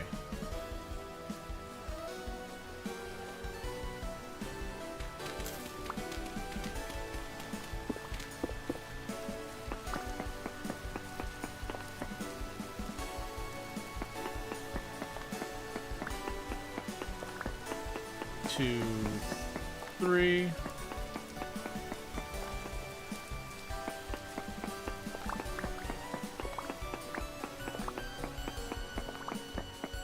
It'd be nice if the stone that was around the meteoric iron was cooler. Like, from what I saw, it seemed like pretty standard stuff. Also, we did grab the meteoric iron.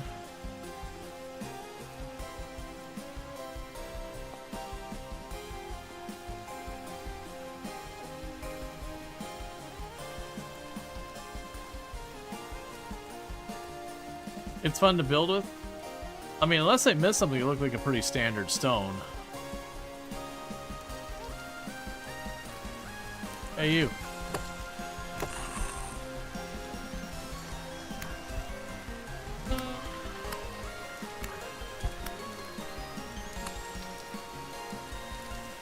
Give me a temporal gear. Give me a temporal gear. Come on, man. I just want to be able to teleport.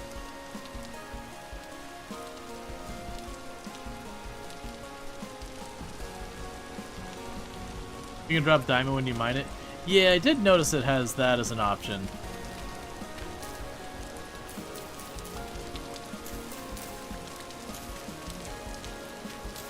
Like, the first one we found, I spent a good amount of time, like, actually mining a bunch of it up, and then after that I was like, eh.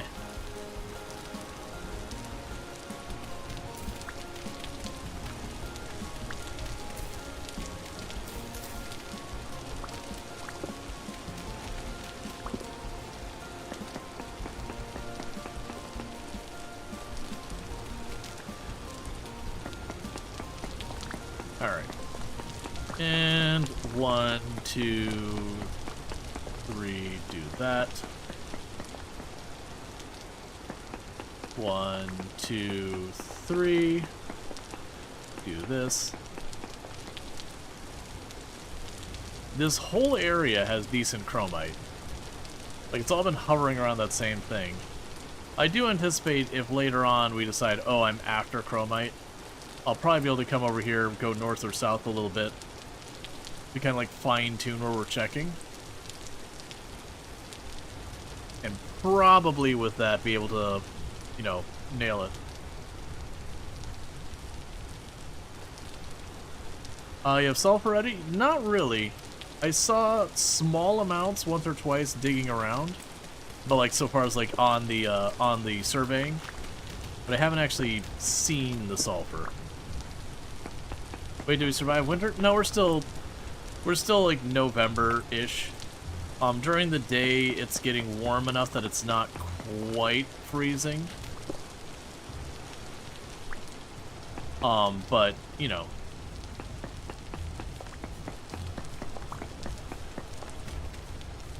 That's not what I wanted.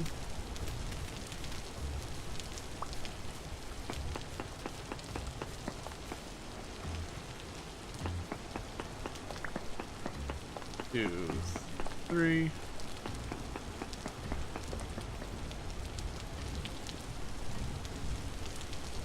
Chrome art started actually getting worse.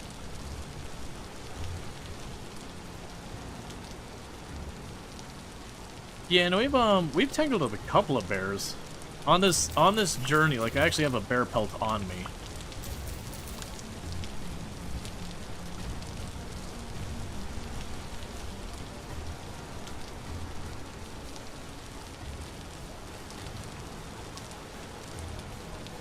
The big thing I still want to find is a temporal gear. I've got 2, and we know where a teleporter is, and all I need is the 1 more temporal gear. I don't want to get tangled up in that area.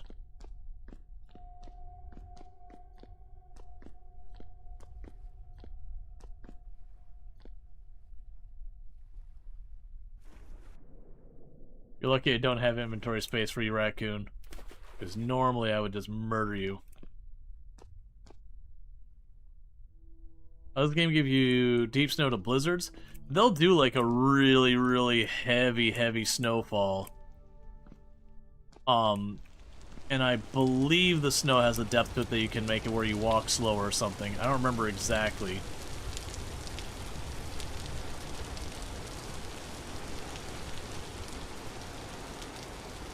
You look suspicious.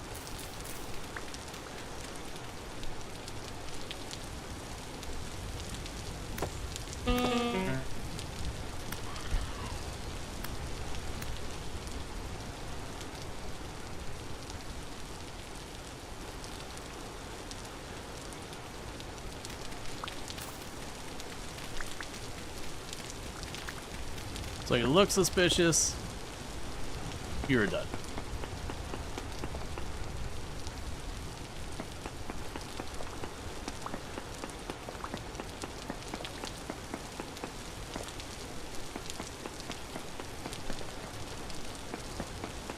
But it's always worth checking. We see like the little dimple in the ground. You're like, all right, is this a nothing or is this a meteor?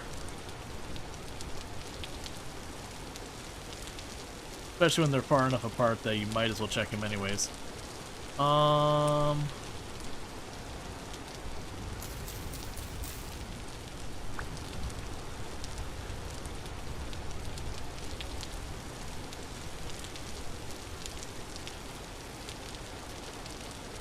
Okay, so we're starting to get to areas I marked previously, so we should be getting pretty close to home. So we got quartz, don't care about it. More quartz. More quartz.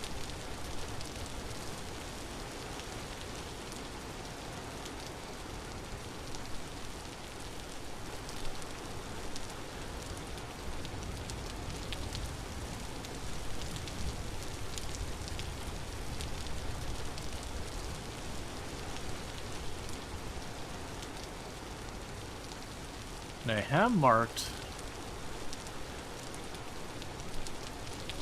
that there was bony soil, but this could have been one of those ones that I marked it, then I came back around and then forgot to unmark it. There it is.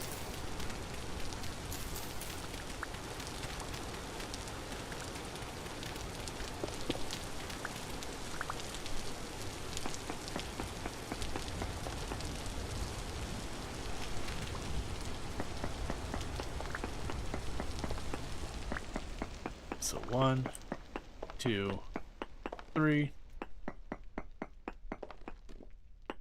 1, 2, 3. And I see just up left of me. We're back to where we have the pins I put on. So at this point, time to just... Okay, that's the one I already investigated. Yep, that's fine.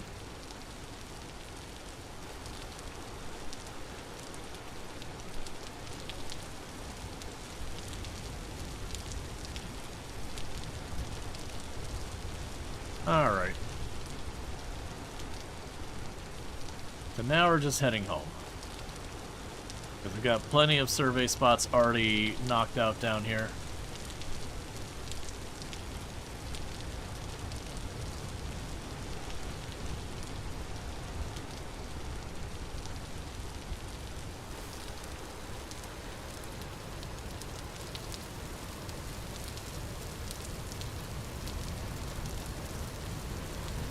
Okay.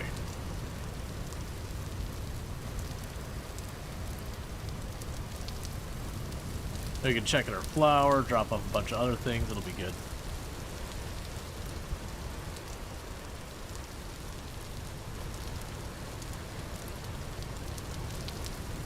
And basically home time.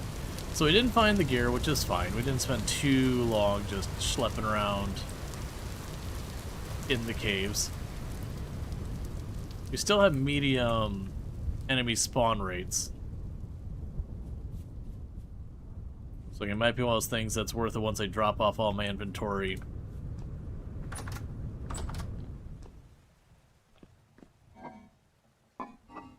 Might be worth dealing with that.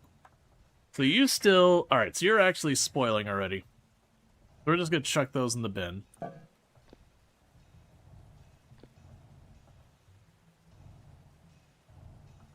Sorry about that.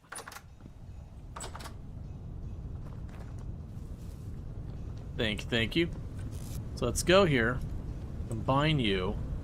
You're already spoiling. Cranberry.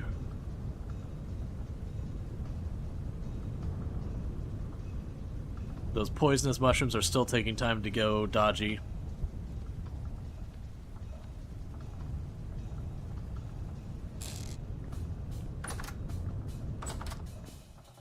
Let's see here. So, get you out. There is enough for me to handle that.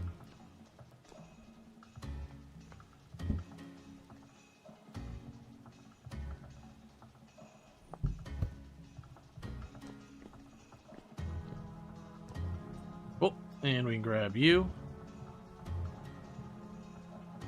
Knife. Start scraping all these.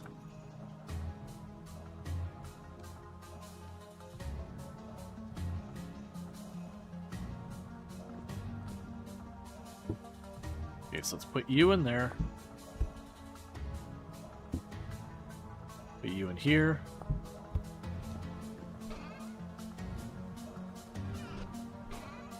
Oh, right, I put a box back here.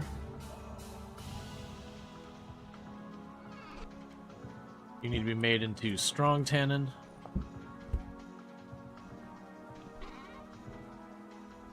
Chuck all the bones in here for right now. Chuck you in there.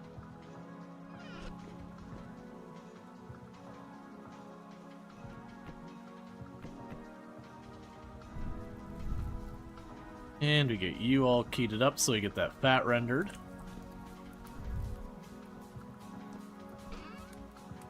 Right now, put the high fertility soil with this over here.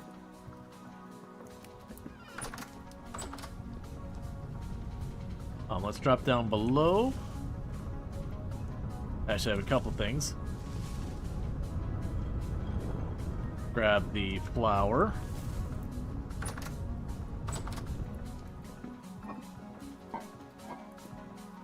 So chuck you in there. 1,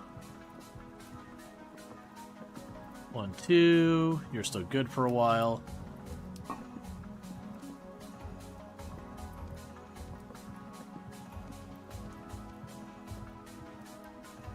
I'm honestly surprised that bronze knife is still not broken.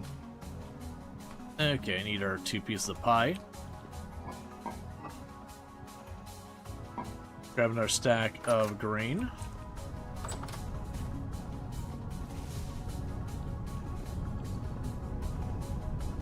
And have that start processing.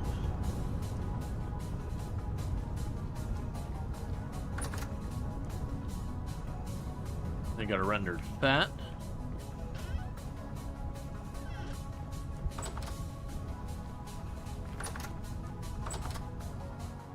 Let's see. Drop the meteoric in there, so that's more than a full stack of meteoric. Drop you in there.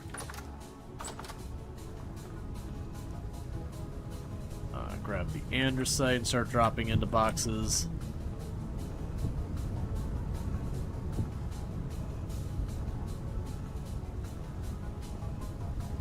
Okay, slate, shale, limestone, claystone, sandstone. Bauxite, conglomerate. We will put the superite or whatever it is. Granite.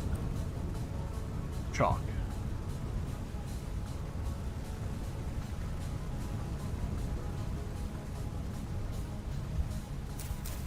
Honestly, at this point,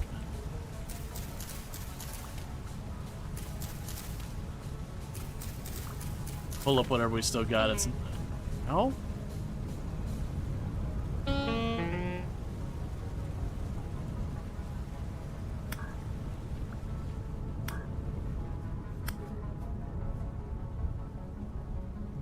Give me gear. Okay, at this point, what I was going to say is all of these, we're getting too late in the season.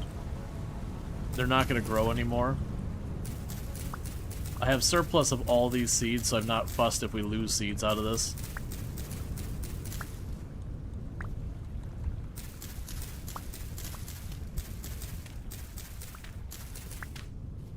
Some of these will give me some grains.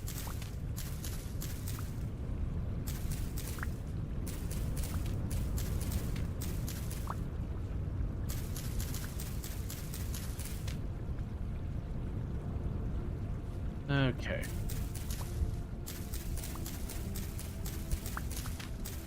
Because who's gonna win this year's Fat Bear Week? I have no idea what that is.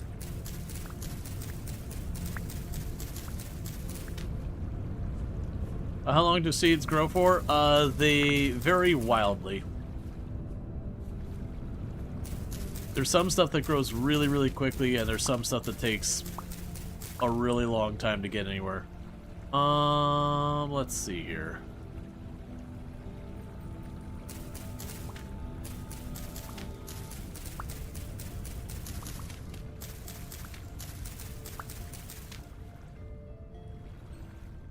Oh, good for. I'm sorry. I misread it.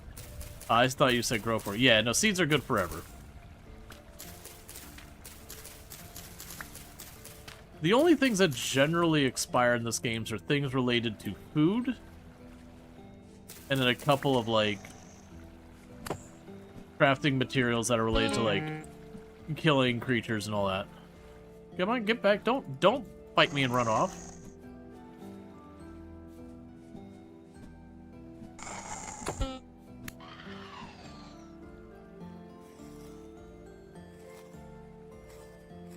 I'm just trying to get that one temporal gear, so I need to kill as many of those as we... Where?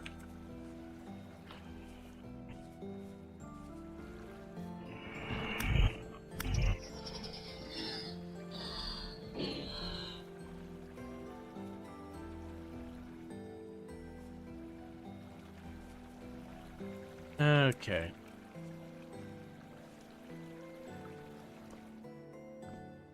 It's run by some national park leading to hibernation. I still don't know what it is, though. Like, you're telling me who's running it, but I don't know what it is.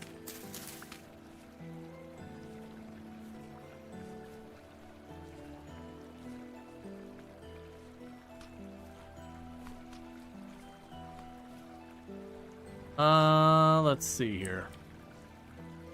We got a little bit of grain laying on the ground there we'll want to pick up.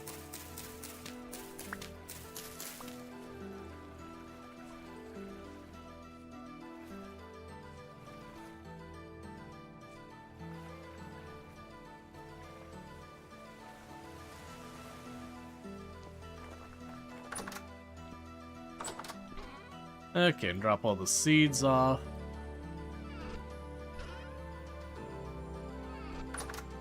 With that, I can run back down here and grab the last of the grain, even though it's probably not enough to be relevant for anything. You know, might as well.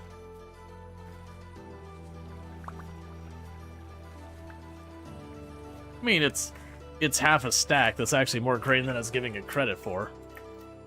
Okay, so the farm is done until the temperatures warm up enough that we can start growing things.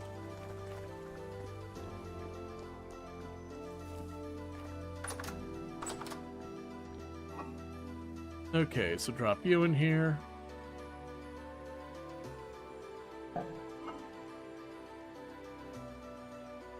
Cool.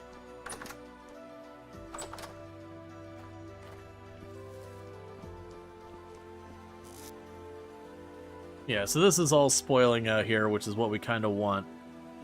It's not spoiling too fast, mostly just because of the situation here where,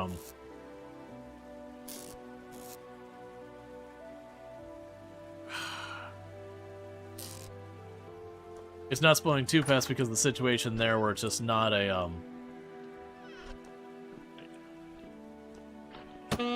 Ow.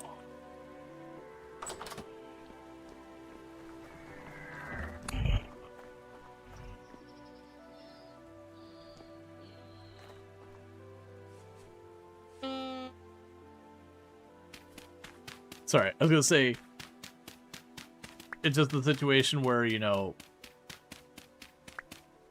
I've completely lost. Getting shot at from inside my home area with this thing completely threw me.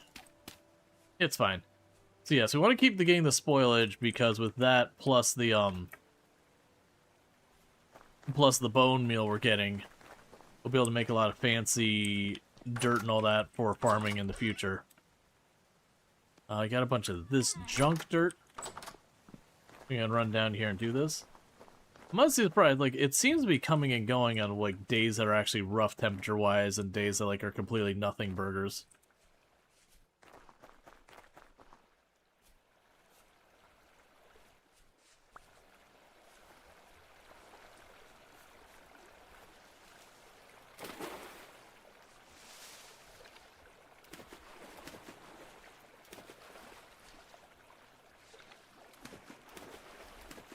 Okay, what we're doing here is slowly filling in this area below my full setup there.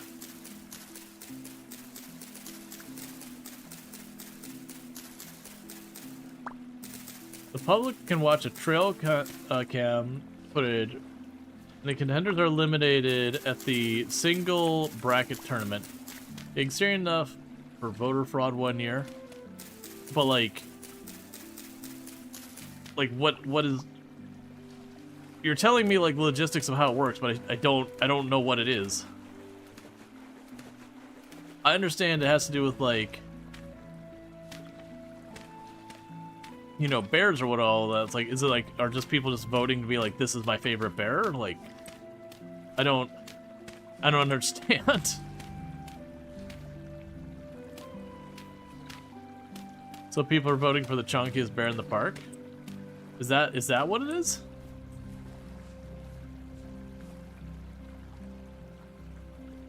Because, like, so far I understand it has to do with bears, it's run by a thing and people vote. But, like, I have no context about any of it.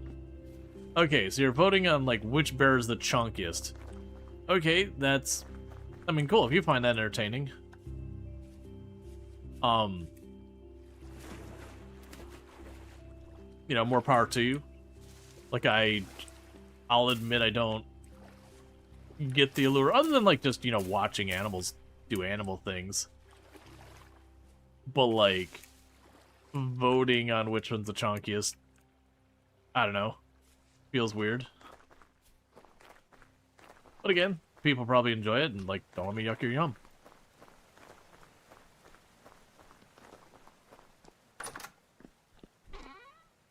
Okay, so drop the arrow off. Drop the reeds off. It's about giving bears individual identities, getting to know them, their behavior, such you think. I mean, that's cool. I can understand that. Like, that makes a lot more sense. Like, it's just like voting on which of the chunk is. It's like, what? But no, I get the idea there. It's also usually good because with stuff like that, you know, it helps humanize things better, because there's definitely people, they see, like, you know, a bear and all that, and they're like, oh, bears, they rip into my trash, they're awful, or whatever. It's like, well, no, it's just an animal living its life. It doesn't know any better. Like, it's just doing its thing.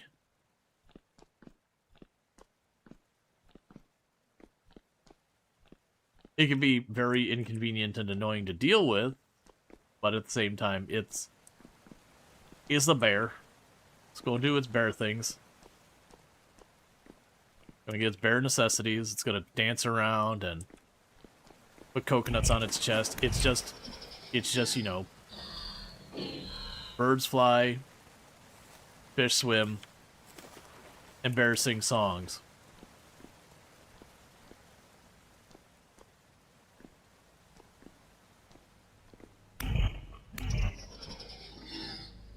Give me your gear.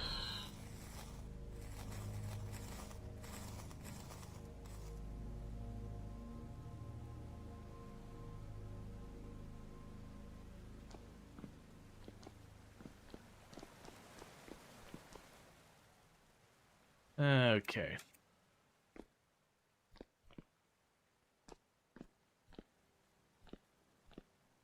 Looking for picnic baskets? Absolutely. If people didn't want to share their picnic baskets with the bears, they would secure them better.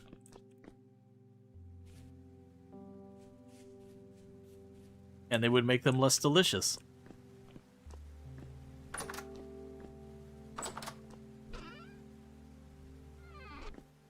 Alright, so unfortunately we're at calm now.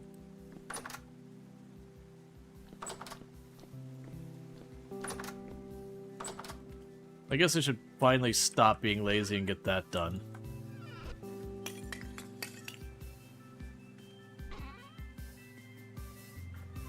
Oh, grab these in case you have more than we can do. Truck you all up here for right now. Grab the tongs. Grab the hammer.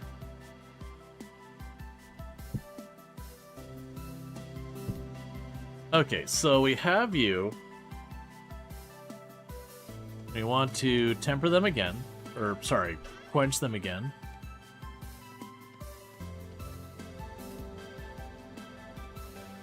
Cool.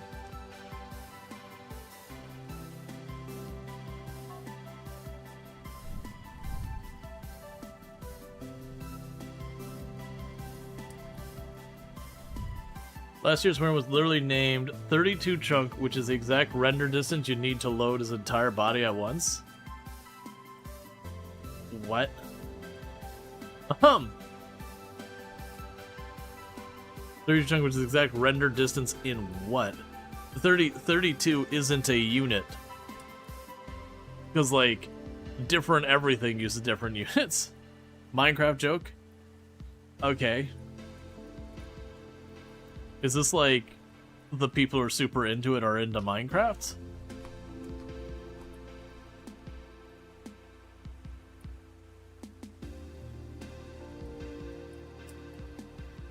I almost forgot I'm quenching this, so we need 900 degrees.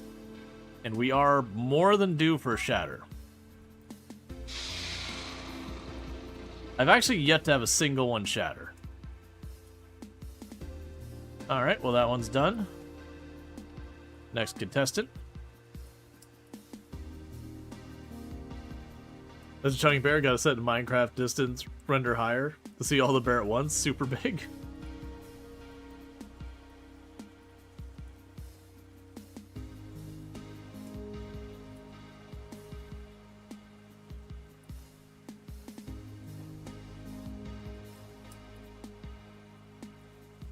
Okay.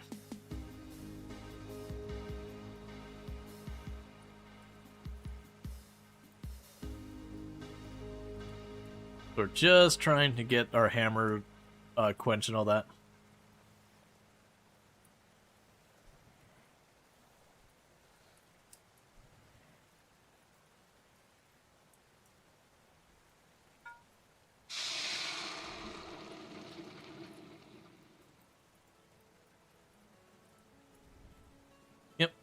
So we got both of those done.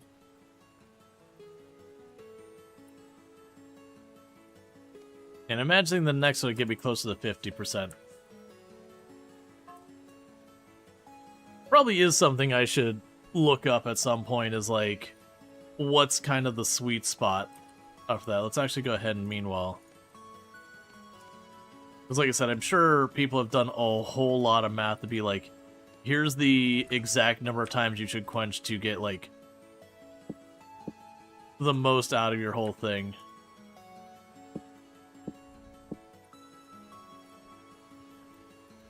Alright. So that gave me a iron shovel. We got ourselves a backup iron hammer because we're down to our last one, so we got that sorted.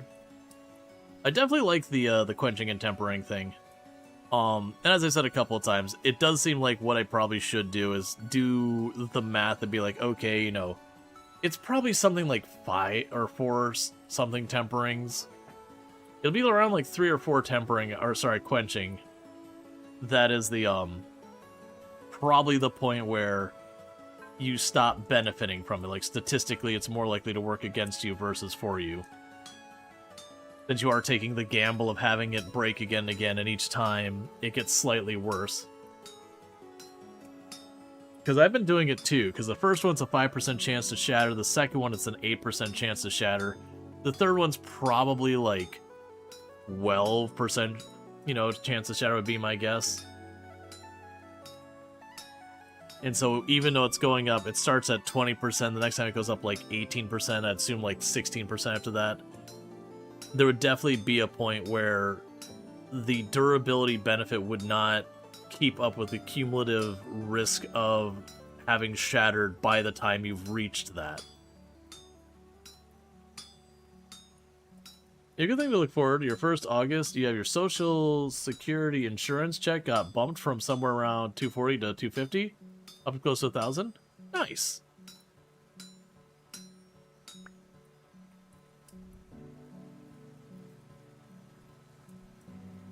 Always having a couple extra bucks in the old bank account helps.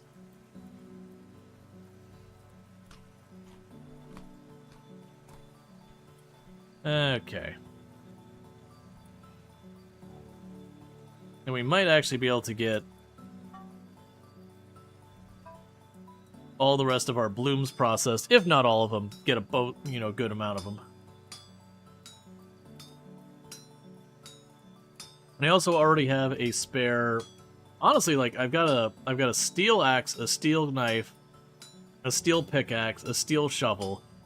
All like a steel pickaxe. I have a spare on the wall. So very genuinely, I actually have. Not. I keep saying steel. Iron. I do not have steel yet. I have an iron pickaxe on the wall. And a bunch of iron tools. I would like steel, but right now we've been struggling to find borax, and I can't move forward on the production of any steel until we get borax. The other thing I should probably do is get the pulverizer set up and start just smashing up a bunch of the things like quartz and all that I'm going to need.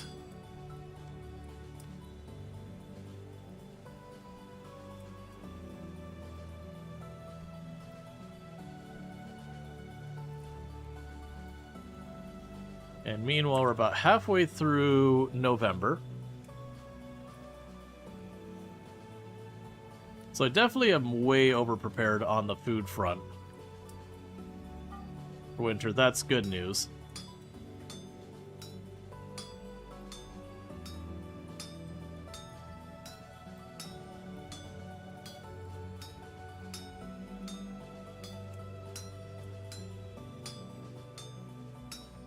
Okay.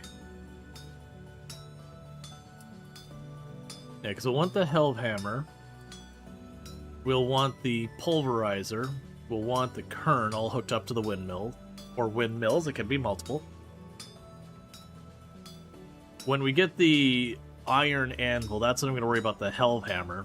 Because at that point I can put the bronze one there, we can put the iron ingots and just shove them under there. Or sorry, the iron blooms, we can shove them under there and just let it smash away at them. You know, unless we go to get iron plate.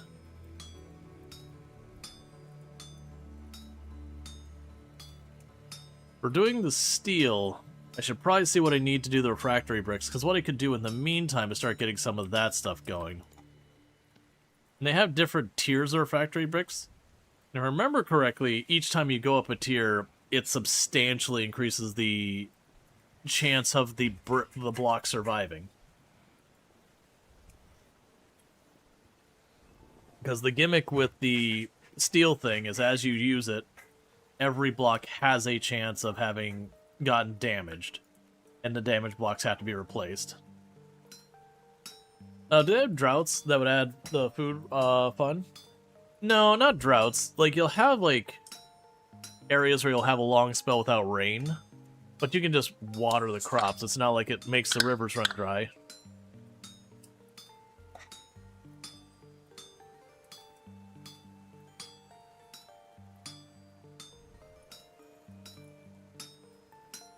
What would I need? Alright. So, we have refractory brick tier 1. that is bauxite and quartz. Tier 2 requires olivine. And then tier 3 requires limonite, which is titanium.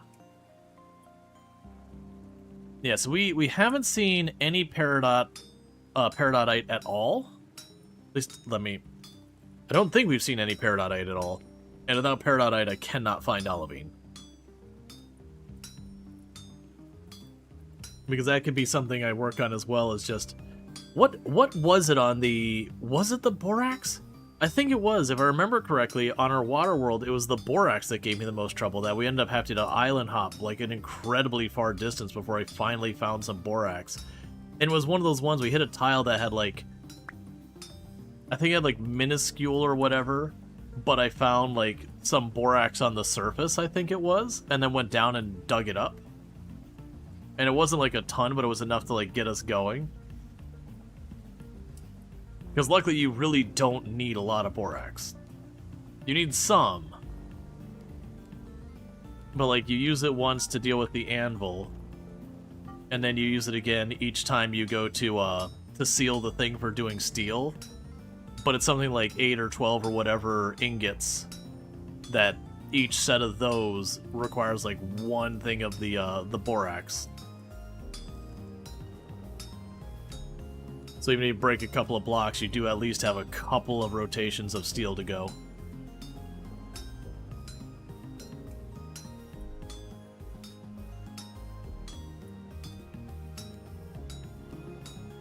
I definitely need to get the Helve Hammer to improve this, though. I think for that I need more resin.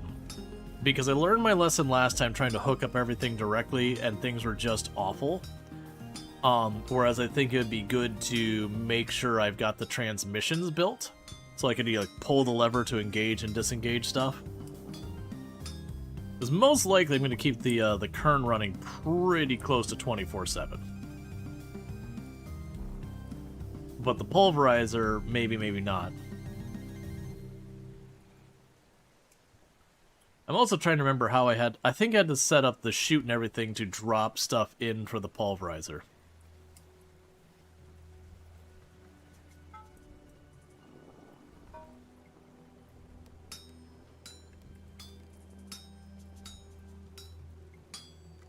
Alright. And then once we get this set done, let's see, do you misremember? I thought you only needed borax to make the coffin lids, but those are reusable. I thought you used the borax to reseal the coffin. I could be not remembering correctly. Like, it's very genuinely possible I'm misremembering. Because like I said, I know you need the borax to seal the top of the anvil to the bottom of the anvil, the iron anvil. And I also knew you needed the borax to seal the coffin. And I believe it was each time... I do believe it was each time, but it looks like it's a very small amount. So it's one of those things you get like a couple things of borax and it would last you a really long time. But I'm trying to go by memory, and you know, that's always a dangerous prospect.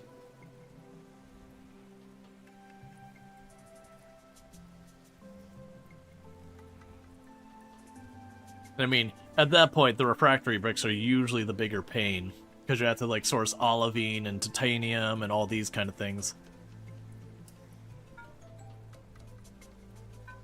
Which you only need the lowest tier of them. But it is a thing that getting, I can't remember, it's something like 5% chance of the refractory brick breaking if it's a tier 1, and then like the next higher is like 0.5, and the next higher is like 0.05, or like some ridiculous amount. I remember it gets up, or it's like 0.01 or something like that, that getting the tier 3, they'll break. For me, it's like 0.1. I just remember it's like magnitudes less chance of them breaking each time. And once you find olivine and find the titanium, it's really not hard to make those happen. It's just you gotta find them the first time, and usually you find plenty that you can do it. Like, usually once you find olivine, the olivine is just a material you don't have to worry about unless you're using it for a bunch of, like, decorative stuff and dyes and all that.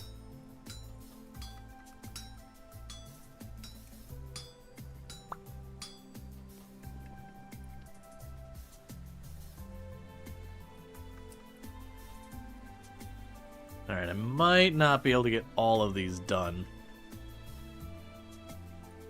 Because we got 3 more after this one, and it's down to just over an in-game hour, which is not very long. Medium temporal storm approaching. Well, this would have been a good thing to be working on while that's going on. What I'll probably do for the medium temporal storm is I can grab a bunch of the a bunch of vegetables and a bunch of flour, and we can make a whole lot of dough, and I can work on cooking up some pies, since I'll be stuck at home anyways.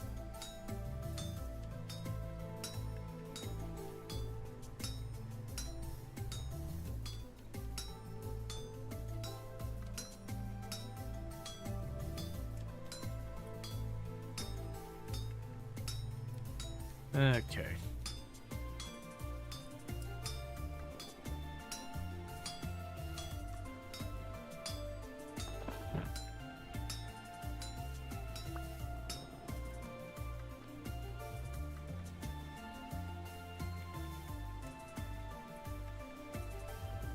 $1.3? Nah, we might make it. It's gonna be really close.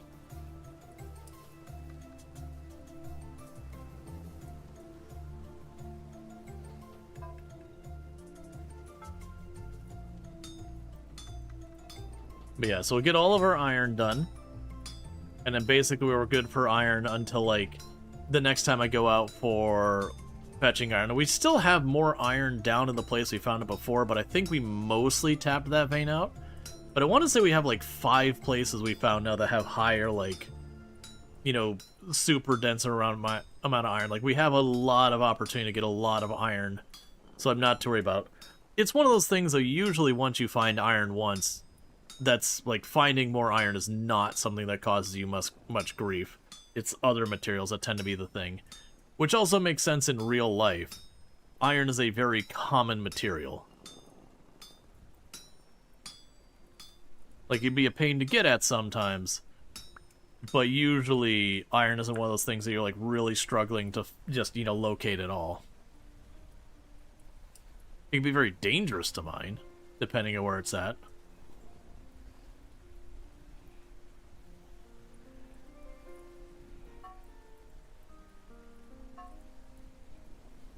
Keep going.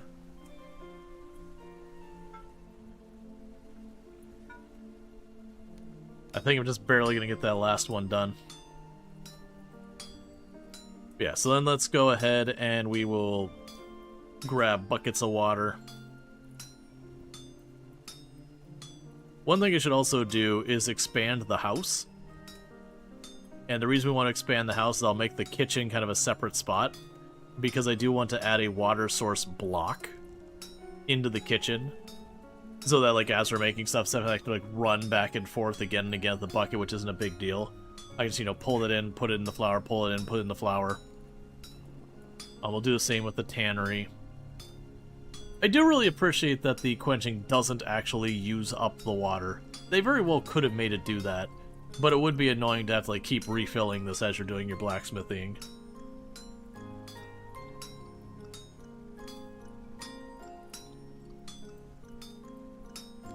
I'm also glad evaporation isn't a mechanic.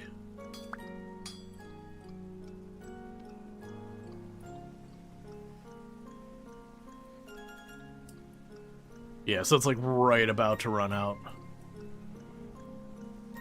I think even at this temperature, I'd probably still be able to work it, just wouldn't be as good.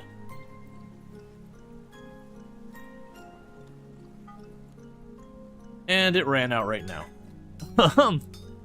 Just about perfect.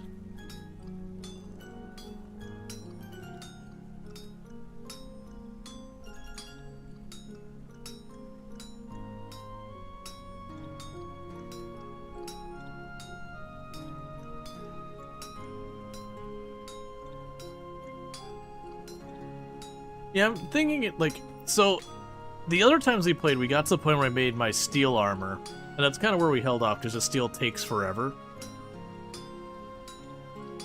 And I was kind of thinking, like, okay, well, if we can get the iron armor, and that's pretty good, from the trader and repair it, that might be a fun thing as well. I also feel like you'd still save materials on that, because then to build the whole set, you would use the gears, and then it'd probably be like, okay, here's a couple of chain or a couple of plate or whatever.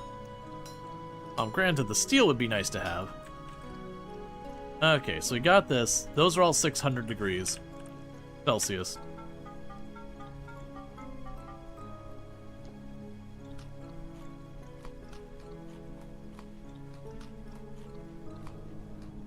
Okay, put you on the wall. You on the wall, give me my light. Nothing else I need to be worried about right now.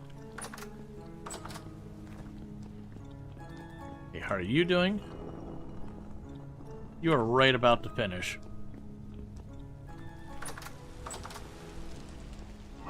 Okay, so let's grab 2 types of the same thing. 2 stacks of rye flour.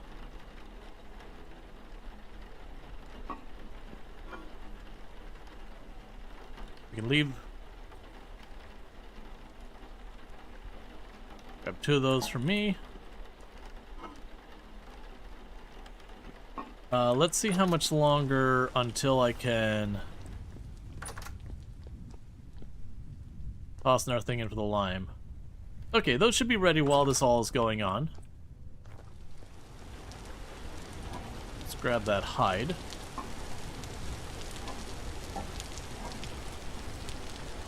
So there's the carrots. There's that.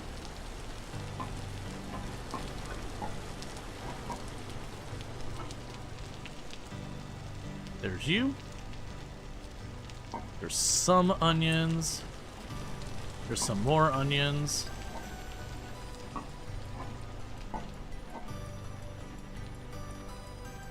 Okay, so that should give me everything I need.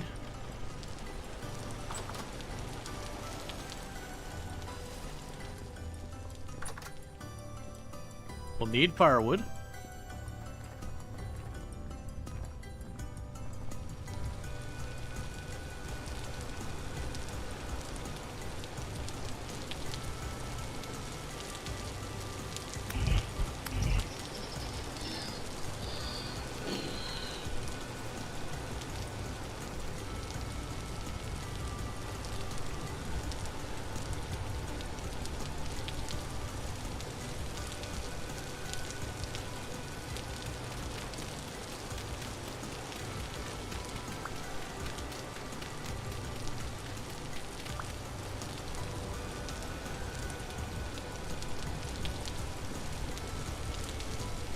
Okay, that should be plenty of firewood for our purposes.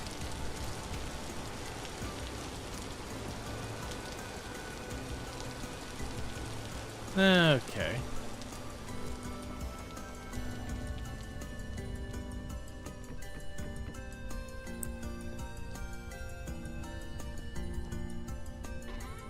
Put you in here. Put you in there.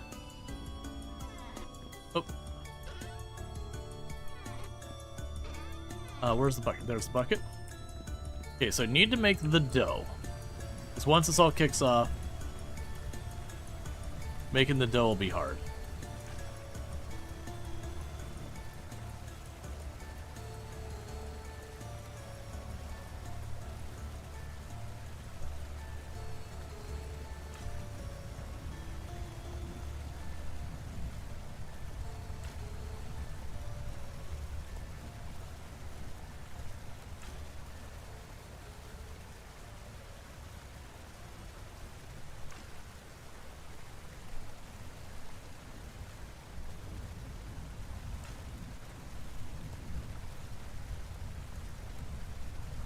I might be going overboard with this, but that's okay. Worst case, if I just make a bunch of bread, that's fine too.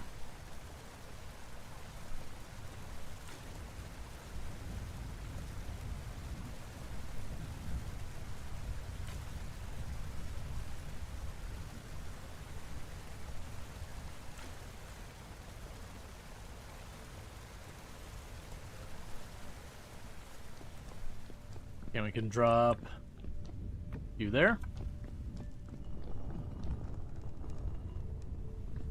Drop the flour down here.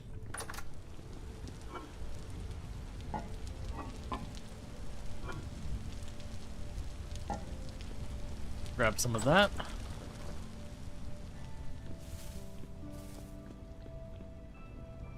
Probably not going to have enough of the stuff I've grabbed.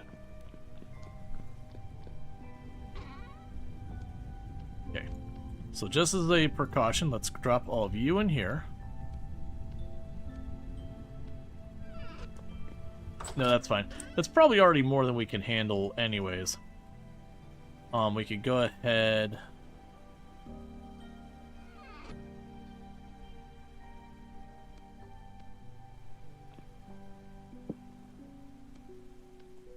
those in the wall to make my life easier. We can cut these up so I have food. Ah, cool. Finally broke that bronze knife. It's the same one we've been using for, like, in-game months. Okay. So, for the amount there, I probably need one more round. So you're rye bread, right? Okay.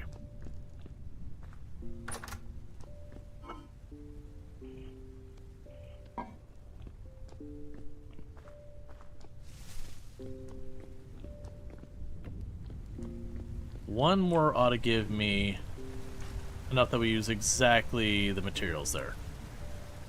Or my math is wrong and I'm terrible at this. Okay. We'll see how it goes. Because the medium storm should pop up pretty close to any time now.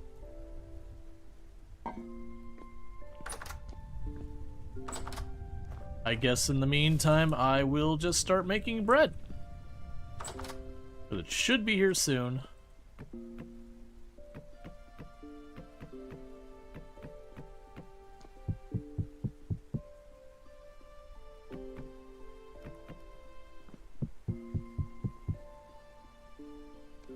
Put you here, do this, grab you. Actually, need to make the pies first.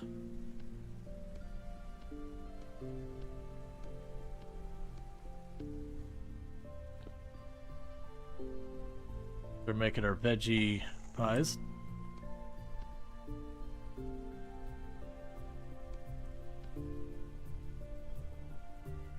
With the cooking them, that's going to take a while.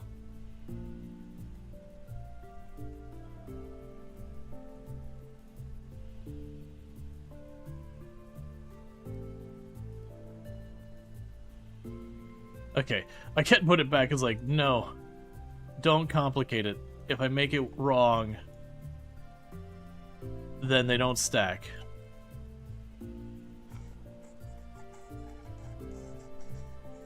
We're just putting one of each vegetable. So just dough, veggie, veggie, veggie, veggie, dough. Don't have to cook them all in the oven during the storm.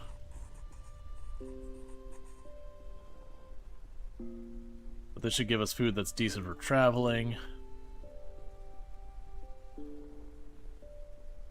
Decent shelf life, good nutrition. Stacks easy in my inventory.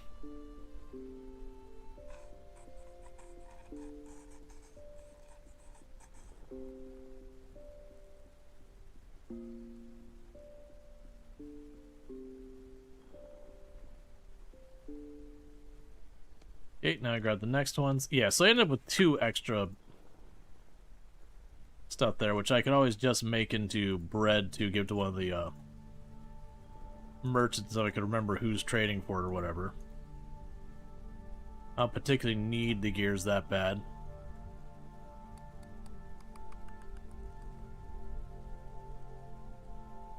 Okay. And since the pie lasts for something like 30 days or so, cooked, I'll have more than enough time to eat it all before I have to worry about it going bad. There's also a very real chance that this will take me long enough to cook that we'll get all the way through the storm.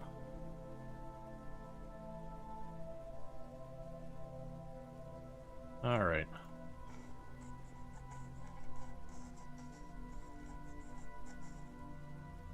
Oh no. We've got a pie that's just wrong. That's gonna throw everything off for a couple of the pies. We're gonna have 2 pies that are just wrong. They won't stack. So those are gonna be the pies that we put in our inventory to eat first. As I went to hit the scroll wheel and instead of toggling forward, it didn't. So I put the, I think it was the carrots in twice or something. Okay, so those are my 2 odd pies out.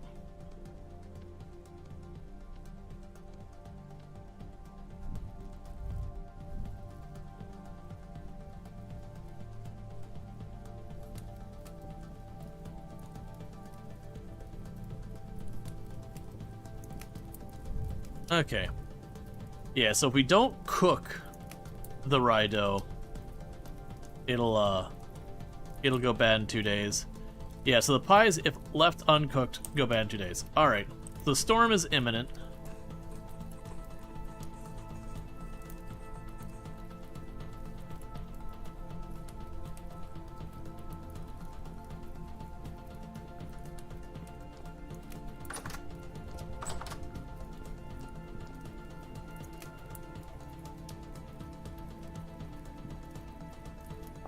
I'm curious because the last time... Oh no, it's still set. It seemed like the low ones didn't do any waviness even with it left on. Because I do normally turn the waviness off because at the higher difficulty storms everything gets trippy and wavy. You know, I'll let it show for a minute and then we'll get rid of it because it's super awful for people with motion sickness.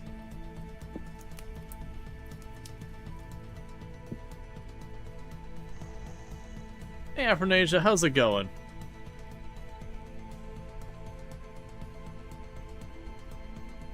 Bye time.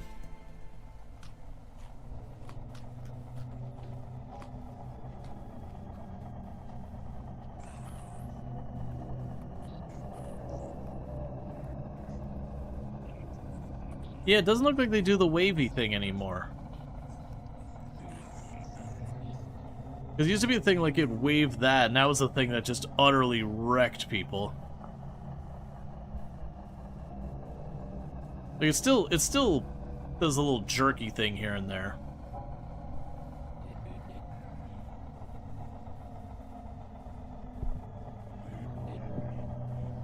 Pulled that up too fast, which resets it. Well, no, it definitely did on the lighter storms previously.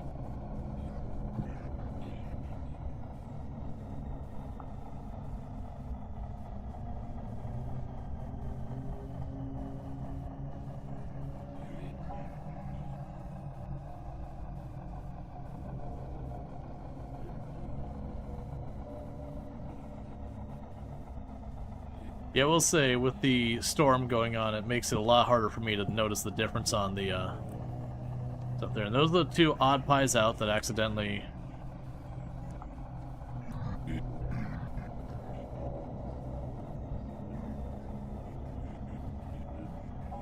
Gonna mess that up. And part of me was tempted to fight them, but I still only have a leather hat.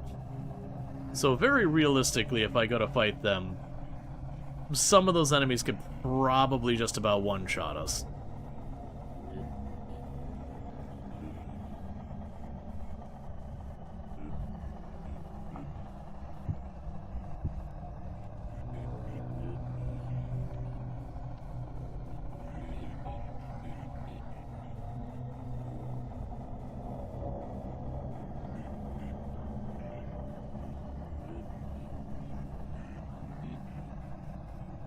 Yeah, no, I definitely want the gear.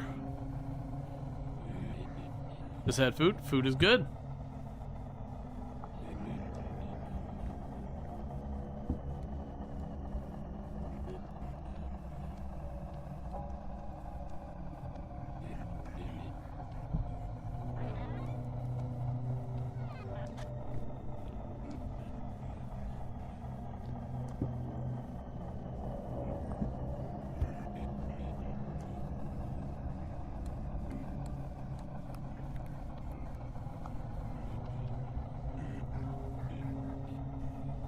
Come on.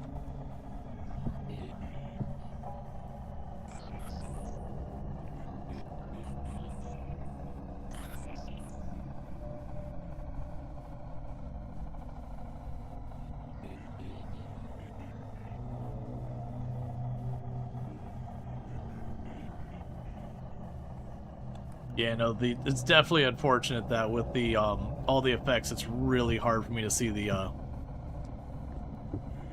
coloration difference.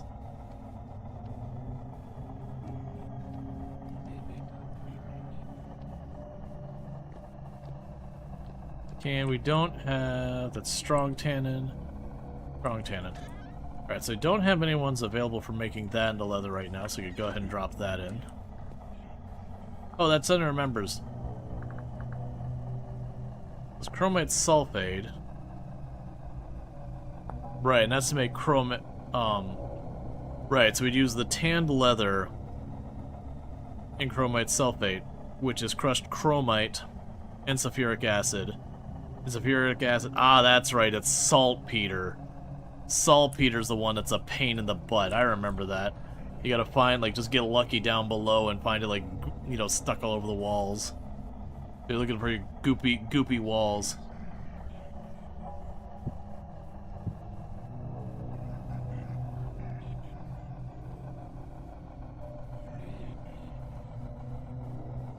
Storm doesn't set what like it used to. Yeah, no, it definitely feels like they toned it down, which I think was probably something they got feedback for, is like the wavy thing, like the walls being all glitchy and the textures and all that, and your camera kind of jerking a little bit.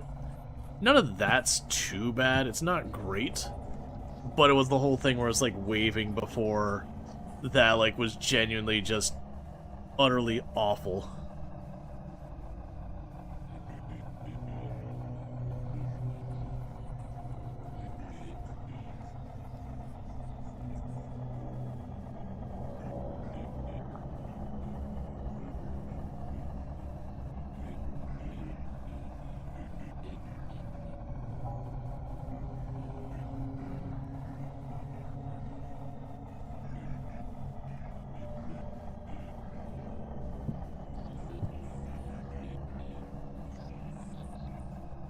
Okay. It is a thing, if you wanted to stay super busy, you could get like 4 pie ovens going. The problem is they do take a lot of fire clay to make. So I've usually found 2 to be about the sweet spot where there's enough going on. I think previously what I would do is I would actually make the pies while I was doing that, so I'd like put the 2 in, then assembly line the other 2.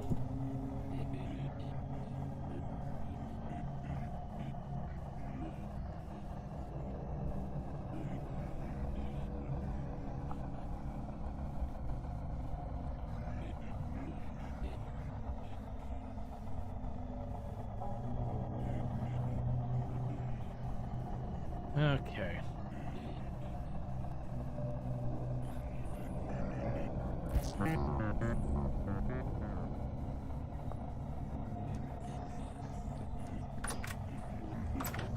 That's a big problem.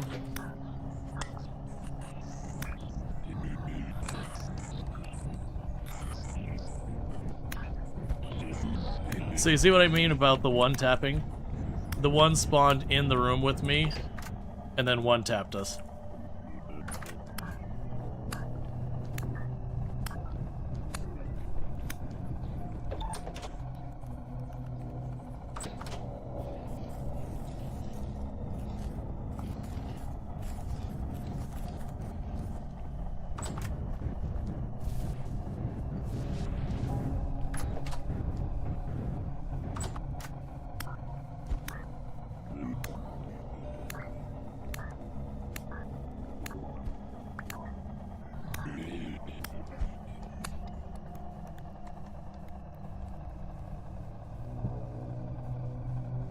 So we got charred pie. And another charred pie. The good news, if you didn't notice, we got our gear.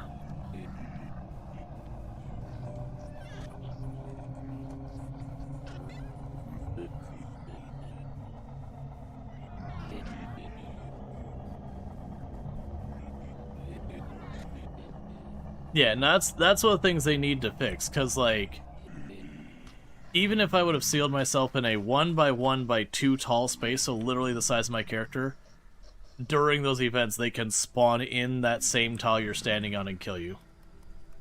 You think the double head dude is the toughest? I mean, he took a lot of hits. We're hitting him with an iron weapon.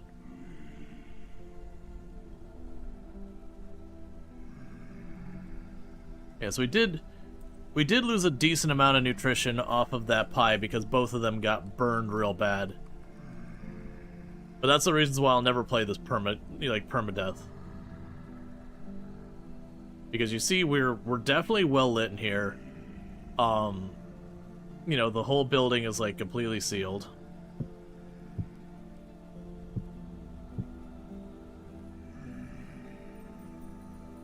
All right. Trying to remember what temperature. Yeah, no, they last about 1.5 times as long.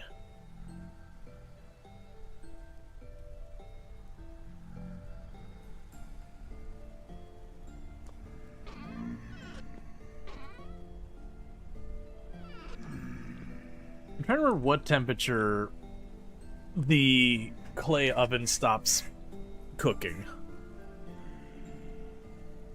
Because remember, it's way cooler than I usually think of it, but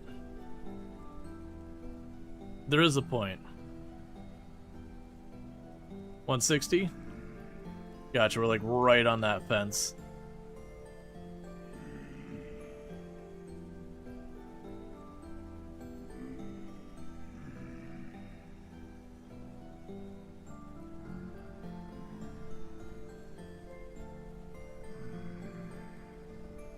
Come on.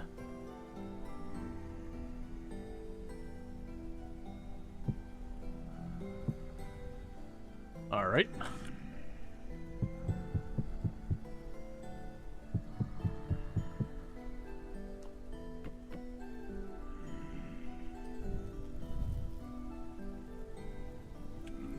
It's going to heat the ovens back up again.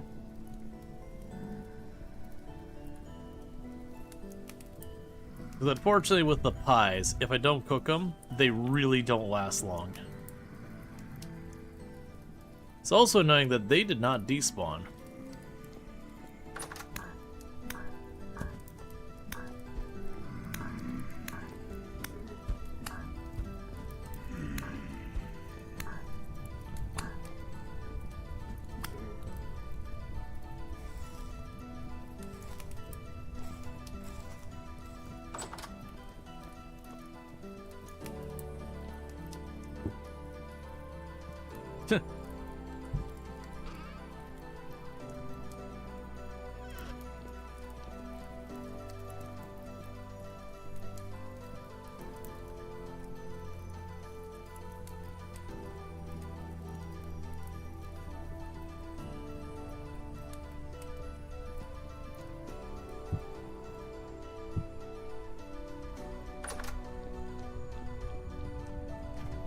Do real fast.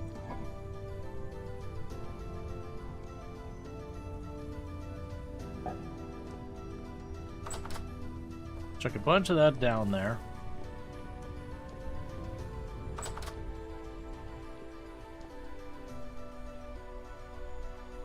Okay.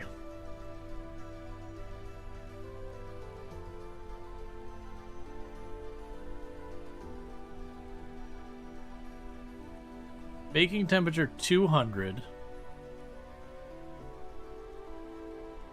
Gotcha. Alright. Yeah, this is where it can be, like, really good to have a bunch of ovens. It's just so you can sit there and, like, pre-prep your pies and just go, like, 1, 2, 3, 4, circle back, 1, 2, 3, 4, circle back, that kind of thing.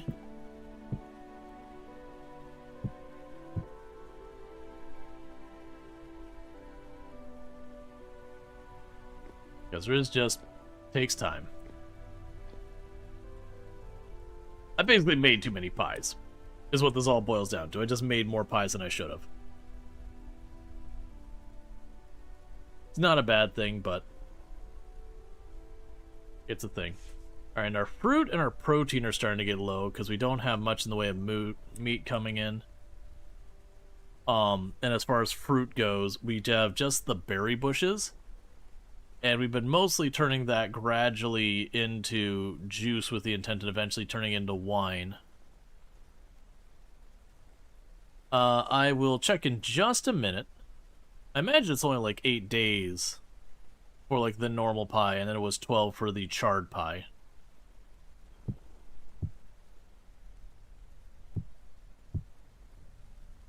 Uh, 8 days. And then if I put it down in the storage down below, it'll be about 30 days.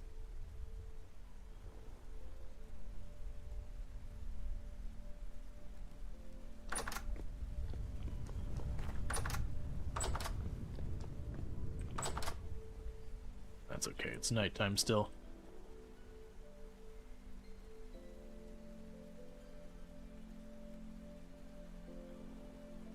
Now, but the advantage of pie is you can sit there and make like your pot pie where it's meat, vegetable, all that kind of together. And you can cover like a good chunk of your food groups all with one thing you carry in your inventory. And keep your nutrition like really good, and it does have a reasonable shelf life. As soon as this is done, we're gonna go check the teleporter.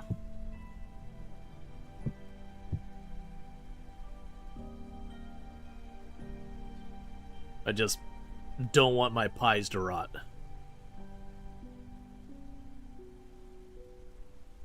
I think you need to do a run, maybe not right now, but do a run for way more fire clay. Maybe get another oven up and running. That'll also give me a bit more fire clay for everything. The downside is I'm pretty sure we're going to obliterate what's left of that fire clay deposit we found.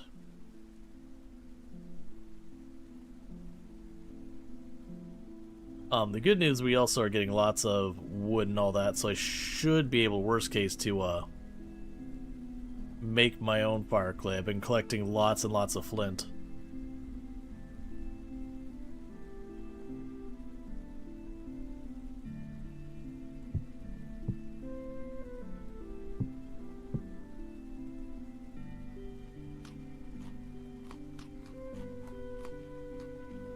Okay. Yeah, so this should definitely have the temperature to keep these going the rest of the way. Did I? I'm trying to remember if I had fat still in there.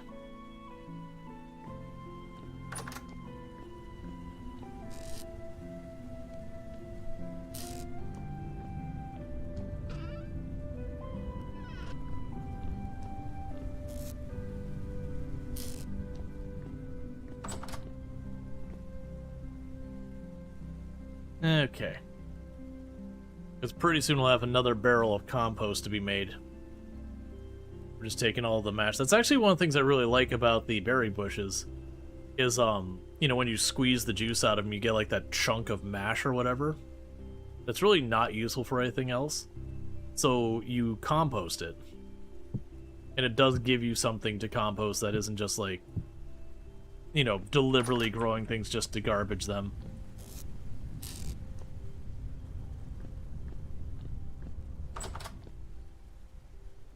I know the compost I can make the best soil in the game.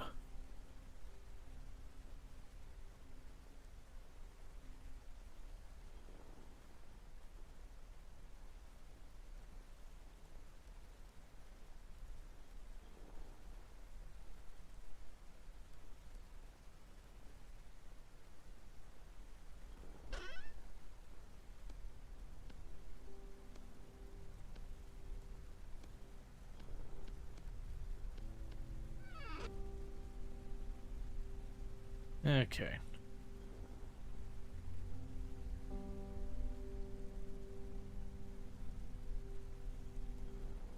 Should cook any time now.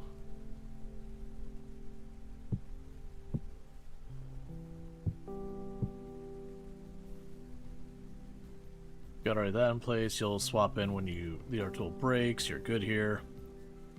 Well, that's fine. We don't need you right now. Alright, only 2 more pies after this, and then all of our pies are all ready. We'll take a bunch of them, chuck them all down below. I'll keep the 2 odd ones out that I messed up the order of the veggies so they don't stack. We'll eat those, get them out of the way first. We'll also just keep the ones that are charred there the longest, just since they have the longest shelf life.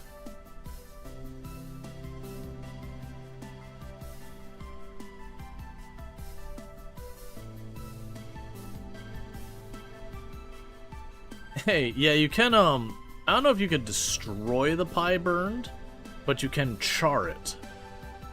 I just don't remember if you can, like, destroy the pie. But charring it massively reduces the nutrition, but makes it last way longer. So it's kind of a pro-con kind of thing versus a straight-up this is bad kind of thing.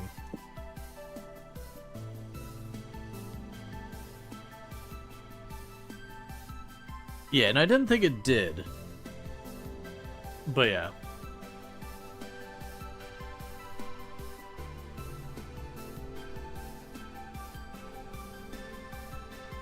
Alright, we got our last 2 pies. Now you can drop our temporal gears. You let the pie in the oven while you were doing some smithing before? Oh yeah, and I could very much see that. It's one of the reasons why I'm glad they don't have like the, oh yeah, you've got like wood too close to your oven, now your wall just catches fire because you let it cook too long, that kind of nonsense.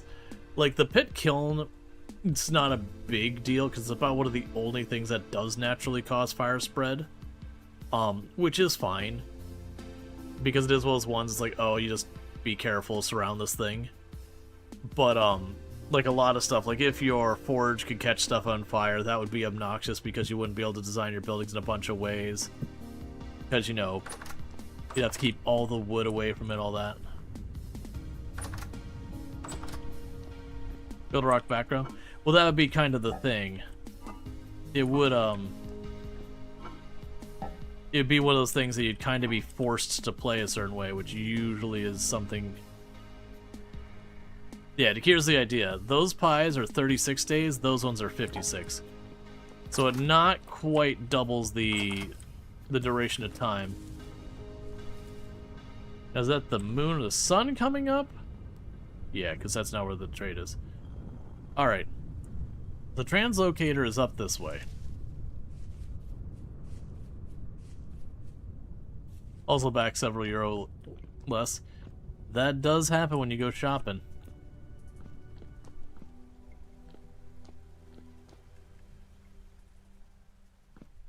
Let's go around. I was gonna say there's a path that cuts through this mountain.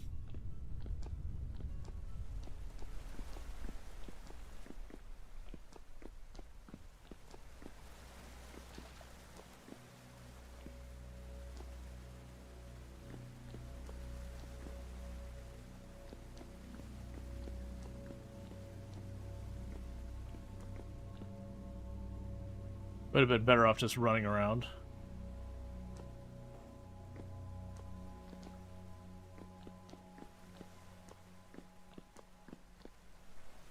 Yeah, let's get back out and run back around.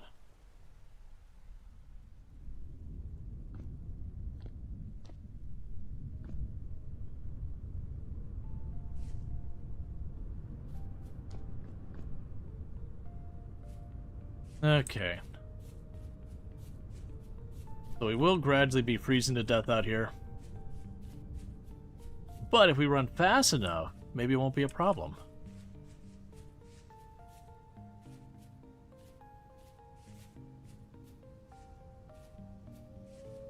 The place we're looking to go... Okay, so it's the left side. Just follow it up. Maybe leads to the tropics? Yeah, I don't know. I know it has like a distance roughly it teleports you. And that 2 of them are the 2 like are connected directly to each other.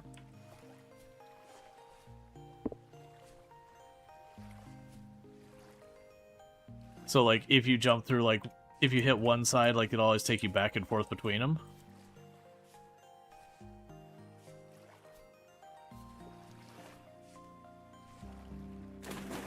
All right.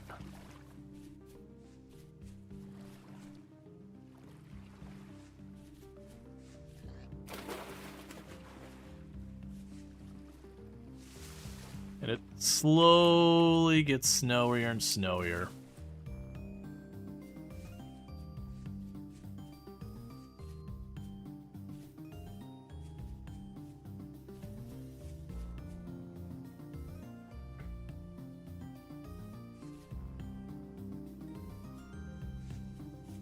Okay.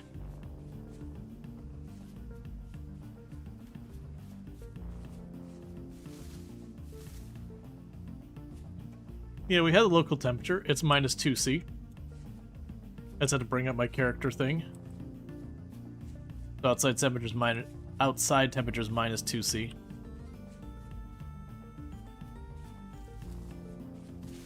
That's to pull up my character sheet.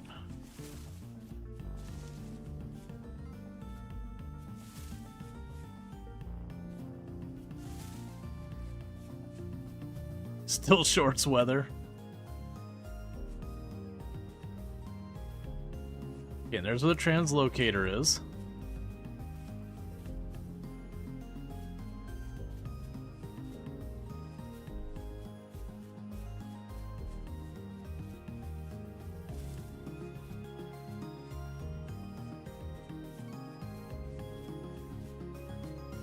And the cave entrance for it is right over here. Right here.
Just trying to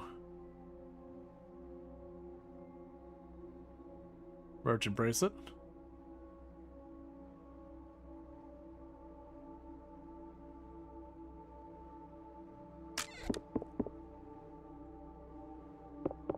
And this place is very unstable.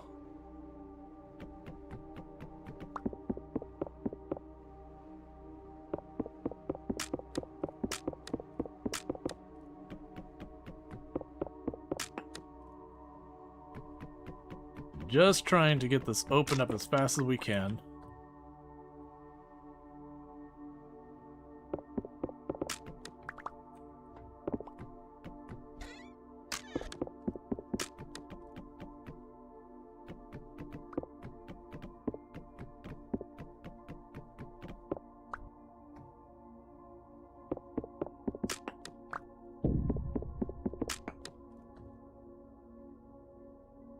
Okay. So we jumped pretty far.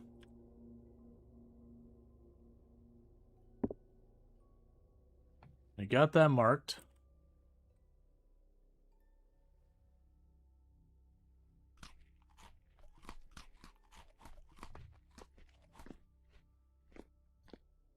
Oh, Christmas.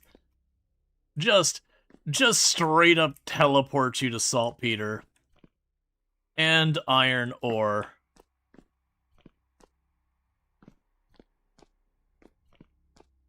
How far down? Oh, we are way down here.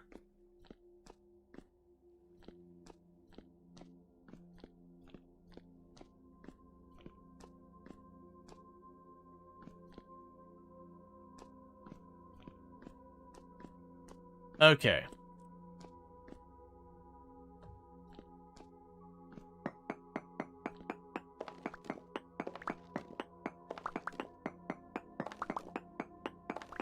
So the good bad news is it did teleport us a long way, and we're still looking at andesite. The good news is we got saltpeter. That's really good news, actually. That means literally all I need to do is find sulfur. And once we have the sulfur, I got everything I need to start pursuing the chromite.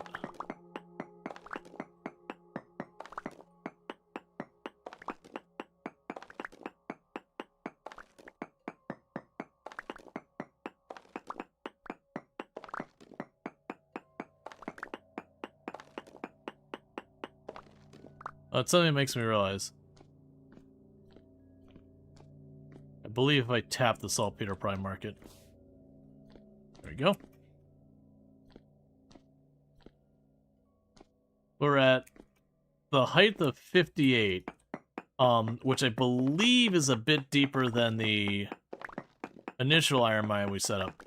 But you'll notice our wheel is just turning as our stability is like gradually collapsing because we're just so far down here.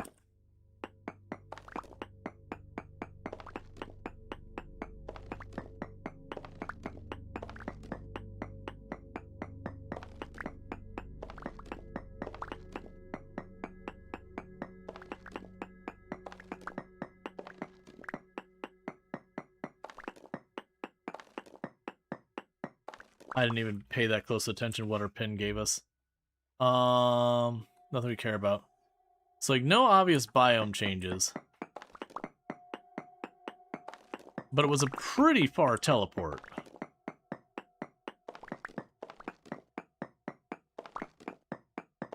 You're digging up in the mountain, it probably doesn't, like we're still lower than I would anticipate running into anything. I'd expect around 100 that we might consider breaching the surface. So I'll most likely be actually on the other side of the mountain by the time we breach.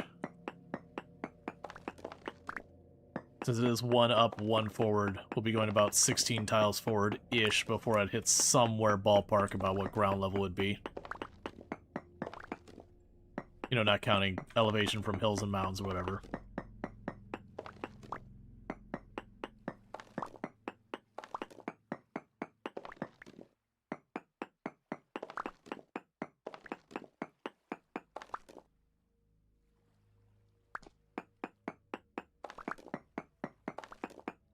All right. No, but that's a really cool find. I'm excited about the fact that we got the saltpeter. The saltpeter, the last time I played, we were starting to pursue that, and we finally found it, but it was like so far away from everything, and like I would go after it, and I was dealing with such ridiculous enemies. Being able to just teleport in, like waiting till our stability is fully recovered, teleport in, and then just grab a bunch of stuff, and then leave, is pretty cool. Having the iron right there, which is probably not a big iron node, but still. You know, having some free iron right there.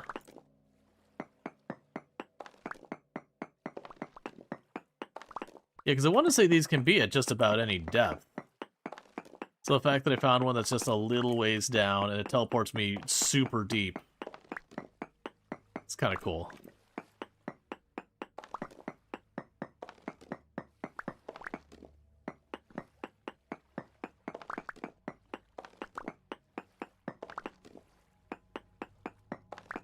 So I can hear the water from the lake.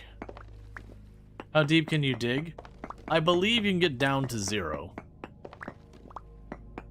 So, like, I would say, like, sea level is somewhere in the ballpark of 100. I'm sure someone has the exact number or however that works. But I want to say, like, the bottom is, like, 0-ish.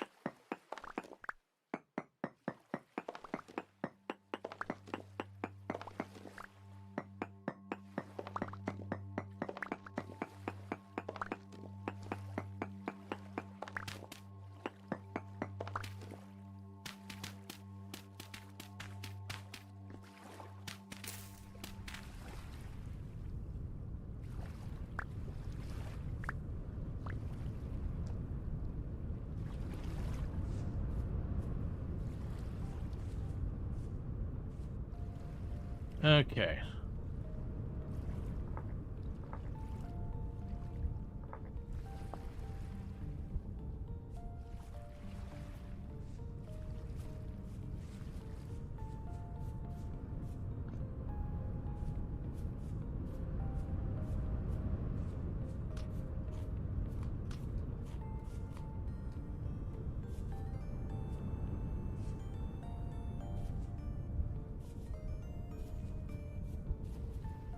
That's kind of what I thought. So if you'll notice, we actually have a ruin directly above the translocator. You do have that sometimes.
Trying to find an easy way in that didn't involve smashing all the walls up.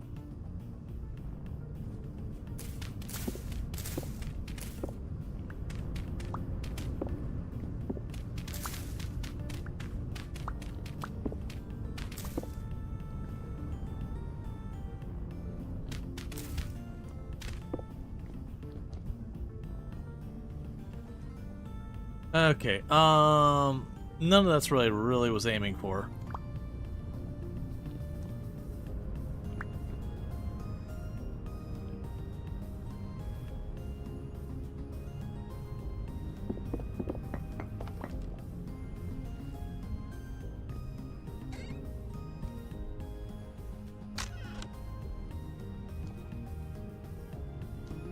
Well, that's a little underwhelming, but okay.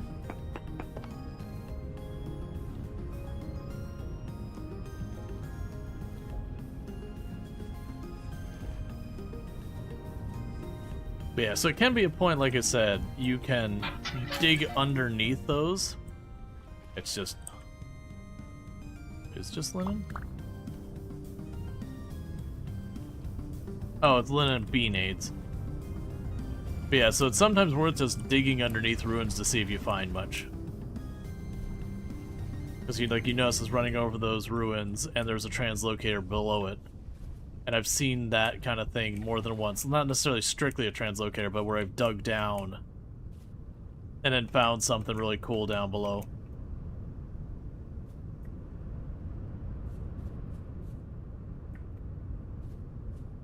The temperature's slightly warmer than what we were dealing with before. Still cold.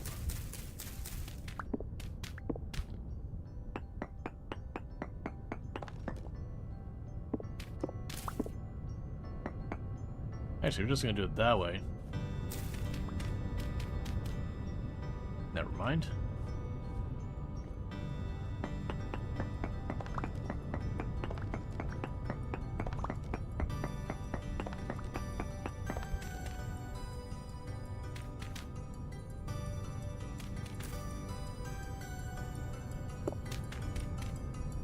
It's fine. Just to show you how big the map is. Oh, the map is ridiculously large.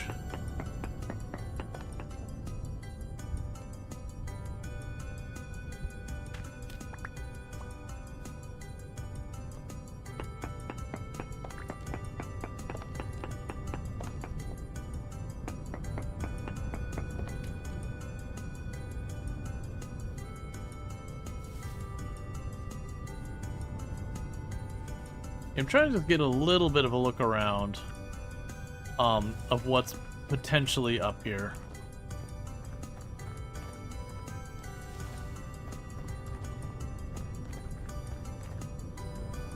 It's a little sad that the teleporter went from one andesite area to another andesite area. It would have been much nicer if at least it was something different.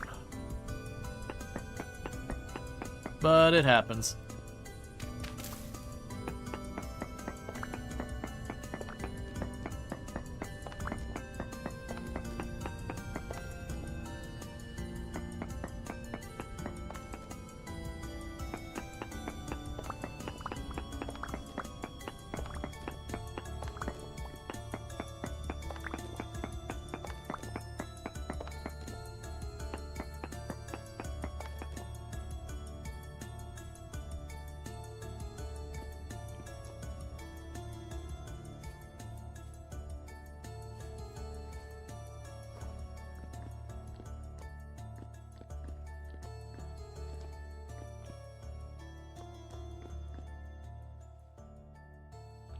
You glad you can get back? Yeah. Oh yeah, no, if the teleporters are a one-way affair, almost no one would ever use them.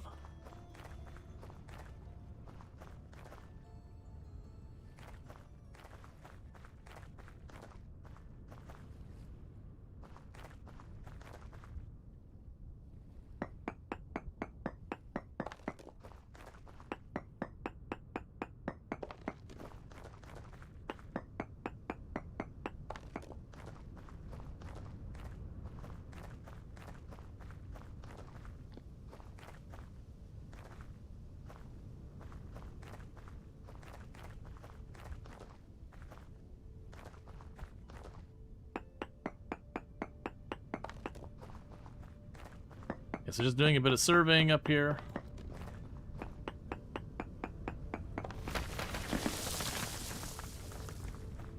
Mostly just running to see if we can't get some more ore types. Basalt. That's a bit fun. That's at least something we've not seen much of yet.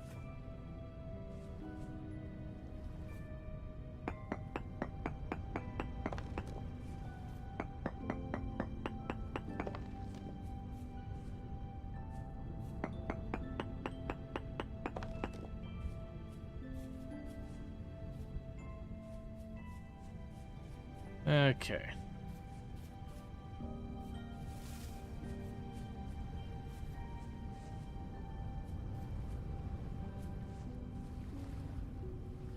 Oh, it's literally just meteoric iron just sitting on the surface. Okay.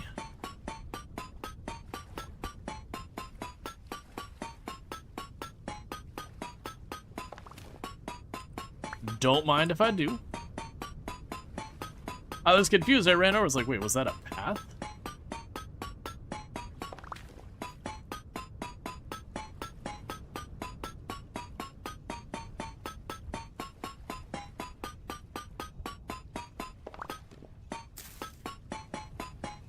Now we know that grass can grow out of meteoric iron.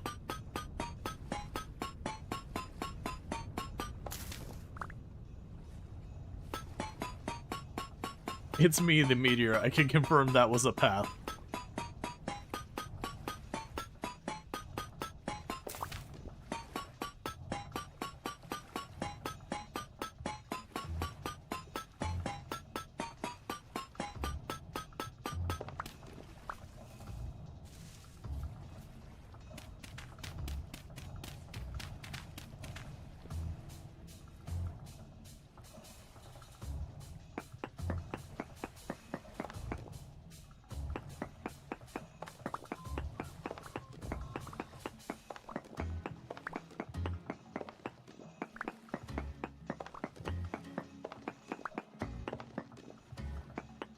Okay.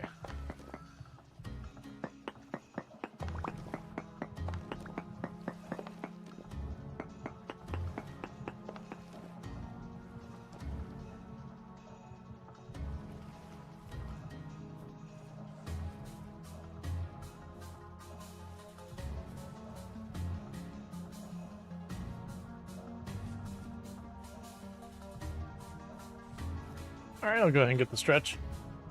Okay. Yeah, no, it's a shame we didn't hit a different biome from the, Well, then give me 1 second. Just trying to prevent you all from getting stuck with another round of ads if I don't have to, so just snoozing those real fast. Put them as far back as I possibly can. Yeah, no, I actually just adjusted in my chair. But thanks for making sure.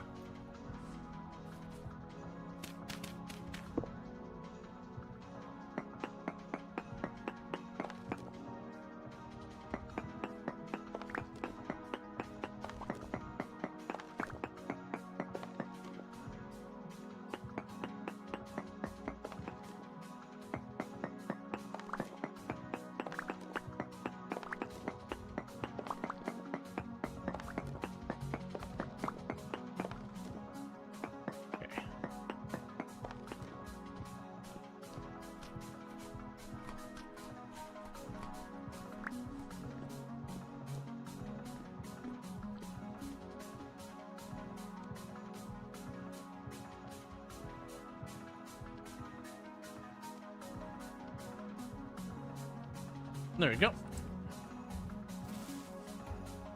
Is this knockoff Minecraft? No. Here's the hint. Minecraft is literally not the first game that did voxels. That had, like, even from a mining and all that aspect. I'm not saying Minecraft was a ripoff of other stuff, but just that, you know, it doesn't exactly have a claim on something that it wasn't even the first one to do.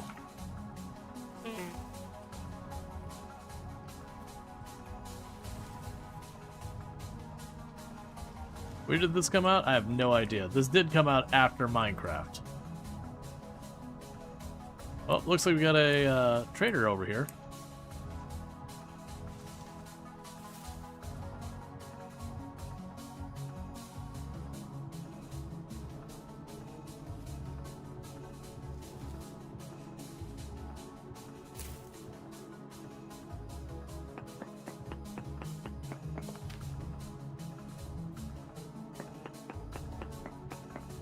Okay, and think.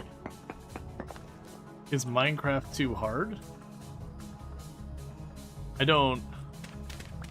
What?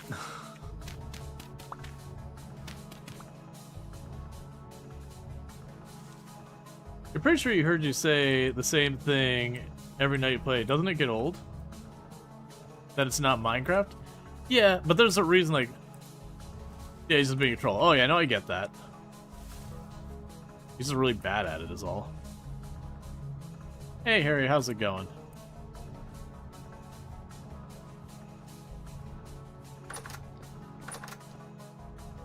That's cool. Alright, so what do we got to trade? Not a whole lot. They'll buy copper ingots from me. And a bunch of stuff I wouldn't want to sell in the first place.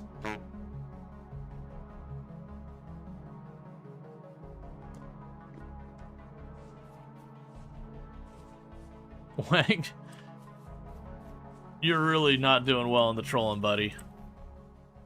Ooh. Ooh, we have like a proper frozen area.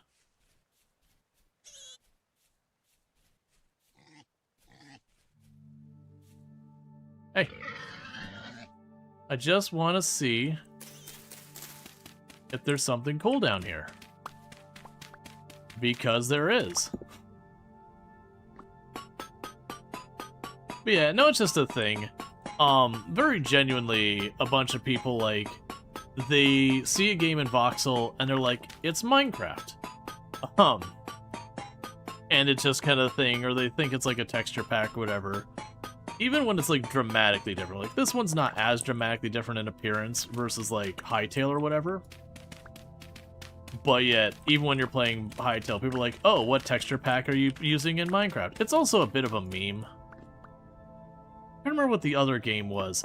There was another game we played on the channel that, you know, people would make like a whole meme around like, oh, it's just this other game, even though like it's not intended. I'm trying to remember which one it was.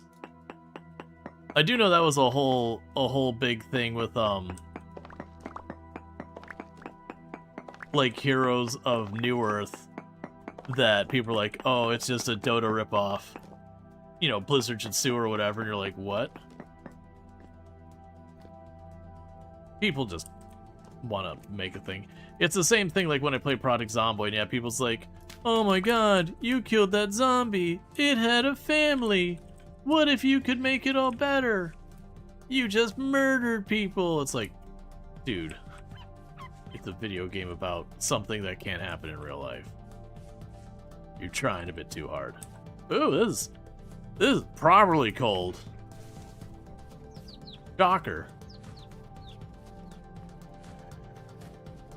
Bad puppy? Oh, bad puppies.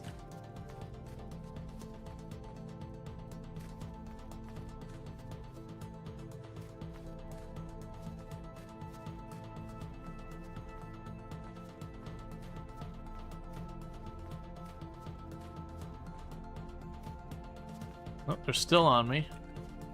It's just the one or still the two? Nope, still the two.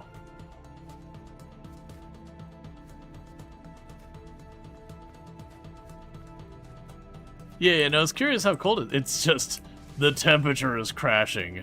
Shocker, I know, right?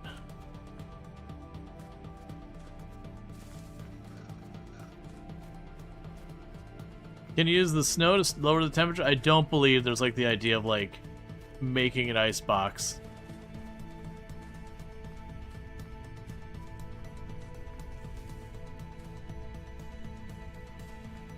You're still on me? Alright, dog. Is it just the one of you?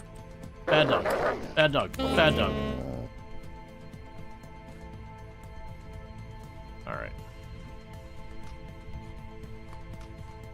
So pretty soon we're going to start actively freezing to death.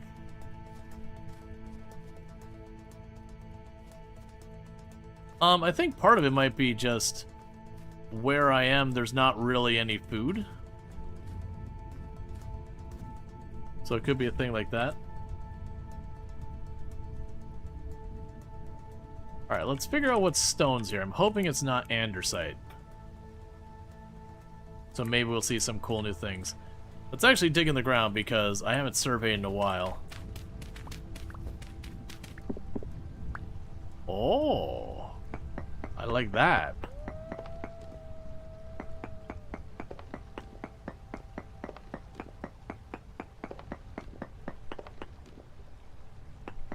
Immediately andesite.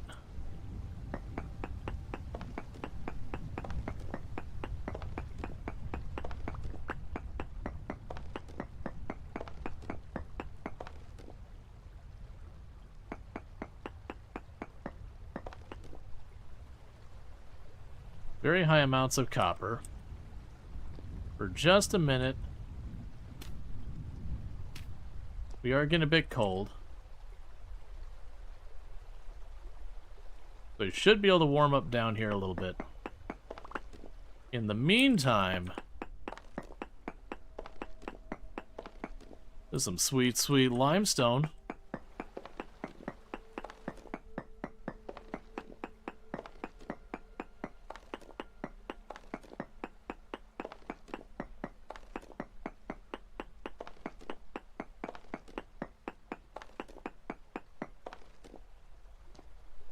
Trying to see if her body temperature is crashing or going back up.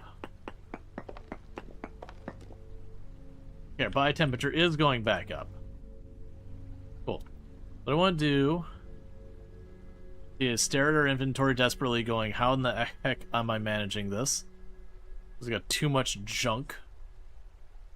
I guess I don't really care about the... care about that stuff. Oh, so we got you. So now we swap the andesite down.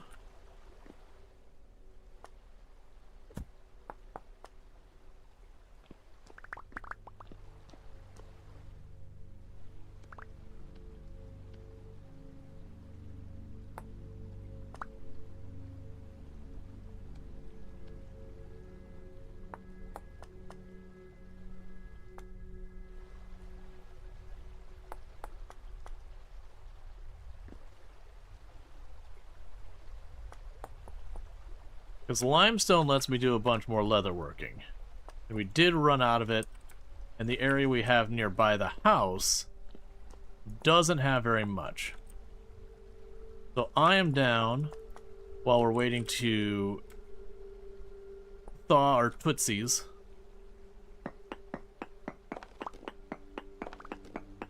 To get ourselves a bunch of limestone.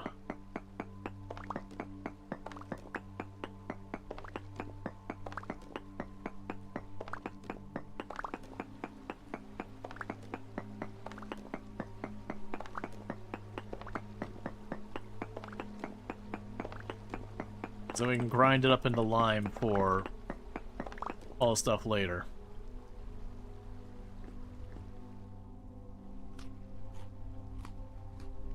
Enjoy bite of pie. Also, can we get a shout out for Treacle? Another fantastic content creator on the platform. Someone I highly recommend checking out. And I've also realized I snoozed the ads. That way you all wouldn't be subjected to another round of ads. And I definitely did not leave myself enough time to run home. So I do think this one might end on a little bit of a cliffhanger, in the sense that we are now in what is definitely a cold biome, where we'll come back to this and we'll have our venture home with all the limestone. But I do want to explore the area a bit more, just to see if we can manage to score ourselves like any new ores or whatever. Like I said, it's still kind of a bummer that all the way up here, it's still andesite. Like, that's just some bad luck. Like, an andesite's fine. There's actually a lot of stuff that spawns in it. But we've been desperately trying to find borax, so we can get steel production online. And borax is always a pain to find. And this run has been no different. Drop that junk down. But do you love how into the game you are? Last couple have gone a bit longer. Yeah. Yeah, so we hit the teleporter from down here, and it bounces up here. And you can see we definitely have like a cold biome up here, which is nice to see. But all of this, if we just check for the borax, we got some like really low potential here, really low potential there. Actually, oh, that's resin. Really low potential here, low potential here, low potential there. Bumpkus here. Yeah, so we're just unlucky with the borax front. With that said, though, I need to be wrapping up. So what I'm going to go ahead and do is, if you have enjoyed tonight's content and you're not already following the channel, don't forget to drop a follow. That way you can find your way back here in the future. Before I forget, go check out Treacle as well. Plays a lot of similar games we play. Has done, like, you know, RimWorld and all that kind of good stuff. Going Medieval, all that good stuff. Oh, you used the teleporter? I did. And I hope you enjoy all that stuff. If you're watching over on YouTube, don't forget to like and subscribe. But the stream will be ending over there, as I do not have a host ready. But thank you so much for tuning in. And then what we're gonna go ahead and do on the stream, the Twitch side. Sorry, brain's getting tired. We're gonna go ahead and find someone to drop a raid on. I don't imagine